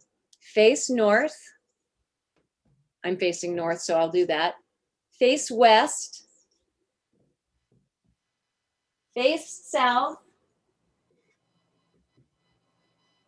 Face east. Now, we did that really fast, but I want you to do that after we hang up today, because I want you to feel the feeling of what it feels like to face the different positions. There's a position that matches your body type, your energy, and what you're working on right now in your business. And if you're facing in a position, okay, so these are all the little weird things that come into our offices, right? So I'm facing north because there's one window in this room, and that helps me with my video lighting. Okay, so that's going to be a factor, but you can always have artificial lighting that you want to really tune in to how your body feels in each of those positions, because there are studies that show that if I face east, I may think about the past more often than I think about the future. If I face west, I might think about the future.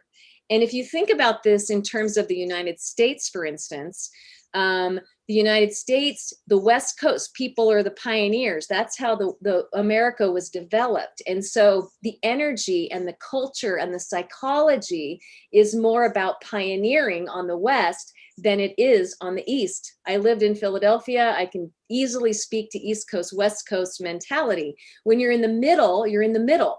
So when you start tuning into the position that your body faces, you're going to find that your brain thinks a certain way and it feels a certain way. You're going to love living on the West Coast if you're a pioneer. You're not going to like living on the East Coast if you're a pioneer and look at possibilities all the time, because it's about history in the past and a little bit more about knowledge and things like that. So these are generalizations, but you get the idea. So that is position. The next one is your furniture. And your furniture, the type of furniture you have, shapes your self-image. It shapes what you think about yourself. It shapes what you think about where you're at in your business. And I'm going to give you a really good example. I love using myself. So I have this office chair, and it's old, it's comfortable, but the seat cushion is kind of worn down because I certainly sit in it too much. I would really like a new chair. So I went out on an adventure 9 months ago to find a new office chair. I got one and it didn't really work, and I didn't like it, and it didn't feel like me. And so I'm still on the hunt for the right chair. Well, your chair, whoa, uh-oh, what just happened there? Oh, can you still see that? Okay. Oh boy, that's interesting. Okay, I lost my slides. You can see them on the screen, right? Can somebody tell me that? We can still see them. Okay, good. So I'll just use my phone rang and swooped them off somewhere. Okay, so anyway, your furniture shapes your thinking. So the kind of chair, the kind of desk, the kind of things that you have in your office actually shape the way you think. And if you don't believe me, sit at your desk and ask, how do you think? Sit in your chair or go out in your living room and sit in different chairs. And you'll see that basically, let's see, where did that go? You'll see that basically, that's what happened. I'm going to try to see if I can't move my slide. No, I can't move it. So that is hilarious what just happened. So hold on a second. I'm going to stop my share for a second. So I'll just talk with you for a second. So your furniture, so if you go and sit, like if I sat on this bench or if I sat in another chair or sofa out in my living room, you're going to think differently. So when you're building your business and you're looking for creative flow, if I don't like my chair, then one of my first priorities should be to find the chair that I really, really love, right? So let me see if I can't get this back here. And so this is really fundamental to what we're doing. Okay, there, now I can share, I think, hold on. Yep, can you see that? No, shit, technical difficulty, hold this horses here. I'm gonna get you back, I almost have you. All right, so the imagery so your furniture, your imagery is the next thing that's absolutely key. So if I'm sitting here at my desk and I'm looking at something, whatever I'm looking at is reminding me of something in my life. If it's an award, or if it's something positive, or it's part of my vision, or it's something that inspires me, that's really awesome. But if I have a picture of my past relationship on my wall still because I haven't gotten to taking it down, then can you see where my head goes based on my my imagery? So if you saw my office, you would see right over here on my wall, I have a jacket that I wore when I manifested for my life space business, a face-to-face meeting with Courtney Cox, the actress. It's a long story, but I have that jacket there to show me about the ability to manifest. And so that's in my office. So those are the kinds of imagery and things that you want to have. The next one is, let's see here, the next one is light. So light is powerful. And if you have an office that's dark, you want to find ways to up that light. When you're deeply creative, sometimes you want the light low, but in general purposes, when we're looking at business flow, we want light and we want energy because that's what we need. And so light from the windows, light from ambient lighting. I have like 6 lamps in my office because this is an office with only 1 window. So lighting is really key. Okay. Coming to a close here, your environment is quantum. As you've heard earlier today, Johnaki and Lauren both talked about quantum energy. And I just want to make you really aware of the fact that everything in your space has energy. It's not physical, it looks physical. And so you're looking at the vibration of what's going on in your space, and you're asking yourself, how can I raise the vibration of my space to create more business flow? When I feel good about my business space, I create a lot more flow. So if you can see, it's kind of a mental twist on the fact that if I have a lot of stuff in my space and it's not supporting me, is it clogging my business flow? Question. All right, a little bit on the end here. So welcome and come on into the Meaning of Space world. Meaningofspace.com is my website. You can go and take a free quiz and find out about your personal style at meaningofspace.com/quiz. And you can book a short call with me if you like. Just go to Meaning of Space and go to About, and that will get you to me, and we can have a chat. And one of the things that I'm doing is I'm launching a 4-month transformation program. And if you sign up for the We Empower You Summit, I will give you a $500 off the program discount, which is a fabulous discount and a way to completely take you from how you lived in your home, in your childhood, all the way through the transformation of your entire space, if that's what you want to tackle. So that's what we're doing. And also, if you go to meaningofspace.com/gift, you can receive a free gift of the 10 steps of creating a home that reflects your life. So thank you for having me, Bettina and everyone. This has been really great. And I think this was a perfect fit into the lineup today to talk about, your mentality, your presence, your ability to live a beautiful life. But if you don't align your space, you're not including the full entire formula. So that's important to know. Yay, that was awesome. I am telling you, I would not even be here today if not for you. When we met back in 2001, Tamara, and you started to help me with my office, and then we went into my glove compartment and into my drawers and into the trunk of my car. All of those areas needed clearing, and we were trying to find the gold. We were trying to mine for the gold, and we did. And recently, I guess it started in 2019, I set out to actually create this summit. I thought it was going to be an annual live event. COVID said another thing was going to be coming down the pike, but without your support, your help, your coaching, and all of your programs that you've brought together to give me the accountability to really, put down what isn't serving in order to pick up something bigger that is.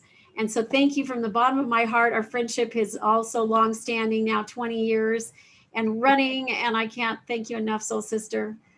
Yeah, you're welcome. I'm glad to be here. Thanks for having me so much. It's so fun to share this. I'm living my world and it's in flow, so we're good. Yeah. Fantastic. So without further ado, I'm going to bring up our next speaker. My son's going to cue up the card. Here we go. And get the notes here.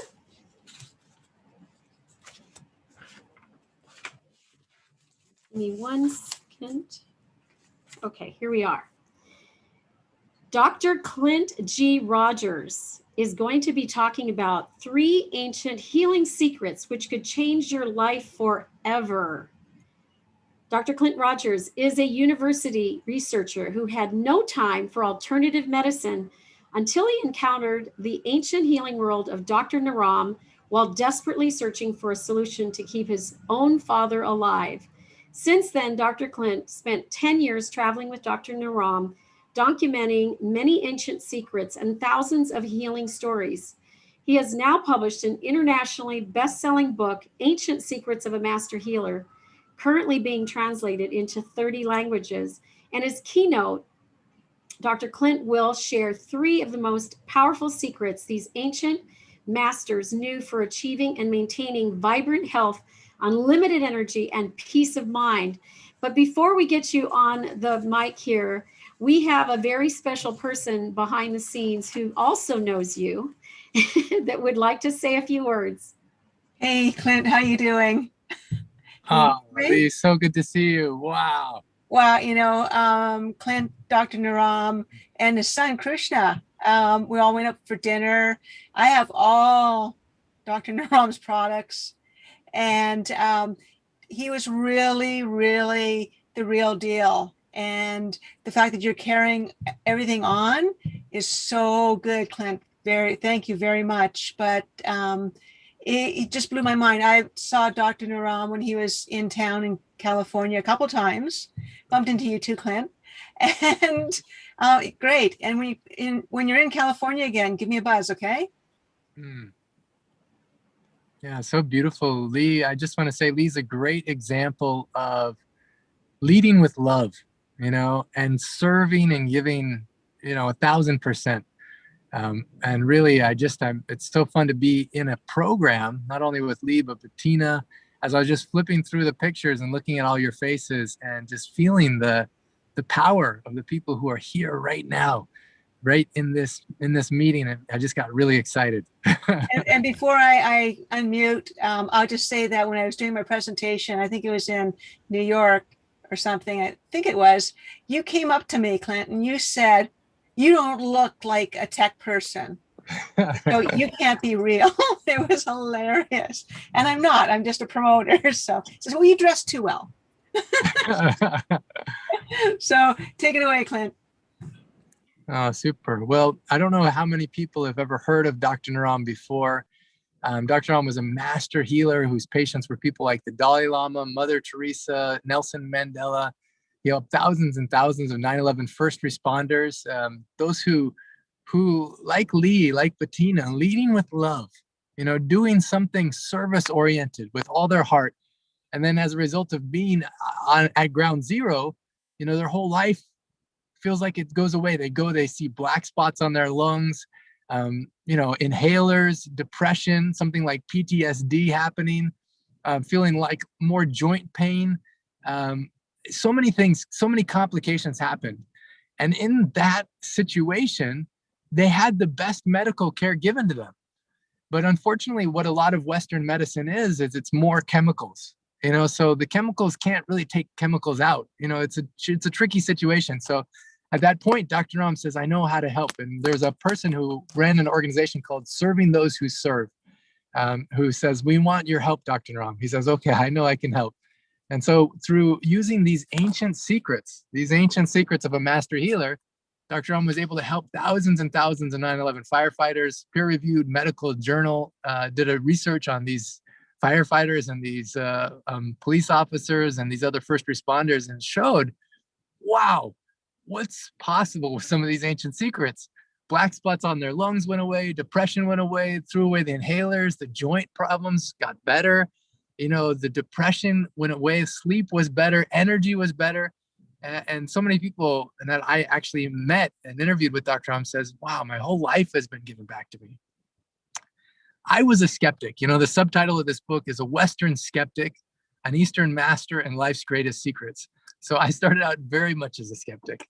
And then life throws you certain curveballs sometimes that changes your whole perspective of everything. Bettina, are you still on the call? I don't know if you're still able to interact with me or not. Bettina, are you still there? No? Oh, yes. Do you need sharing? No, I just wanted to start before I launch into just speaking. What inspired you to have me on this call? And during this precious time, I just want to know, because the subtitle is Shattering Your Revenue Ceiling. And I have some really amazing stuff I wasn't planning on sharing, but I think it may be especially relevant here.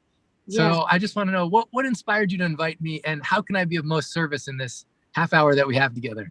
Absolutely. So I truly believe that we are the jailers of our own cell. When we unlock the hidden power and hidden secrets that lies inside of us, in here and in here, life and all possibilities unlock from there. And ever since I heard about you and watched you on, I think, 3 or so Sundays, and now my 4th was just this last Sunday, I just know that you have some answers. And we really believe, in order to shatter your revenue glass ceiling, or any glass ceiling that sits on your head, whether that be imposter syndrome or, self-sabotage, or, not being able to manifest, it all lies within our ability to align, our intentionality, our body, our spirit, our mind. We are whole beings. We are not made of just business. So if you want to have business success, if you want to change the world like we do, if you want to profit for good, right? That's what we're all about. Then you have to be on a spiritual path of some kind. And so, of course, you spoke to me immediately. Oh, beautiful. Well, what you're speaking resonates so much. I'm so excited. People are able to be exposed to not only you and what you're sharing, but also the people that you bring together. And I'm just scrolling right now. I'm just looking at Mina and Sally. I'm looking at Rita, Barbara, Mia. Wow, so beautiful. Doris, Tamra, so good to see you. Wow. Beverly, Chris. Oh yes, Chris is on the call. So good. Looking at Lauren, Troy Thompson. Awesome. So good to see you here. A.M. Noel. That's so cool to see you. Susan Janaki. I'm not sure if I'm pronouncing that right. You're good? Oh, good. Robin Lee. Cool. Longevity coach. Ooh, that sounds exciting. Sarah, good. You're here. Oh, fantastic. Good. Well, I want to say the very first secret that applies not only to your health, but also your wealth, I'm going to share right off the bat. And that first secret is something that Dr. So I was trained by this master healer. His name is Dr. Naram. Had a master who lived to be 125, had a master. This is his master. His master's name was Baba Ramdas. And his master had a master, had a master, had a master. The original master in this lineage is Jivaka. And Jivaka was the personal physician for Buddha. And at the time he was a physician for Buddha, he was also a physician for the king, for the most beautiful woman in the world at the time, whose name was Amrapali. And so many secrets they captured in these ancient manuscripts that were passed down master to student for thousands and thousands of years. And they're so powerful and so effective. And one of the most important secrets that Dr. Naram actually shared has to do not only with your health, but also with your wealth. Now, Dr. Ram, one time when I was traveling with him, documenting thousands of cases, I went to hundreds of cities. He said, you know, Clint, my master told me that 95% of people on the planet don't know what they want. They don't know what they want. They're just always window shopping. He said to me, do you know window shopping? I was like, yeah, I know the concept of window shopping. He's like, that's what most people do with their lives. They try this job and that job. They try this spouse and then that spouse, this husband, that husband. They said they're always chasing, but they don't really know what they want. He said, my master taught me 3% of people discover what they really want, but they never achieve it because they don't have the right tools, the right technology, the right support system. They didn't have Bettina supporting them, you know, or Lee, her amazing things that she creates. He said 1% of people, they know what they want and they achieve it, but in the process, they don't enjoy it because achieving it, they did it in a toxic way. So they got health problems, relationship problems, spouse problems, children problems. He says only 1% of people on the planet, they discover what they want, they achieve it, and they enjoy it. And so he said, these ancient secrets, it's not just about recovering your health. It's about what do you do with your life? You know, how do you discover what do you want, achieve it, and do it in a way that's non-toxic so you can enjoy what you've achieved. So these secrets, the very first secret is really discovering what you want. You know, another secret, the second secret I'll share, and then we'll give some stories about it. The second secret Dr. Ram shares, he says, anything is a medicine or poison, depending on how you use it. So if you saw my TEDx talk, you heard the story about my father. Then you heard the story about when I had a headache. I was in Mumbai trying to investigate, what is this? How can this be real? You know, I was there. I saw Dr. Ram see 300 patients in a day. At the end of the day, my head was pounding, increased this pain throughout the day. And I saw him look like he was happy. Like at the end of the day, we finished like after midnight. It seemed like so many people he saw. I thought he'd be drained, but it looked like he had more energy than at the beginning. I'm like, this is confusing. And my head was hurting and I didn't want to interrupt him, but I thought, I'm here with this master healer. I should find out. Maybe he has some secret cure for my headache. So I asked him, I says, and he looked at me, he's like, oh, Clint, you're hurting. I was like, yeah. He's like, you have a headache. I was like, yeah. He says, where does it hurt? So I pointed on my head where it hurts. He's like, oh, that's a Vata headache. I was like, I didn't know there's different kinds of headaches. I just know headache. He's like, no, that's a Vata headache. He's like, do you want to know what the remedy is? I was like, yeah. He says, your remedy for that kind of headache is onion rings. Now, I was already skeptical, but hearing the master healer say that the secret remedy for that particular kind of headache was onion rings was a little bit too much for me. He says, don't try it. Don't try and figure it out. Just try it. See what happens. So at that time, the restaurant was still open. In India, they have something called pakoda. So it's like this fried onion dish. I didn't know what to make of it, but I thought, well, it can't hurt, you know? So the pain that was increasing all day, so much pounding in my forehead, in the back of my neck here. As soon as I ate these fried onions, you know, within like 3, 4, 5 minutes, all the tension, the pain just drained out of my head, like into the ground. No, like went from like an intense headache to zero headache. I was shocked.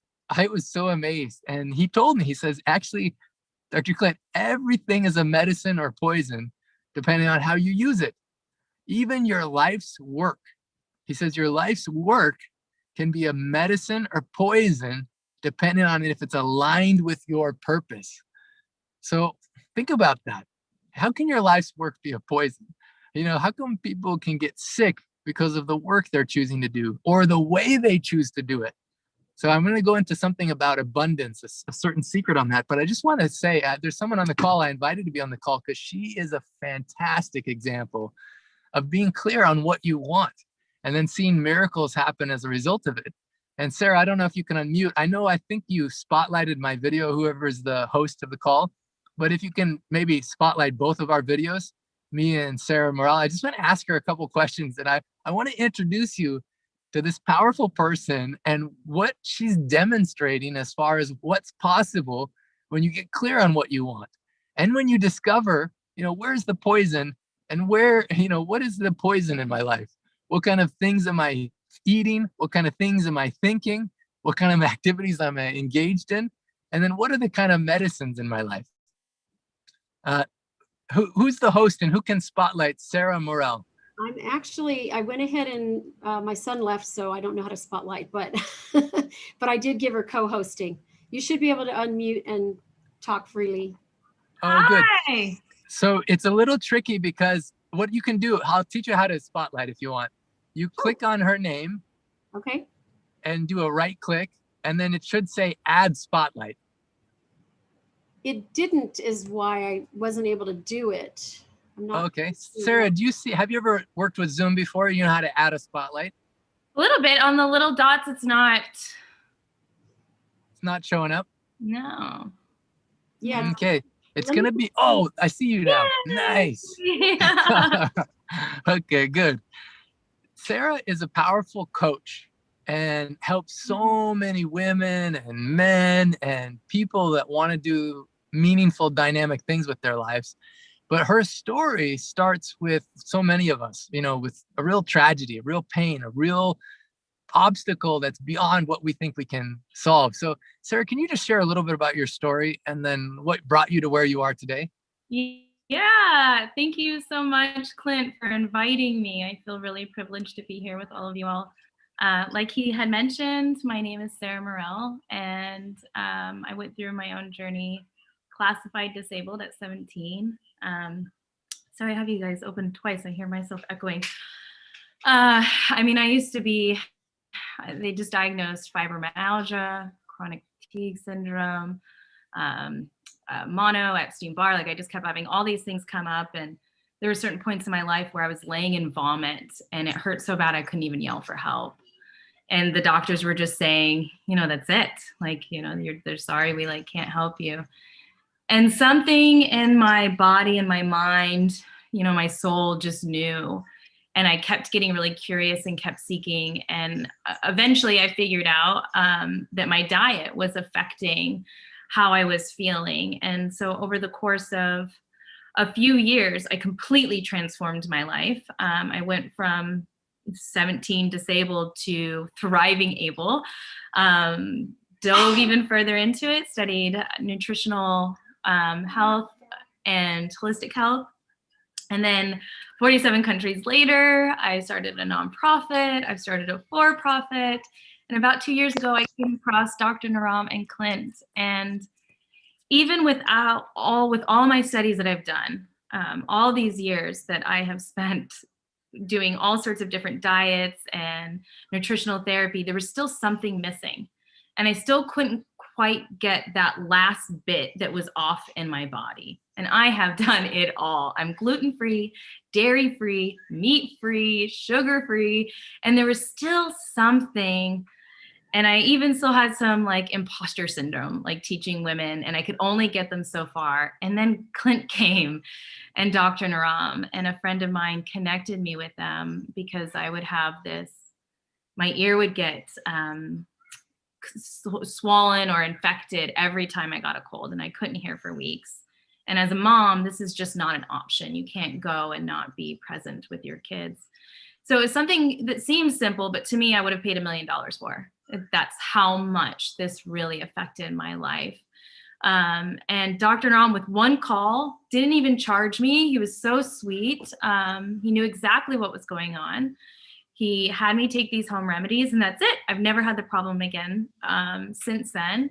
And so, of course, naturally, if you guys have experienced something your whole life and have done everything possible and it just doesn't go away, and you find that it goes away, you follow that person like a stalker. So I just became obsessed with Dr. Naram's work. And he has already profoundly, and Clint, changed my life, changed my son's life.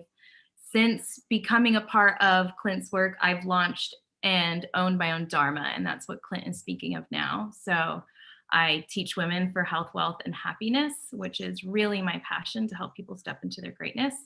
And Clint and Dr. Naram's work is a part of my program, and I couldn't be more grateful for all of that. So thank you.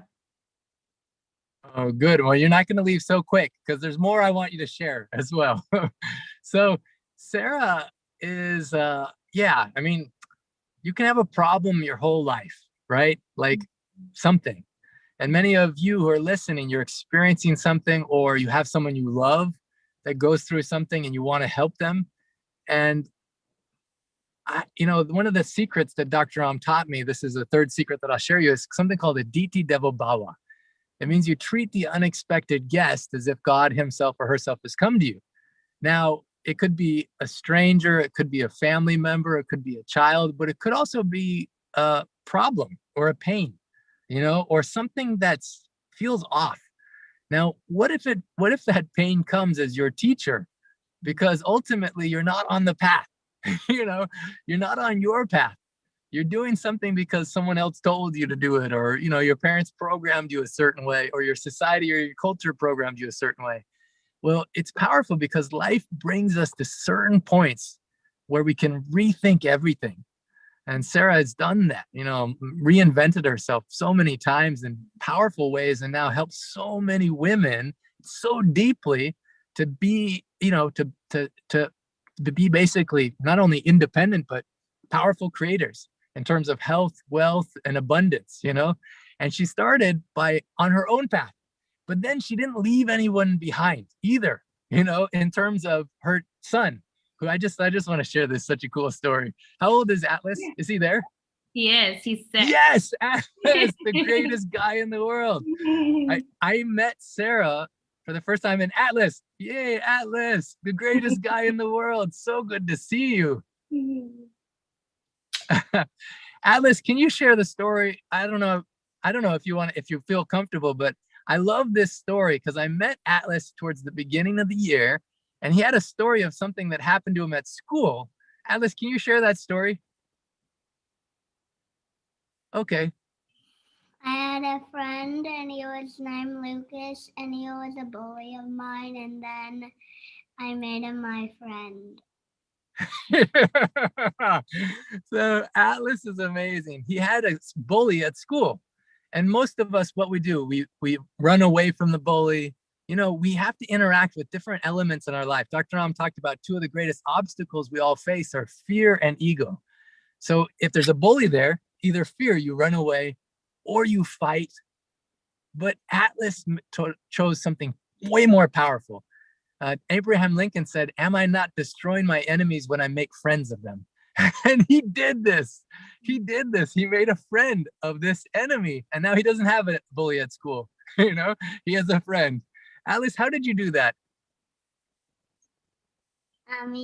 He gave me like 10 cents and then I made him my friend. Good. So you discovered what he wanted.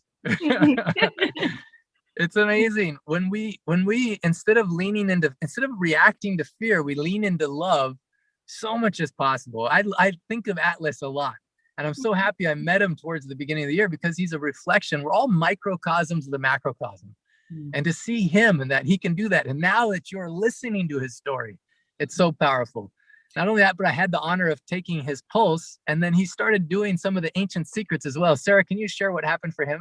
I'd be so delighted. I don't know. I'm sure there's a lot of moms here, but Atlas was born at 1 day old, ready, like trying to touch things, trying to move. This kid has so much energy. I remember being in mom groups and all my friends being like, whoa, he would just touching everything, going everywhere. And some people would label that as ADHD and put medication on them. And as a mom, there's so many moments where I just laid in bed feeling like I was a failure, feeling like just afraid for him, afraid for what society would do. And it is a really big point in my marriage too as well, that there was a dissonance in how to go about and how to handle something like that. And when Clint read his pulse, he knew things that some I didn't even know that Atlas said was very present in his life. And things I did know that even since he was really little, he would say that his belly would hurt. And we couldn't quite figure out what was going on. So Atlas's pitta is really high. Sorry. Hey, boys. Hold on 1 minute, okay? He's got friends. His pitta is really high. And so Atlas is just kind of running like this, like his brain is like this. And he sometimes hurts all over and he has belly problems and he can't focus. But it's the most amazing thing ever, but he did his pulse and Clint connected so well to Atlas. I think that genuine connection, Atlas could feel it. And next thing I know, Atlas is eating soup with Clint, which if you guys have a 5-year-old, you know how like, this is basically impossible. And he prescribed some of Dr. Naram's natural remedies for him. And my Atlas is a whole different kid.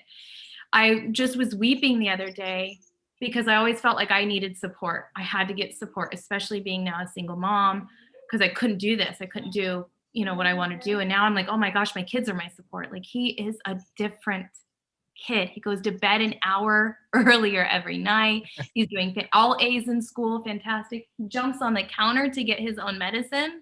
He's excited about it. He's calm. It's just a whole different world. It's unbelievable that it could happen so easily with 2 little herbs a day. Mm. And my hormones. I'm Tell me about it. recipes. Yeah, this is important, but because also, you know, one of Dr. Naram, you know, his master's master, Jivaka, one of his patients was known as Amrapali, the most beautiful woman in the world. I don't think I have a picture of her right now, but she was 65, and the king, who was only 35, who had a younger, even a very beautiful wife, but fell in love with Amrapali, who is 65. And so in these ancient manuscripts is secrets on how especially a woman, that also has one for men called Maharaja's secret, which is the king's secret, but Amrapali's secret, how a woman at any age can have balanced hormones. You can look and feel great. It's actually on page 292 of the book is this secret home remedy. And tell me what happened as a result. Oh, Sarah, go ahead. You can share your story.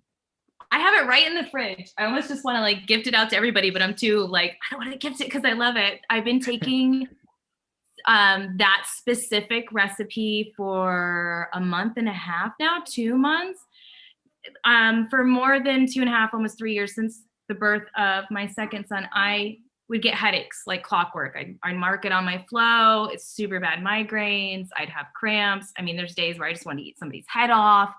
Like I felt like a different human. At certain parts of my cycle, and a lot of pain. And then the day that your cycle would start, I'm really fatigued. I don't even know I got a cycle anymore. I have so much energy. I'm telling you, I've gone through, you know, I just recently went through another breakup, and I'm like, it's okay. Like life is great. Like I'm on my 10th hearing with the divorce, and I'm like, this is great. Like I'm so happy. I have so much energy. I'm sleeping better. I just did my first fast for 48 hours. I'm a girl that had to eat every 2 hours. I'd eat somebody's head off. And I know without a shadow of a doubt, it's because of this work. I'm just I'm glowing everywhere, and therefore attracting even more so and manifesting my dream life, creating the things I want because I feel so high all the time and happy. Ah, so powerful, so cool. I don't know if everyone listening right now, I just want, if something Sarah said touched your heart, I just want you to chime in with the chat and just say, you know, something like, yay, Sarah, or whatever it is, because I want you to be, there's a lot of people that I could have asked to be on the call. I've helped so many people, and there's hundreds of people right now. There's over 250 people in this 100-day training course, in which they're from 36 countries, and they're learning how do you apply these ancient secrets. They're doctors, nurses, people from literally every country. And I just was so excited about what Sarah's doing because I thought you would represent a lot of the people who are here.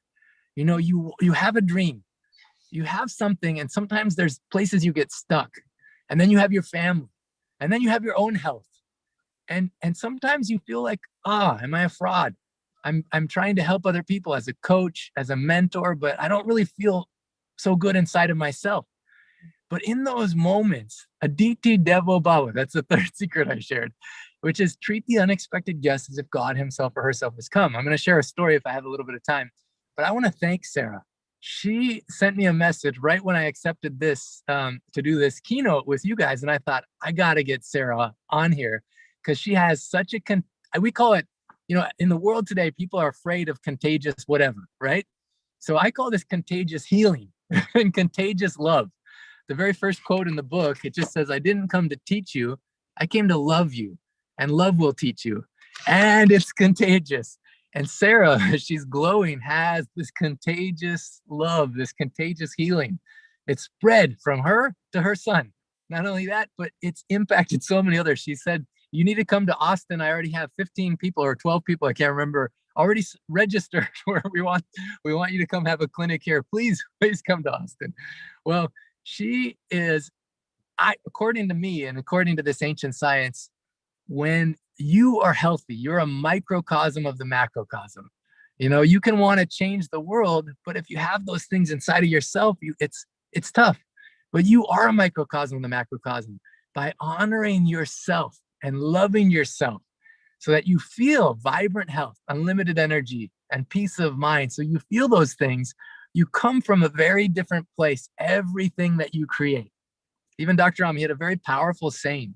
He says, Dr. Clint, we were actually in Milan, Italy. We're right in front of the Duomo Cathedral. I don't know if you've ever seen a picture of this, but it's a huge cathedral honoring Mother Mary. And Dr. Ram, even though he's from India, even though he had a Hindu background, he always says the ancient secrets are beyond religion. They're beyond culture. They're beyond nationality. It works like electricity. It just works, you know? And so he loved going to the cathedral there to honor the divine feminine. And so we were in the cathedral and he looked at me. He's like, you know, Clint, can I share with you another secret? I was like, what? He says, never chase money. Don't ever chase money, but chase great ideas. Don't chase success, but chase excellence. And then always enough money will come, enough success will come. And by getting clear on that thing, the first secret that I shared, what do you want? By getting really clear, there's a whole process in the book that walks you through what points on your body you press, what questions you ask at which times. When you get clear on that, then you do that with excellence. And I know because this last year has not been anything like I anticipated. It's been so crazy in so many ways. But I know because I just says, okay, I'm going to really apply these secrets. I'm going to do it as an experiment. And as a result, the book itself is being translated into 30 languages. In fact, this is so exciting. I just got the first language that was translated in Portuguese. It's so fun. Also, it's completed in Italian. I just got a message today from the volunteers that translated it into German. One of them had a dream where Dr. Ram appeared to him and says, you need to do this translation. He did it with so much excellence that the proofreader trying to read it gets so sucked into the story that she forgets she has to look for the proofreading. I just heard from the person who completed it in Arabic, so close in Farsi. I just found out it's completed in Russian and now they're doing the proofreading. I found out it's completed in so many languages. And all I'm doing is I remember the first time I asked Dr. Naram, I said, can I help you? I just want more people to know that this exists. You know, people may not choose it, but I want them to know it's a choice. At that moment, I don't know if you guys have seen my TEDx talk, but he looked at me and he says, I need more help, but not from you. I was like, why? He's like, because I know you now and your mind is way too crowded. He says, even if I told you these secrets, you try and figure out with your brain instead of getting it with your heart. And so he sent me for a period of silence, actually. I went for 10 days of silence. And at the end of it, when I came out, he says, okay, now you're ready. And I says, this journey that you're about to go on, I believe you're listening to this call for a reason. You know, there's so many powerful presenters, and I encourage you to listen with your heart, your intuition, and trust. Where does love guide you? And when you find something, it doesn't have to be me. It doesn't even have to be anything I say. It could be another presenter, could be something that Bettina says, but make sure that love is guiding you. Make sure love is guiding you, because life is so short, you know.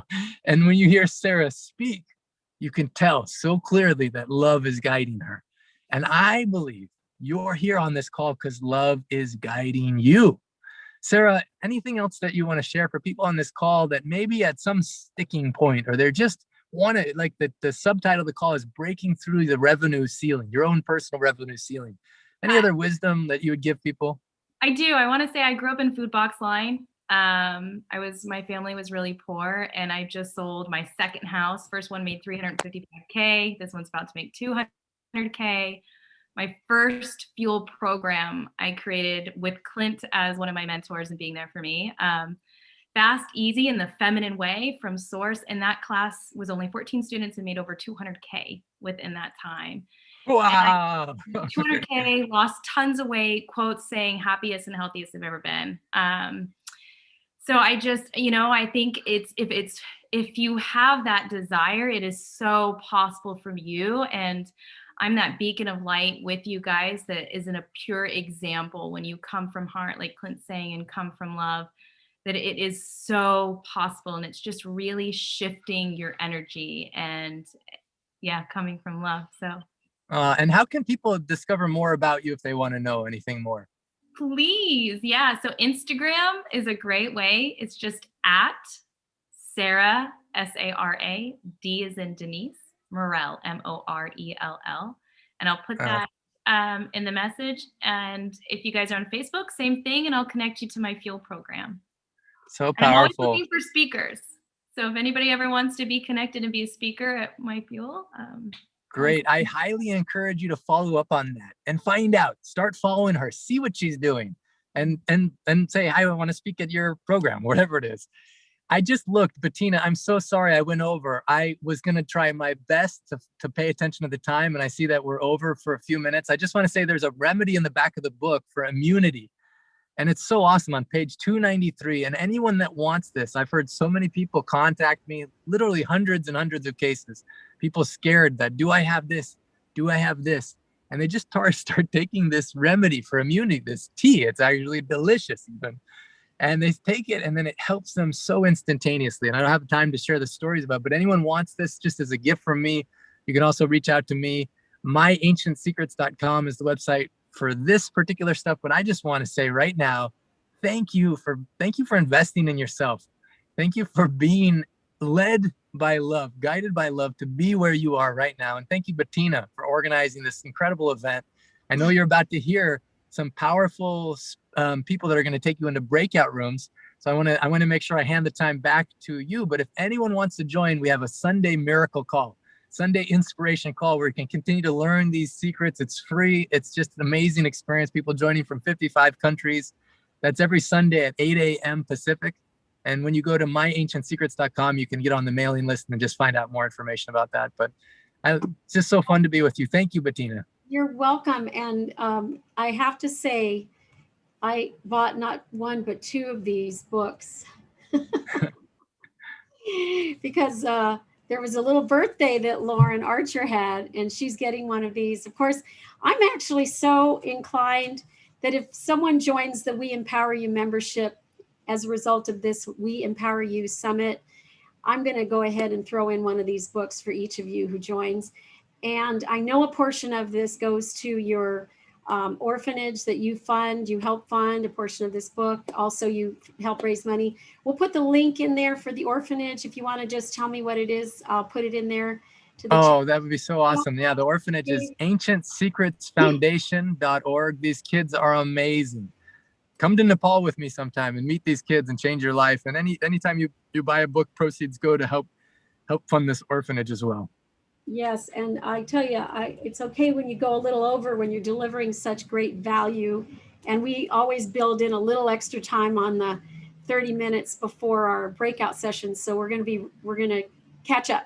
Yeah, the URL was just almost there. It's just secrets with an S. So ancientsecretsfoundation.org. Okay, let me try that one more time. Yeah. Thank you so much for coming today. I see you're in the car like you're on a journey. Actually, I'm doing, I should have told Lee, but I'm actually doing clinics here in California. I'm here doing a clinic in Joshua Tree tomorrow, and then in LA the day after that. And then actually we have different clinics where we're doing all over the place. That's great. Thank you so much. I'll be attending one of your clinics here soon. Good. Bye for now. Both of you share where you're doing your LA clinic, Clint, before you go? It got sold out so fast. Oh, I'm so shoot. sorry. Okay. I'll put her on the cancellation list. Put her on I'll give you, you can get on the waiting list by contacting Monica at myancientsecrets.com. And I'll be coming back again soon, but Monica at myancientsecrets.com. I'll put it in the chat. Great. What an inspirational story. And Sarah, you touched my heart as well. There's family that's very close to me that needs to hear your story.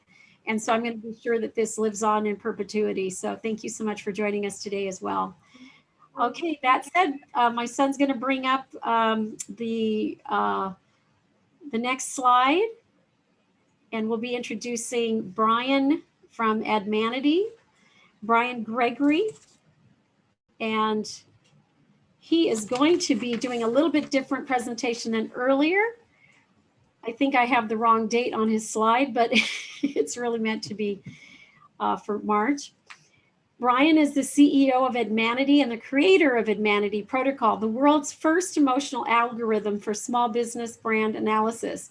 The Admanity Protocol can analyze any company brand in 5 minutes online and then create agency level advice on how that business should market and advertise emotionally to reach those most likely to buy. There's a little bit more description. I'm going to let him share more about himself as he takes over his time. Welcome, Brian. Thanks, Bettina. Thanks, I appreciate it. And I've got, what, 15 minutes again? Is that is that right? Okay. All right, I'm going to move fast. I'm going to talk fast, but I'm going to do something different. So if you caught my last presentation, we're going to deviate a little bit, and so it won't be the same thing. And I guess got to say, it's amazing all the holistic stuff and the wellness and the goodness and everything that's going on. You know, I feel healthier just for having been here.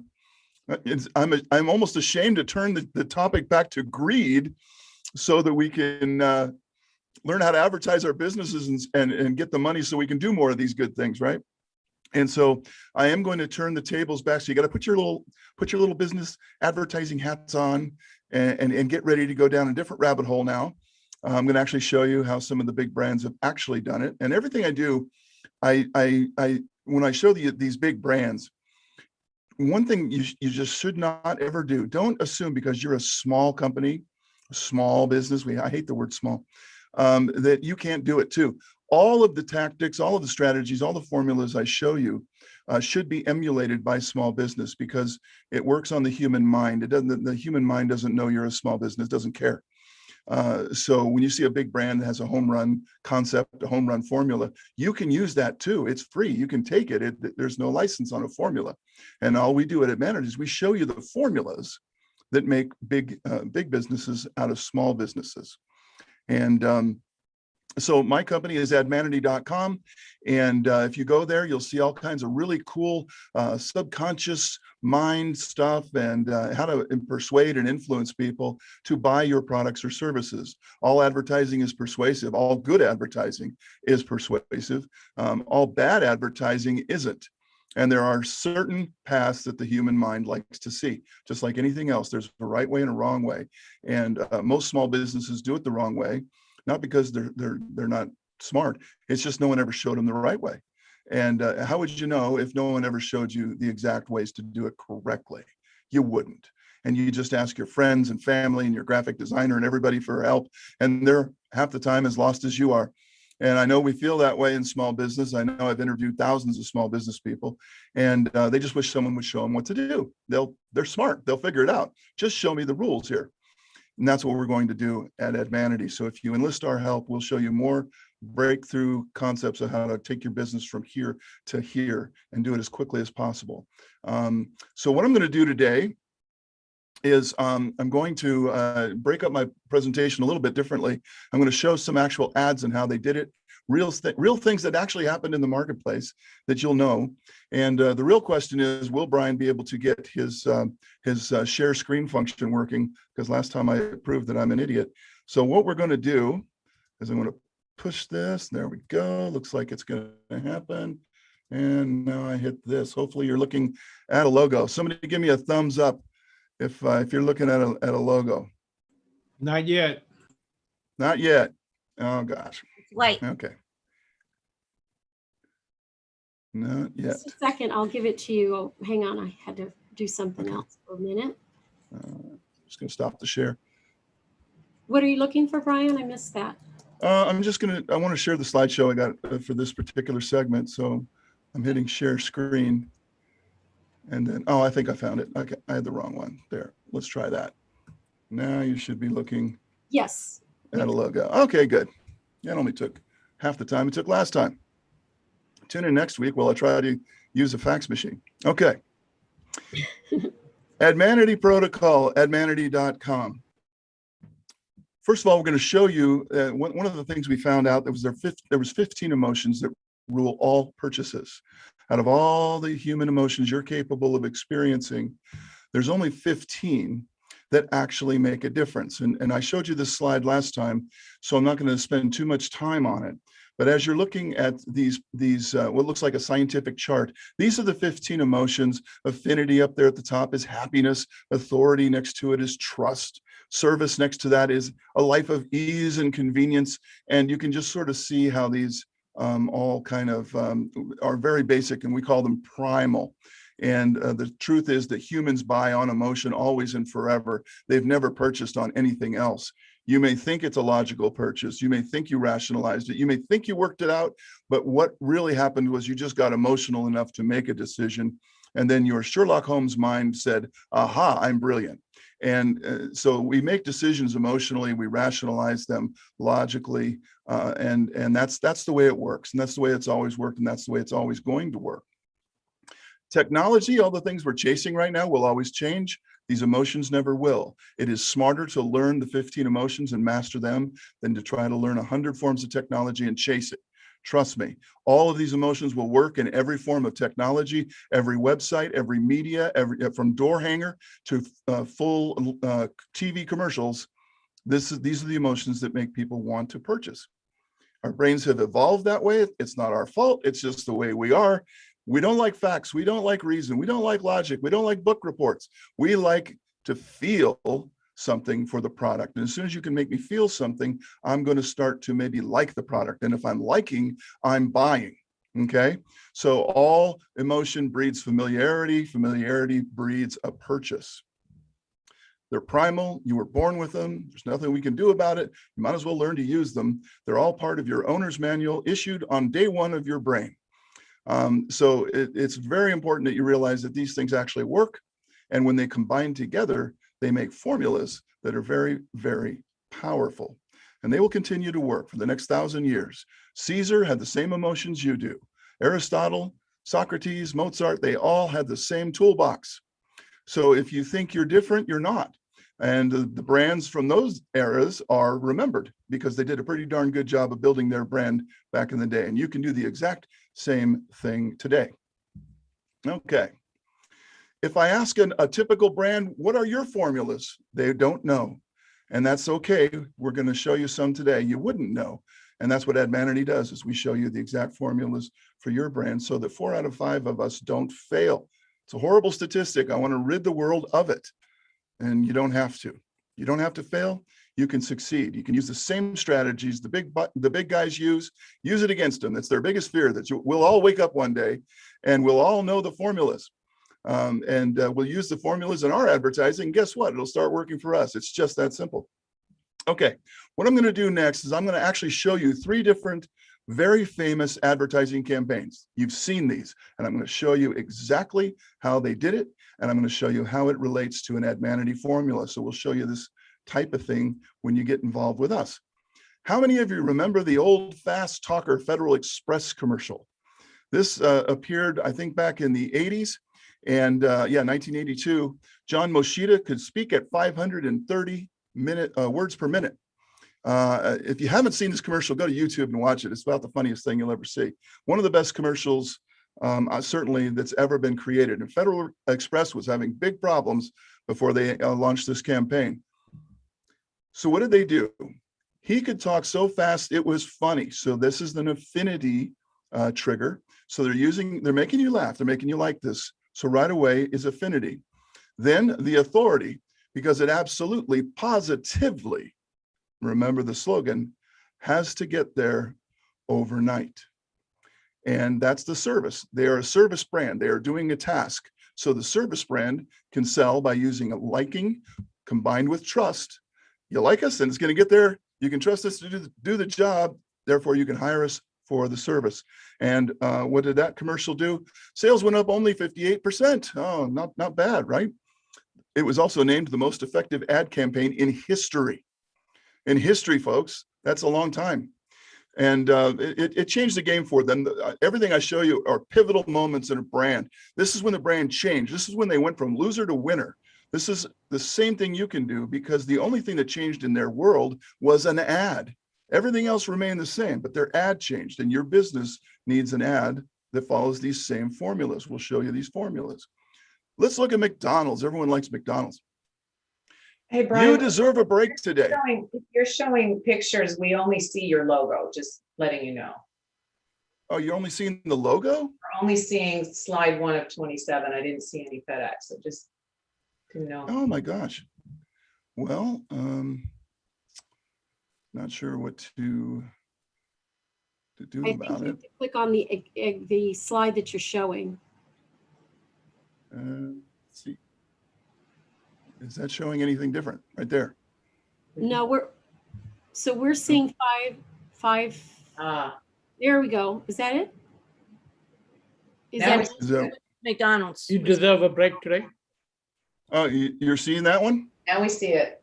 Now you see the McDonald's. Yep. Okay. All right. Well, I was going to show you. Now, are you seeing the fast talker? Okay. Yes. Okay. So I'll just back up real fast. The fast talker, first they used affinity. He made you laugh. Then they used the authority, because it absolutely positively, those are very authoritative words. You can trust those kinds of words. And it's a service brand. So if you have trust combined with affinity, this is an actual formula. That's what sells service. So this is a very famous commercial, and it made sales go up 58%, which is a lot. And it changed their entire company forever. And so all the ads I show you are game changer formulas. And that's all we study, is the ads that changed the company game. Now we're looking at McDonald's, I hope. McDonald's, you deserve a break today. Their famous commercial is one of their most famous, is considered their most effective commercial ever.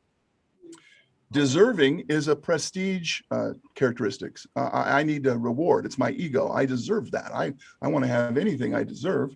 So you deserve a break. That's the service portion. You deserve an easier life. You deserve to take it easy. You deserve to relax. So today, get up off your lazy butt and get away. That's the message. You deserve it. It's a break. Get up and get it. And that slogan ran for 24 years. They couldn't come up with anything better. It's considered their most successful campaign ever. And during their greatest period of growth of the chain, they went from 1,000 locations to about 20,000 locations using that. Not bad. Avis had a problem. Hertz was number one, and by a big margin. They could not defeat Hertz. They knew it. They could not beat him. So they came up with Avis Tries Harder. Avis Car Rental could not win, and it had not made a profit in 13 years. That's a long time. Imagine if your business had not made any money for 13 years. So they came up with, when you're number two, that's the authority. Number two is still pretty darn good, considering the size of the market. So they bragged a little bit and said, yeah, we're number two. We try harder. And because of that, if you look at the little ads down there, we can be nicer. The ashtray will be cleaner. We won't make you wait in line, because let's face it, we're number two. There's nobody using us, so the lines are shorter. So they made fun of themselves.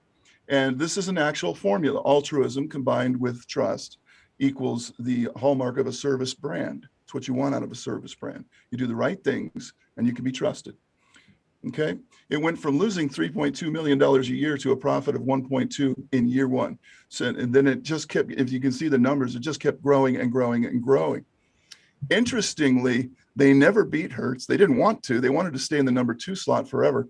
And the only time they lost, they discontinued the commercial, was when they went to number three, because Enterprise came in and beat Hertz, and they slipped to number three. And that's when you saw the commercials go off the air. But this worked tremendously well. This is a great formula. So if you want to see more of these types of emotions, and here they are again, just to rehash them. These are the 15 emotions that sell everything, and it's the combinations that make the difference, as you just saw. Then you have to get your formulas. And if you want to get your formulas, you can go to advanity.com. It's in fact the only place on the planet Earth, I believe, where you can actually take a 10-minute test and get your formulas. So there it is right there. A simple true-false test takes about 10 minutes. We'll ask you some questions about your brand. We will type you. We will know exactly the formulas that'll work for you. It'll save you a fortune in wasted ads and time. You'll get all kinds of documentation. It's $397. We're going to show you an even better offer though. And you have a 30-day money-back guarantee. So you really can't lose. You can look at everything, see everything we have to give you and make up your mind. This slide just basically recaps the new offer that we are unveiling today. Thanks to Bettina and We Empower You. You all get a chance to have an offer that nobody else has ever had a chance to get. And everything on the left side of the screen is exactly what you would get normally from our website if you bought today. And you get the brand brief, which is a nice document, tells you all about yourself. You get a 150-page report that shows you all the tactics and formulas you should be using. And it comes with all the emotions, the advertising formulas, how to upsell, the colors of your brand, the gifts you should be giving, a complete persuasion library of all the words, phrases, metaphors. It is a copywriter's dream for just for your brand. And you get all that normally. On the right side is what you're going to get today as a bonus, because we're all part of this awesome thing called We Empower You. You're going to get mentorship from yours truly. I promise I'll try to do better on the slideshows. And this is one-on-one coaching, so I will go over your results with you. I'll show you what works for you. I'll point you in the right direction, make sure you're doing the right things. And you get admission to Admanity U, which is our new online training resource. It's just packed with videos and articles and teachable nuggets of wisdom. In addition to all the reports and all the cool things about your brand, we teach you just in generally how to do better out there. And if you want to get that, it's $397, not 1 penny more. It's everything that you would normally get plus, but there's not 1 penny more. And again, a 30-day money back, and only for the first 200 people, because I don't have the time, unfortunately, to personally mentor more than that. And if I could clone myself, I would, but I just can't. If you want to take advantage of that, this is the website to go to. Admanity.com/We Empower You. I'm putting that in the chat, so you'll have it there. But if you want to write it down, this is the only page you should care about right now associated with us, because you'll get the best deal possible there. You'll look at a page that looks like this, and you'll get a free report, How Emotions Sell Everything. And it's just free. You can just read the report, no obligation, but that'll also invite you into the what we call the Founders Club, which is what I just described. So, and this is Bettina's We Empower You page that is up right now. So it's ready to take your email and your first name. Go get the free report. Everybody should just do that. You don't have to buy anything to get that. And you'll learn a lot just from the little free report that we have there. Again, that address is admanity.com/We Empower You. So I think I used my 15. I'm going to guess that I'm probably a minute or two over, but I'm going to release the screen somehow. Let's see. Here we go. Stop share. Stop Brian from talking. There it is. Everyone, thank you so much. It's been my pleasure to do this for you today. I hope I see all of you someday inside of Admanity in our web portal as well. I love it. Thank you so much, Brian. What a great opportunity that we've created together. This is about affinity. This is about affiliation with one another. And we can't thank you enough. This is really cinched the We Empower You membership. It's just $15.99 for the membership in US dollars. And in addition to that, we have this wonderful $30,000 package that's built into it, now gone up over $30,000, of course, with this new offer. So thank you. I'm going to go ahead and have my son bring up the next slide so that we can get our speakers for the breakout sessions introduced. And we're going to go in the order that we have them on the website.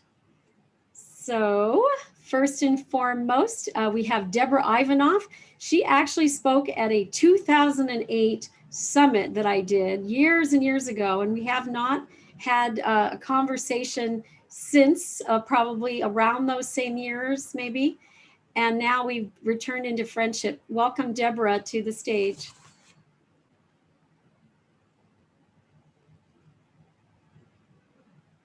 Deborah, are you muted? Let me ask you to unmute. I am muted. Hello. Hi, Bettina. Hi. Ready? Go right ahead. Okay, this is now my room. Yes, Bettina? Actually, no, you're going to do a 1-minute pitch to encourage people to come to your room and what you're Oh, just 60 seconds on the clock. okay, excellent, excellent. Thank you so much. Well, no matter how smart or skilled or even experienced you are, emotions like stress, they can just take you down, invade your system like a virus, and rob you of any of the success that you deserve. All the recognition, the respect, the impact, everything you want to do in the world. Most people think that that stress is bad, but I'm going to offer you an alternative.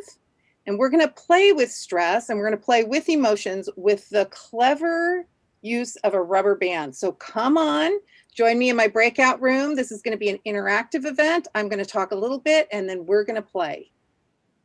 Fantastic. Thank you so much. We're going to enjoy your talk. Now, let me bring up the next slide. I'm going to mute everybody. And the next person, Michaela Passeri, you're going to have to unmute yourself now. Yes.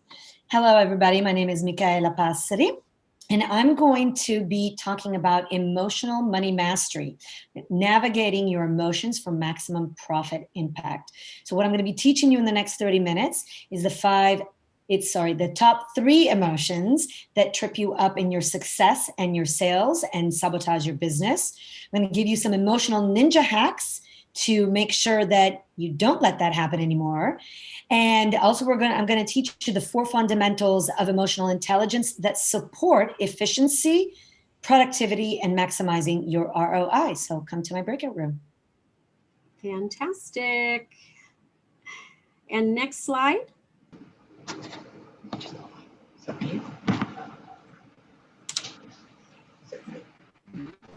Hi, I'm Moria Veston, and I have been playing and working with nonviolent communication for at least the last 20 years, and it's one of my favorite ways of interacting with people. So I hope we can do some interactions in the 45 minutes. I'd love to hear people's different problems that they might have with communication and so forth, and actually practice them so it becomes real. And we're going to be talking about everything from feelings and needs to how we can connect with people by what's working for them instead of what's not working. We don't want to make people feel wrong. We want people to feel like we accept and respect them the way they are. So there's lots of ways to do that, and I hope we can put a little bit of play in it as well as quite a bit of learning. Okay? Thank you.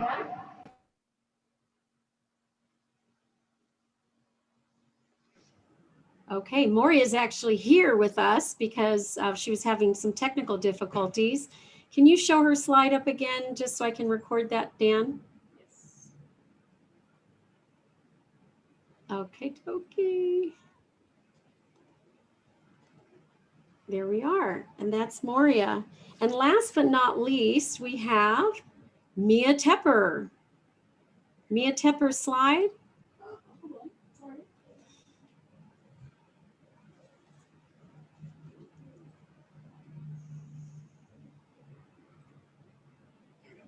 Hi, everyone. My name is Mia Tepper, and I'm very excited to be here today. Actually, I've been here all day, so I'm really excited to be able to share with you some tips and hints to keep your relationship in the savvy and sexy lane. I've been with my husband for over 35 years. We have 4 children. We both work full time. I volunteer on boards. So as you can tell, we're busy. So busy doesn't have to mean boring. So come into my room, and even if you don't have children, if you feel like your relationship is not where you want it to be, I've got a dozen tips for you, and only one of them is specifically around children. The other ones can help anyone. So if your relationship isn't where you want it to be, come join my breakout room. Love to share some of our secrets. Thank you. Thank you so much, everyone who's going to be doing a breakout session. I would like to also mention that if you're not going to participate in a breakout session, it's probably best to sign off for now. We're going to go for 45 minutes, and it's a little confusing if you hang out because our main room is a breakout session. That's going to be Mia Tepper's session, and then the others are going to be in other rooms. And so we have, we're going to go ahead and set that up. Give us one moment. And I'm going to put the gallery view up for a second while we configure things. And let's see here. Open up your beautiful faces so that we can see you. We're going to scan, do a pan of our video rather, of our screens. There are multiple screens. There's still a lot of people here with us today. Thank you one and all for being patient with us as we navigate this technical switching between multiple opportunities to use features of Zoom.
We can't hear you.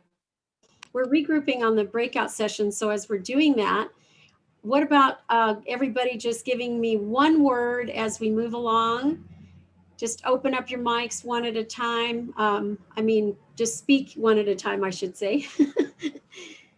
One word describing today's We Empower You Summit. Let's say it's flow. Flow. Versatile. Versatile, yes. Genuine. Genuine. Filled Absolutely. with content. What? Filled with content. Filled with content, yes, absolutely. Packed, power packed. Exciting and inspiring. Exciting and inspiring. Lovely. Valuable. Valuable. Motivational. Oh, yes. We are all about motivating. Educational. And educating. Yes.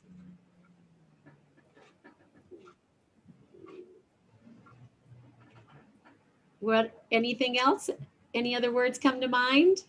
I have more than one Interesting. word, but I don't want to break the rules. What do you think? Interesting.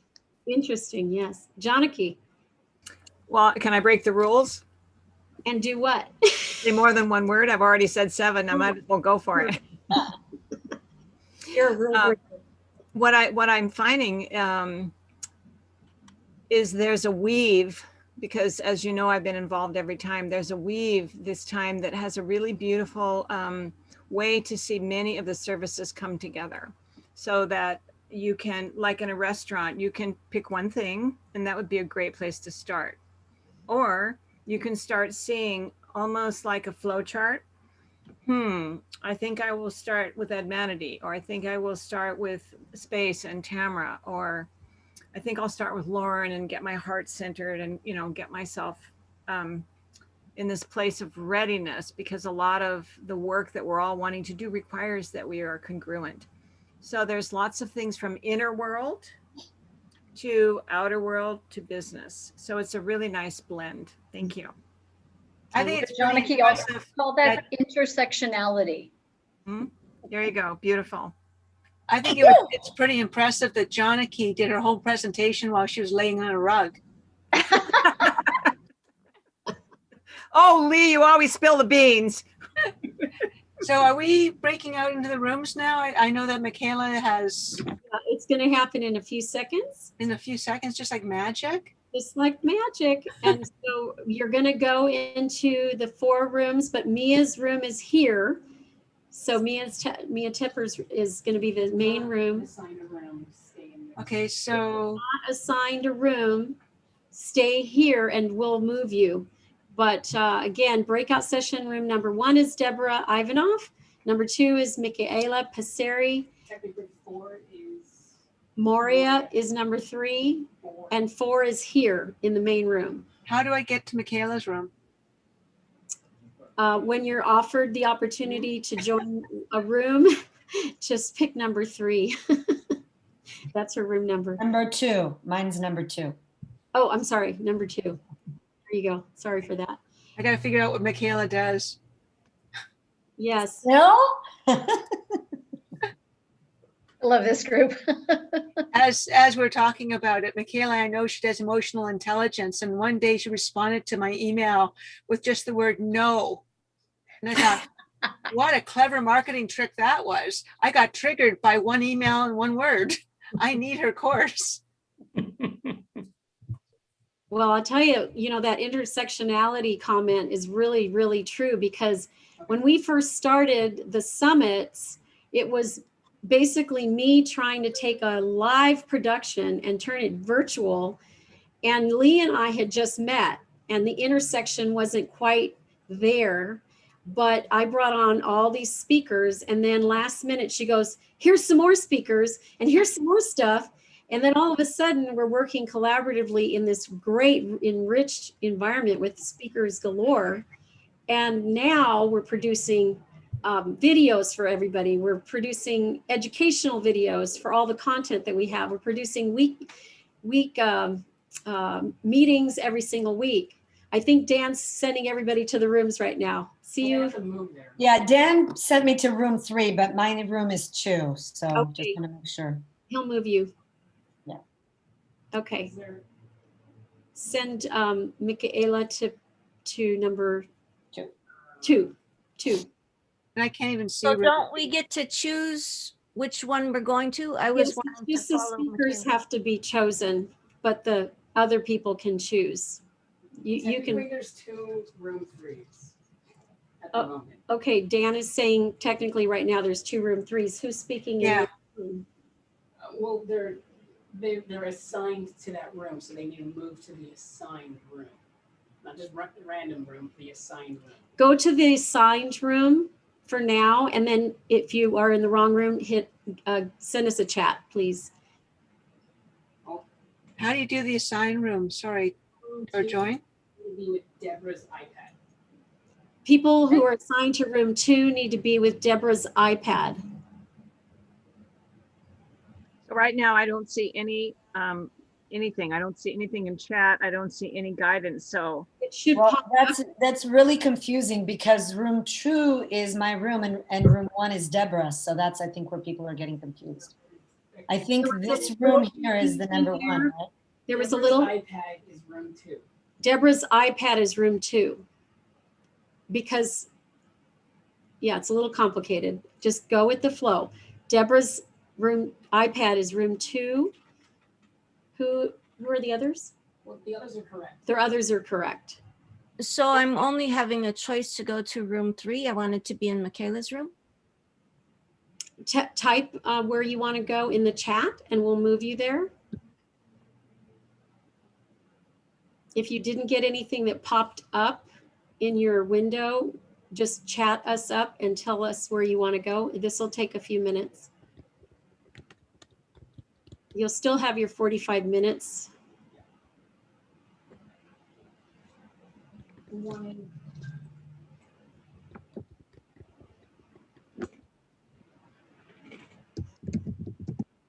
So which one am I supposed to go to? I think you stay right there. I think you're in 2. Is with Lee, Aggie, Lori. Michaela, you go with Lee, Aggie, and Lori. I just put in to be in her Oh, room. okay. So. Yes, that's fine. Lee, Aggie, and Lori. Okay, got it. Going there. Thank you. And those that are staying with Mia are going to stay right here. So who is in 3? I asked to be with Michaela. Is that 3? Kayla is 2. Okay, how do I get 2? I've been invited to go to 3. And I've been invited to go to 3, and I want to be in Michaela's. Put your request in the Donna chat. Key, Yeah. you actually are in the right room. Both of there's 2 rooms named number 3. Thank you. Okay, we'll hit it and see what happens. Okay. Can I help anyone else find a room?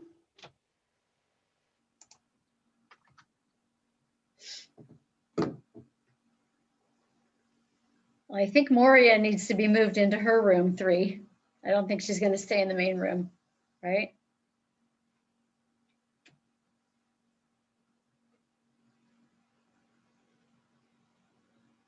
All right. Well, let's go ahead and begin because I think they've got this all sorted out. So definitely at points I'd like this to be interactive. So if you can let me know if you're in a committed relationship right now, just by raising your hand, okay?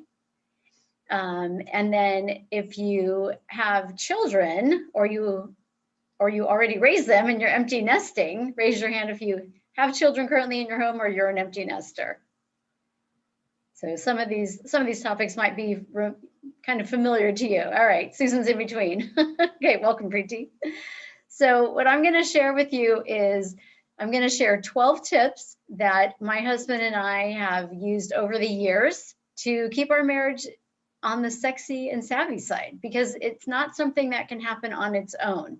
Just like when you're breastfeeding a baby, it's not something that's so intuitive and automatic. It takes a lot of work.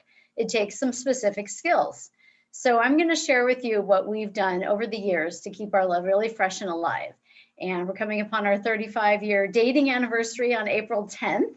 And in September, it'll be our 30th wedding anniversary. So we dated a long time before we got married, as he was my prom date. I was not expecting to marry him. I just wanted a guy who was nice, and we had the same interests in fitness and music, and I thought he'd make a fun prom date. So as he likes to say, I got more than I bargained for, and I'm very glad for that. So one of the first things that we did in the beginning, mostly when we had children, is we always had a date night. We had one night per week where we would just be together and make sure that in that time, we had a 10-minute rule.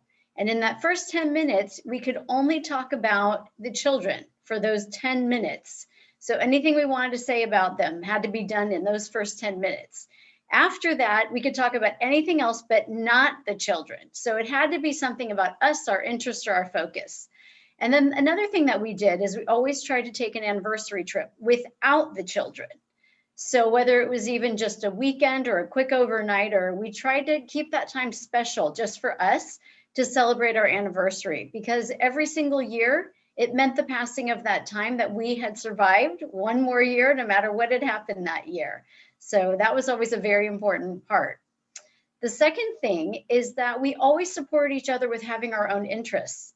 So he likes to mountain bike, and he likes to ride his bike on 50 to 70 mile bike rides along the beach. I prefer to be on a stationary bike in a safe class where I can't fall down. And so we've always supported each other with having our own hobbies and interests.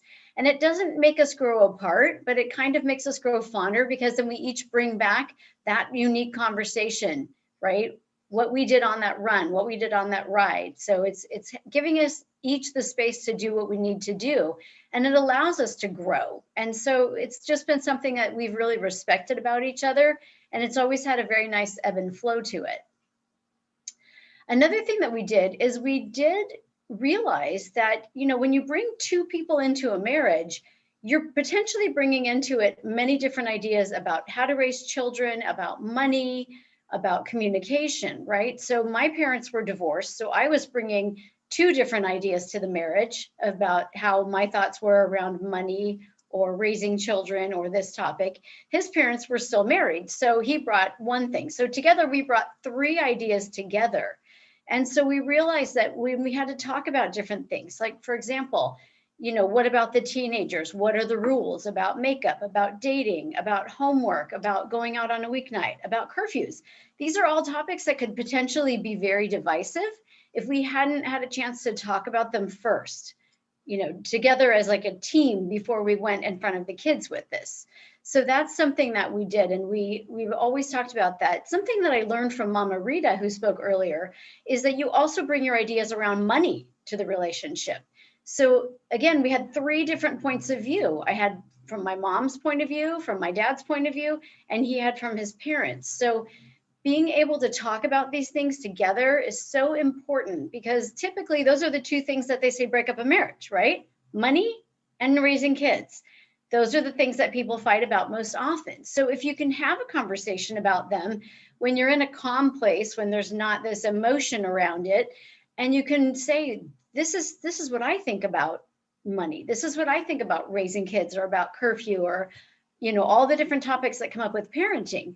And so if you can talk about it before it gets to that crux point where, oh my gosh, it's an explosive topic now, you're going to have a much better success in front of the kids being this united team. And that's always something that we've done. We've always supported each other. And thankfully, we've always had the foresight to talk about these things ahead of time. Another thing that we've always done in our marriage is something that one of my uncle taught me. And it's using the analogy of a rope. And what he said is, you know, if you're, you know, like the rope might kind of, you know, go like this sometimes between you, right? In terms of control. And if your partner's holding it too tight, well, then let go a little bit so it can kind of come back to that center spot. Or if your partner's holding it too loose, maybe you need to tighten it a little bit to get it to that point. The point was about equilibrium, about letting things kind of flow. Sometimes maybe you need to let it go a little bit. Sometimes maybe you need to pull it a little bit tighter. So again, that's kind of looking at that conversation and what you're bringing to your marriage in terms of your point of view on whether the rope needs to be looser or tighter. I think something that's kind of obvious, but it's not always easy to do, is to have open communication.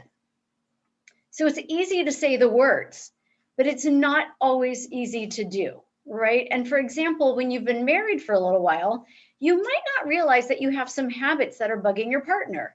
And I always love the I Love Lucy show where Lucy is doing her tea. I think it's Lucy. I don't know if it's Ricky or Lucy, and she's clinking the teacup, and the partner's getting so frustrated with them, like, why are you have to clinking the teacup? But they never said it. They never said that this habit bugged them. So again, coming from a place where you can talk about it when you're not having a fight, when you're not having this, you know, frustration, but just to share with each other, you know, honey, when you wipe down the pan with the paper towel, it might be a good idea not to leave it inside the pan. Could you just throw it in the trash can? That's something my husband loves to do. He loves to wipe things down, but he doesn't like to throw away the paper towel. I don't know why. But one time he left it on the stove and he left the flame on. Well, I'm happy to report there was no fire, because I came out and I saw the flame and I saw the paper towel in the pan. So thankfully that had a happy ending, but it could have ended differently. So being able to talk to your partner about these life habits, right? The old things about your toothpaste, the things about putting on the toilet paper, about leaving up the toilet seat. These are little habits that can really grate on you after a while. And so if you haven't had a chance to discuss them and it's getting on your nerves, you probably should have a chance to discuss it when things are calm, when things aren't, you know, at a disruptive point. And I always like to say, you know, if you're going to disagree about something, disagree in private. Don't disagree in front of the children. They don't need to hear your dirty laundry. This can be something that, you know, you can talk about on a date night, or go for a walk if you just have, you know, your head is exploding and you need to get out of the house. But that is something that we've always agreed about, is to disagree, not in front of the children. And so that's something that we've kept private, and it's not their business, because I think when children are from parents who are divorced, they always think it's their fault. And if they hear you fighting, well, then they're going to hear what the topics are. And if the topics are children and money, then they're going to think it's their fault. So that's something that we agreed to not do. Another thing that I think about love is I really think it's built into our DNA. And I know this is a little bit corny, so work with me here, open your mind a little bit. You know how in your DNA, you've got a double helix, right? You've got these strands that go in and out. Well, something I realized about love is that it goes in and out. Do you ever notice how sometimes you're just on these different paths and you just feel like, gosh, we are so different right now. And then all of a sudden it comes together and you feel like, wow, we're so together. We're so on the same page and we're kind of goo-goo-eyed about each other for some reason. And then it goes out and then it goes in. And do you ever notice that about your relationship, that it just undulates? I really think there's something to that. I really think that God made us first for a reason. So I think everything that we need to know is inside here, not just in our heart with love, but really in our DNA. So I think there's something to this. And I think that what we need to tell people, because again, a data I just heard the other night from Rita is that 60% of marriages are ending in divorce now. That's a crazy high number. And I think young people feel that when it goes out, that they just can't get it back. And so if you're just patient and you just wait for it to come back in alignment, or maybe you have that date or you have that conversation and figure out why are you feeling like you're out and bring it back together, then that's something that you can work through easily. And it doesn't have to become a big problem that separates you or divides you. So I feel like this is something that a lot of young people need to hear, because I think they give up too easily. So be patient with that little DNA double helix, because I really think there's something to it. I really do. Something else is that you might have to think outside the box about your relationships or your titles, right? So like, for example, in our family, my husband is a way better cook than I am. He can time a meal precisely. Every single part comes out at the same time, so we eat it all at the right temperature. With me, I'm still cooking the steak while the potatoes are out and the rice is getting cold and the broccoli's getting cold. So he's amazing at that. I am not so good at that, and that's okay. And that's a very non-traditional role, right? Whereas I'm more the finance person. I'm the one who does the bills.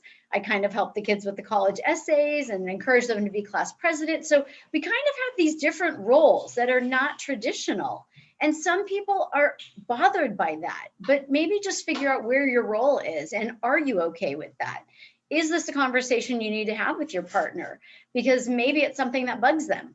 Who knows? You're not going to know unless you talk to them about that. So I think this is something that just recognize your strengths and maybe where you're not so strong, and then compliment that person on that part that they do well, because maybe it's not in your wheelhouse. Something else is that I think this time of COVID has really probably helped us with this the most, which is to go back to the simple things, right?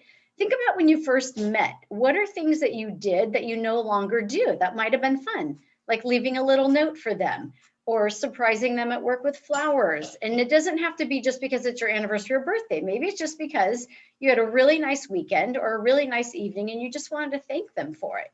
So doing something that maybe you used to do before that's so simple, and don't take for granted the impact that that can have, because that appreciation, I think, goes a really long way. I know when my husband and I were first engaged, we would leave little notes for each other. He would leave like a Post-it note on the mirror for me. And so little things like that. And I would write him a little poem or limerick in his lunch if I was helping make his lunch for work. So little things like that, don't forget about them. They're still fun to do. They still keep your things spicy and savvy, right? And it just keeps that little touch there. Whereas you may not necessarily feel that all the time as you're busy with work or kids or volunteering. And that's another thing, is that as your kids go through different phases, you're going to feel differently about your own body, and as your body changes, right? So these are things that, we notice as we get older, that touch is something that's so gentle, but so rewarding. It doesn't have to be the physical intimacy every night. And as your hormones change, it's not going to be every night. And so what is it that feels good? Just simple touch and snuggling and spooning when you're resting, having that pillow talk when you put your head on the pillow before you go to sleep. So, we never had a TV in our bedroom, and we had a computer in there for a little bit, but we got that out. And I just felt that that was something that was kind of just interrupting the flow of energy in our room. On that topic, something else that you can do to kind of make things more exciting is get new sheets, maybe get a new comforter, change your room, right? Tamara talked about spaces and the energy. And I really think that there's something important about that, because if you can take those things out, if you can take that television out of your room or your computer, and you make an agreement of when are you going to go off your phones before you go to bed. And that's a conversation we have all the time. We still both work on that one, but we're told to be off of our screens an hour before bed. I don't know about anybody else, but that's almost sometimes unrealistic for us. So we still kind of acknowledge it, but we try and make an arrangement. We try and talk about it like, okay, you ready to put your phone down? Okay, I'm ready to put my phone down. And then you have that pillow talk, that organic chat that just comes up before you fall asleep and you're laying there and you're snuggling. And like I said, as you get older, those simple things, they just become so much more meaningful. It's just amazing. And I think it's a gift of being in a long-term marriage that these simple things, they feel good to us. And they're just as satisfying and just as sexy as the other stuff, but they're simple. On that note, in terms of snuggling, take care of yourself, right? Don't just let it all go. And especially if you're a busy mom and you're working and you're having that date night, make an effort that night. Dress it up a little bit. Maybe wear your hair in a different way or put on a different necklace or go out and buy something new if you can, even just a shirt, something, just to spice it up a little bit and keep it different. I think that that's something that's fun. I like when my husband compliments me like, oh, I haven't seen that shirt in a while, or, oh, did you buy a new top? And so it's that acknowledgement, right? It's the acknowledgement that I'm making the effort to look good for him. And he's making the acknowledgement that of all my efforts to do that for him. So I think that's something that a lot of moms will just let themselves go and they'll eat the bad snacks that the kids are eating. And then they wonder, why is my partner not so attracted to me right now? So I think you have to not let yourself just go. I think, and there's so many other benefits to health and staying healthy and not eating all that bad food. So all that is said from Debbie's talk, we all know this. We're all, probably sugar addicts trying to get rid of it. And it certainly is going to benefit our health, which in the long run is going to make your relationship easier too, because even though we said for better, for worse, you don't want to be taking care of that person, for 20 years. Maybe you want to take care of them for 5 years, but not 20. So let's do all we can to be healthy. The last thing I want to say is just something that Clint talked about, which is coming from a place of love.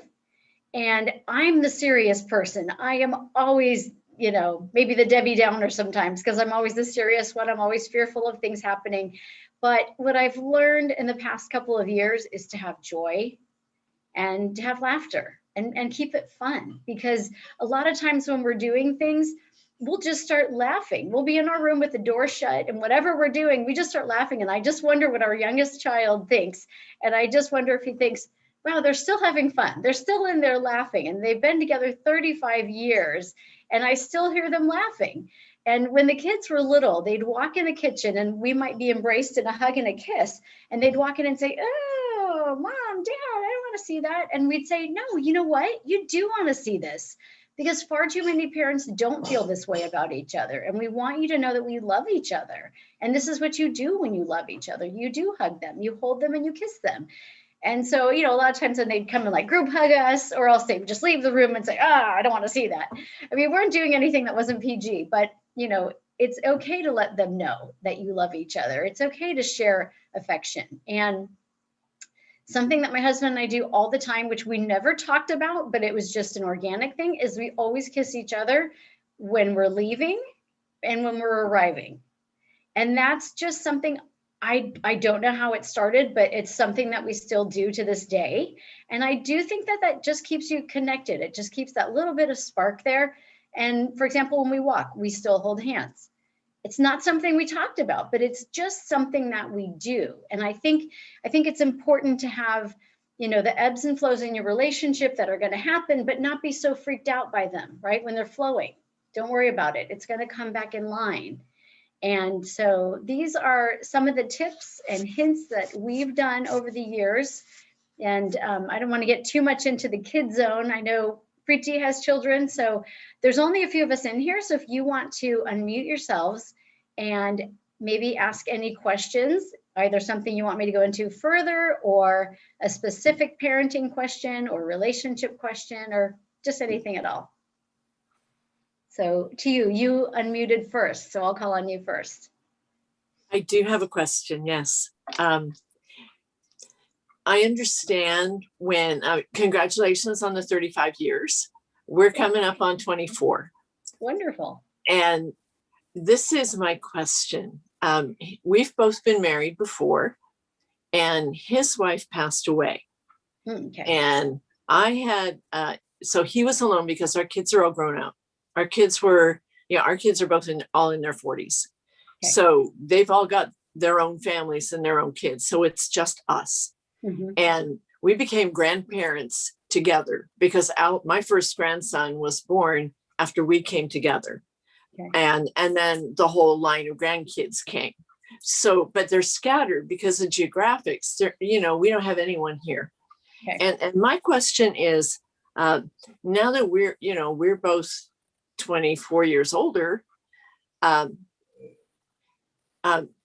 did I struggled a lot in the beginning because his wife had passed away and my kids had moved away. So we both had empty nest. Mm-hmm. So how do you take that and try to build a relationship when you're struggling with empty nest?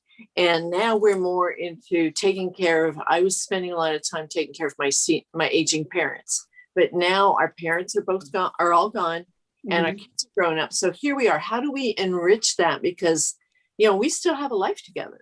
Sure. What are some of the things that you liked to do when you first met? What were some of your first dates? Think back to that. How did you meet? Oh, it was a crazy time. It was totally a crazy time. We met actually in a community meeting in a parking lot after a meeting. And there was a gal that was in there, and she had just talked about losing her mom. And he was standing, it was really kind of weird. He was standing a distance away. And I said, Linda, do you want to go to coffee? And she said, I would love that. And it was later at night.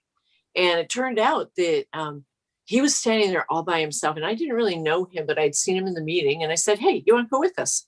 And his face lit up like I just turned the light switch on. Because I don't think he had lost her 6 months before. Wow. Okay. And so we went to coffee and apple pie and, whatever. And we were there for hours. And I thought, wow, this is really great. He lost someone. She just lost someone. I'm just going to keep pouring coffee. And that's how it started. But I was going through a really tough time in my life. And I thought, well, maybe they'll talk, and when we went back to the cars, he said, can I call you? And I went, I don't have a phone. I was like, no, you can't call me unless you leave a message at work. That's where I was. Uh-huh. And so at first it was a very, very awkward situation because I really wasn't looking for a relationship. It just happened. And along with that, it grew, and sharing, this new grandson birth, and then another one. And then, we've come closer, but now that all the kids, my grandson, the one that was, born back then, he's 22 and he's out of the Marine Corps. So we've seen all of that happening, but now that we're at a point, how can we enrich stuff, especially with COVID, because some of the stuff that we did back then, we don't want to get involved with a whole lot of people, and there's limitations on where we can go. Right. So do you have any? Are there simple things that you enjoy together? For example, we love to play games together. We like to play backgammon. We like to play Rummy Cube. We like to play cards.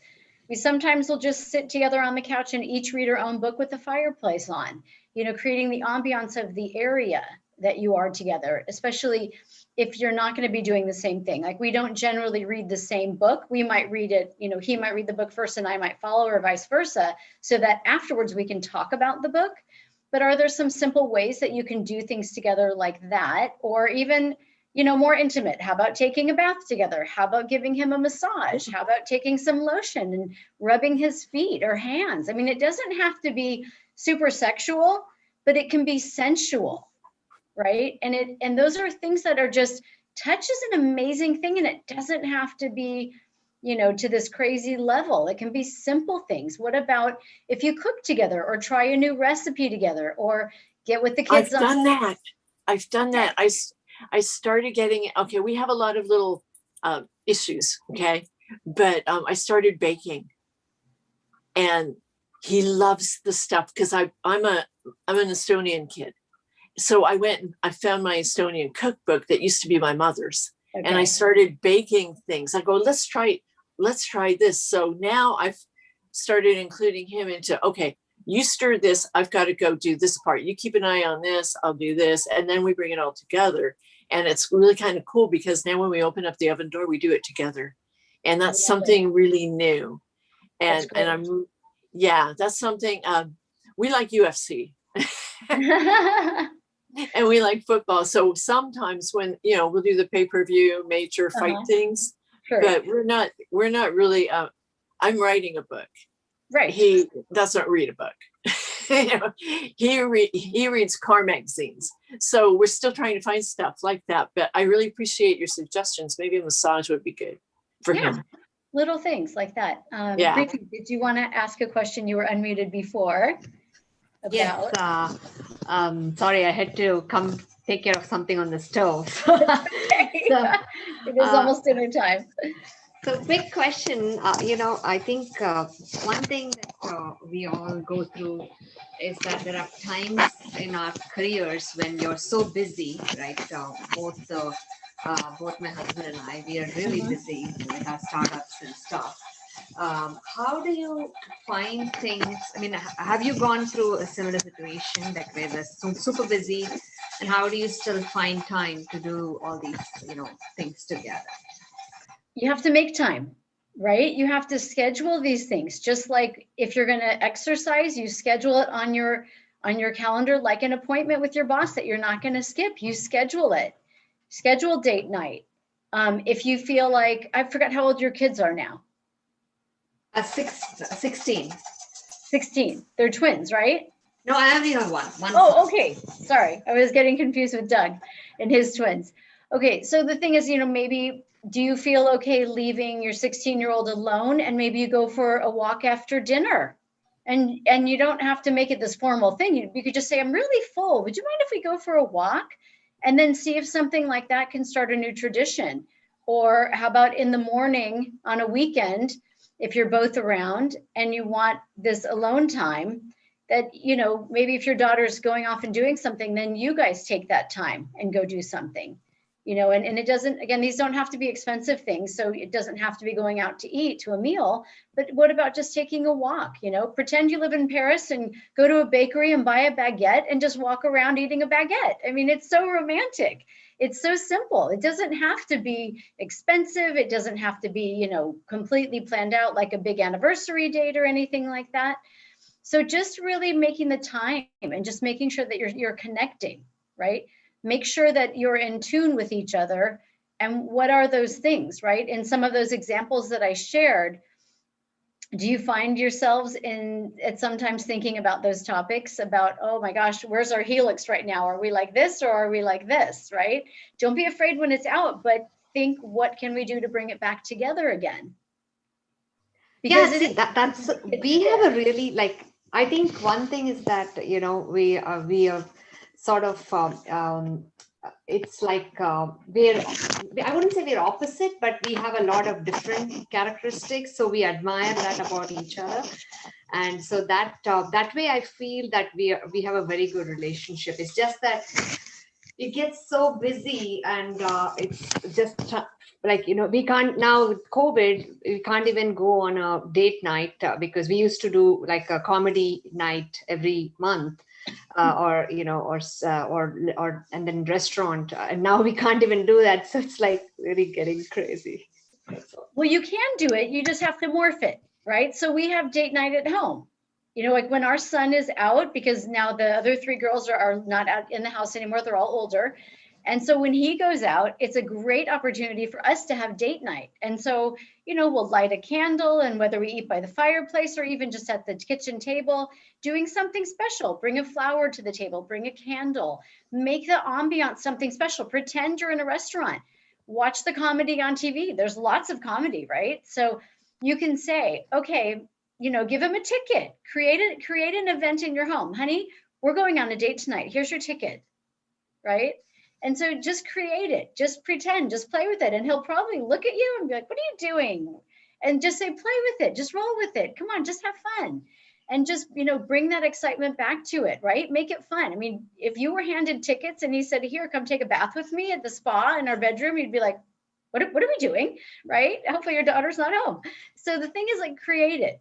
Create the fun at home, because it's still there. It's just maybe under the surface a little bit because you've been sort of busy. You just need to pick it up and dust it off a little bit, right? Just think about it in a new way, maybe. Tamara, go ahead. No, I was just saying, I like these tips. These are awesome. Oh, thank you. Are you in a committed relationship? Oh, yes. I'm newly married. I'm only a year and a half in married, but I work all the time. And so I get tired at night. So it kind of gets fizzled out. Things aren't as sparky as they could be.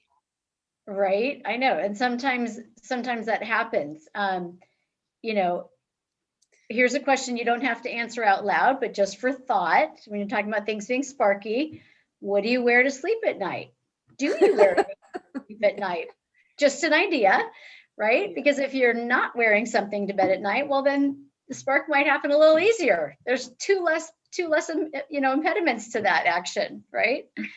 Yeah. But even starting with something simple, like even just a massage, right? Like you might think you're too tired, but really, how long would it take to warm up a washcloth, get it wet, rub his feet or his hands and take some nice lotion and put a candle on in the bedroom? Like, he's going to be like, what are you doing?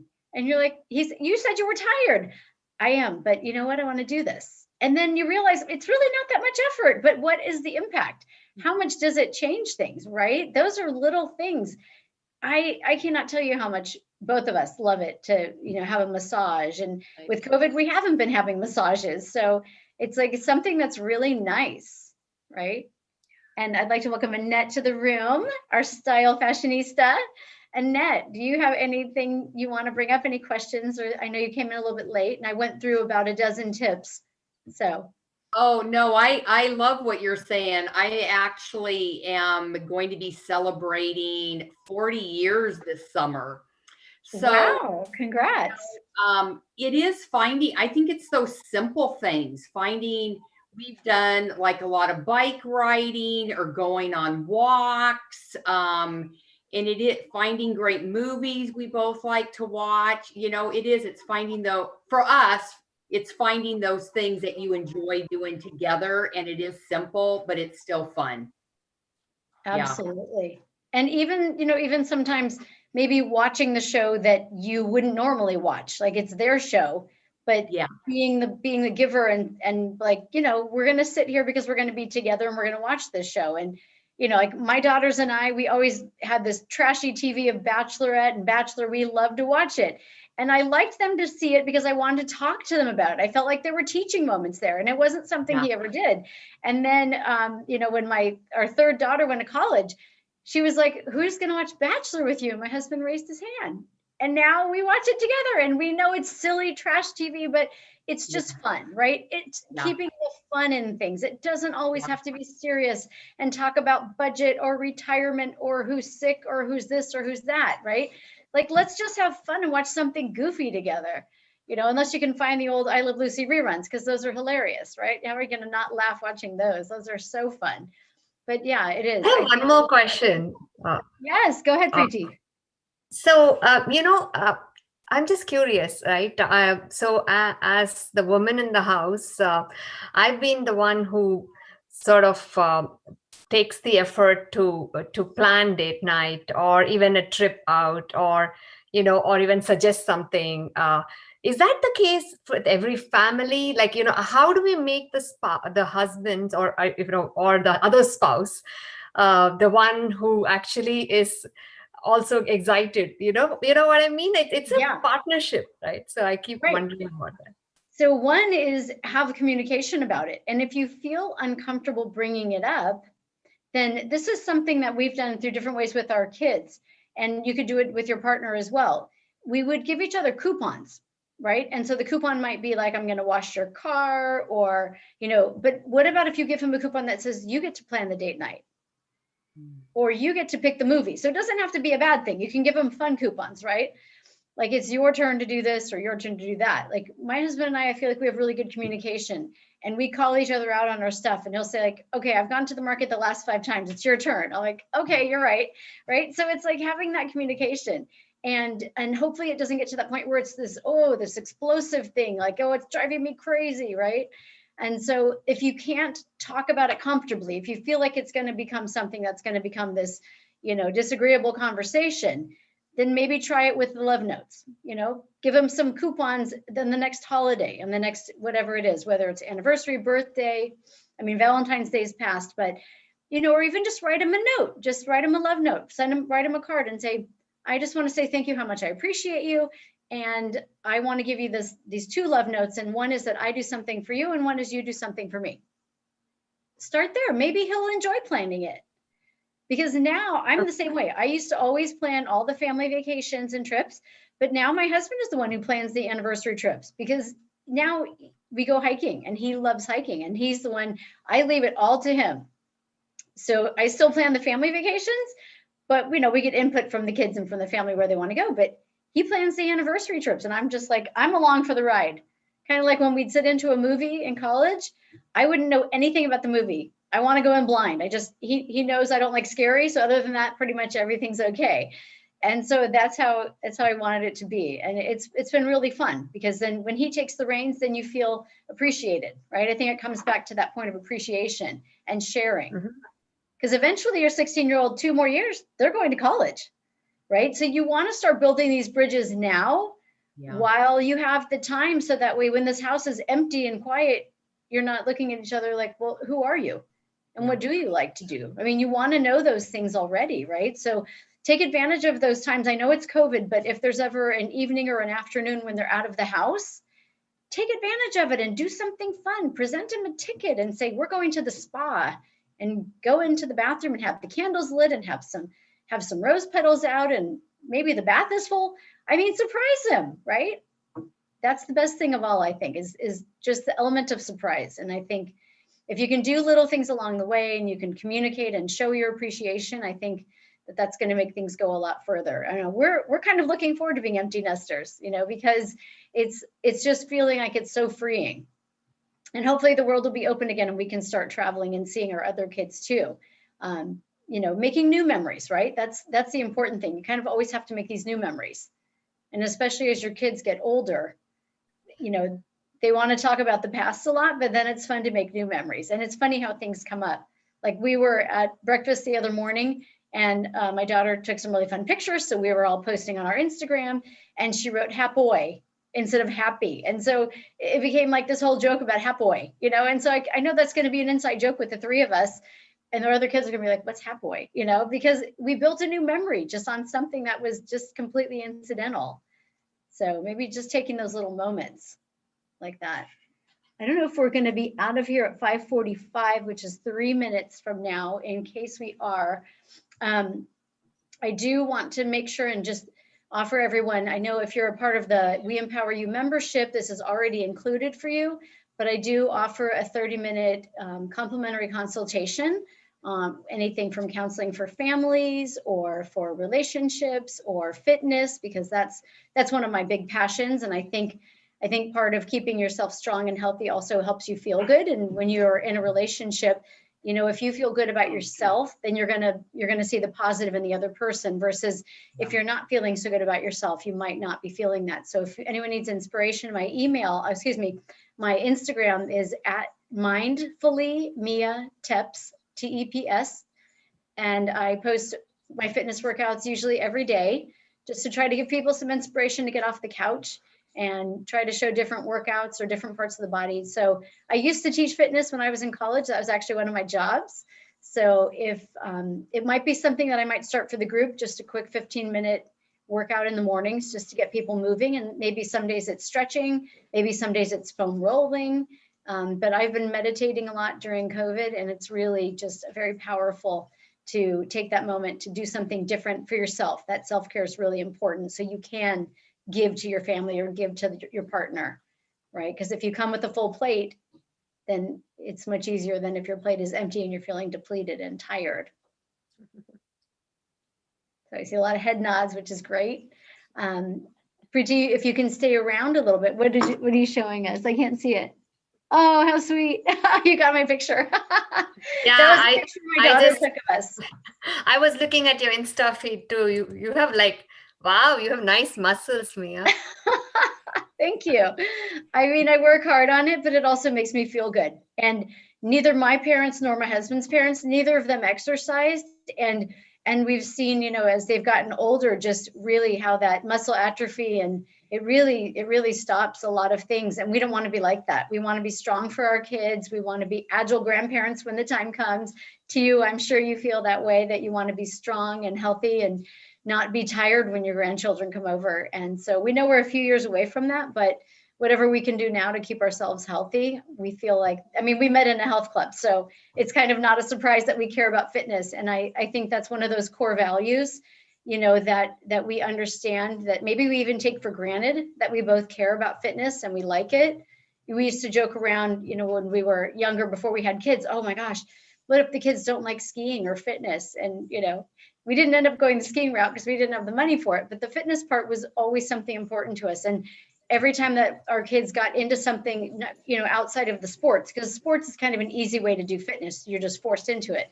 But when you have to actually choose your sport, we've always been very happy when each of our children has found their passion and gotten into exercising. We're like, oh, thank goodness they found it. It's like the fountain of youth. It's like, wow, did they learn how to read? It looks like we have, I think, a 5-minute warning. Okay, great. So what other topics, if there's any other questions that you want to talk about? Hi, Jackie. I saw you earlier, and I'm glad to see you again. Jackie is a fitness friend. We met through Beachbody, and she lives in Canada. We were both coaches at one point.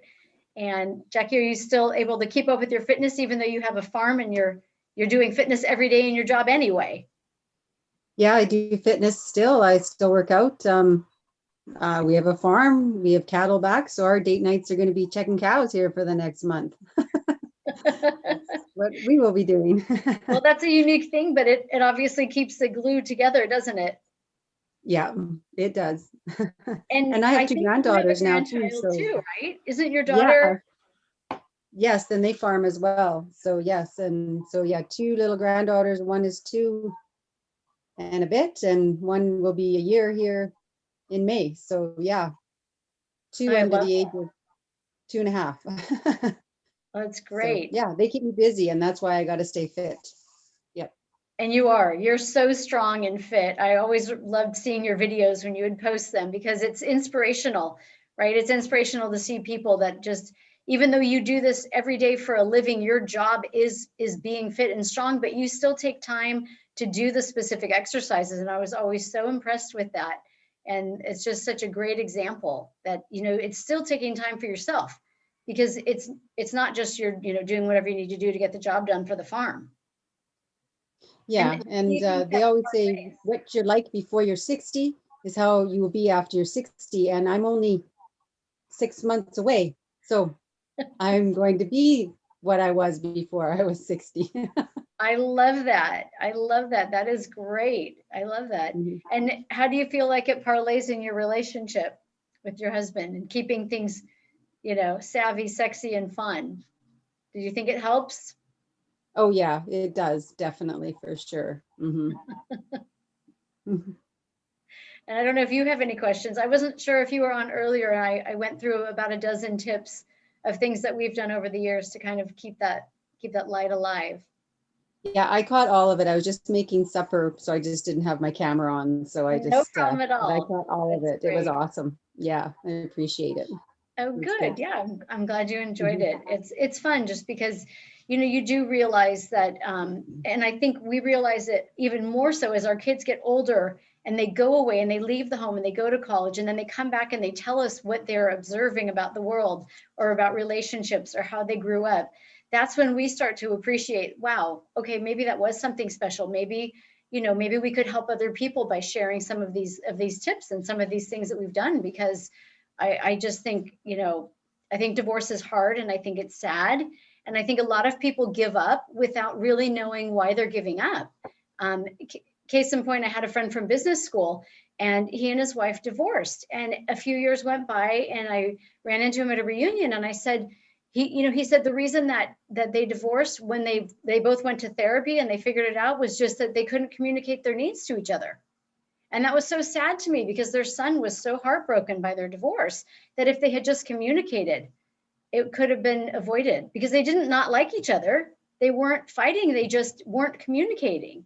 So it was something that just made me sad just to realize that, wow, if you don't communicate about something, it could really, in that helix, it could just go way far out and not bring it back in. So I think we're about to go back to the main room. So I'd like to thank all of you for coming tonight and hopefully you can enjoy the rest of the program. And those of you who are not members yet, I don't know, Jackie, if you have time to stay on. I know you're doing a side business. I don't remember what it is exactly, but if you want to stay on and learn about the We Empower You group, it's a really wonderful group of ladies and men, and mostly ladies, but it's just an incredible group of professionals. And I like to say to Bettina that what I think We Empower You group is the intersection of altruism and business, because they're really doing something different here, a very unique business model, and sharing with people to help people, to empower them to become entrepreneurs, to support them in finding what their passions are and really discerning and getting it down to something, and then helping you create a 5-minute video on it and sharing that via a TV station to help your entrepreneurial business grow. So the membership is incredible, and I hope that you can stay on and learn more about it.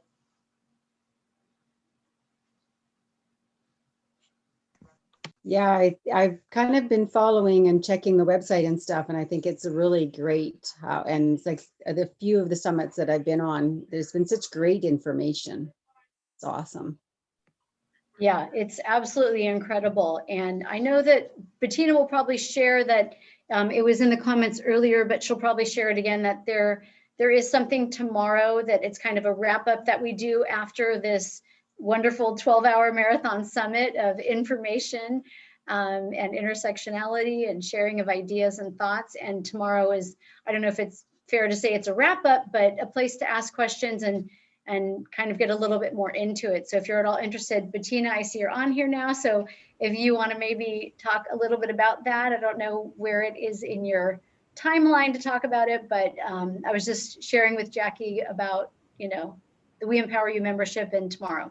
Yes, thank you so much, Mia. I got to watch and listen on YouTube because I had Moria in the other part of the home here, and so we couldn't have two mics open. So I'm so glad I got to go to YouTube and watch you live. I love it. Technology is our friend. So thank you so much for this wonderful presentation. I'm sure everybody got some great value out of it. And for those of you who are in other rooms and are coming back, I'm going to give it just a few more seconds to get everybody back into this room. And I'm just loving this event. And we had a little technical glitch because I had given Dan instructions with my phone and I said, here, set up the rooms for this. And he set up the rooms for the mentoring session because I instructed him to do that. So he had to go completely reconstruct the actual breakout sessions. So please excuse my delay there in getting us to the rooms, but we did give you the 45 minutes nonetheless. And everybody might be back that's coming back. So we do have an upcoming meeting. We have the second Thursday of every month from 11 a.m. until 1:30 p.m. The topic is always getting what's close to your heart, closer to the money. And we talk about what your business is. We've kicked the 30-second pitch to the curb, and you're able to talk from the heart authentically about what calls your heart and soul to this planet. And then we talk about how do you get that that idea, that concept of what your purpose is, and start to profit for good. So it's a wonderful opportunity. We also have every Wednesday we have a meeting. It's a marketing strategy session as well as a networking mixer.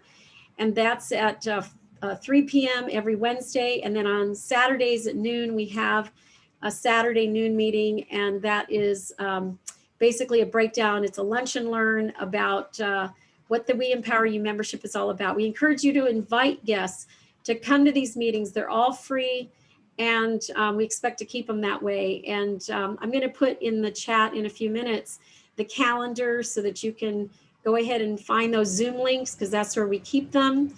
And now I'm going to have my son cue up a video that you guys can enjoy. And I'm going to go off camera, and let me know, Dan, when it's ready.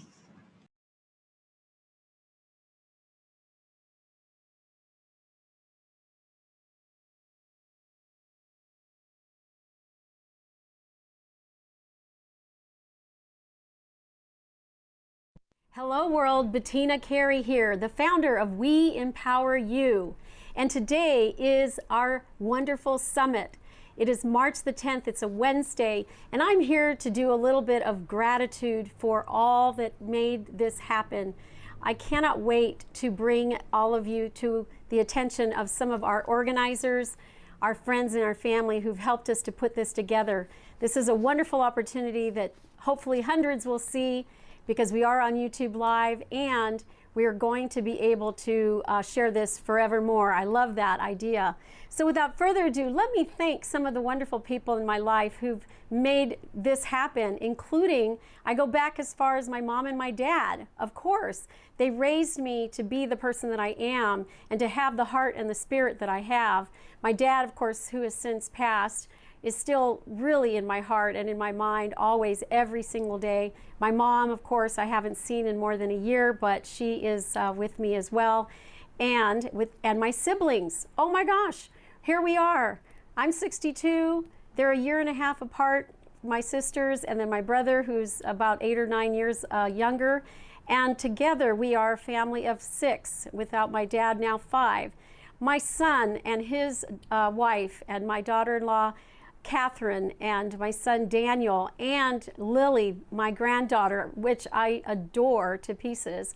And together we've been working behind the scenes along with a wonderful team of folks.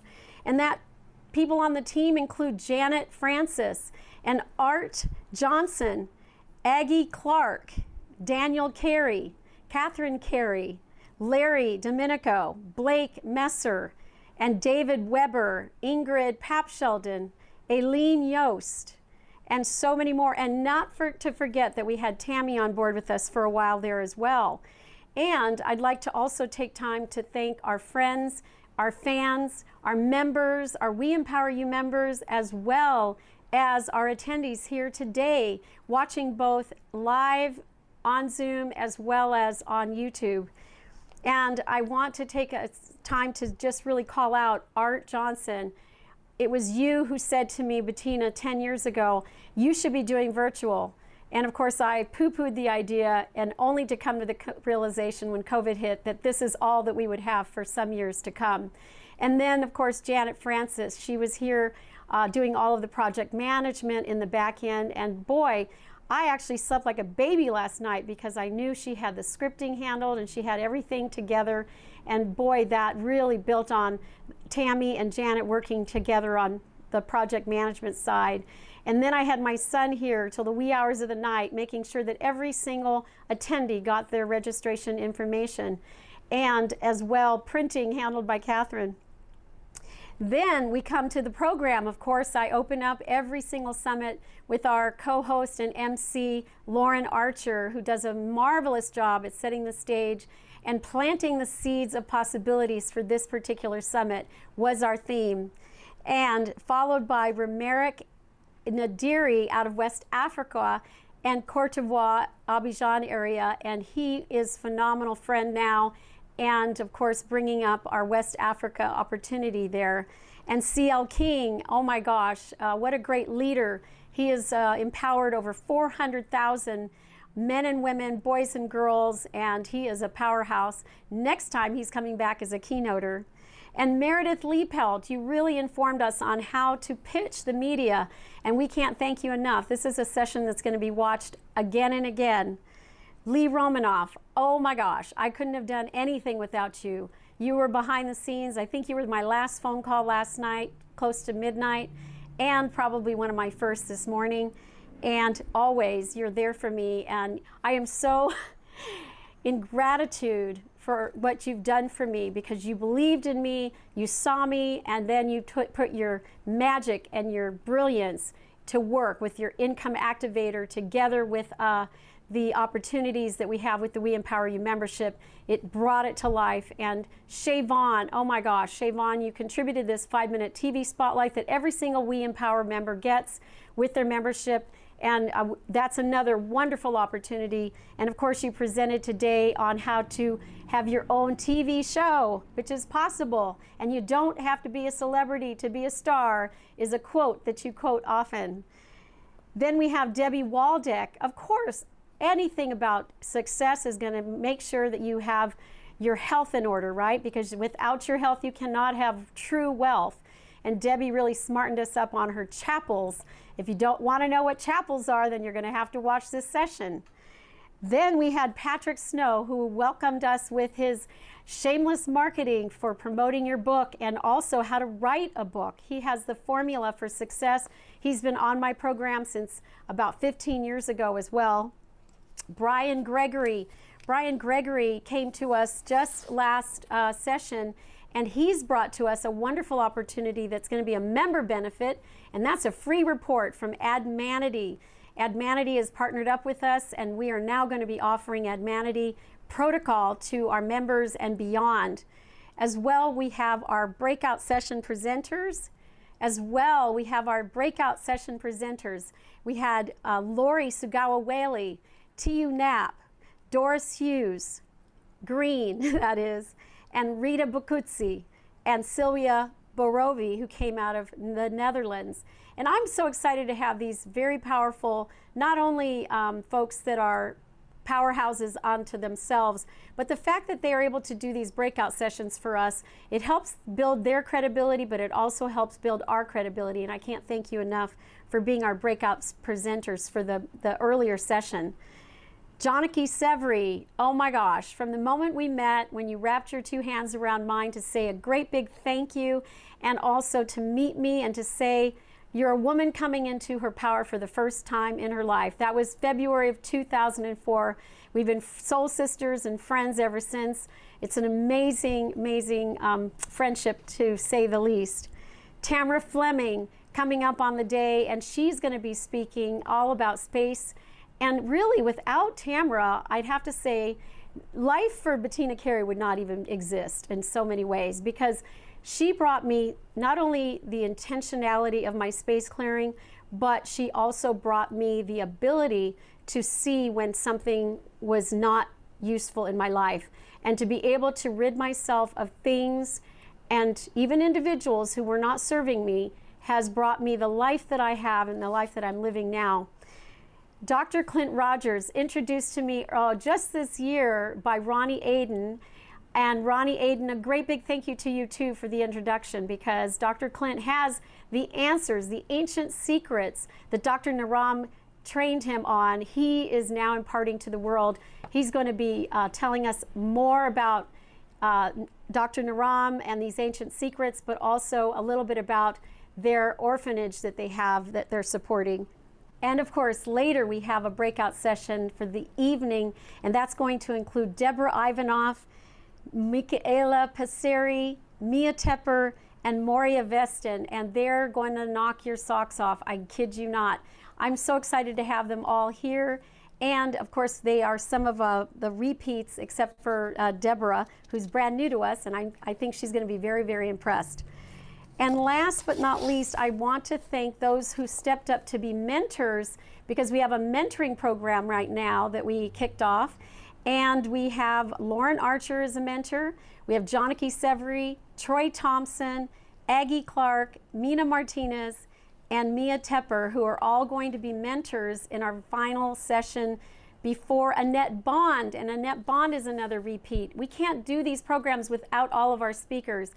With that said, I just have to say from the bottom of my heart, if I've left your name out, it's not because I've forgotten you.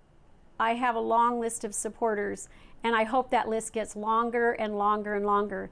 We are over 100 strong brand affiliates around the globe. We have nearly 50 members locally and around the world, and we expect to grow to 100 and then 1,000 and then 10,000. This is the We Empower You Global Summit and the We Empower You membership. Visit us on the web at weempoweryourlife.com. See you at the next summit, which is June the 9th, 2021, the second Wednesday of the month. See you at the summit. Okay, see you at the summit, June the 9th.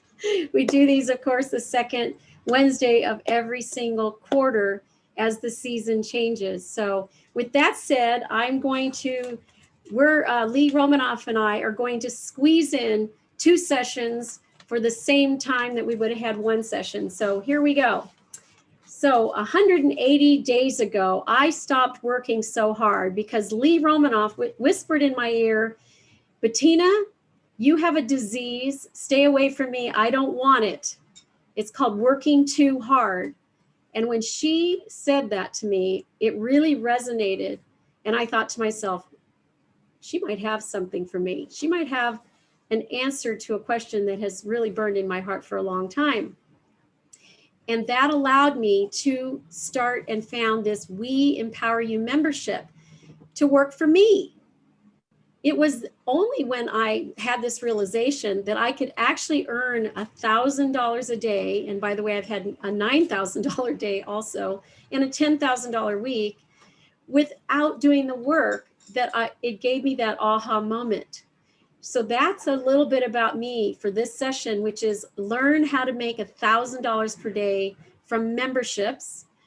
And Lee's intro is as follows. Hi. There are doers and there are promoters, and there are doers that do the work that is necessary. The promoters talk about the doers' work. Ironically, it's the promoters who do nothing that become the internet millionaires. And I'm going to play a short video of how you can use this membership to take advantage regardless of whether you have anything to sell or not. And I don't know if you have anything to say in between, Lee, but here's the video coming up. I was just thinking when I said Lee's intro, it was like Lee was going to do it. Okay, sorry about that. Okay, don't worry about that now. Okay, I'm going to give it some shared sound. I'm going to You left her a nice note? Does that mean what? Okay, stop the mute. Mute yeah, everybody. mute everybody here just a second. I've got to stop the share to mute everybody. We need everybody muted. And then you'll have to unmute yourself, Lee, once I get the video playing.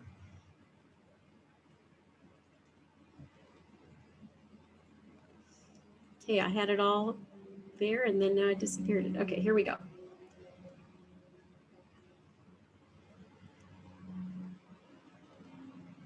You are here, living in this crazy world of COVID, which also killed millions of businesses. What survived and thrived were online businesses. And everyone worldwide now knows they have to really learn how to make money online. These are the 3 things you need to know and start doing now. Start promoting instead of doing. You need to start promoting something that gives you a revenue stream where you don't have to do anything. Promoters are the ones that become the multimillionaires. Doers don't have time to promote and work for an hourly income. Doers rarely become multimillionaires. Secondly, create a lead revenue model. All multi-million-dollar companies like Google, Facebook, YouTube, Pinterest send leads to companies that pay them. They do not sell. Through promotions, up to 40% of people will follow your recommendations if it's beneficial to them or free to do it. And you are paid instantly when you send a lead to a business. In contrast, only 1% of your visitors may buy. But up to 40% of lead traffic may buy. That's why companies are so pushy for you to like them. The third is creating a recurring annual revenue stream versus a one-time sale. And everyone knows that you buy what you need before you buy what you want. And COVID was your greatest sales rep, letting everyone know worldwide that they need an online business that makes money with a recurring annual revenue stream. There are two groups of people, those with nothing to sell and those with something to sell. Let's start here. The We Empower You membership was created to give people what they need for an online business to make money and to have a reoccurring revenue stream. Briefly, it comes with an all-inclusive website, an online store, membership revenue, and lead tracking software where you can send leads to companies that pay you. You get your own TV show spotlight on the worldwide TV network to promote your online business on Google Play, Chromecast, Apple, Amazon, Roku, and Android TV with a combined audience of over 50 million. You get a sponsorship package with a list of corporations that give you money you don't have to pay back. You get media and radio station contacts with audiences over 100,000. And other business and health courses and strategies too numerous to mention. The combined value is over $30,000 and the cost for the membership is only $15.99. Even better, you're paid 50% or $800 for everyone you send to the membership that joins. And you don't have to join the membership or pay anything to promote it and make money. All you're doing is promoting, telling people there's a program on how to create an online business that makes money, that may be beneficial, and it's free for them to check it out. All you do is invite people to our free marketing meetings that run weekly, where we give tried and true strategies on how to make money online. When someone joins, you're paid 50% of the membership fee. That's $800. Plus, you're paid annually when they renew. 100 people that join through you is $80,000 annually. And the sky's the limit because you know everyone worldwide needs an online business that makes money. Now, for those people who have something to sell, love what they do, and don't want to promote the membership, I suggest you incorporate the promotion, lead, and recurring revenue strategies into what you're already doing. Decide what your message is to the world and promote it. Then direct people to a product that doesn't create work for you when it's bought. As your product is probably a one-time sale, also offer it as part of the membership, giving added value to your product for your clients. When someone decides to buy your product as part of the membership, you're paid $800.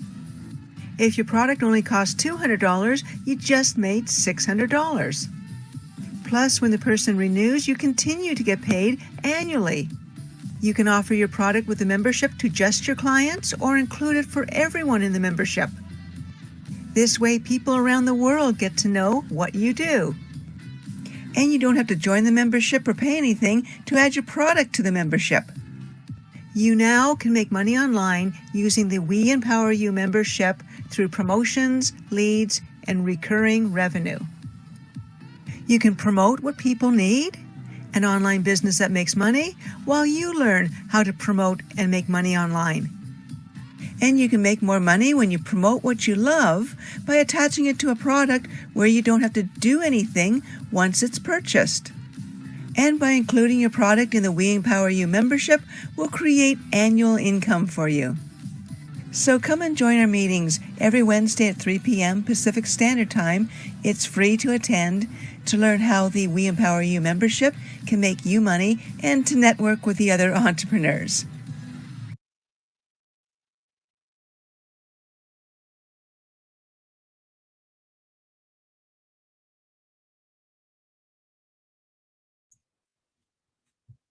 Lee is going to take it away. So we have 2 blocks of information and another video to run in, and we need to be done by 6:30. So we have about 17 minutes to try to squash it all in there. Oh, so, no worries. Really good. We know how to do this. We've done this so many times. It's called fast talking, right? Yes. Okay, so let me just share my screen and see. It's going to take 2 minutes to figure this thing out again. Okay. Make we sure I just can share see. the screen. Hang on. Yeah, no, you're good. You should be able to do it. Yeah. Okay. Slideshow from the beginning. And this is where it all goes bad. Okay. Share screen.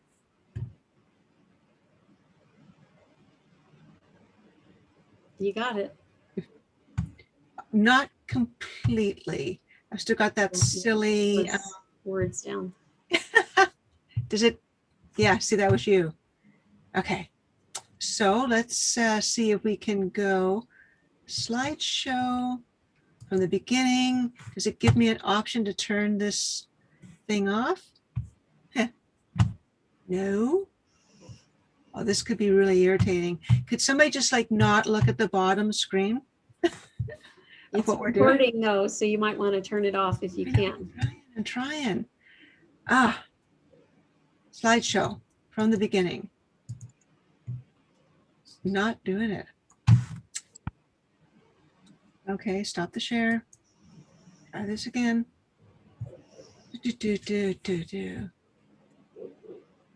Keep talking, Bettina, about membership package. Well, okay, so I guess I could share a little bit more after Lee shared with me that she didn't want this disease called working too hard or so hard. And she started to teach me about the whole thing about not doing versus promoting. And it was such a distinction that I had never heard before. And like most people, I'd actually done promoting and I'd done doing, but I was so obsessed and possessed with actually doing that I really had only been the promoter on every, a little bit of my life. And now I am all in terms of promotion, all in, because it takes a lot less time, commitment to be the promoter of others. And I'm so good at it because all I have to do is brag on you guys. All I have to do is brag on the people that I'm supporting. And when we are doing that, of course, we have set up this membership so that everybody wins. So when you bring a member in, you get $800, not just one time, but every year thereafter, as long as the member remains a member. And who's going to want to leave this really great community? So it's a really great opportunity. Have you got it up? Can you see our community of members? Yeah, okay. A yes would be fine, Bettina. Okay, so here's a big deal. We are growing a community of entrepreneurs members, and we are taking back the internet. We have been so abused by big tech and so abused by website platforms, inadequate website platforms, taking our money, making us broke, upselling us. And the income activator website platform has everything all included. And the fact that Shave On threw in the 5-minute TV show for us, complimentary, and the fact that we got the sponsorship package and the secret sauce to getting sponsors, it is, wait for it, ask. Okay? So, it seriously is, ask. So, the other thing that you really need to pay attention to is really, it's the eyes wide shut scenario. Google, Facebook, YouTube, Pinterest, Angie's Home Advisor, all the multi-million-dollar companies, not all of them do leads. None of them say, buy my t-shirt, buy my course, buy my book. None. If you went to them and said, I have got a great course, YouTube, forget about the lead revenue, let's sell my course, they would laugh you out of the park. Okay, so you got to understand that the lead revenue is exactly what makes the money. And ironically, none of the other website platforms even offer lead software tracking. So they keep it away from you purposely because it would be so easy for an entrepreneur to grab their clients and send them better qualified leads. And we get to do that. We have the software. And I'm not saying don't sell and don't do, but all I'm saying is start building into your website platform just one lead revenue thing and start promoting it. And you'll see, you say, oh, one month you make $200, another month you make $500, then you make $1,000, and you think, I'm just going to promote. And that's what I did. I just like, holy crap, this gets you a lot of money. Now, the big goal for everybody here is to have a website producing lead revenue where you're just talking about your message. Then we combine your TV show, and then we get to the sponsors and we say to the sponsors, look at this great 5-minute spotlight. Do you want to align with my message? They will say yes, because they don't have that message, only you do. So they'll give you money to promote your TV show, which will send people to your website that will generate revenue without you doing. Now, again, COVID was the biggest sales rep because everyone now knows they need a business online. Everyone is ripe for this. And they all know they need a website. WordPress has 60 million people, 60 million. You get a TV show, which puts you ahead of everybody because everyone's on YouTube and you say, well, yeah, I'm on YouTube, but I have a TV show. I mean, you've already escalated yourself. Then when you get sponsors, if you get one sponsor, you will get two and you'll get three. If you get 3, 4 sponsors all paying you $25,000, you're doing pretty good. And then you just shout out your message. And for anyone that wants to add their product and lead with their product, yes, lead with your product and say, and by the way, you get a website, TV show, and sponsorship. Why wouldn't anyone do that? So you can add your product to the We Empower You membership, and you don't even have to be a member to do that.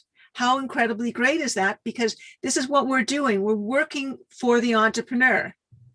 Everybody else, members and non-members, can also add in their products. We've got in excess of $30,000 worth of products and services from members and non-members worldwide. And all your job really is to say, hey, go to these weekly marketing meetings and check out what they say. Now, these marketing meetings are brilliant. Thank you. I do them. But what I do is I resource the best of the best. Like, for instance, this gentleman riding a camel, okay? All he says is, you want to write a book? You want to be an author? You want to be a speaker? You want to have a TV show? He says, so be the change. Forget about the courses, just be it. If you want to have a TV show, call and get the pricing, call and get the sponsors and do it. Every course that you're taking is just postponing what you want to be. So that would be one of the marketing meeting things. Just if you decide you want to do it now. And the other one, the NLP, Darren, this guy wanted a leather jacket for his birthday. And within 5 minutes, Darren, through his NLP, convinced him that he really wanted a BMX bicycle. So your product is the bicycle. And what we talked about is reverse engineering what Darren did to the guy that originally wanted a leather jacket and ended up being completely delighted with a BMX bicycle. In fact, he told Darren that he wanted it before he opened up the gift. Brilliant re-engineering. That's what you should do with every one of your products. Now, we focus on the meetings, how to get free visitor traffic and convert that traffic into revenue. Stop spending money on ads. We also reviewed early this morning, and it is very important to know, we did the breakdown of how many visitors do you need to your website in a week to sell a $1,500 product. And the profit margin on a $1,500 product is about $800. You need 300 people a week, and you need to close 3 sales. Now, I'm not saying don't do that, but I'm also saying add a product into the membership. Tell people to go to your meeting, don't go to the marketing meetings, because really you only need 20 people a week to get to your website. 8 people may come to the meetings and 3 people at the meetings may join. That gives you $120,000 annually. This gives you $120,000 and you have to keep selling and you have to keep selling and you have to keep selling. It's crazy nuts. It's really hard. This is really easy. Just refer. So we also talked about what if you didn't have a product? And we are actually, for the people that do have a product, we are your marketing company. If you join and come to the meetings and talk about your business, you're marketed around the world. And, you know, I was talking to Sylvia and I said, Sylvia, put your product into the membership. You're marketed around the world. And we are all focused on revenue. And then we have breakdowns. We need to talk to people with your skills and Michaela's skills and Moriarty's skills. You know, we need some emotional intelligence as we're trying to make money. And as we know, even a dog can make money online because nobody knows you're a dog when you are online. And if you don't have a product, if you don't have the product, just, hey, that's the best case scenario. Just promote the membership. Just talk about the membership all day long, send people to the meetings, and you're going to be making money. It's a no-brainer. And come to these meetings because you'll learn a lot. I'll give you an example. Sally Page. Sally, are you there? If you are, you can unmic yourself. She started a website. She was selling. And we said, Sally, just be a voice. Be a voice. Let's get a directory of, people you can refer to under body, mind, and soul. And then just promote your self-healing help. Just promote it. And when people click on your soul directory, and they say, oh, near-death experiences. Isn't this interesting? Because everybody's interested in near-death experiences. Everybody lives them anyway every day. But that's another story. They click and they go to this page where she's grabbing videos that are very viral. That's how she gets her traffic. And all she does is, this person is talking about her near-death experience. And I'm sure you know, Anita. And sending leads to people that can align with their life purpose. So Sally gets her voice out there, adds viral videos, and sends leads to people that can help. Very simple. Sally can do this all day long, getting her voice out. They go to her website, watch these videos, and connect with people that can actually help them out. And every time we send a lead to somebody, they get featured. The website platform tracks the lead and automatically creates the invoice. They don't have to do anything. So these are the kind of website platforms that we do. And the bottom line is, for you guys, we want to move you into promoting your message to the world, because lead revenue makes huge money. And be a part of everybody's directory, because if you are selling sales, if you're just selling buy my junk, it's 1%. But when you get a lead, you can close up to 40%. It's so much more profitable for you guys to send each other leads to create a community. So the bottom line is, if you want any information from us, go to Bettina's website. We empower you. WeEmpowerYourLife.com. Click on the start button and just tell us what you want, what you're interested in. Free consultations, about the membership, anything. And either Bettina and I, or we may both gang up on you, we'll talk to you about this.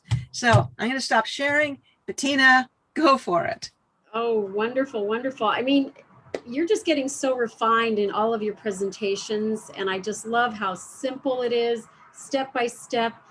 if this is new information to you, and I imagine it is if you're watching this on YouTube or Facebook, this is a wonderful opportunity that we've created together. Lee Romanoff, the president of Income Activator, and myself, We Empower You and the WeEmpowerYourLife.com website. So we're going to now play another video. If you want to tee this one up, Lee, I am happy to go share the screen with the next video. I think we're good. We're good to go. Watch this video. It just explains about the membership. Everybody, whether you buy a membership or you don't, promote it and make the money. I'm doing that, and I make lots of money. This is beautiful. This is easy. It brought my product, my website product, and it gave better value to my clients now with the TV show, with the sponsorship. That's all I promote, because you need that anyway. Yes, absolutely. Okay, well, here goes our next video. I'm going to cue up the sound and then get rid of this little bar.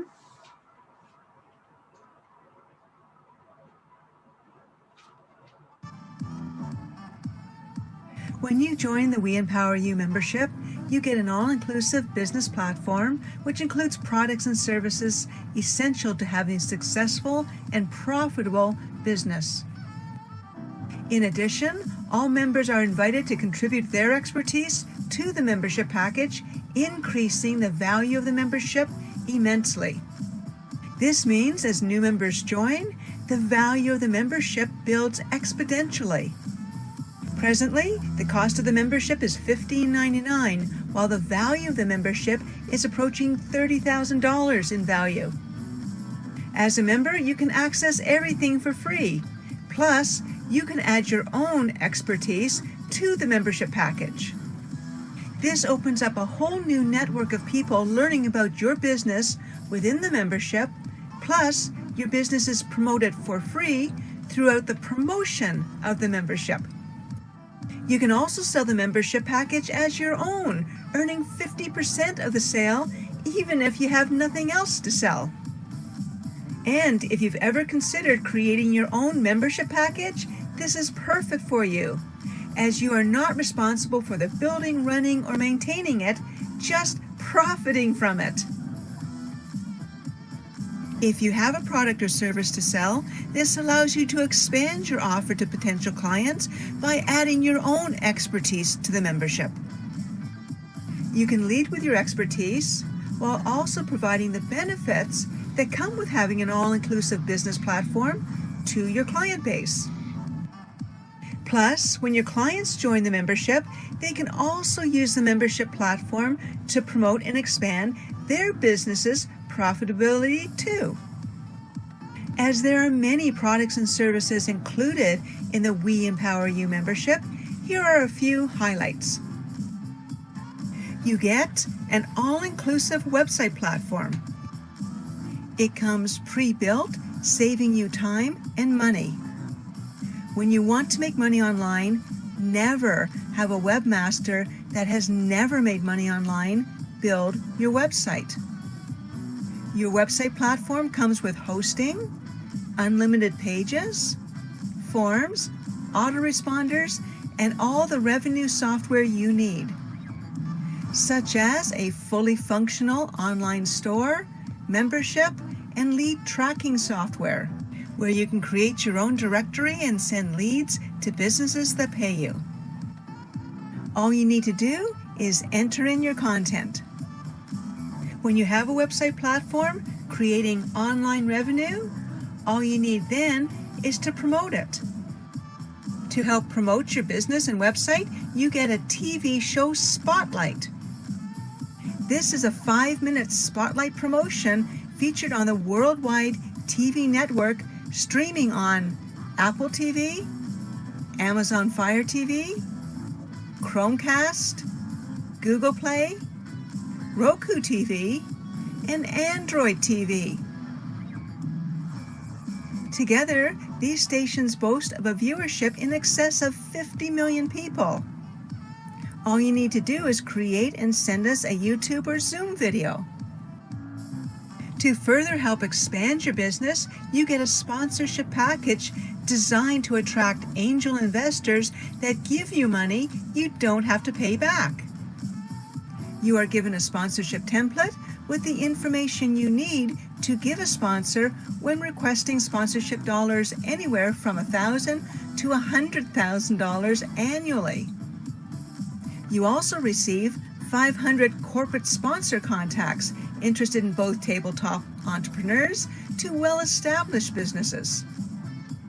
To help increase your audience, you also receive our top radio talk show contacts throughout the U.S.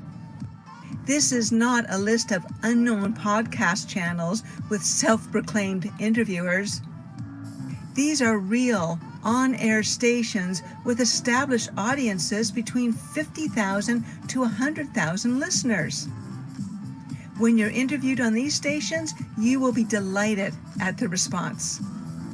We also provide weekly online meetings to keep you focused on business strategies, opportunities, and revenue generation.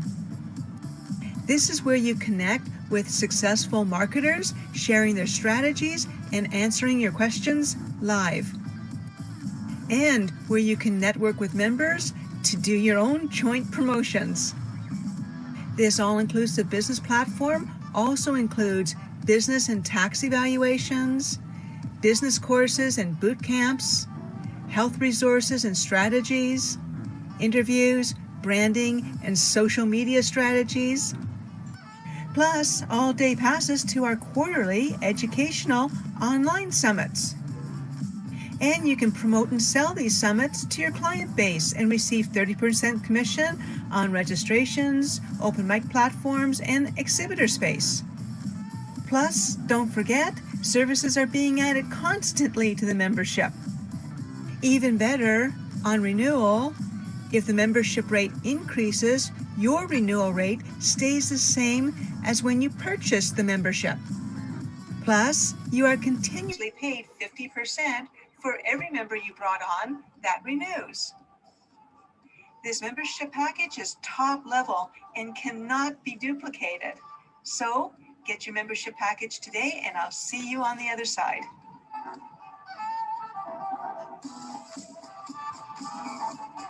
I kind of missed the last part. Do you want to rerun it from the beginning? You're funny. Okay, well, that's great. And you know what I love about this is that we're nearly on time again, and we're going to be starting our mentoring round. Is there anything last minute thoughts that you have to add at all? I know we were going to sweeten the pot, right? The pot is now sweetened. We're going to offer you a 13-month membership for the 12-month price of $1,599. So thank you so much for agreeing to do that with me as well. And of course, we have Admanity who's added the report, and the value continues to rise. If you're out there watching and listening and you would like to add something to our pot, whether you're a member or not, you can put something into the pot. If you are not a member, you can still make the $800 that we pay out as an affiliate brand ambassador. So again, we call this a no cost in participation. So you can literally start with us with no money invested whatsoever. And we're happy to have you as a member, paid member or not. So it's a great opportunity for anyone out there. All right, with that said. I just want to say the Admanity part is priceless. Oh, yeah. Oh my gosh, it just saved me $400. Yes. Everybody needs to do that for sure. Yes, so great. And then the next thing I'm going to have is Dan has set up the breakout rooms for each of our mentors that we have on the docket today. And Dan, remind me of which room is going to be the room I'm staying in? The main one. The main. Okay. And what's the number? The people that are not assigned. Okay. So for people who are not assigned a room, you're staying in this room. Don't go anywhere. Everybody else is going to be assigned and they're moving to their own room. So let me share a little bit about each of the people that we have here coming up. And first of all, besides myself, of course, we have Lauren Archer, and she's a habit change champion, mindfulness keynote speaker, and hypnotherapist. And Lauren empowers women to aim for their heart's desires and break through self-limiting beliefs that keep them from living into their full potential. Blending ancient wisdom, modern neuroscience, practical philosophy, and a holistic spiritual perspective, Lauren has been mindfully guiding transformation. She's in the #1 room. Then we have Janaki Severi, who is the principal owner of Managing Dynamics, a people development champion, and her company, Managing Dynamics, founded in 1999, helps to support individuals and organizations through training, coaching, and working with teams. She's an excellent person for gaining trust and encouraging possibility thinking that builds long-term relationships with her clients. And Janaki also works with individuals in life, spiritual, and wellness coaching. Her intuitive and empath skills are off the charts. And she's gifted in interpersonal skills and emotional intelligence training. Troy Thompson. Troy Thompson helps individuals and businesses pay less in taxes, eliminate debt in half the usual time, and grow their money in a safe liquid account protected from loss. He was an active duty Army nurse for 11 years with deployments to Kosovo and Afghanistan. And Troy retired from the U.S. Public Health Service in April of 2018. His nursing background, much like my nursing background, helps him educate people on how to also improve their health as well as their wealth. And of course, thank you so much for your service. We also have Aggie Clark. Aggie is actually operating as a mentor to me in the CFO and COO conversation to the We Empower You community. And she has worked in financial services until she retired early in 2017. She earned a UW Executive Management Certificate in 1999, attending the University of Washington Women Board Directors Development Program in 2015. Additionally, she's a longtime advisory board member for the UW Consulting and Business Development Center. She previously served as an officer and board member of the Financial Service Centers of America, FISCA, and California Financial Service Providers Association, that's CFSP.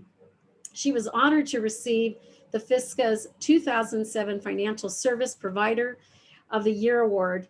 And during her retirement, she looks forward to continuing with business consulting, writing, and traveling. And thank you so much, Aggie, for doing so much for us in the capturing what we're doing, creating our frequently asked questions, helping me to incorporate all the things that are so important for a business that's in the startup phases like mine. With that said, here's how the mentoring world is going to work here. We're going to put you in assigned rooms as the mentees. You're going to stay in those rooms, and we're going to rotate the mentors based on the time left on the clock. And so you're going to be speed dating with them. Think of a question or two. You may not be able to ask the question to the mentor that's in the room, but everyone will have a chance to ask questions. And usually what happens is that someone in the room will ask a question that you had. So if you don't get to ask a question of one mentor, be Johnny on the spot to ask to the next one. We'll rotate each of the mentors into each of the rooms. So you will get a chance to talk with each of the mentors. So let's go ahead and unleash the hound, so to speak. Let's get out the breakout rooms, and then I will be here with all of the unassigned. That's Janet Francis, Lauren Archer, Moria Veston, Sandra Early, and Tamara Fleming. Lauren Archer actually has to be in room number, Dan. There you go. Okay, great. So we're starting where we're starting, and then in a few minutes, we'll rotate. Thank you, everybody. See you in a few minutes. How's it going, Troy? Doing good. Go to your rooms, please. I don't see my name. Like you stay with my mom. Oh, okay. Then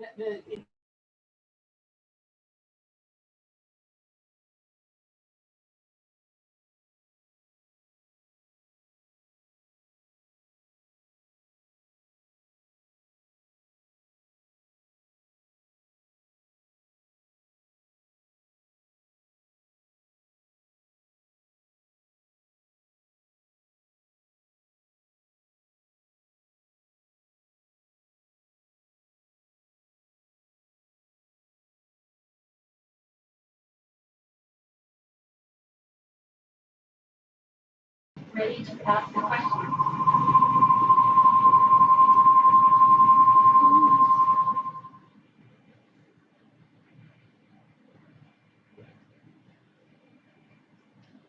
Who's got that first question?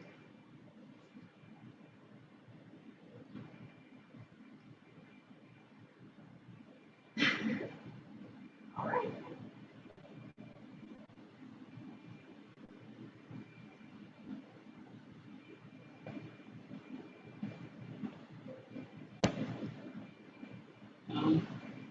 I give you all the people that are not.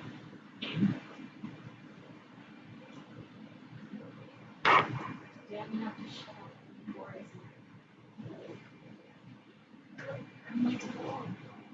Okay, folks. Are you all here?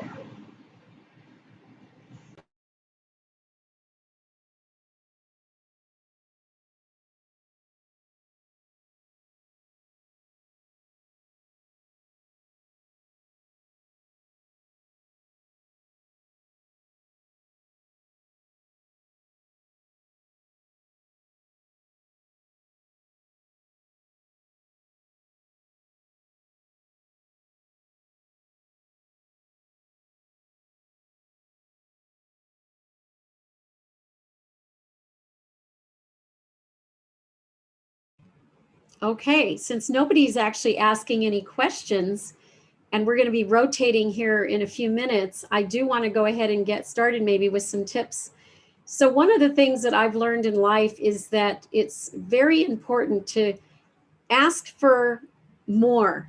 Basically, you only get in life what you have the courage to ask for is one of my philosophies.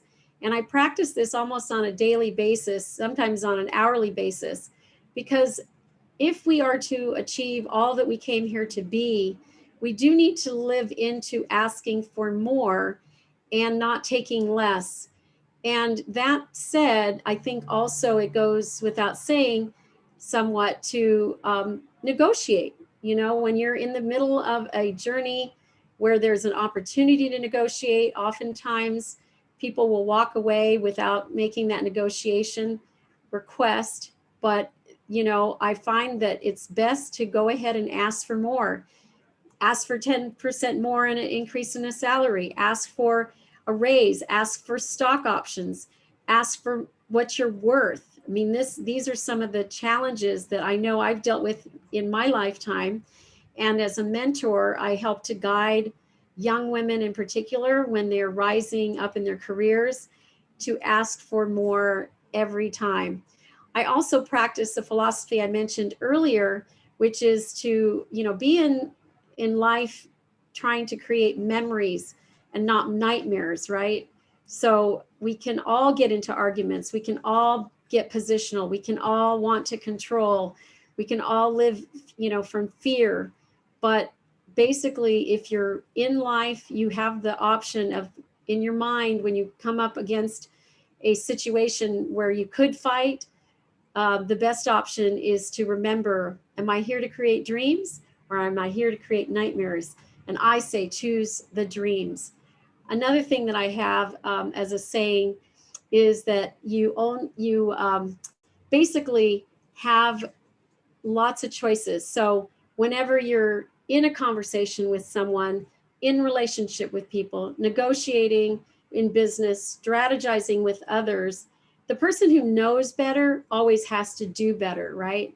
Because we always have the opportunity to, you know, hit below the belt or be in a competitive stance, all of those things that you see, you know, stonewalling or any bad kind of behavior. But if you're going to be in the world, you can choose to be a conscious human being, living from authenticity, living from your heart, and living into doing better. If you're the one that knows better, then you're the one to do better. With that said, I'm going to stop and see if there's anyone who has any comments about what I've been talking about. And I would love to hear your remarks if you have any. We have 2 minutes in the room here. Moria, you can take a turn. I'm going to need to turn off my mic because you're in here. Go ahead and take a turn. Okay. Yeah, I've heard lots of wonderful things today about so many wonderful things. I would like everybody I know to be aware of some of those great ideas and thoughts and authors and so forth. So, what's the best way to pass this on and tell people about the YouTube live and so forth, so that since most of those that I invited weren't here, I'd like them to have a second chance. Sure, I will put the YouTube link in the video, I mean in the chat, so you'll have a chance to connect with that information and share it. And thank you so much for offering to do that. Can I ask you, is the chat available online in the future, like tonight, later, or where? Yes, we saved the chat, and so I'll make sure that you get a copy. Great, thank you. You're welcome. Lori, are you there? You want to open up your mic? Or Debbie Waldeck? Oh, there you I'm go. here, but I'm unfortunately, I cannot join right now. But thank you. How about you give us a tip? Give you a tip? You're a great mentor. Okay, You talked about a very, very important topic earlier today about never giving up. That's right. That's right. There's a Japanese word. I will, let's see. Can you see me? Yes. Okay. A Japanese word that is called gambaru, and it's try your hardest, do your best, never give up, and go for broke. And because it's so complex, there isn't one word that will describe it, but I love never give up because there's always a way, you know, and even if you are going to lose, that's what the samurai did. It didn't matter if they were going to lose or win. They had to fight for their principles. And that's what we do. We just fight to the end, and it doesn't matter if you're going to win or lose, because, you know, all of us are going to lose sometimes, right? We can't win every time, but always try your hardest, do your best, never give up, and go for broke. And like I said, and I didn't say that today, but had I given up, I wouldn't be here today, nor would I have written a book or just be able to function in this world. Right, right. There you go. So at some point, the room is going to assign you. Yeah. Oh, really? Actually, what's going to happen is the people are going to rotate. The mentors are going to rotate. You're going to stay here in this room, and hopefully you'll participate and ask questions of the next mentor. And this is live on YouTube as well. Okay, I can do it because I have something in the oven and it won't be ready yet. Okay, great. All right, Dan's going to move me to the next room, and all the mentors are moving. Thank you, everyone, for participating.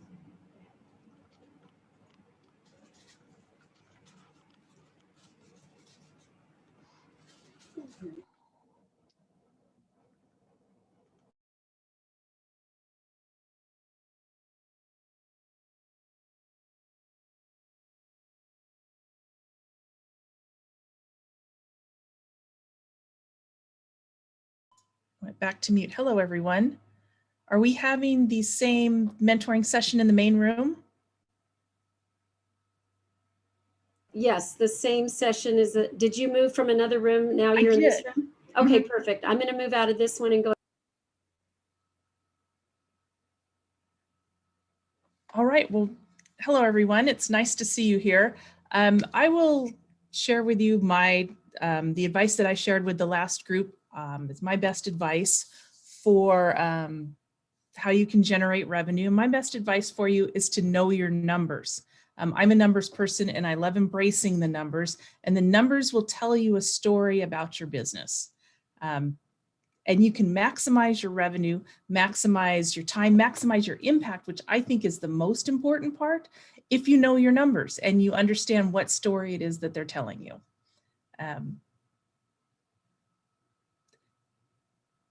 Does anyone have any questions that they would like to ask about the numbers in their business?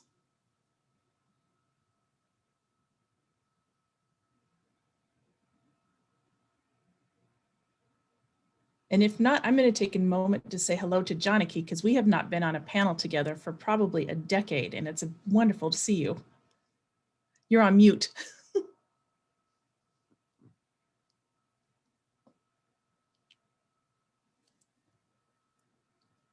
Uh-oh, there she goes.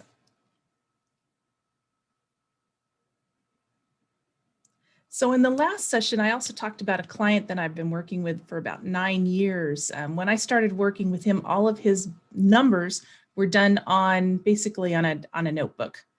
Payroll, billing, scheduling, and we've been moving, he wants to grow his business, and we've been moving him onto QuickBooks, with a payroll company, and getting the numbers in order so that he can grow. And that's really one of the reasons why he's been able to grow. Once we created the system where he had more, more administration, more stability in the administration of his business, it put him in position to get financing, particularly with the PPP loans. It puts him in a position to expand, to hire, and to move into some other states. So it's something that also you can do too. I know a lot of people aren't numbers people and don't really enjoy interacting with the numbers of their business, but my advice is to embrace them, because they're going to tell you a story, and your impact will be bigger if you are partnering with the numbers in your business, whether it's income, could be your advertising numbers, could be your other statistics, and looking at, not just looking at expenses, but look at your return on investment. You can have a huge expense and in and of itself say, oh, I spent too much at the return that you received. It could be worth it. Yeah. Is that Moria? Yes. Yeah, I wanted to ask if you had a problem like I do sometimes with staying focused. I have ADHD. How does that impact, if it does at all, the numbers? That's a good question. I don't know that it does. I like working with numbers, so for me, I would rather do that than more of the in-person, like speaking engagements type of work. If I go to the numbers, that's kind of a happy place for me where I can understand what they're doing. So I think if you make them interesting, if they're talking to you, if they're telling you, how it is that you can steer your business, you can make them interesting rather than just boring and just numbers on a sheet of paper, because they're talking to you in a different language. Yeah, and I'm used to talking in a different language also than numbers. I'm used to talking about communication. Yeah. And so you can also find somebody to work with who will take the numbers, and then you can talk about them rather than just looking at them yourself. If you're already working with an accountant, let's say, talking about what the trends look like, what they're telling you to do with your business, where you're making the biggest impact, depending on what you're doing, what you're spending, and you can also turn it that way too, and partner with somebody who will interpret them for you, so you can work with them in a way that's most comfortable for you. I think that Gotcha. when it comes to mentoring, I have to say, Thank you. It's always great to have Yeah, a you're little feather welcome. in your cap.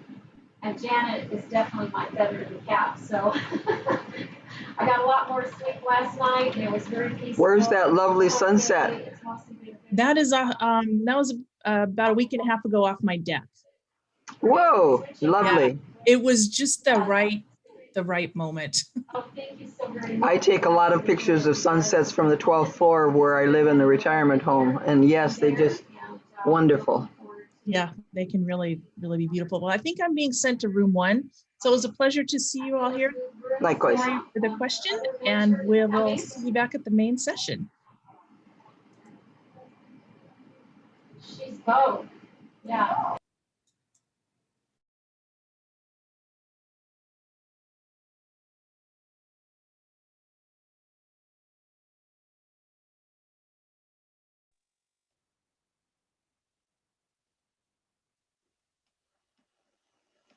Hello, everybody.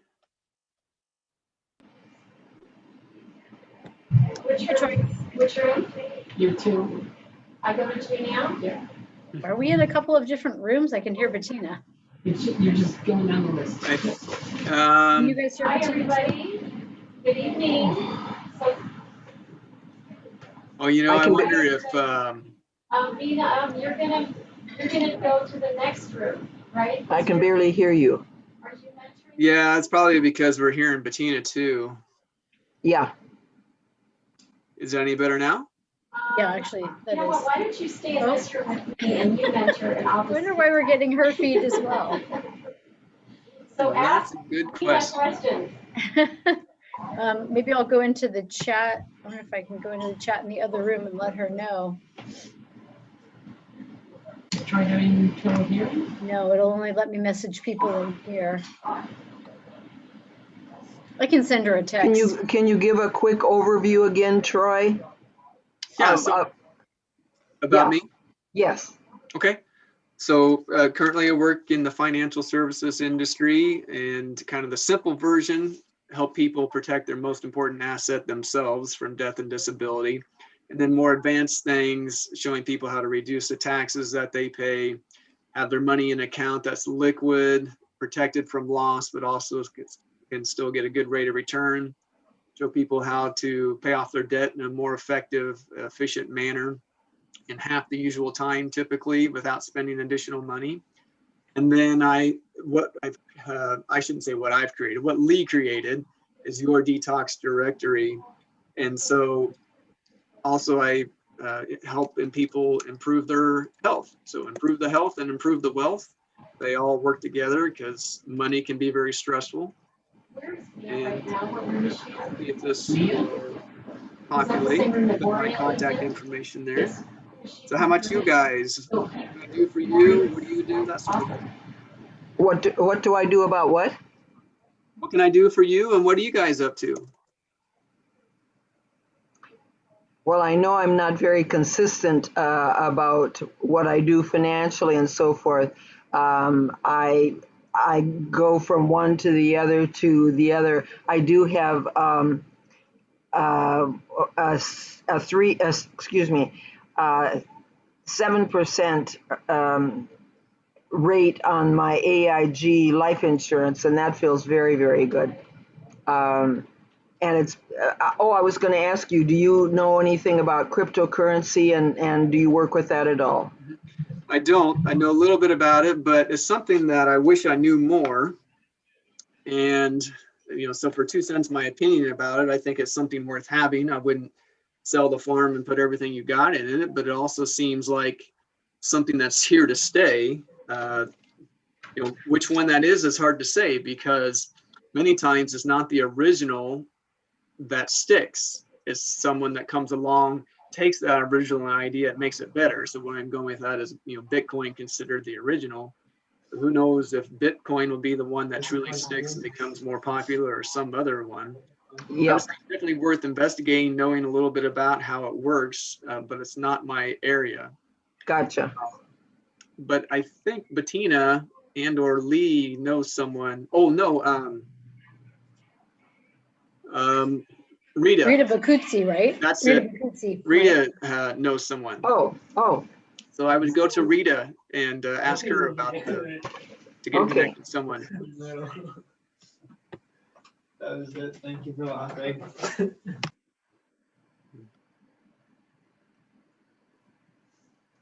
Where do you live, Mia? What city or area? We are in Los Angeles, California. Okay. Yeah, and I just recently worked with Rita looking at essentially what we have with our retirement for my husband. He works for Southwest Airlines. We looked at our life insurance, and we are looking, I guess we didn't even realize it because the person who sold us our second policy, we've always had, policies since the kids were little for safety, because both my husband's parents passed away early. So we just wanted to be safe with all that.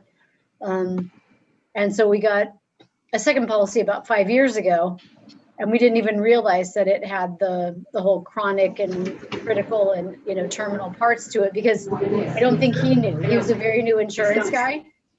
I don't think he even knew what he was selling. So when we looked into it, we realized we already had that. When we're talking about the index accounts, is that only sold as a feature of the life insurance policy? Is that correct? It depends on the company and the product and all that sort of thing. Can you buy an index account separate and apart from insurance?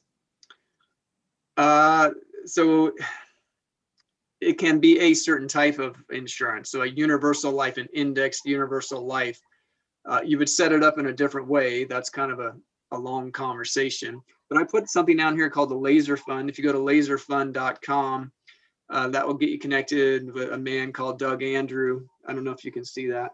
No, I'm not. Oh, there it is. Yeah, I see it now. Okay, Okay. laserfund.com. I think that's what it is.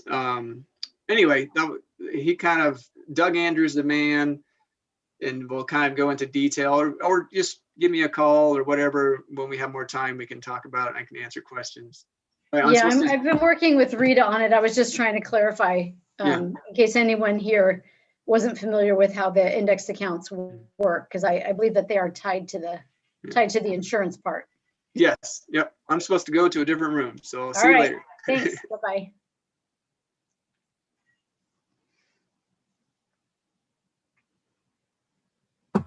I'm Johniki Severy, and I see other people who might also be mentors. So if anyone else is a mentor, please let me know. Am I the only one? Am I the DM, designated mentor? Yay. Okay. So my background is pretty big in relationship to business development, understanding emotions, emotional intelligence, psychology. And I'm also an empath, which means I feel people and feel their feelings as though they're mine. And I'm psychic, which means I also can understand things about you that are in your field that you may not know, or that may be surprisingly known. And you're going like, how did I know that? So I have a really big bucket of skills, and I'm happy to answer questions, or if you want me to chat about a topic, I'm happy to do that too. You couldn't answer a question about an old gal like me, whether I might find another guy, could you? Well, you know what, Maria, when we have this skill, there is something platform, and it's not an environment. A relationship like that personality based 10%. Could everybody turn their mic off, please? So I am muted. For some reason, we keep hearing Bettina's room, and I sent her a text, but I don't know how to change it. Summit Tech, it's still on. So, Mariah, we can, as empaths, give readings, and we can give propensities. So it is possible to give a reading for a person in their relationships, but not in an environment like this, because it's a ceremony. I do sage, I set up an environment, I connect with you, I connect with your energy field. And usually in platform readings where we do this every 10 minutes, we get, so I'm a professional, I get paid. The environment set up. Are you? So the answer is yes, but not right now, I guess. Yeah. At the same time, you gotta have, if he's gonna be a lead generation client of yours, so then you need to have that conversation.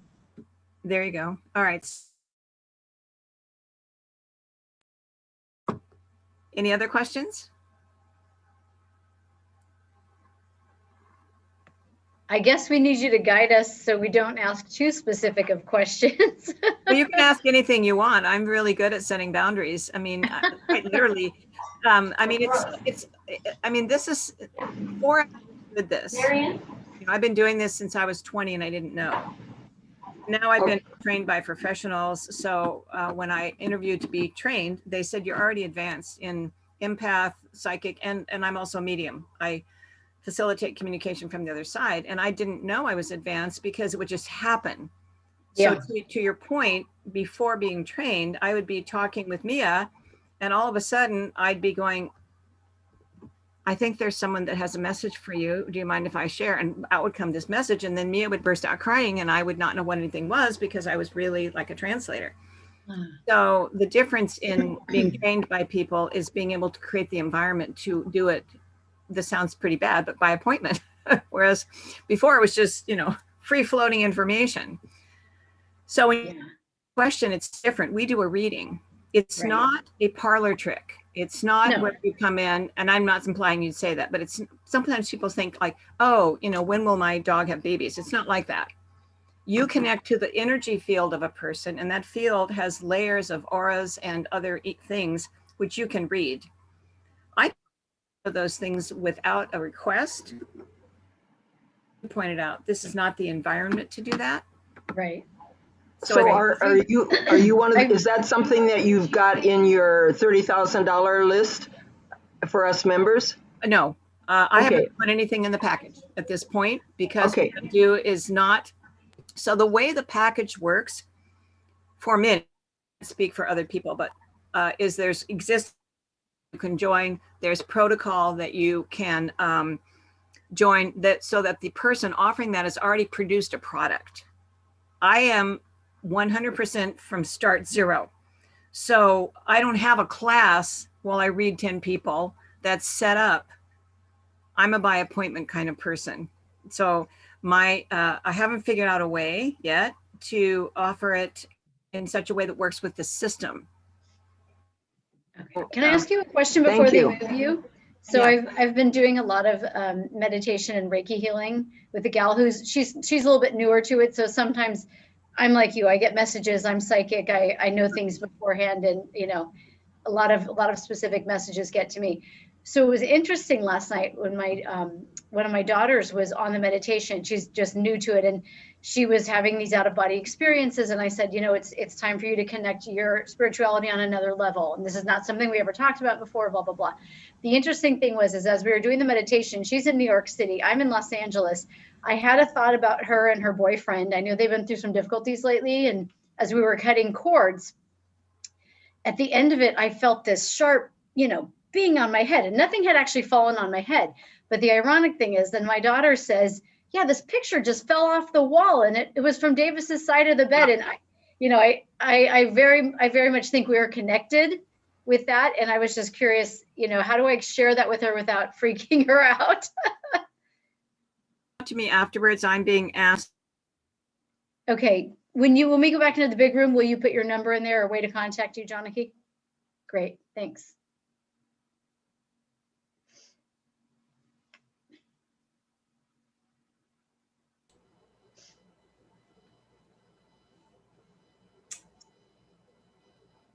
Are we all Lori, having... I still don't have your book. Oh, hi, Lauren. Hi. I was gonna say, are we all having fun?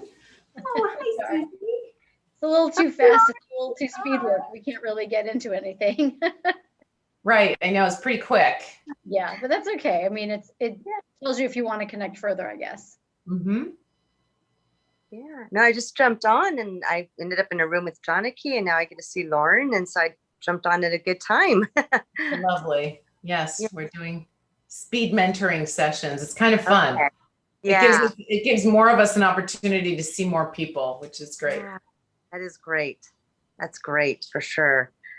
Yeah, I've been on and off all day between work and other things today. And so now I'm kind of on for the rest of the evening. And so it's just been great to hear the people that I've heard that I've been able to hear today speak. So it's been wonderful. Awesome. Yeah.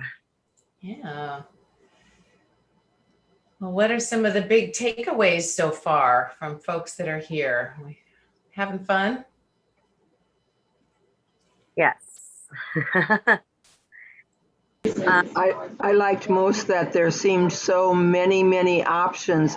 I thought I was pretty expressive and broad-minded about lots of things, but I heard several things that I took notes on today because it struck a new chord in me, and I really like new ideas as well as new experiences. Yeah, love that. Love that. I know it's like the notion of the mind, once stretched by a new idea, never returns to its original shape. And it's like somebody said something about puzzle pieces, like we're adding pieces. I like to think of it as a mental map. You know, different people have different things that like, oh, I can fill out my picture now of that mental map. It's great. Yeah, that's been amazing because even the short times I've been on, I mean, I did take away things and it made me think about things I had not thought of before, or so I got a lot out of it, even though I wasn't on it as much as I wanted to be. So, and new ideas, it's great. Awesome. Yeah. Yeah. I see Chris is here. Hi, Chris. I don't know if she's on or not. Yeah. I was funny. I was on earlier and I heard someone was saying hi. And I had you on so I could listen, but I was driving. Like when Johnny King was speaking, I was on the I-90 bridge, so I couldn't say anything or comment or anything. So, but it worked. I could still hear and listen. So, Love it. I have a technical question for Art. Do you have any idea why Zoom, like, it changes my background? Like, it's all of a sudden now it's really widescreen, but then sometimes, and I'm not making any changes, and then sometimes it's closer, and I don't know why it does that. I couldn't click. It might be the webcam software. I mean, I don't know what you're using, but yeah, there's a lot of gotchas. I can't explain them. I know what it is. But Blue meanies.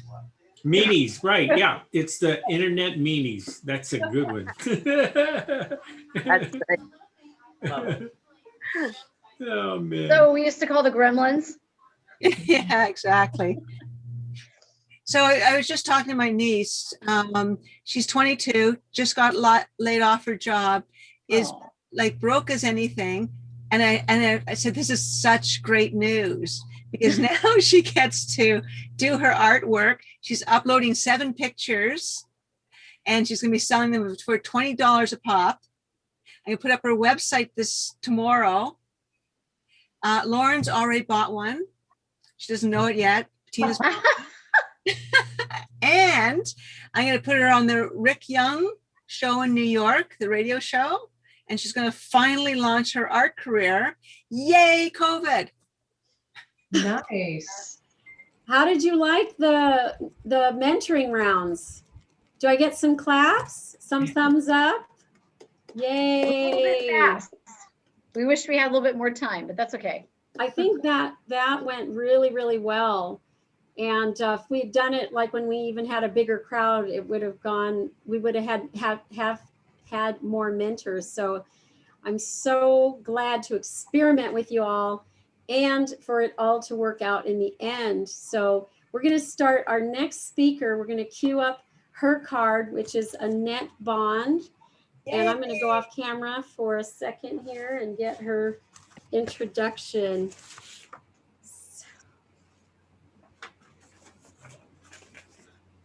Thank goodness for this wonderful outline that you have had for me.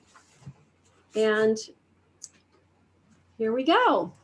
So Annette Bond's topic is editing your closet to match your inner beauty. Annette is a certified image consultant, specializes in professional presence. She helps exceptional women elevate their image to align with their brand so they can attract more of what they want, whether that is a bigger career, more money, increased confidence, or authenticity. What would it feel like for you to walk into the world with renewed confidence and stand in your excellence? Welcome to the stage, Annette Bond. Thank you. Thank you. So I want to start out with just a quote. Nothing makes a woman feel more beautiful than the belief that she is beautiful. Sophia Loren. Style is your self-expression, how you tell yourself and how you tell the world what you think about yourself. Tanya Lee, creator of the Self-Image School. So I want to ask you, are you really good at what you do? I know that you are, but there's times when you question how you show up. You question, do I look the part? You question your style, your fashion sense, wondering, you know, are you on brand? Wondering, is it time to up level my wardrobe? Well, if it is, you are going to love this as we get into and talk about the inner beauty. And, you know, I have to be honest, I'm just going to say this in 2020. Well, actually, I want to go back a step. I have been in the image business. I started in the image and style when out of college in my early 20s. And I've continued along that path of working with women. And it came 2020, and I literally said, oh my gosh, does anybody care about style anymore? Is my industry going to be gone? Because it was all, style doesn't matter. Let's put on our pajamas. I'm just on Zoom. Who cares, right? We all heard that. And so I always knew in my heart that it wasn't just about the pretty dress, that style had significance. So tonight we're going to talk about how to edit your closet to match your inner beauty. And we're going to ask, what is inner beauty? How do you get it? How do you reveal it? And then how do you edit your closet? So first I want to ask you, are you an impulse shopper? We're going to go into your closet. I want you to think about right now, and you can raise your hand. Are you an impulse shopper? Only to realize you go into your closet and it's stuffed with pieces you never wear. And then at that moment, you realized what you purchased, you got home and realized this is so not me. So, but the problem is in 2021, you started, and I want you to think about this. You're growing, you're becoming wiser. You've landed this amazing client. You've tripled your income from 2020. You're being invited to speak on bigger stages, and you're oozing with confidence. But now you walk into your closet to get ready for that big event or client, and something just feels off. Nothing in your closet looks appealing. You're becoming more aware of who you are, about what you have to offer. You're elevating how you're seeing yourself. You're seeing your strengths and your attributes, and you're ready to go to the next level. You're ready for that promotion. You want to dress your dreams. You're stepping into your excellence, and you want a style that reflects that, a wardrobe that lets you shine brighter, a wardrobe that lets you be noticed. You're claiming your expertise, you're claiming your strengths, and you want to step out in more boldness, letting people know who you are. You're seeing yourself in a new way. You're seeing the fullness of who you are from the inside out, and you want to look the part. You are ready to make your inner self, your essence, visible. That's what I call inner beauty. So I would love in the chat, does anybody have thoughts? How do you define inner beauty? I'm going to open up the chat here because I love seeing that. Does anybody want to just share anything about what they, here, just a second. Okay, now I I'm trying to put both of them on here. What am I doing? Okay, there we go. So do you have any thoughts about that? What do you think about inner beauty? One thing I do when I'm in the bathroom looking at the mirror and so forth, sometimes I make a face at me and it makes me laugh. And somehow that helps me loosen up if there's anything that's tying me down. So I have a sort of a playful way of looking at it. Okay, Lauren says confidence. She loves radiating out. I love the image, Mia says, of stepping out in your excellence. Anybody else have any thoughts about what do you think is inner beauty. I don't know about you, but I remember growing up, and I can remember just being told, oh, your outer image doesn't matter. It's just your inner beauty. And sometimes, honestly, I think it can be kind of confusing, is what is my inner beauty? Does anybody feel like that? Or is that a thought? Or are you feeling that you know what it is? Tia says, how to reflect the love I feel inside. Inner beauty is pure love. So I did a little research myself, and I went, somebody says, Marion says, inner beauty is confusing at times. Confidence, being comfortable in your own skin, congruency. I love that. I did a little bit of my own research, and it said it's your character, it's the real beauty of a person, it's the reflection of your personality, it's loving yourself, it's self-expression. And I do think many times it does feel intangible, if you will. So one of the pieces that Lori says authentic style, absolutely, is I've always been aware of inner beauty, but something that has really connected with me when I kind of started, this was probably 5 years ago, and I came into it with fashion feng shui. And it became the essence of a person. And so I described, if you will, what I believed inner beauty, and gave you those examples about stepping into your excellence and dressing your dreams and just being aware of your strengths. So I am going to introduce a concept that I did talk about the last summit, but I'm going to go into it just with a little bit a little bit more into it. And that is your t-shirt word. And if some of you remember that before, so if I were to give you just a blank white t-shirt, and I asked you to write one word on it that described you.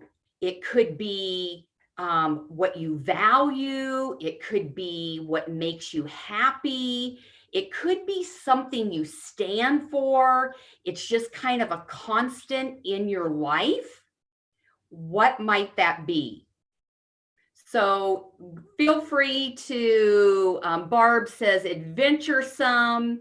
Catherine said being graceful. AM says be a miracle. Mia says energetic. Tia, love. I love that.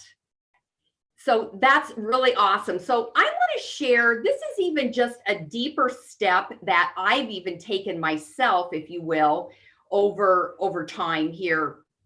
And so I'm going to share my word, and I'm going to share 3 meanings, if you will. And I encourage you to also take your word and take it a step further.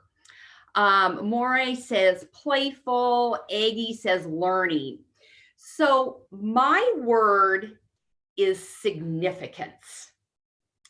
And I want to tell you why I chose significance and what that means to me. So if you were to know me, and this isn't just with style, so I want you to think about this. It's a much broader scope.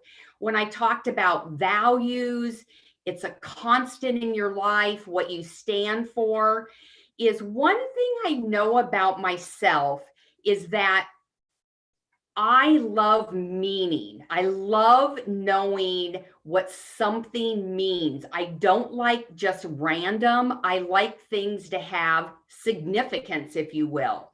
So for me, significance under that is excellence.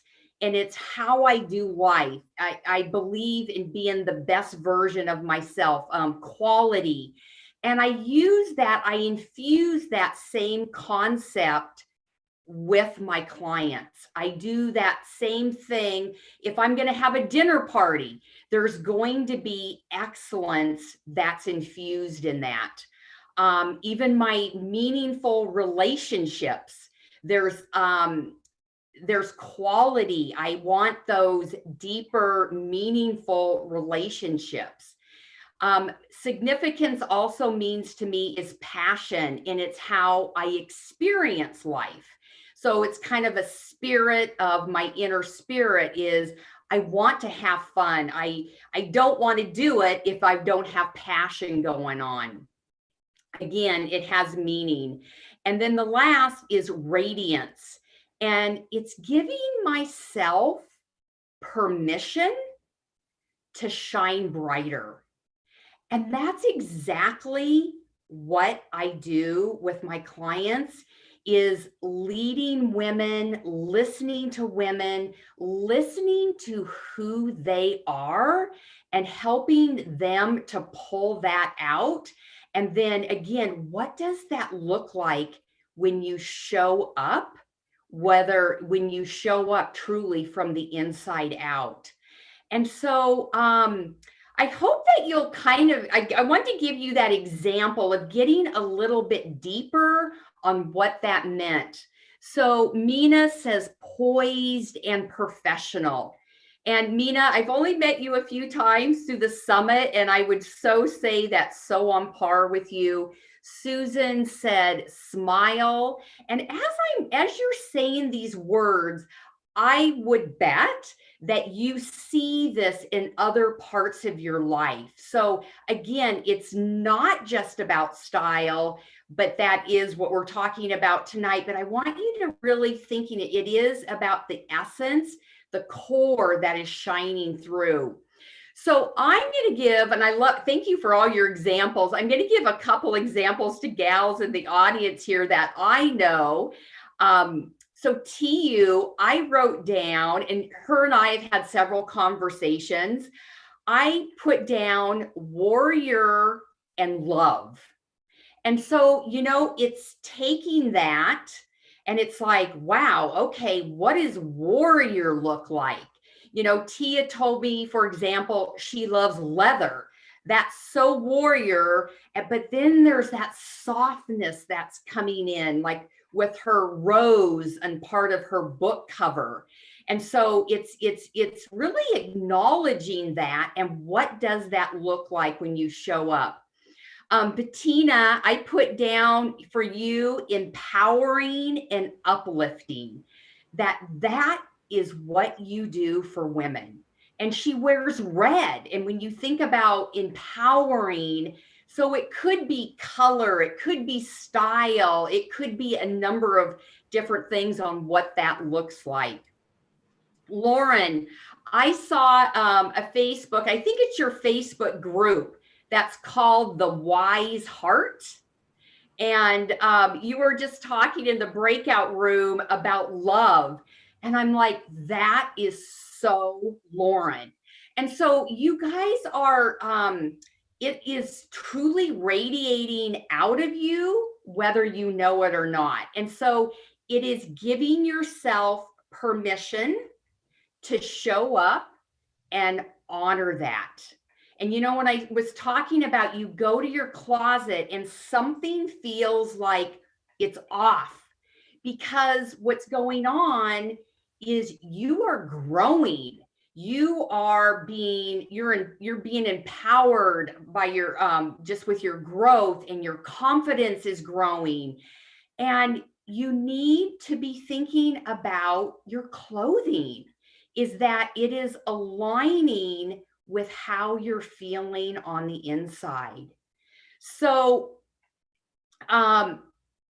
when I talk about this, the third is, so we talked about what is inner beauty, how do you get it? So go back and I hope you kind of even journal about this, is about your t-shirt word.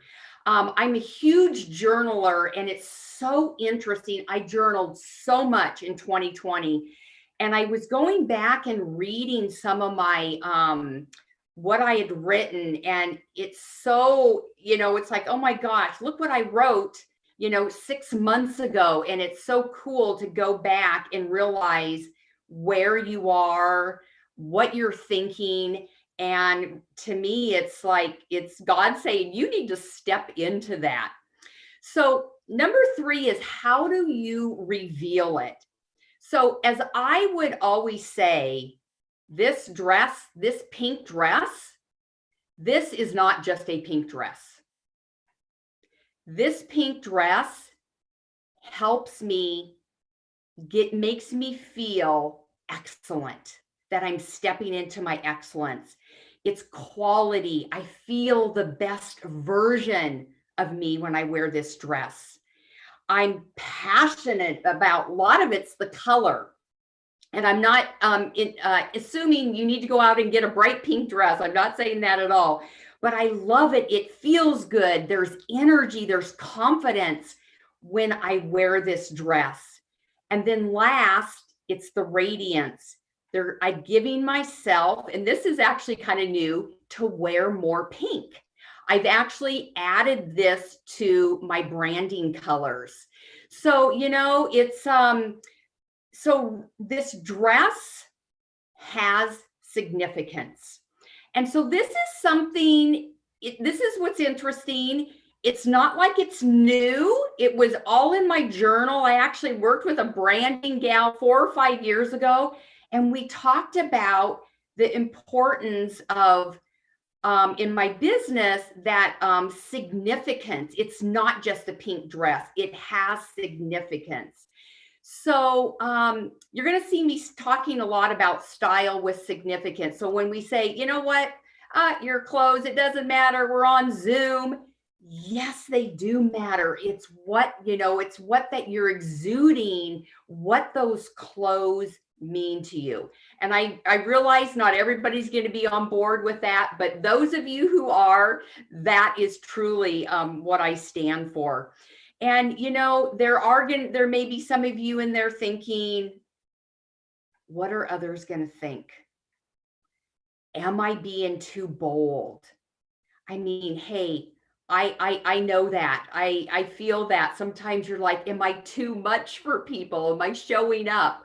But you know what? Again, I want to give you permission. And, I have so many of my clients that will say that to me is, thank you for giving me permission.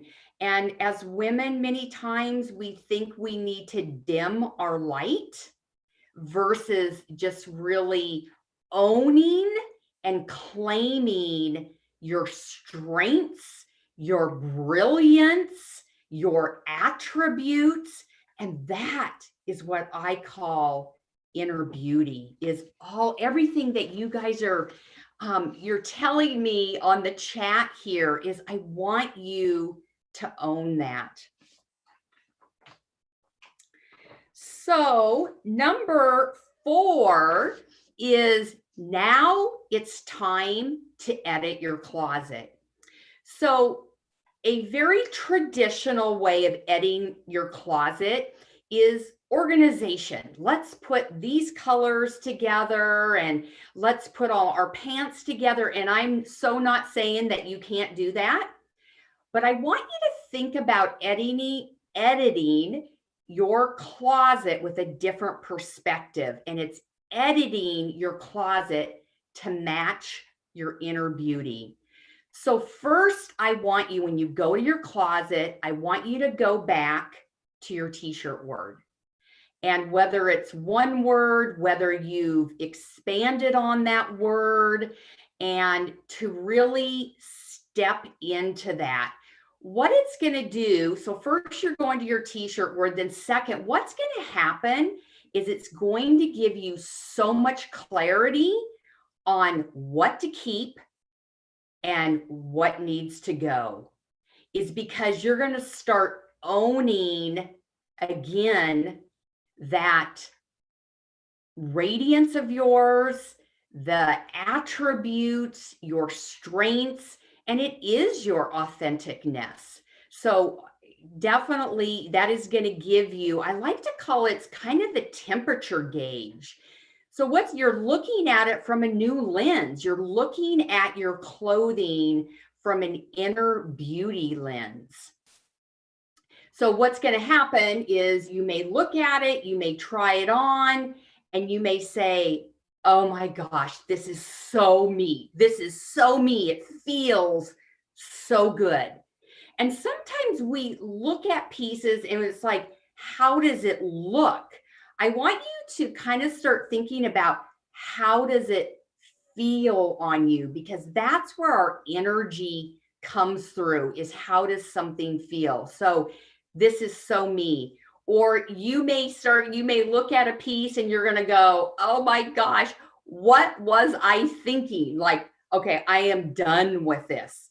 This may have been who you were in, 2015 or 2010. I don't know how many clothes that you have in your closet, but nothing is more wonderful than this is how I like to look at it, is your closet becomes your personal boutique, and your closet becomes, it supports you. When I say it supports you, and what I mean by that is, are you going to give, you're going on a big stage, you're going to be speaking, you are going to do an interview, you're going to meet with a new client. When you go in your closet, do you have those clothes that support you so that you can feel the way that you want to feel? And I always say, when you look in the mirror, I want you to say either this is so me or I love this, because when you can say that, we can feel you. So I also guarantee when you start looking through this lens, is that getting dressed is going to become so easy. It's like effortless, because you have gone from the inside and say, this is how I want to show up. It's not about you're going to dress like the mannequin. You're not trying to copy anybody. You're trying to be you. The number one thing I would say, every client that comes to me, they say, help me to show up more authentically. That's what they want. Just help me to do that. And it does take some work to go in and to I say it's even claiming those values. It's claiming how amazing you are, because sometimes we like to kind of dim them. People give us a compliment and you go, oh, you know what, just that old thing, or they tell you something great you did. You know what, really, really embrace that. So I'm just going to end here. There's a few, let's see, Venus's culture, value, daily or special occasion, attire or keepers. And yes, exactly, is sometimes there are those special pieces. We may not wear them very much, but or maybe you're missing them in your wardrobe, and making sure that you have them to support you. And it's like going traveling. It's how many women, and I know we aren't traveling much right now, but it will be coming. And it's just like, oh, I have women who tell me I waste so much mental energy trying to figure out how to pack. But when you have these pieces and you love them, they represent you, everything in life becomes so much easier. So I know many of you, but those of you who say, hey, I'd like to know a little bit more, I have, and I will put it in the chat here, I have a 10-page guide. I'm going to do it after I'm done here. I have a 10-page style guide, and it is my 7 secrets to get dressed with ease and style. And so I go into a few more of my tips there. So I want to leave here again, nothing makes a woman more beautiful than the belief that she is beautiful. Sophia Loren. And I invite you to try on your inner beauty.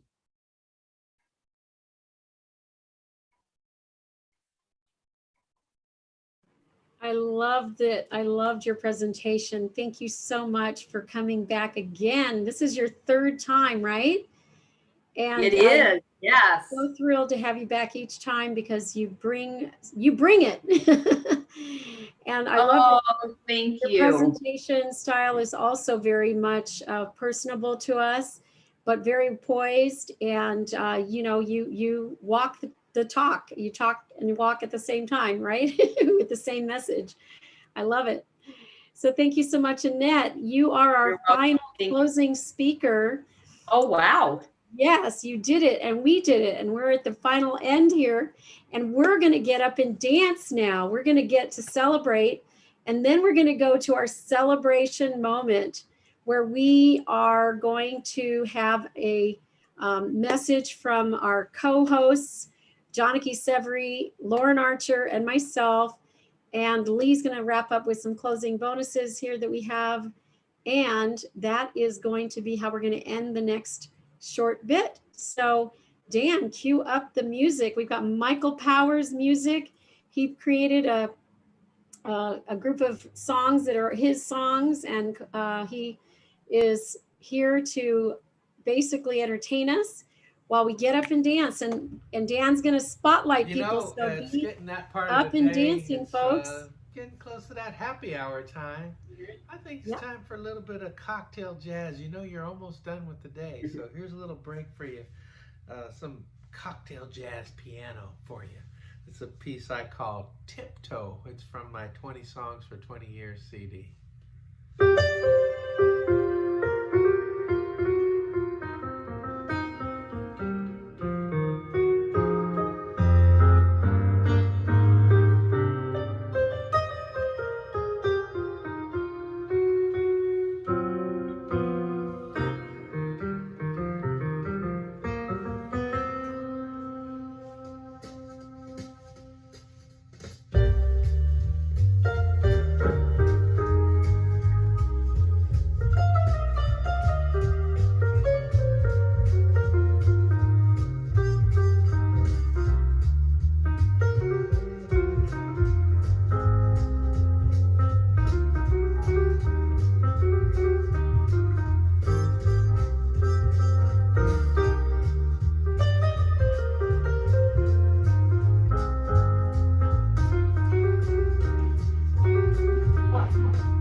There should be people.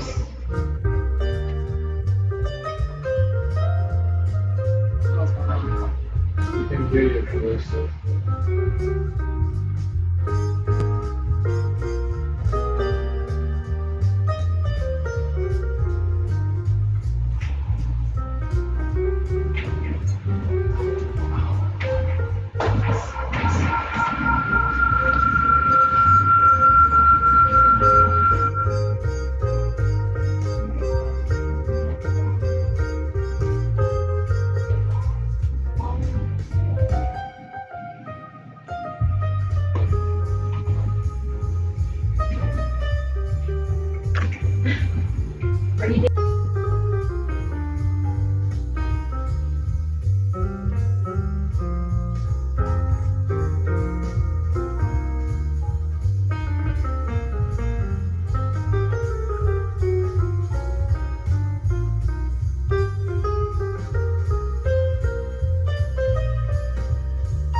Slick and smooth.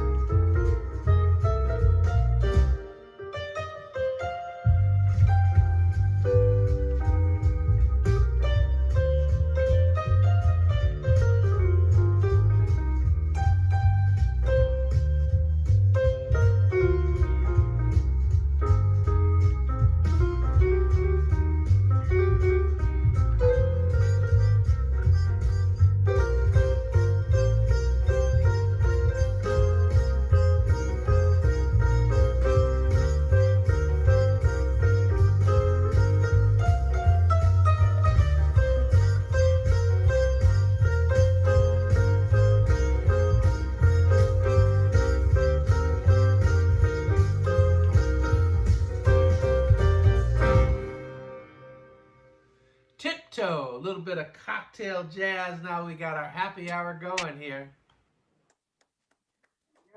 Thank you, Michael. You're out there in the world. You provide our music for us. Thank you. Thank you. Now I'm going to bring out Lauren Archer and Janaki Severy. We're going to close with our celebratory moment here. Are y'all out here? Let's go ahead and unmute Janaki and Lauren.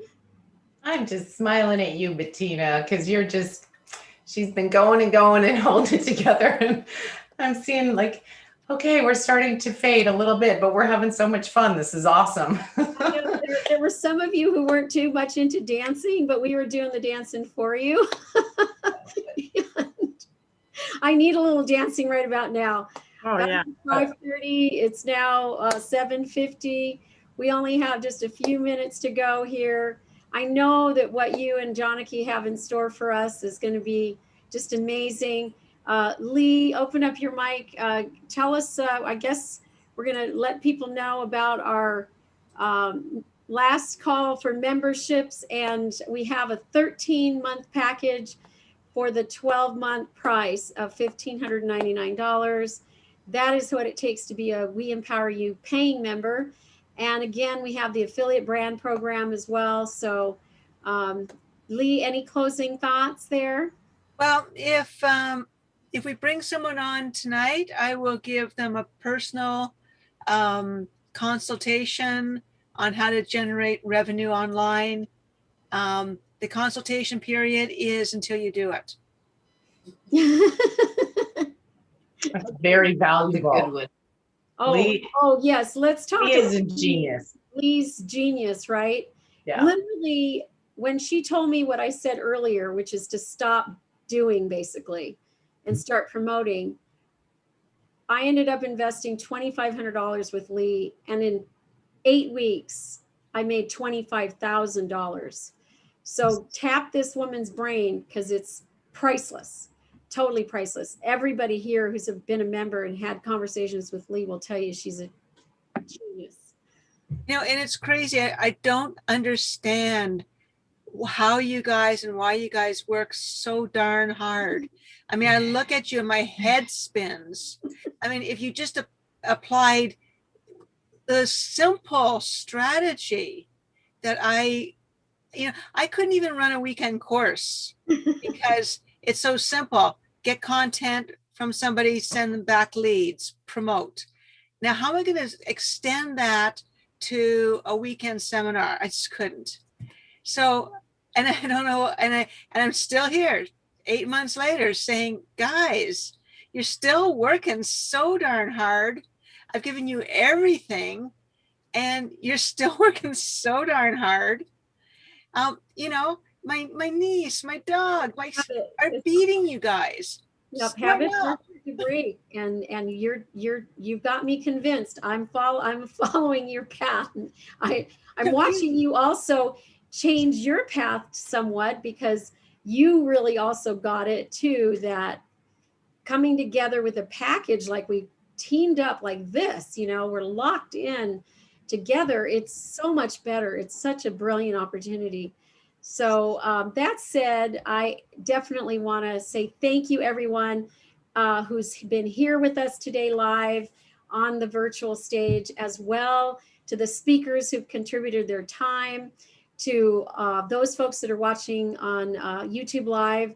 And of course, I rolled it over to Facebook and also to LinkedIn.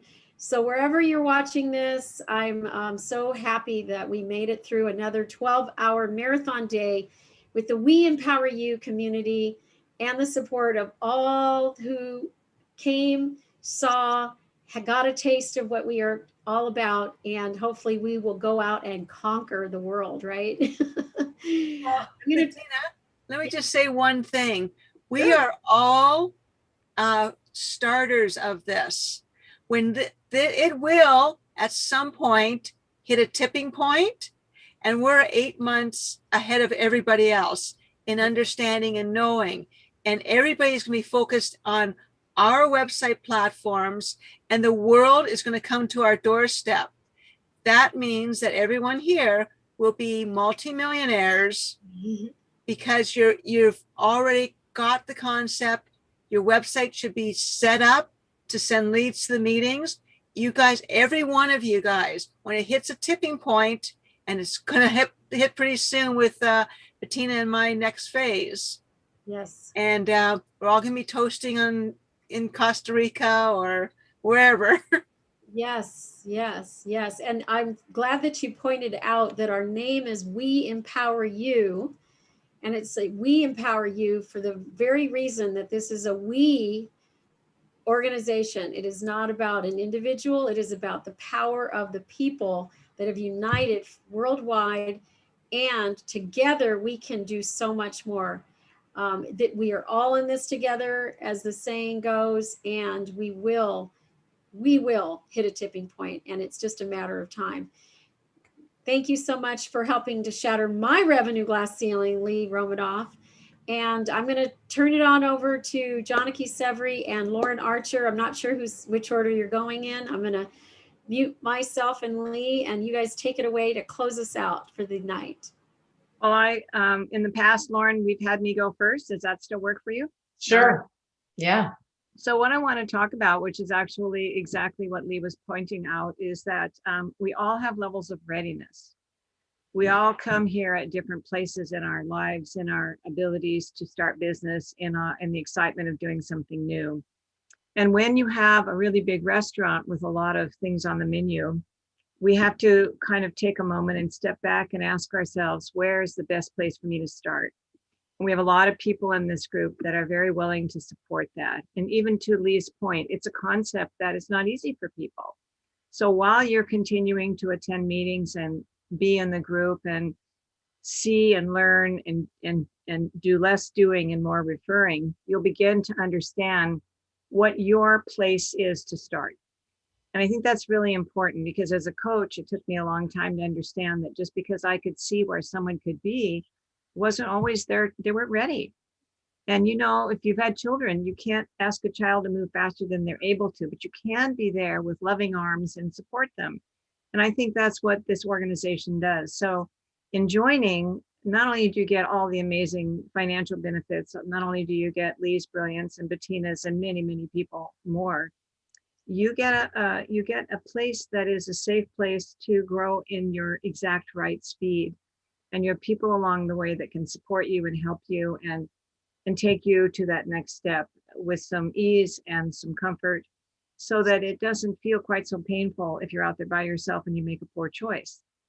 So I think the most important thing I would say in closing, first, of course, is thank you for the privilege of being here, for the joy of hearing everyone, but more importantly, be very kind to yourself. We're all taking a lot of risks right now in many, many ways. We're learning about our health. We're learning about a new government. We're learning about schools and children. My cat's bringing her little mouse. She wants to be out on the clothes.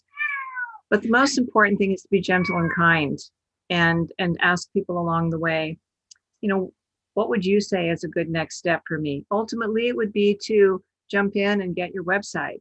But for some of us, we start at a different place. And I think it's important that we really honor that. And the most important thing, keep coming back, because that's really where you learn and grow. And that's where, I remember when I first watched Lee, it took me a long time, and then I understood, but for a while, it was very counter to how my brain works, which has its own magic and challenge. So the more you come back, the more you get to know people, the more you see this is really a very supportive place with brilliant people and lots of solutions. Thank you. Awesome. I want to piggyback on what Janaki said. Thank you so much, Janaki. And that is that notion of readiness and time. And so I'd like to bring us back. Let's see if I can share my screen. Uh-oh, there we go. Yes, I'm gonna share my screen. I'm gonna bring us back to where we started the day. And we started with this idea of planting seeds of possibilities. And throughout the day, we heard so many amazing ideas on how we can connect, how we can work together, how we can build revenue streams, how we can think outside the box and stretch who we are and what we're becoming. So as we draw to a close, I'm going to invite each one of you to think about what possibilities are germinating. And with the ideas you heard today, what do you see as nourishment, as the fertile soil, as tools and possibilities for you to take that germinating seed maybe to that next level? Which of your heart's desires are ready to rise up in a community of support with people that it's safe to take a risk with? You can come back often to these meetings and check it out. You don't have to do anything, but you can say, well, maybe I want to explore this a little bit. And I invite you to specifically think about the contributions you want to make, because this is an opportunity. The world needs people who have come alive. The world needs people who are ready to make a contribution. And we have a cooperative. I think of this as just a co-op, really. It's an opportunity to work together. You can add contributions to the membership, you can add contributions to the group, and you can definitely help spread the seeds of what you're contributing to the world using the people in this organization to help you spread that further. What legacy would you like to pass on to the next generation? This is an opportunity to plant seeds now that can grow in the future. And none of this is a get-rich-quick scheme. This is about building and taking things and building and building and building. And you heard Bettina and Lee, this is only 8 months since we started.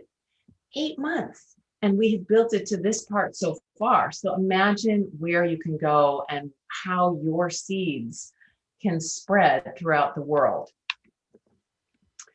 What gifts and talents do you have inside to express? I mean, even if it's something that is not yours specifically, just getting involved in a group like this where you're, maybe you're supporting someone else.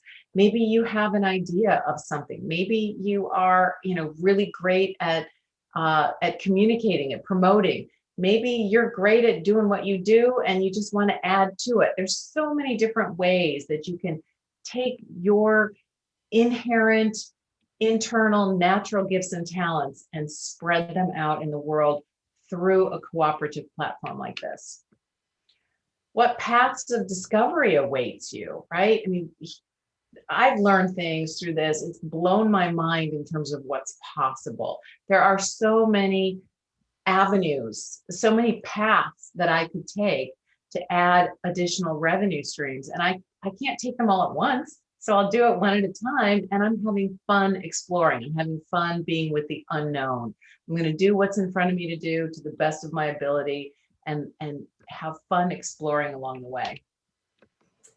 What seeds of possibility are you ready to plant? So this is where I wanted to open the conversation up and invite people to share what they heard today, what, one or two ideas came up for you that you want to definitely plant in your life in the days and weeks to come. And then I have just 2 or 3 more slides to close. So can we do that, Bettina? Can we open it up to let people share? Like, what was it? Did you get an idea? Did you make a relationship? What do you want to take away from today? Open up your mics and ring out. Forget doing. Keep promoting. Keep promoting. Yeah. I would say the number one thing is animation, to stay moving. I think sometimes we can become overwhelmed, and with so much happening in the world, sometimes it can seem like just doing something simple, it can be too much. So when we stay moving, we stay engaged, we stay connected, that energy, it's almost like sharing a wave.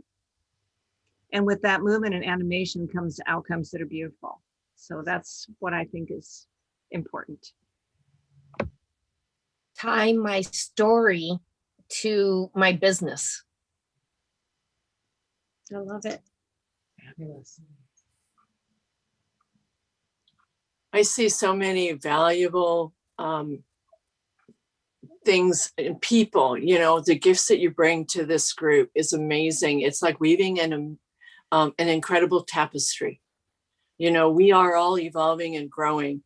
And to see this taking place in the time that you've been doing this, I remember June, the first time, and how far you've grown. I just want to commend all of you who have done so much hard work to bring it to here.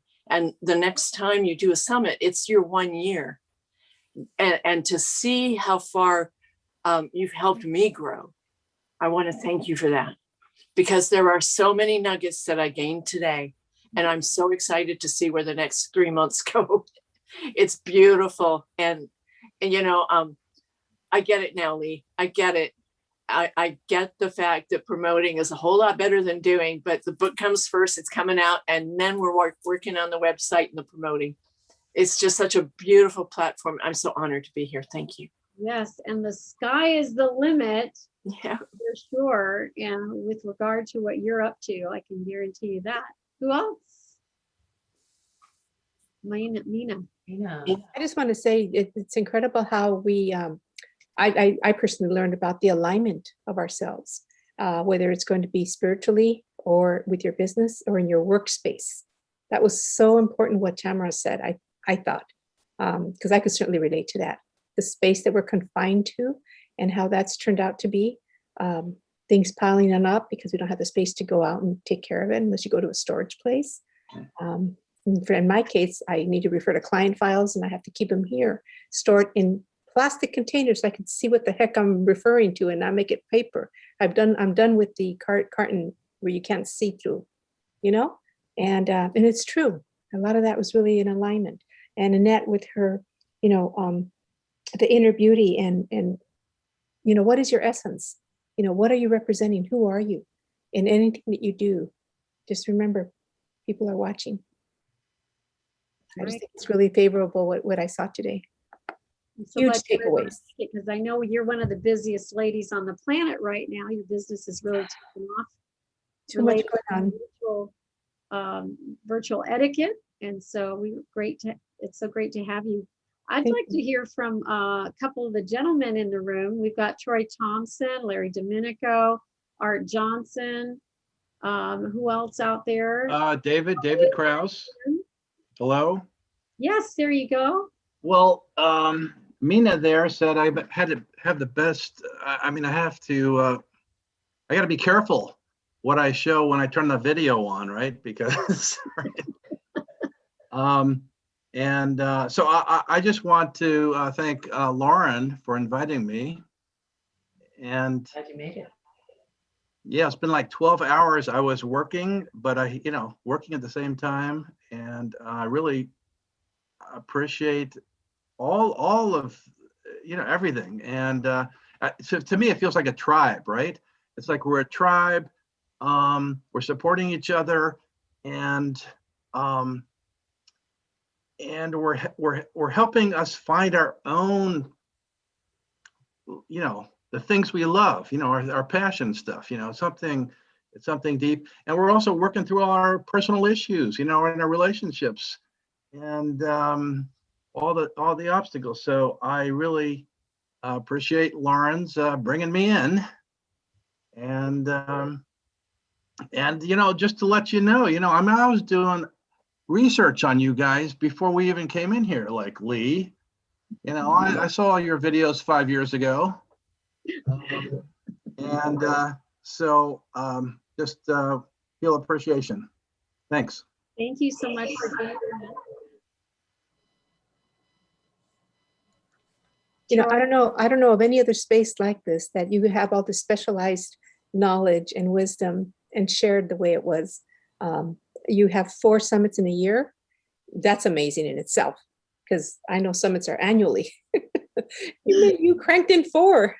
That's a lot of work, ladies. And I know I dread your 3 to 4 hour no sleep nights. And here it is. So congratulations to all who were involved.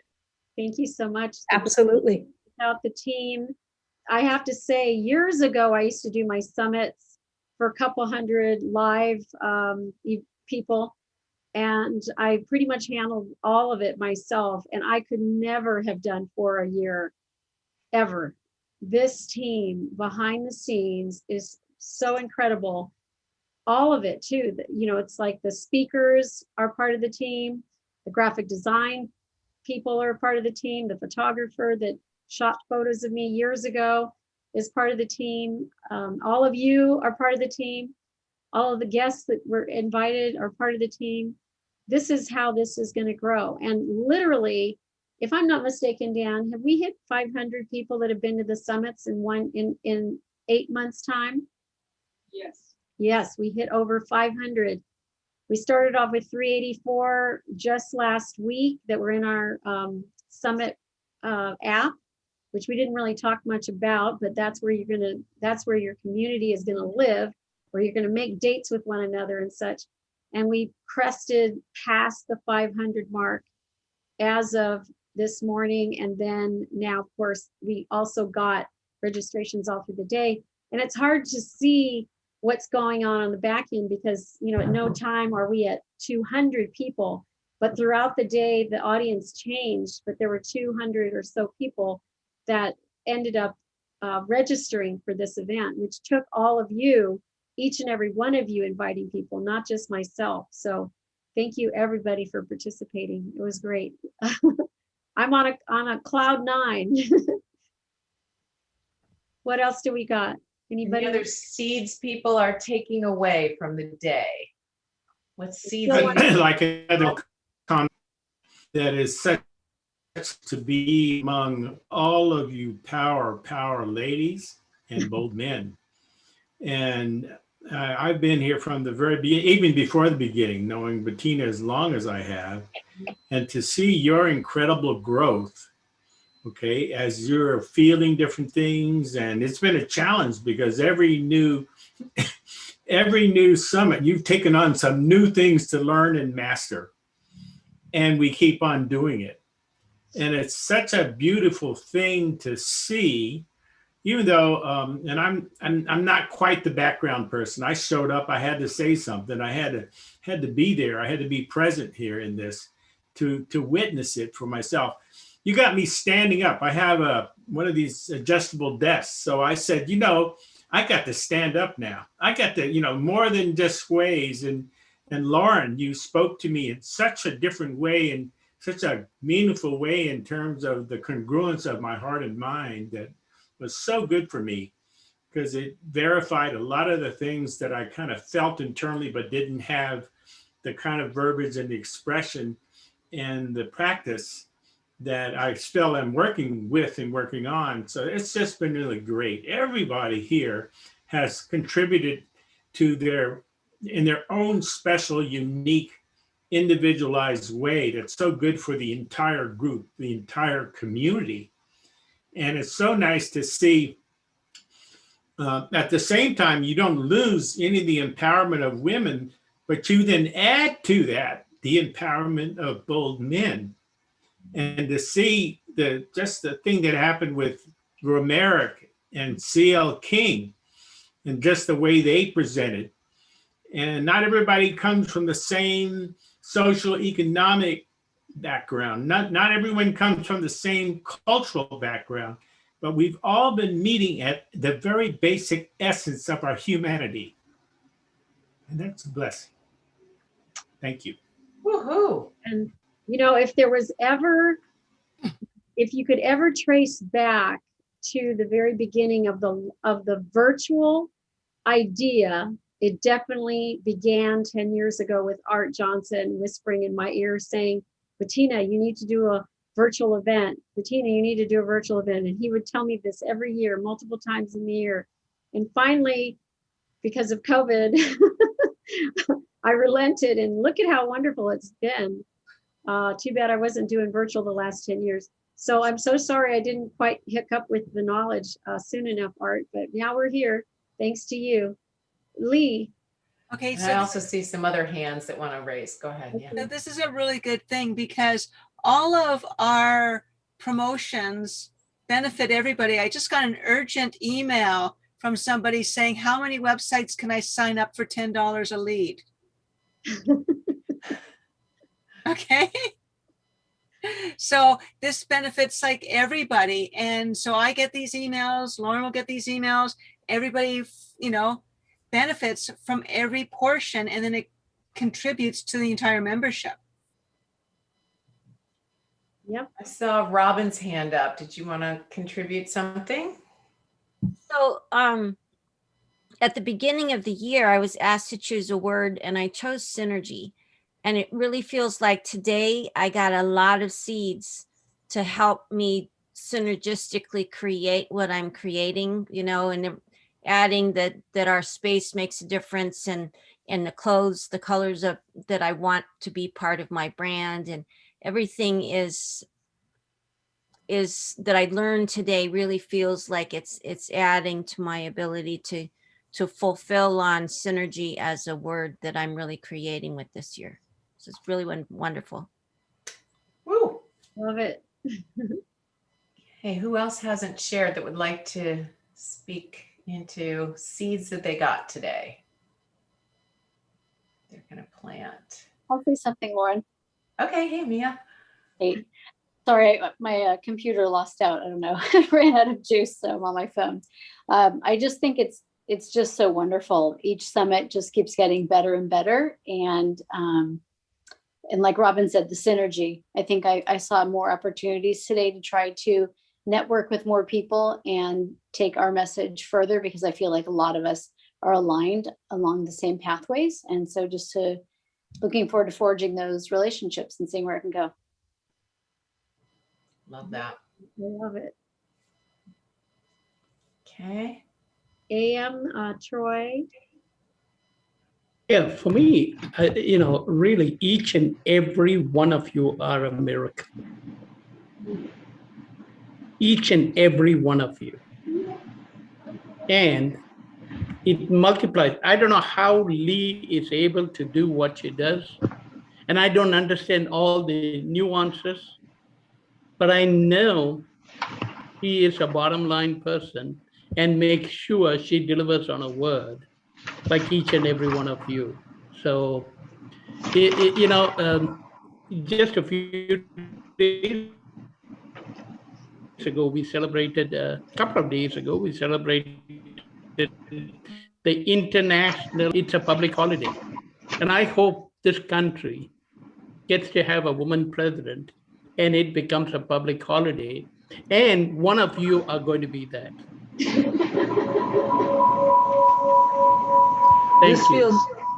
This feels like a family reunion to me, even though some of the people I didn't even know.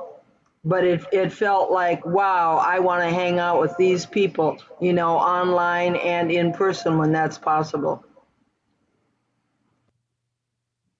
Awesome. Love that.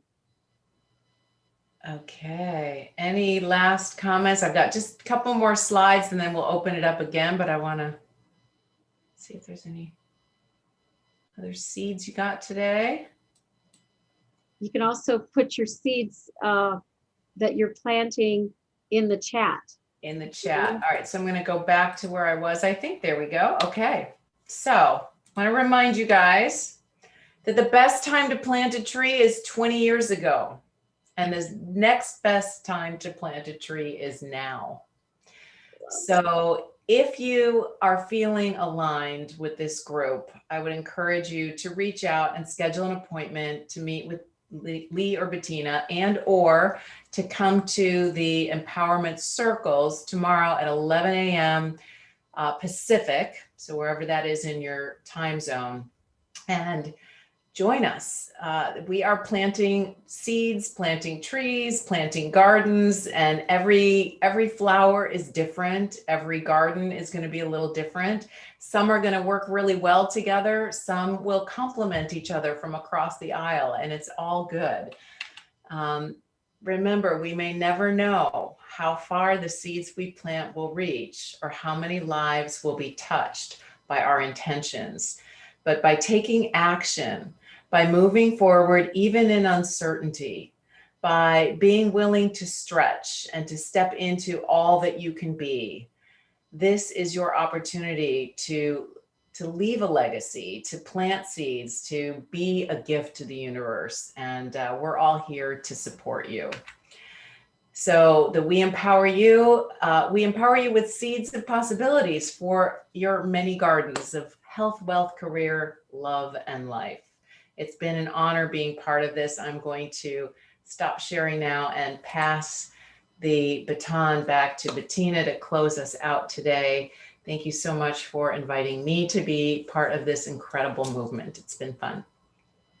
Thank you. The only thing I can do is to say namaste, everybody. This has been one of the best times in my life, if not the best time in my life, besides delivering my son and watching my granddaughter be born. Those are two great moments, but I couldn't do this without you. Of course, this is a community, it's growing, but it's also a movement, right? The We Empower You movement is global. We are in the Netherlands, we are in Brussels, we are in West Africa, Canada, Thailand, you name it. I always say Amarillo, Texas, and right here in Seattle, Washington.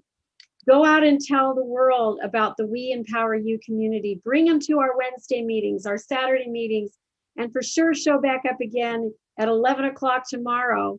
You only need to go to the weempoweryourlife.com website and click on the calendar tab. Join us on our Zoom link there, and we'd love to have you. It is with great joy and privilege that I close down this summit. It is not the last. It certainly was a climb, and we are up to an even higher climb the next time. See you at the summit. Bye for now, everybody. Take good care. Bye. Bye. Bye. Thank you, everyone. Thank you. Bye. Thank you. Everyone. You did a great job, everybody. Bye. Bye, everyone. So good getting to know you. Thanks. Great. Have you all.